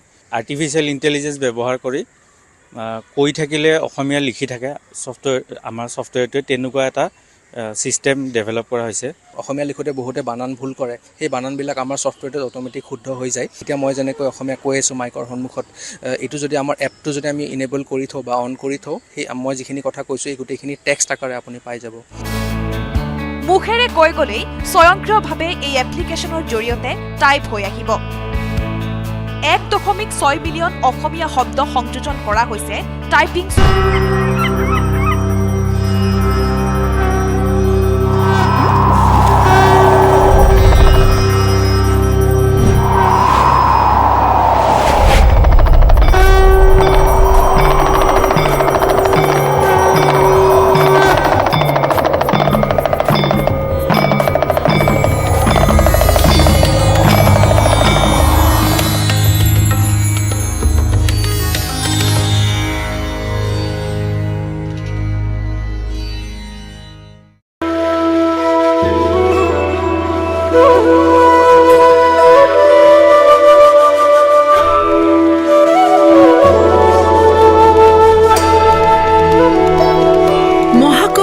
মহাসমাৱেশত ভিন্ন অখাৰাৰ সমাহাৰ, ভিন্ন প্ৰান্তৰ বিভিন্ন অখাৰা, সন্ত মহন্তৰ পৰিচালনাৰে নিয়ন্ত্ৰণৰ আখাৰা, 3 ভাগত বিভক্ত 13টা আখাৰা। মহাকুম্ভৰ মহামেলা চলি আছে। সমাৱেশ ঘটিছে ভিন্ন প্ৰান্তৰ ভক্ত সন্ত পৰ্যটকৰ। তাৰ মাজতে চৰ্চা চলিছে আখাৰাৰ। শৈৱী, বৈৰাগী আৰু উদাসীন আখাৰাৰ সাধুৰে ভৰিছে মহাকুম্ভ। প্ৰশিক্ষণ কঠোৰ, আধ্যাত্মিক অনুশীলন, ধ্যান, শাস্ত্ৰ অধ্যয়ন আৰু পৰম্পৰাগত ভাৰতীয় মল্লযুঁজ আৰু যুদ্ধ কলাৰ দৰে শাৰীৰিক ব্যায়ামৰ সংমিশ্ৰণ এই আখাৰা। এয়া জোনা আখাৰা। 13টা আখাৰাৰ এয়া সৰ্ববৃহৎ। শৈৱ দৰ্শন মানি চলা এই আখাৰাই পূজা কৰে ভগৱান দত্তাত্ৰেয়। কিন্নৰ আখাৰাও এই জোনা আখাৰাৰেই অংশ। চৰ্চাত থকা নগা বাবাসকলো অংশ বিশেষ এই জোনা আখাৰাৰ। এই আখাৰাৰ আছে আধ্যাত্মিক আৰু যুদ্ধ প্ৰশিক্ষণৰ এক চহকী পৰম্পৰা। আচাৰ্য মহামণ্ডলেশ্বৰ স্বামী অভেদানন্দে পৰিচালনা কৰা জোনা আখাৰা বৰ্তমান চৰ্চিত।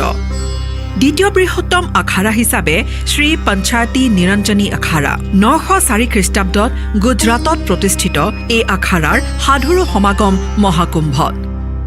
প্ৰধানকৈ কাৰ্তিকেয়ক পূজা কৰা এই আখাৰাৰ আছে বহু ডক্টৰেট ডিগ্ৰীধাৰী, স্নাতকোত্তৰ ডিগ্ৰীধাৰী সন্ত। প্ৰয়াগৰাজৰ অন্যতম মহানিৰ্বাণী আখাৰাও অন্যতম এই মহাকুম্ভত। প্ৰজ্ঞা আৰু আধ্যাত্মিক শিক্ষাৰে সমৃদ্ধ এই আখাৰাৰ আৰাধ্য কপিলমণি। কুম্ভ মেলাৰ পবিত্ৰ সমাৱেশ আৰু অনুষ্ঠানত অংশগ্ৰহণ কৰা কিন্নৰ আখাৰা হৈছে এক অনন্য আৰু সৰ্বাংগীন আধ্যাত্মিক সম্প্ৰদায়। পৰম্পৰাগত আখাৰাসকল প্ৰধানকৈ পুৰুষৰ হোৱাৰ বিপৰীতে কিন্নৰ আখাৰাই তৃতীয় লিংগৰ ব্যক্তিসকলক তেওঁলোকৰ ভক্তি আৰু আধ্যাত্মিকতা প্ৰকাশৰ বাবে এক মঞ্চ প্ৰদান কৰে। অন্যান্য আখাৰাৰ সমান্তৰালকৈ কুম্ভমেলা শোভাযাত্ৰাত তেওঁলোকৰ অংশগ্ৰহণেৰে ব্যপ্ত হিন্দু সম্প্ৰদায়ৰ ভিতৰত তৃতীয় লিংগৰ ব্যক্তিসকলৰ গ্ৰহণযোগ্যতা আৰু স্বীকৃতিৰ ওপৰত আলোকপাত কৰে। ইয়াৰ উপৰিও আছে বৈষ্ণৱ আখাৰা, যাৰ উপস্থিতিয়ে গাম্ভীৰ্যপূৰ্ণ কৰি তুলিছে মহাকুম্ভৰ মহামেলা। संतों का श्रृंगार होता है भस्म और रुद्राक्ष, और इसी से सुसज्जित एक संत हमारे साथ है। कहाँ से आए बाबा? मेरा नाम महंत वशिष्ठ गिरी रुद्राक्ष वाले बाबा जी है, और गुरु जी का नाम थानापति घनानंद गिरी जी महाराज है, और हमारे दादा गुरु जी के नाम सभापति प्रेम गिरी जी महाराज है। हम जूना अखाड़े से रहने वाले हैं और आए हैं हम उत्तराखंड से। कितने रुद्राक्ष हैं आपके शरीर पर? ये लगभग जो है 1.25 लाख दाने का बना हुआ है जी। कैसे कैसे? बहुत भारी होगा, वजन काफी होगा। हाँ, वजन तो काफी है। और कैसा लग रहा है इस बार कुंभ? इस बार कुंभ बहुत आनंद आ रहा है। अब की बार जो है 2019 से ज़्यादा कुंभ अच्छा है। अभी क्या संदेश देंगे सनातनियों को? मैं सनातनियों को संदेश दे रहा हूँ, आप भी आइए और महाकुंभ में आस्था की डुबकी लगाइए और गंगा जी का मोक्ष का प्राप्त पावें। और यथा अनुकूल गंगा नहाने के बाद यथा अनुकूल जो है दान पुण्य करना चाहिए। दान पुण्य से जो है पाप विनाश होता है। क्या नाम है आपका? समझना। नेपाल से कितने लोग हैं यहाँ पर? बहुत सारे हैं। अभी तो जूना आखड़ा में भी कितना लोग हैं नेपाल से, तो अच्छा लग रहा है सब कुछ देखने में। ऐसे ही ठीक है। आप भी नेपाल से? नेपाल से। आप लोग कब आए? हफ्ता दिन। और नेपाल से तो आप लोगों का नागा बाबा का दर्शन हुआ? हुआ, बहुत अच्छा लगा। आप भी नेपाल से? नेपाल से। और आप कहाँ से? मैं वृंदावन से हूँ। आप लोग जूना अखड़े से है क्या? जूना अखड़ा से रह रही हूँ, वैसे हम वृंदावन से है, गौड़ीय संप्रदाय में है। अच्छा। जी। तो इस बार तो बहुत अच्छा प्रबंध किया ना? बहुत अच्छा लग रहा है, बहुत अच्छा। कैसा लगा आपको ये यहाँ पे जो इस बार सरकार ने व्यवस्था किया है? हाँ, मैनेजमेंट बहुत अच्छा है। मैनेजमेंट तो मानना पड़ेगा, भारत से कुछ सीखना पड़ेगा नेपाल को भी। बहुत अच्छा है, बहुत ही अच्छा, क्या बोलूँ, सब्जी नहीं है। और ये जो आप लोग का खाने का रहने का सब बंदोबस्त हुआ है? हाँ, जूना आखड़ा में हम रह रहे हैं, वहाँ पे खाना ये बहुत अच्छा है। और नागा बाबा को मिला कि नहीं? नागा बाबा को मिला, नागा बाबा को भी दर्शन किया, संत को भी दर्शन किया। अच्छा लग रहा है, बहुत ही अच्छा, ब्लेस्ड। आप क्या करते हैं नेपाल में से? मैं जॉब करती थी, अभी नहीं, तो अभी मैं बाहर से आई हूँ।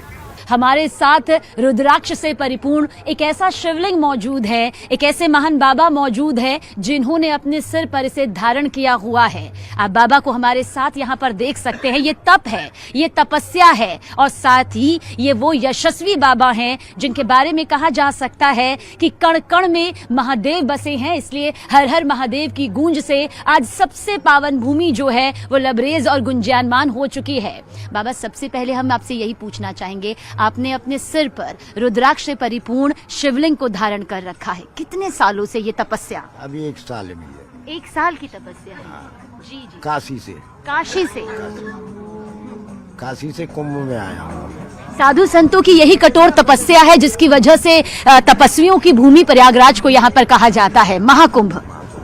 महाकुंभ यही तपस्या है। महादेव की कृपा कहते हैं हर उस भक्त पर बरसती है जिसे साधु संतों का आशीर्वाद मिल जाता है।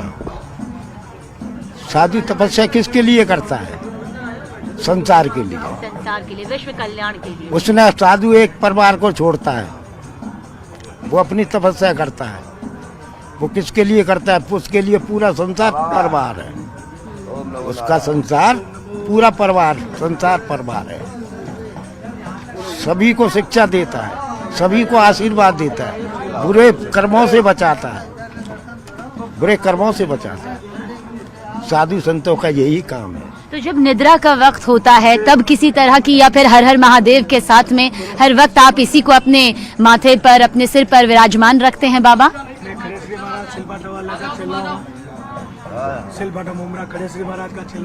देखिए, आप इस यज्ञ भूमि को भी यहाँ पर देख सकते हैं। आशीर्वाद न्यूज 18 इंडिया के जरिए करोड़ों दर्शक जो हैं इस वक्त ले सकते हैं, क्योंकि प्रयागराज महाकुंभ इस वक्त जारी है। और बाबा, हम आपसे यही जानना चाहते थे, कुछ और क्रियाओं में कभी आपको कुछ तरह की समस्या, कभी निद्रा क्रिया में, या फिर हर हर महादेव के नाम के साथ सब आसान? मैं तो उसके अर्पण हो गया जी।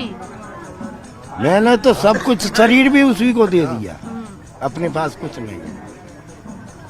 विश्व कल्याण, देखिए, एक साधु संत जब तपस्या करते हैं तो विश्व कल्याण यहाँ पर सामने आता है। न सिर्फ अपना कल्याण, न सिर्फ आत्मा की शुद्धि, मोक्ष की प्राप्ति, बल्कि विश्व अग्रसर हो विकास की तरफ, मोक्ष की तरफ, आत्मा की शुद्धि की तरफ, यही मकसद यहाँ पर नजर आता है। देश विदेश से भी लोग आ रहे हैं, अगर उनको अच्छी व्यवस्था अपन देंगे, देश विदेश में अच्छा मैसेज पहुँचेगा, तो अपने भारत का नाम और बढ़ाई होगी। तो ये सब साधु संदेश में लगे, तपस्या करने में लगे, कोई कई प्रकार से, कोई कई प्रकार से, है ना।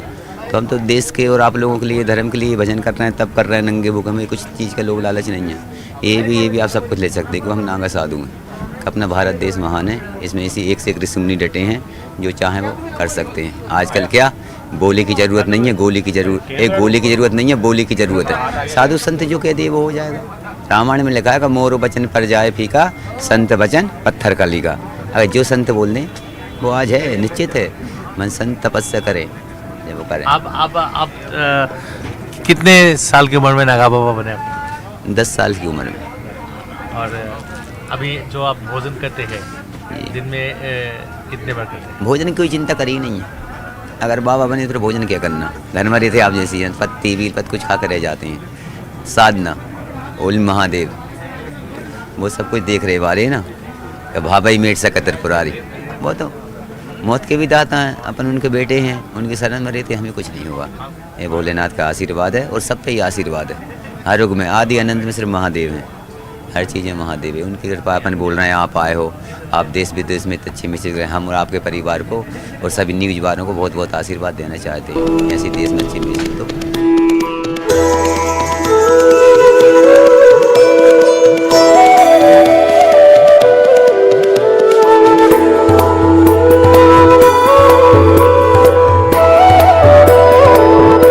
মহাকুম্ভই এইবাৰ ভংগ কৰিছে পূৰ্বৰ সকলো অভিলেখ।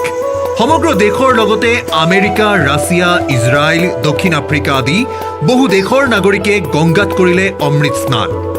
মহাকুম্ভৰ প্ৰতি আস্থা প্ৰদৰ্শন কৰি ইজৰাইলৰ বিজয় কামনাৰে গংগাত স্নান কৰিলে ইছাক নামৰ এইগৰাকী ইজৰাইলী প্ৰতিৰক্ষা বাহিনীৰ জোৱানে। অষ্ট্ৰিয়াৰ বান্ধৱীৰ সৈতে ভাৰত ভ্ৰমণ কৰিলে ইছাকে। It was a very special experience, once in a lifetime, like my friend said here. You can just feel the spirituality and like holiness around, and we really enjoyed it. Seeing the sadhu and seeing the Naga Babas and their followers, having a dip in the water, the holy Ganga water. I just feel I'm smiling, you know. And although India and Israel is a very good friend. Yeah. A lot of Israelis here, and we love India, and we love the Indians coming to Israel. And we're all together against terrorism. Yes. No terrorism, only peace and love, you know. এইদৰে খ্ৰীষ্টধৰ্মী হ'লেও মহাদেৱক আৰাধনা কৰে ৰাছিয়াৰ আন্যা আৰু Natalia নামৰ দুগৰাকী Russian যুৱতীয়ে। সেয়ে নাগা বাবাক সেৱা কৰি গংগাত ডুব মাৰিলে দুয়োগৰাকী Russian বান্ধৱীয়ে। Great festival. Me going special in I'm Goa, Russia, to Russia. And you are belongs to Hindu religion. What? You are Hindu. Hindu. Yeah. No. But Shiva, all God. Okay. Shiva is your god. Om Namah Shivaya. Yeah. What do you want to say? He's not. About Shiva and Hindu religion. Good festival, I think. I am very happy and stay here. Okay. And you don't know English? What do you want to know? You believe in Shiva? Yes. Shiva follow me this place, magic away. It was magic away. And I know very great people like Akash Maharaja. It's my brother. Our brother. It's very magic.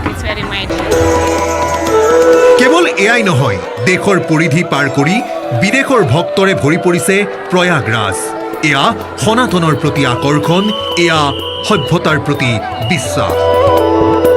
প্ৰয়াগৰাজৰ পুণ্যভূমিত এইবাৰ নিৰ্মাণ কৰা হৈছে নামঘৰৰ মণিকূট আৰু ৰাঙলী চৰা। সেই নামঘৰৰ মণিকূটত গুৰু আসন প্ৰতিষ্ঠা কৰাৰ উদ্দেশ্যেৰেই উত্তৰ কমলাবাৰী সত্ৰৰ পৰা আৰম্ভ হৈছিল এক যাত্ৰা। 18 জানুৱাৰীত শ্ৰীমন্ত শংকৰদেৱ কলাক্ষেত্ৰৰ পৰা আৰম্ভ হোৱা যাত্ৰা 20 জানুৱাৰীত সামৰণি পৰিল প্ৰয়াগৰাজত।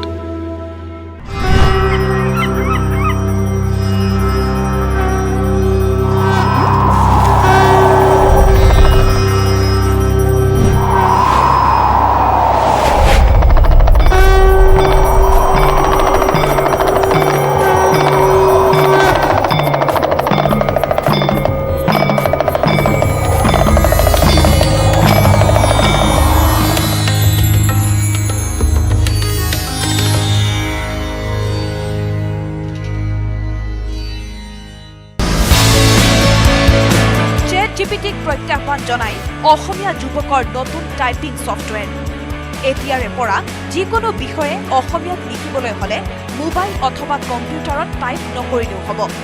মুখেৰে কৈ গলেই স্বয়ংক্ৰিয়ভাৱে মোবাইল অথবা কম্পিউটাৰত হ'ব টাইপ। অ আখৰ AI আমাৰ ভাষা আমাৰ প্ৰাণ। আমাৰ ভাষা আমাৰ প্ৰাণ।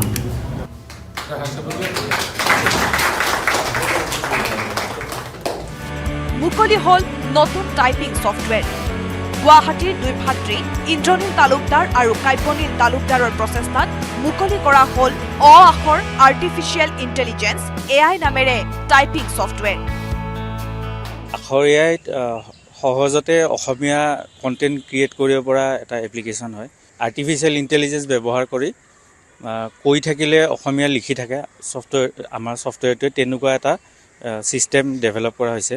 অসমীয়া লিখোঁতে বহুতে বানান ভুল কৰে, সেই বানানবিলাক আমাৰ ছফ্টৱেৰটোত অট'মেটিক শুদ্ধ হৈ যায়। এতিয়া মই যেনেকৈ অসমীয়া কৈ আছোঁ মাইকৰ সন্মুখত, এইটো যদি আমাৰ এপটো যদি আমি ইনেবল কৰি থওঁ বা অন কৰি থওঁ, সেই মই যিখিনি কথা কৈছোঁ এই গোটেইখিনি টেক্সট আকাৰে আপুনি পাই যাব। মুখেৰে কৈ গলেই স্বয়ংক্ৰিয়ভাৱে এই এপ্লিকেশ্যনৰ জৰিয়তে টাইপ হৈ আহিব। 1.6 মিলিয়ন অসমীয়া শব্দ সংযোজন কৰা হৈছে টাইপিং ছফ্টৱেৰত। আখৰ AI ছফ্টৱেৰ বিভিন্ন ৱেবছাইটত উপলব্ধ হ'ব। গুগলত আখৰ.in চাৰ্চ কৰিব পাৰিব। এই ছফ্টৱেৰ মোবাইল লেপটপত ইনষ্টল কৰিব পাৰিব। সমগ্ৰ বিশ্বতে আমাৰ ইউজাৰ্ছ আছে আৰু আমাৰ পেইড ইউজাৰ্ছো আছে। আচলতে এই এপ্লিকেশ্যন এটা ছাবস্ক্ৰিপশ্যন বেছড মডেলত চলে, অৰ্থাৎ মানুহে যদি কাৰোবাক এমাহৰ বাবে এই এপ্লিকেশ্যনটো লাগে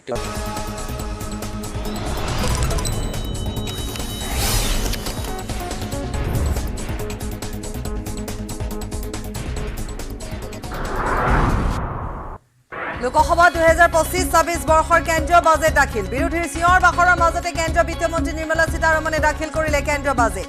বাজেটত কৃষি ক্ষেত্ৰক বিকাশৰ প্ৰথম ইঞ্জিন আখ্যাৰে কৃষক সবলীকৰণৰ লক্ষ্য।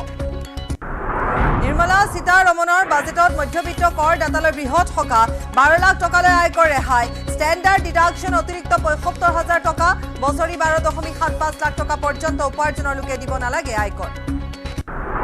নামৰূপৰ সাৰ কাৰখানালৈ ভাল খবৰ। নামৰূপৰ সাৰ কাৰখানাৰ উৎপাদন ক্ষমতা 12.7 লাখ মেট্ৰিক টনলৈ বৃদ্ধিৰ লক্ষ্য। নামৰূপ সাৰ কাৰখানাত ইউৰিয়াক লৈও বিশেষ প্ৰকল্পৰ প্ৰস্তাৱ। নিৰ্মলা সীতাৰমণৰ বাজেটত চিকিৎসা খণ্ডলৈ বহুকেইটা প্ৰস্তাৱ। 36টা জীৱনদায়িনী ঔষধৰ আমদানি শুল্ক প্ৰত্যাহাৰ, অন্য 6টা জীৱনদায়িনী ঔষধতো হ্ৰাস কৰা হৈছে আমদানি শুল্ক। 3 বছৰত দেশৰ প্ৰতিখন জিলাতে হ'ব কেঞ্চাৰ হাস্পতাল। মুখ্যমন্ত্ৰী হিমন্ত বিশ্ব শৰ্মাৰ আজি উপজাতি। জন্মদিনৰ শুভেচ্ছা দিবলৈ নিশা মুখ্যমন্ত্ৰীৰ চৰকাৰী বাসগৃহত সমৰ্থক তথা অনুৰাগীৰ ভিৰ। বহিৰাজ্যৰ পৰা অহা অনুৰাগীয়ে মুখ্যমন্ত্ৰীক দিলে বিশেষ উপহাৰ।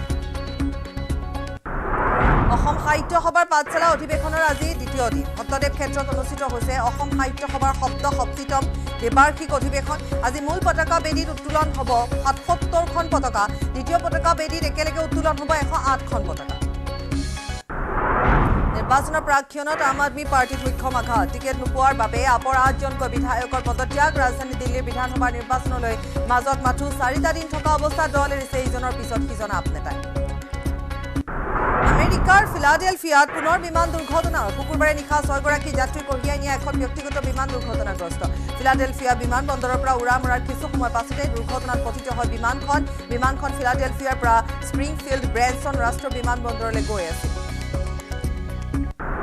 উত্তৰাখণ্ডৰ ৰাষ্ট্ৰীয় ক্ৰীড়াত অসমৰ নৱাগত খেলুৱৈৰ সফলতা। সাঁতোৰত অসমৰ শুভ্ৰা নশ্ৰিনী প্ৰিয়দৰ্শিনী ৰূপৰ পদক। ভাৰোত্তোলনত দিতিমণি সোণোৱালৰ ৰূপৰ পদক লাভ। ৰাষ্ট্ৰীয় ক্ৰীড়াত অসমৰ পদকৰ সংখ্যা 9টালৈ বৃদ্ধি।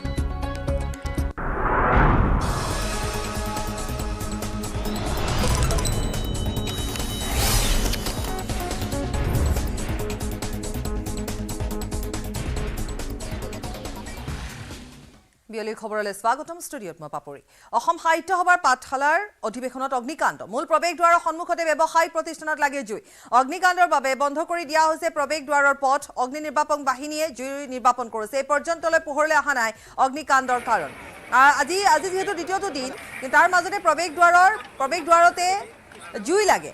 অগ্নি নিৰ্বাপনে ইতিমধ্যে অগ্নি নিৰ্বাপক বাহিনী উপস্থিত হৈ জুই নিৰ্বাপন কৰিছে। এই পৰ্যন্ত কিন্তু পোহৰলৈ অহা নাই অগ্নিকাণ্ডৰ কাৰণ। অগ্নিকাণ্ডৰ ঘটনা সংঘটিত হৈছে সাহিত্য সভাৰ অধিৱেশনত অগ্নিকাণ্ডৰ ঘটনা সংঘটিত হৈছে অসম সাহিত্য সভাৰ পাঠশালাৰ অধিৱেশনত এই অগ্নিকাণ্ড এখন ব্যৱসায়িক প্ৰতিষ্ঠানত জুই লাগে আৰু জুই লগাৰ ফলত সেই স্থানত কিছু হোৱা দুৱাৰো সৃষ্টি হয় অৱশ্যে পৰৱৰ্তী সময়ত তাৎক্ষণিকভাৱে তাত অগ্নি নিৰ্বাপক বাহিনী উপস্থিত হৈ জুই নিৰ্বাপন কৰিবলৈ সক্ষম হৈছে কিন্তু ইয়াৰ আঁৰৰ কাৰণ এতিয়ালৈকে পোহৰলৈ নাই অহা যে কি কাৰণ হয়তো শ্বৰ্ট চাৰ্কিটো হ'ব পাৰে বা অন্য কাৰণো হ'ব পাৰে সেই কাৰণ পোহৰলৈ নাই অহা জুই বৰ এটা বেছি বিয়পিবলৈ নাপালে অগ্নি নিৰ্বাপক বাহিনীৰ তৎপৰতাত জুই নিৰ্বাপিত হৈছে দোকানখন মানে ইয়াতে লোৱা আছিল ইয়াতে মাংসৰ দোকান আছিল মানে ওপৰৰ পৰা ফিৰিঙতি কিবা পৰিছিল খেৰি ঘৰ যিহেতু ওপৰৰ পৰা পৰি তাৰে হেৰি হৈ আছিল তাৰপিছত সেই লিক হৈ কিনে সেইটো পৰি কিনে সেনেকৈ লাগি গ'ল নমিতা ৰয় কৈলাশ আছে আমাৰ সৈতে সংযুক্ত হয় আৰু কি কাৰণত আচলতে অগ্নিকাণ্ড সংঘটিত হ'ল স্পষ্ট নহয় কৈলাশ কিন্তু ফিৰিঙতি আহি তেনেধৰণে জুই লগা বুলিয়ে জানিবলৈ পোৱা গৈছে কিন্তু আমি সবিশেষ জানিম আপোনাৰ পৰা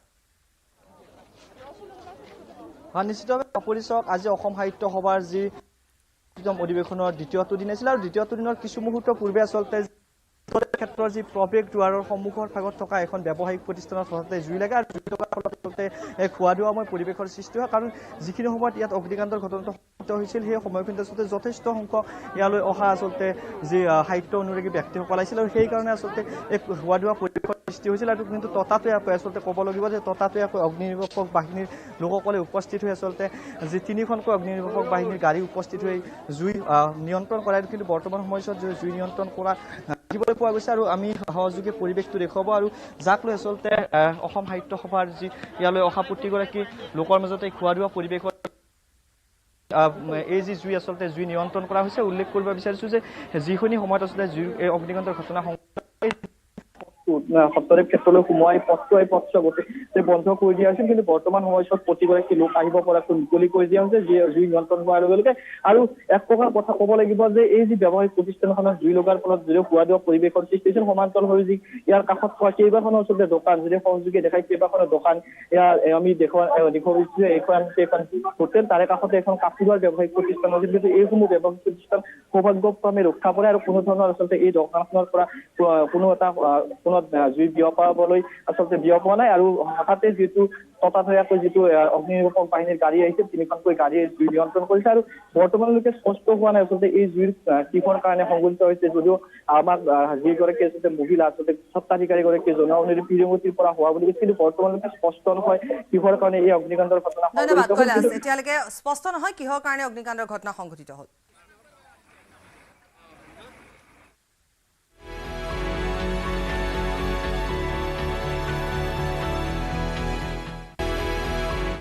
$12 লাখ টকালৈ আয়কৰ ৰেহাই দিয়া হৈছে আজি যেহেতু 2025-26 বৰ্ষৰ বিত্তীয় বাজেট দাখিল কৰা হ'ল আৰু তাত বিশেষভাৱে কেইটামান গুৰুত্বপূৰ্ণ দিশ আছিল আৰু সেয়া হৈছে যে 12 লাখ টকালৈকে আয়কৰ ৰেহাই দিয়া হৈছে এই ঘোষণা বিত্তমন্ত্ৰী নিৰ্মলা সীতাৰমণৰ মধ্যবিত্ত কৰদাতালৈ বৃহৎ সকাহ বছৰি আয় 12.75 লাখ টকালৈ দিব নালাগে এতিয়া কৰ 12 লাখ টকা যদি বছৰি আয় তেতিয়াহ'লে আপুনি আৰু টেক্স দিব নালাগে আয়কৰ দিব নালাগে বৃহৎ ৰেহাই বৃহৎ ঘোষণা বিত্তমন্ত্ৰী নিৰ্মলা সীতাৰমণৰ আজি বাজেট দাখিলৰ সময়ছোৱাত যিকেইটা ঘোষণা কৰিছিল তাৰ ভিতৰত অন্যতম ঘোষণা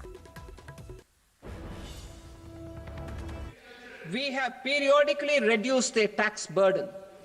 Right after 2014, the nil tax slab was raised to 2.5 lakhs of rupees, which was further raised to 5 lakh rupees in 2019 and to 7 lakh rupees in 2023. This is reflective of our government's trust on the middle class taxpayers. I am now happy to announce that there will be no income tax payable up to income of 12 lakh rupees.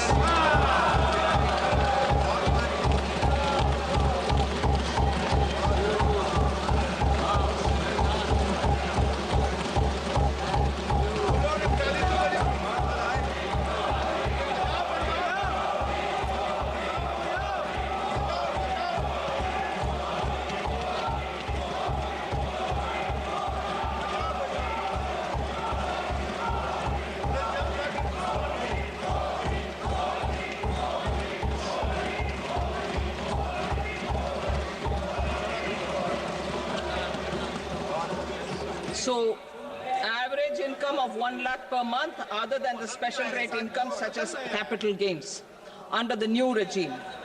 This limit will be 12.75 lakh for salaried taxpayers due to the standard deduction of 75,000. নামৰূপৰ সাৰ কাৰখানালৈ ভাল খবৰ বৃদ্ধি হ'ব নামৰূপৰ সাৰ কাৰখানাৰ উৎপাদন ক্ষমতা 12.7 লাখ মেট্ৰিক টন সাৰ উৎপাদনৰ ক্ষমতা বৃদ্ধিৰ লক্ষ্য নামৰূপ সাৰ কাৰখানাত ইউৰিয়াক লৈ বিশেষ প্ৰকল্প বৃদ্ধি হ'ব নামৰূপৰ সাৰ কাৰখানাৰ উৎপাদন ক্ষমতা Atmanirbharta in urea production. Our government had reopened 3 dormant urea plants in the eastern region. To further augment urea supply, a plant with annual capacity of 12.7 lakh metric tons will be set up at Namrup in Assam. আৰু কেন্দ্ৰীয় বিত্তমন্ত্ৰী নিৰ্মলা সীতাৰমণৰ সংবাদ মেল আমি আগবঢ়াম পোনপটীয়া সম্প্ৰচাৰ But one thing which I certainly would like to highlight is responding to the voice of the people, which is what Prime Minister Modi is known for in his administration.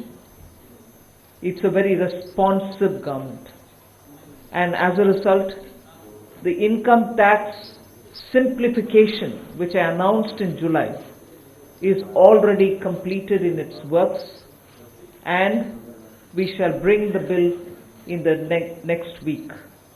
So the income tax simplification, about which in July budget I have gone in detail to say, the work is completed within 6 months is what I said. Within 6 months we've brought the bill. It will be coming into the parliament next week. So if we are talking of reform, inclusive of taxation, the work is done. This budget also speaks about rationalization in customs. Tariffs are being brought down, tariffs are being simplified, and also the basket which consisted of so many different tariffs for so many different commodities are now reduced. 8 were taken off earlier, 8 has been taken off now. So whatever remains now, 7 I think remains, and that is all about India's tariff picture. So the usual narrative which goes on, saying is India being too heavy on tariffs? No, you find that we've drastically reduced and also simplified. So this budget has so many things for all of us to talk about.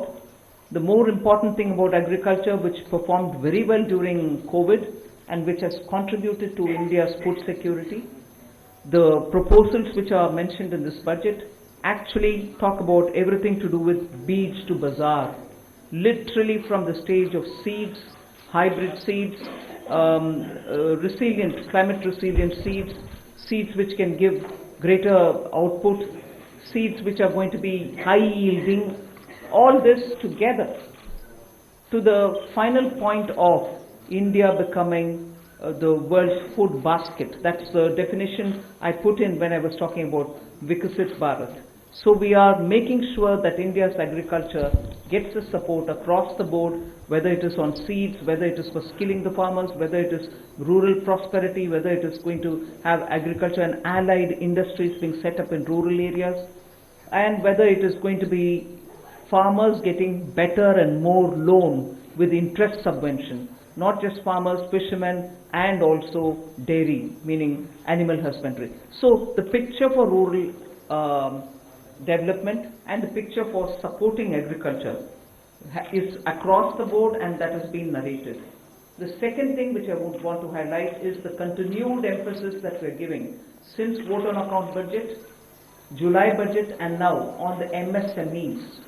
Whether it is giving them sovereign guaranteed loan, whether it is support during COVID, whether the definition being changed now for better, more inclusive growth in MSMEs, access to bank credit. So MSMEs have also been given greater emphasis. Together with this, I'd like to highlight the point that energy security has had greater attention in this budget. We've highlighted in July budget how even pump storage will have greater attention. Solar and wind and renewable energy has also been taking consistently good importance in our budgets. This time we are talking about the small modular reactors. I've also announced that there shall be 2 amendments, one to the Atomic Energy Act and the other one for the civil liability. All of this is going to help us attain energy security. Insurance sector's FDI limits have been enhanced. That is another important announcement. I'll end my opening statement with two things. There is no reduction in the public spending on capital expenditure. Let's put that up front. We continue to place emphasis on the multiplier effect that capital expenditure done by government has shown, has sustained us. We continue on that. And with all this, our fiscal prudence has aligned itself to the glide path that we announced in 2020-21. So we've kept ourselves in alignment. Fiscal prudence has been maintained. And the next year, coming years, estimate is also being given. Well under 4.5 is what we had said earlier. We are also projecting the same. So this is just as an opening statement. There's a lot more to say, but as you all ask questions, so shall we answer. Thank you. Thank you, ma'am. 225. 225. Mic, please. আৰু বাজেটত সাৰ কাৰখানাক লৈ বিত্তমন্ত্ৰীয়ে কৰা ঘোষণাৰ পিছতে নামৰূপত উৎসৱ মুখৰ পৰিৱেশ 2006 চনতে আধাৰশিলা স্থাপন হোৱা সাৰ কাৰখানাৰ চতুৰ্থ গোটটো দীৰ্ঘদিন ধৰি স্থবিৰ হোৱাৰ পাছত কেন্দ্ৰীয় বিত্তমন্ত্ৰীৰ ঘোষণাৰ পিছতে কঢ়িয়াইছে আশাৰ বতৰা বাজেটত ঘোষণা অনুসৰি নামৰূপ সাৰ কাৰখানাৰ উৎপাদনৰ ক্ষমতা 12.7 লাখ মেট্ৰিক টন বৃদ্ধি কৰাৰ লক্ষ্য বাজেটত কেন্দ্ৰীয় মন্ত্ৰীৰ ঘোষণাৰ পিছতে প্ৰতিক্ৰিয়া প্ৰকাশ কৰিছে ইউনিয়ন ফাৰ্টিলাইজাৰ শ্ৰমিক ইউনিয়ন ফাৰ্টিলাইজাৰ ওয়াৰ্কাৰ্ছ ইউনিয়ন আৰু ফাৰ্টিলাইজাৰ ইণ্ডিপেণ্ডেণ্ট ইউনিয়নৰ লগতে আসুৱে উৎপল চলিহাৰ প্ৰতিবেদন আগবঢ়াম এক ইতিবাচক বাৰ্তা কঢ়িয়াই আনিছে নামৰূপ সাৰ কাৰখানাৰ বাবে আৰু নামৰূপ সাৰ কাৰখানাতে এতিয়া যি নামৰূপ সাৰ কাৰখানাৰ যি চতুৰ্থ গোট নিৰ্মাণৰ বাবে দীৰ্ঘদিন ধৰি ইয়াৰ যি শ্ৰমিকসকল আছিলে স্থানীয় যিখন দল সংগঠন আছিলে তীব্ৰ আন্দোলন তেওঁলোকে সৃষ্টি কৰি আহিছিল কিন্তু এটা কথা ক'ব লাগিব 2006 চনতে তেতিয়াৰ সাৰ মন্ত্ৰী ৰামবিলাস পাছোৱানে নামৰূপত উপস্থিত হৈ নামৰূপ সাৰ কাৰখানাৰ যি চতুৰ্থ গোটটো নিৰ্মাণ কৰিবৰ কাৰণে তেওঁলোকে ঘোষণা কৰিছিল কিন্তু সময় সকলো ফুটুকাখনত পৰিণত হৈছিল শেহতীয়াকৈ নৰেন্দ্ৰ মোদী যি কেন্দ্ৰীয় চৰকাৰ তাৰপিছত মুখ্যমন্ত্ৰী হিমন্ত বিশ্ব শৰ্মা তৎপৰতাত শেহতীয়াকৈ দেখিবলৈ পাইছোঁ নামৰূপ সাৰ কাৰখানালৈ এক ইতিবাচক বাৰ্তা কঢ়িয়াই আনিছে যাৰ জৰিয়তে নামৰূপ সাৰ কাৰখানা যদি স্থাপিত হয় চতুৰ্থ গোট স্থাপিত হোৱাৰ লগে লগে দৈনিক যি 12.7 মেট্ৰিক টন ইউৰিয়া তেওঁলোকে উৎপাদন কৰিব পাৰিব মূলত বৰ্তমান উপস্থিত আছে শ্ৰমিক ইউনিয়নৰ বিষয়সকল আছে কি ক'ব ইমান দিন আন্দোলন কৰি আছিলে আপোনালোকে তীব্ৰ আন্দোলন আজি আপোনালোকে ভাল ফল এটা পাইছে খুব ভাল খবৰ যে নামৰূপৰ যি সাৰ কাৰখানা এই সাৰ কাৰখানা যি চতুৰ্থ গোটৰ বিষয়টো আছিলে তাতে আমাৰ বাজেটত আজি সন্নিৱিষ্ট হ'ল আমি বহু দিনৰ পৰাই এইটো কথাই আমি সদায় প্ৰত্যেক বছৰৰ বাজেটত আমি এটা কথাই চাওঁ যে আমাৰ নামৰ সাৰ কাৰখানাৰ বিষয় কিবা আহিব নেকি কিন্তু তেনেধৰণৰ আমি খবৰ পোৱা নাছিলোঁ কিন্তু এইবাৰ যি আজি বাজেট প্লেচ কৰা হ'ল এই বাজেটত আমাৰ বিষয়টো তাতে স্থান পালে আমি ধন্যবাদ জ্ঞাপন কৰিছোঁ ভাৰত চৰকাৰৰ সন্মানীয় আমাৰ প্ৰধানমন্ত্ৰী নৰেন্দ্ৰ মোদী ডাঙৰীয়া ইয়াৰ পাছতে আমাৰ বিত্তমন্ত্ৰী ডাঙৰীয়ানী ইয়াৰ পাছতে আমাৰ ফাৰ্টিলাইজাৰ আমাৰ যি বিভাগৰ দায়িত্বত আছে জে পি নাড্ডা ডাঙৰীয়া আমি যোৱা মাহত আমাৰ ডিচেম্বৰ মাহত আমি তেখেতক সাক্ষাৎ কৰি আহিছিলোঁ আৰু তেখেতে প্ৰতিশ্ৰুতি দিছিলে যে আমাৰ বিষয়টো নামৰূপ সাৰ কাৰখানাৰ বিষয়টো তেখেতসকলে এইটো কাৰ্যকৰী কৰিব আৰু ইয়াৰ নামৰূপ সাৰ কাৰখানাৰ চতুৰ্থ গোট ইয়াতে স্থাপন কৰিব গতিকে এই কথাবিলাক আগবাঢ়ি গ'ল আৰু আমাৰ আজি এই বাজেটত এই বিষয়টো স্থান পালে মোৰ লগত নামৰূপ ছাত্ৰ সন্থাৰ বিষয়ববীয়া আছে মই পোনে পোনে তেওঁৰ ওচৰলৈ যাব বিচাৰিছোঁ দীৰ্ঘদিনীয়া এক আন্দোলন তাৰপিছত আজি এক সিদ্ধান্ত কেবিনেটে যে নামৰূপত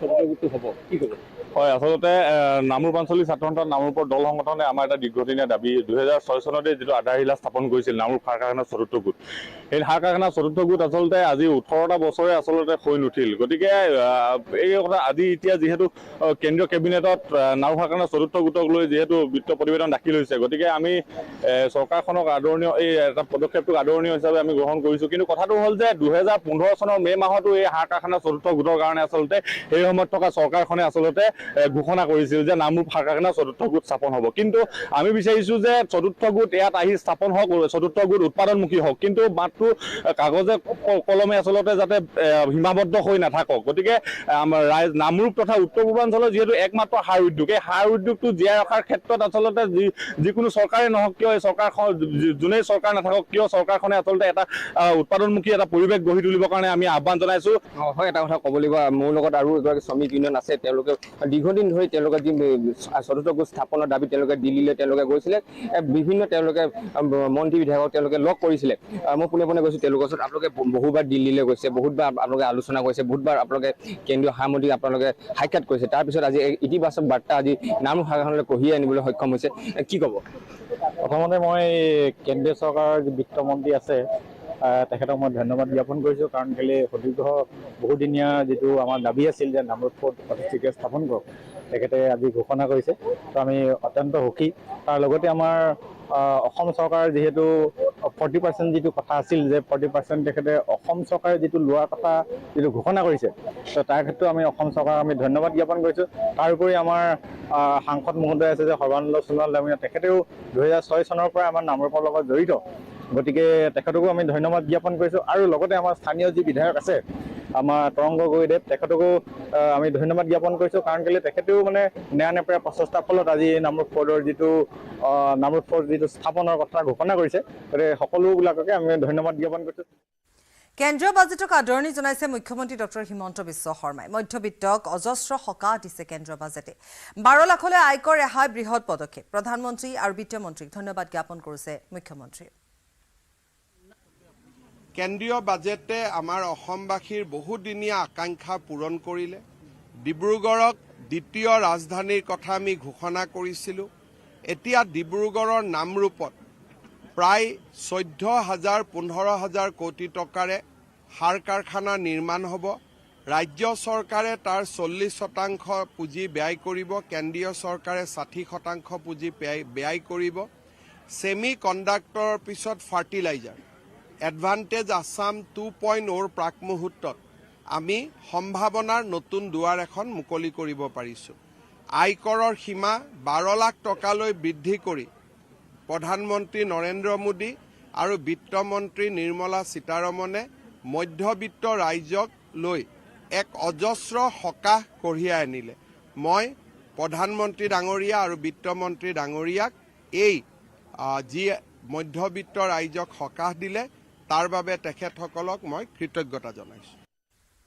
কেন্দ্ৰীয় বাজেটত কৃষকক সবলীকৰণৰ লক্ষ্য বিকশিত ভাৰতৰ লক্ষ্যই আমাক বাট দেখুৱাই নিছে কৃষি উৎপাদন বৃদ্ধিৰ লক্ষ্য লোৱা হৈছে পৰৱৰ্তী 5 বছৰ আমাৰ বাবে গুৰুত্বপূৰ্ণ সুযোগ এশখন কম উৎপাদনশীল জিলাক লক্ষ্য কৰি লোৱা হৈছে বিহাৰত মাখানা বোৰ্ড গঠন কৰা হ'ব বিহাৰক লৈ বাজেটত বিশেষ উল্লেখ আছে কৃষিৰ আত্মনিৰ্ভৰতাক বাজেটত গুৰুত্ব দিয়া হৈছে কৃষক যুৱক মহিলাৰ বাবে বাজেটত ভাল খবৰ আছে কৃষি ক্ষেত্ৰ বিকাশৰ প্ৰথম engine Prime Minister Dhan Dhanya Krishi Yojana, developing agri-districts program.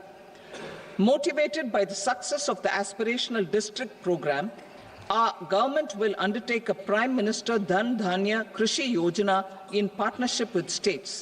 Through the convergence of existing schemes and specialized measures, the program will cover 100 districts with low productivity, moderate crop intensity, and below average credit parameters. It aims to 1. Enhance agricultural productivity, 2. Adopt crop diversification and sustainable agricultural practices, 3. Augment post-harvest storage at the panchayat and block level, 4. Improve irrigation facilities, and 5. Facilitate availability of long-term and short-term credit. This program is likely to help 1.7 crore farmers.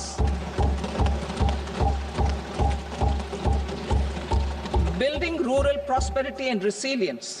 A comprehensive multi-sectoral rural prosperity and resilience program will be launched in partnership with the states. This will address underemployment in agriculture through skilling, investment, technology, and invigorating the rural economy. The goal is to generate ample opportunities in rural areas so that migration is an option but not a necessity. The program will focus on rural women, young farmers, rural youth, marginal and small farmers, and landless families. The details are in Annexure A. Our government will now launch a 6-year mission for Atmanirbharta in pulses, with a special focus on Tuar, Urad and Masoor. Details are in Annexure B. Central agencies such as NAFED and NCCF will be ready to procure these 3 pulses as much as offered during the next 4 years from farmers who register with these agencies and enter into agreements. Comprehensive program for vegetables and fruits. It is encouraging that our people are increasingly becoming aware of their nutritional needs. It is a sign of a society becoming healthier. With rising income levels, the consumption of vegetables, fruits, and Shri Anna is increasing significantly. A comprehensive program to promote production, efficient supplies, processing, and remunerative prices for farmers will be launched in partnership with the states. Appropriate institutional mechanisms for implementation and participation of farmer producer organizations and cooperatives will be set up. বাজেটত 5.7 কোটি MSME লৈ বিশেষ নজৰ দেশৰ 7.5 কোটি লোক জড়িত হৈ আছে MSME দেশৰ উৎপাদনৰ 36% উৎপাদন MSME চৰকাৰৰ বিনিয়োগ 2.5 গুণ বৃদ্ধিৰ লক্ষ্য MSME বাবে 5 কোটিৰ পৰা 10 কোটি লৈ বৃদ্ধি ঋণ MSMEs as the second engine. Now I move to MSMEs as the second engine, which encompasses manufacturing and services with a focus on MSMEs numbering 5.7 crores. Currently, over 1 crore registered MSMEs, employing 7.5 crore people and generating 36% of our manufacturing, have come together to position India as a global manufacturing hub. With their quality products, these MSMEs are responsible for 45% of our exports. To help them achieve higher efficiencies of scale, technological upgradation, and better access to capital, the investment and turnover limits for classification of all MSMEs will be enhanced to 2.5 and 2 times respectively. This will give them the confidence to grow and generate employment for our youth. The details are given in Annexure D. To improve access to credit, the credit guarantee cover will be enhanced.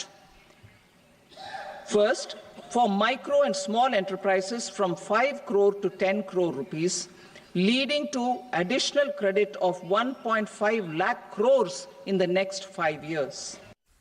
36টা জীৱনদায়িনী ঔষধৰ আমদানি শুল্ক প্ৰত্যাহাৰ অন্য 6টা জীৱনদায়িনী ঔষধতো আমদানি শুল্ক হ্ৰাস পাব কৰ্কট ৰোগৰ ঔষধৰ দাম হ্ৰাস পাব জীৱনদায়িনী ঔষধৰ দাম হ্ৰাস পাব মুঠ 42 বিধ ঔষধৰ দাম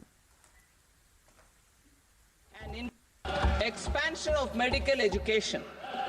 Our government has added almost 1.1 lakh undergraduate and postgraduate medical education seats in 10 years, an increase of 130%. In the next year, 10,000 additional seats will be added in medical colleges and hospitals towards the goal of adding 75,000 seats in the next 5 years.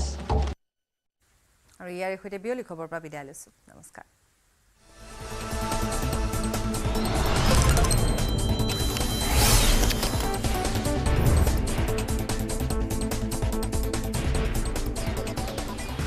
এইটো Maithon still নহয় ওচৰ চুবুৰীয়াসকলে লগাইছে strong মানে Maithan still Text headlines আগবঢ়াইছে everyday masala সুগন্ধ ৰং আৰু সোৱাদ খাটি এভৰিডে দিয়ে আহাৰৰ জুতি everyday spices 100% test everyday spices best মনত ৰাখিব ভাল কৰি হ'ব লাগিব আৰু জন এভৰিডে মছালা টেষ্টি হ'ব ভোজন everyday spices 100% test everyday spices best সুগন্ধ ৰং আৰু সোৱাদ খাটি এভৰিডে জিভাত দিয়ে আসল জুতি everyday spices 100% test Text headlines আগবঢ়াইছে এভৰিডে মছালা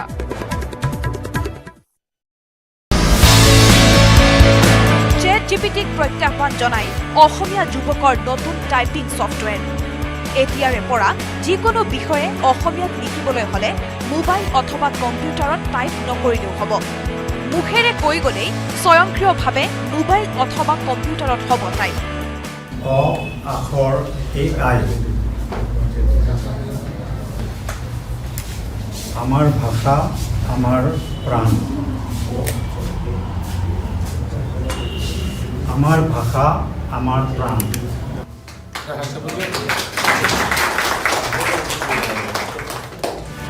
মুকলি হল নতুন টাইপিং ছফটৱেৰ গুৱাহাটীৰ দুই ভাতৃ ইন্দ্ৰনীল তালুকদাৰ আৰু কাব্যনীল তালুকদাৰৰ প্ৰচেষ্টাত মুকলি কৰা হল অ আখৰ আৰ্টিফিচিয়েল ইণ্টেলিজেন্স AI নামেৰে টাইপিং ছফটৱেৰ আখৰ AIত সহজতে অসমীয়া কণ্টেণ্ট ক্ৰিয়েট কৰিব পৰা এটা এপ্লিকেশ্যন হয় আৰ্টিফিচিয়েল ইণ্টেলিজেন্স ব্যৱহাৰ কৰি কৈ থাকিলে অসমীয়া লিখি থাকে ছফটৱেৰ আমাৰ ছফটৱেৰটোৱে তেনেকুৱা এটা সিস্টেম ডেভেলপ কৰা হৈছে অসমীয়া লিখোতে বহুতে বানান ভুল কৰে সেই বানানবিলাক আমাৰ ছফটৱেৰটোত অটোমেটিক শুদ্ধ হৈ যায় এতিয়া মই যেনেকৈ অসমীয়া কৈ আছোঁ মাইকৰ সন্মুখত এইটো যদি আমাৰ এপটো যদি আমি ইনেবল কৰি থওঁ বা অন কৰি থওঁ সেই মই যিখিনি কথা কৈছোঁ এই গোটেইখিনি টেক্সট আকাৰে আপুনি পাই যাব মুখেৰে কৈ গলেই স্বয়ংক্ৰিয়ভাৱে এই এপ্লিকেশ্যনৰ জৰিয়তে টাইপ হৈ আহিব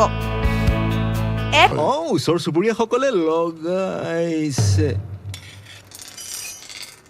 ষ্ট্ৰং মানে মাইথন ষ্টিল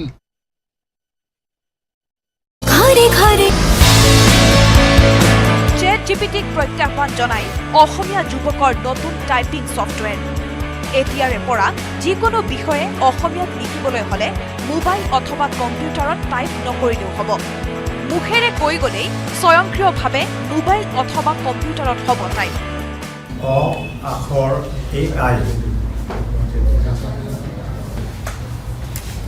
আমাৰ ভাষা আমাৰ প্ৰাণ আমাৰ ভাষা আমাৰ প্ৰাণ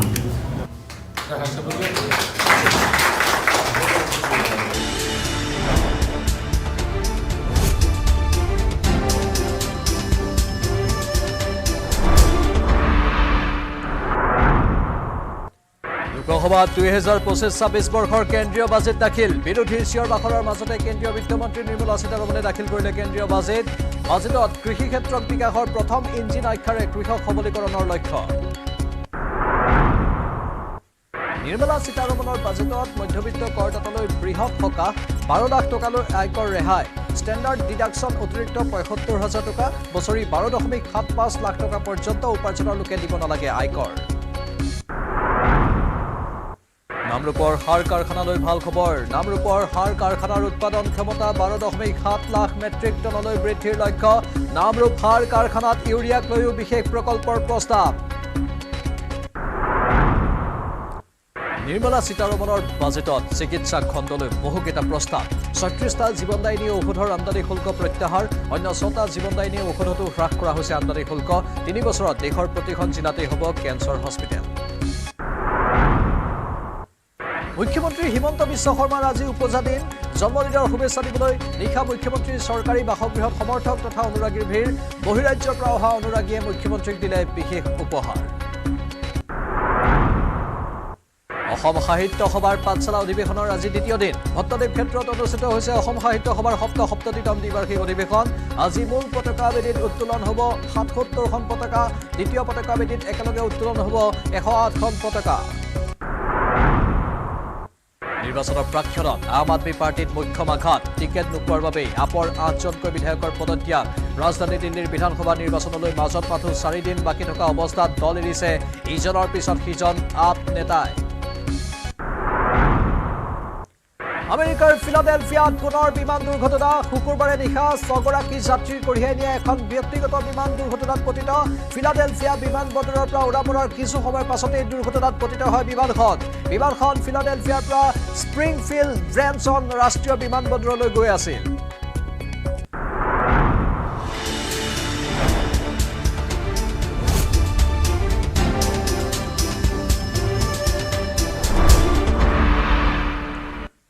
নমস্কাৰ স্বাগতম এয়া হৈছে খবৰ মহানগৰৰ ষ্টুডিঅ'ত মই প্ৰাঞ্চল শুকুৰবাৰৰ পৰা পাঠশালাত আৰম্ভ হৈছে অসম সাহিত্য সভাৰ সপ্ততিতম দ্বিবাৰ্ষিক অধিৱেশন দ্বিতীয় দিনা বজালীৰ ভট্টদেৱ ক্ষেত্ৰত উদুলি মুদুলি পৰিৱেশৰ সৃষ্টি কৰে সাহিত্য প্ৰেমীসকলে সাহিত্য সভাৰ অনুৰাগী প্ৰতিনিধিৰে ভৰি পৰিছে ভট্টদেৱ ক্ষেত্ৰ পতাকা উত্তোলনেৰে আৰম্ভ হয় অধিৱেশনৰ দ্বিতীয় দিনাৰ কাৰ্যসূচী মূল পতাকা উত্তোলন কৰে অসম সাহিত্য সভাৰ কেন্দ্ৰীয় সভাপতি ডক্টৰ সূৰ্যকান্ত হাজৰিকাই ইয়াৰ পিছতে পতাকাবেদীত প্ৰথম চক্ৰত ৭৭খন আৰু দ্বিতীয় চক্ৰত ১০৮খন পতাকা উত্তোলন কৰা হয় মূল মঞ্চত স্মৃতি গ্ৰন্থ আৰু অন্যান্য গ্ৰন্থ উন্মোচনী সভা অনুষ্ঠিত কৰা হয় ১৪০০ পৃষ্ঠাজোৰা স্মৃতি গ্ৰন্থখন উন্মোচন কৰে সাহিত্যিক শিক্ষাবিদ তথা দৈনিক অসম কাকতৰ সম্পাদক হিতেশ ডেকাই অনুষ্ঠানত উপস্থিত থাকে বহুকেইগৰাকী সাহিত্যিক আৰু বিশিষ্ট ব্যক্তি ইয়াৰ উপৰি জনগোষ্ঠীয় সাহিত্য সন্মিলন জাতীয় বৌদ্ধিক সন্মিলন কবি সন্মিলনকে ধৰি ভিন্ন অনুষ্ঠান অনুষ্ঠিত হয়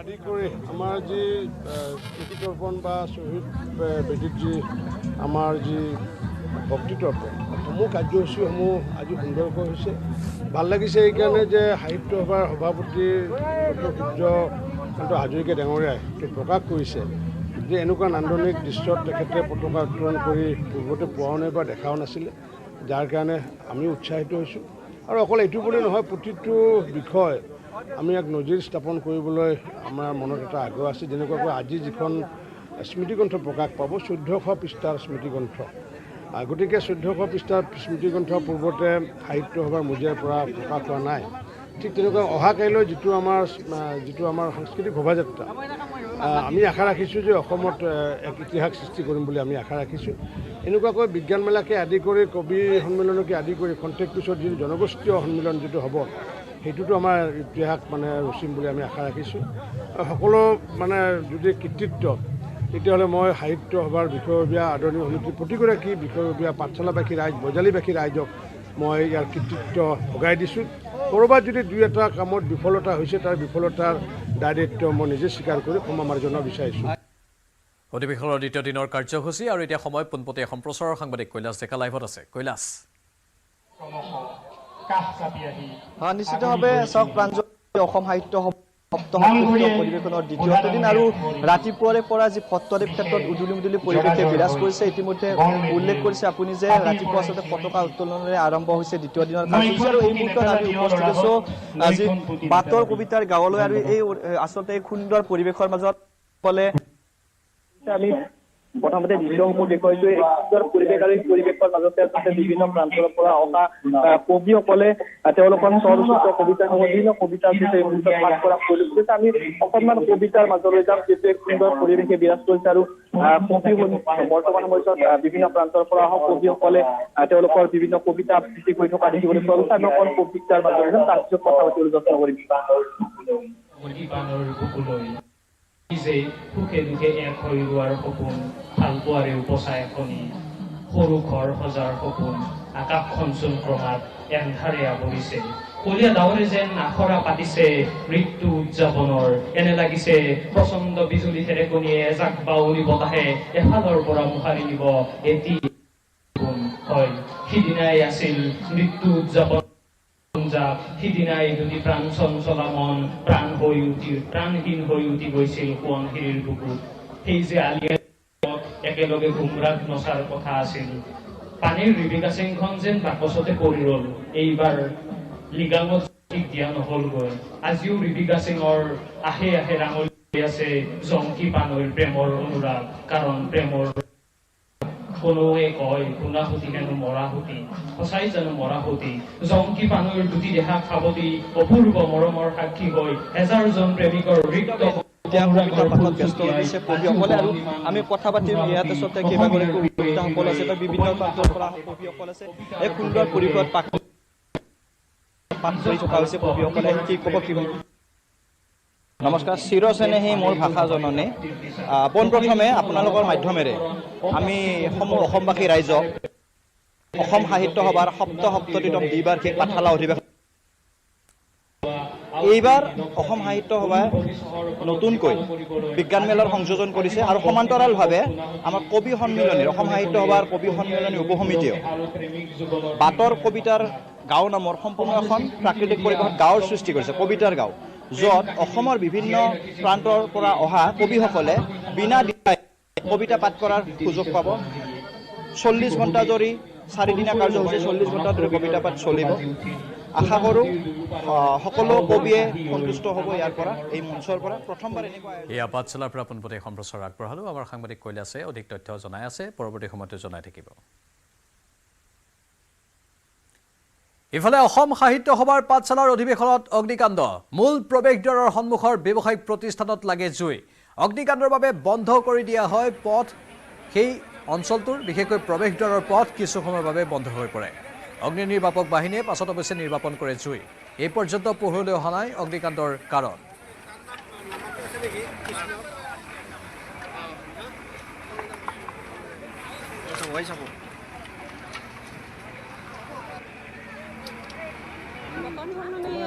আছিল মাংসৰ দোকান আছিল মানে ওপৰৰ পৰা ফিৰিং উঠি কিবা পৰিছিল খেৰি ঘৰ যিহেতু ওপৰৰ পৰা পৰি তাৰ এই হৈ আছিল তাৰপিছত এই লিক হৈ কিনে সেইটো পৰি কিনে সেনেকৈ লাগি গ'ল নমিতা ৰয় জন্মদিনৰ দিনাই জাগিৰোডত মুখ্যমন্ত্ৰী হিমন্ত বিশ্ব শৰ্মাই মুকলি কৰিলে বহু অপেক্ষিত দলং জাগিৰোড আৰু মৰিগাঁওবাসীৰ দশক জোৰা সমস্যা সমাধান কৰি মুকলি হ'ল কপিলিনৰ ওপৰত জাগি ভকতগাঁৱৰ দলং ৰাইজ স্থানীয় দল সংগঠনৰ ধাৰাবাহিক প্ৰতিবাদৰ অন্তত 2022 বৰ্ষৰ ডিচেম্বৰ মাহত মুখ্যমন্ত্ৰী ডক্টৰ হিমন্ত বিশ্ব শৰ্মাৰ নেতৃত্বত ৰাষ্ট্ৰীয় ঘাইপথ প্ৰাধিকৰণে আৰম্ভ কৰিলে প্ৰায় 210 মিটাৰ দৈৰ্ঘ্যৰ এই দলংখন নিৰ্মাণৰ কাম মুখ্যমন্ত্ৰী হিমন্ত বিশ্ব শৰ্মা আৰু জাগিৰোডৰ বিধায়ক পীযুষ হাজৰিকাৰ সবল নেতৃত্বত জাগিৰোড মৰিগাঁওবাসীৰ সপোনে মাত্ৰ 16 মাহতেই লাভ কৰিলে পূৰ্ণতা পূৰ্ণগতিত দলংখনৰ কাম আৰম্ভ হোৱাৰ পিছত আজি মুখ্যমন্ত্ৰীৰ জন্মদিনৰ দিনটোতেই জাগিৰোড মৰিগাঁওবাসীক মুখ্যমন্ত্ৰীয়ে উপহাৰ স্বৰূপে আগবঢ়ালে জাগি ভকতগাঁৱৰ এই দলংখন বন্ধু বান্ধৱীসকল আজি মৰিগাঁও জিলাৰ বাবে এটা অতি গুৰুত্বপূৰ্ণ দিন জাগিৰোড আৰু মৰিগাঁৱক সংযোজিত কৰি নিৰ্মীয়মান জাগি ভকত গাঁৱৰ যিখন দলং তাক আজি আমি সম্পূৰ্ণ কৰিব পাৰিলোঁ আৰু মৰিগাঁও জিলাবাসী ৰাইজৰ বাবে আজি আমি উৎসৰ্গা কৰিলোঁ এই দলংখন নিৰ্মাণত 73 কোটি টকা ব্যয় কৰা হৈছিল আৰু এই দলংখনে মৰিগাঁও আৰু জাগিৰোডৰ মাজত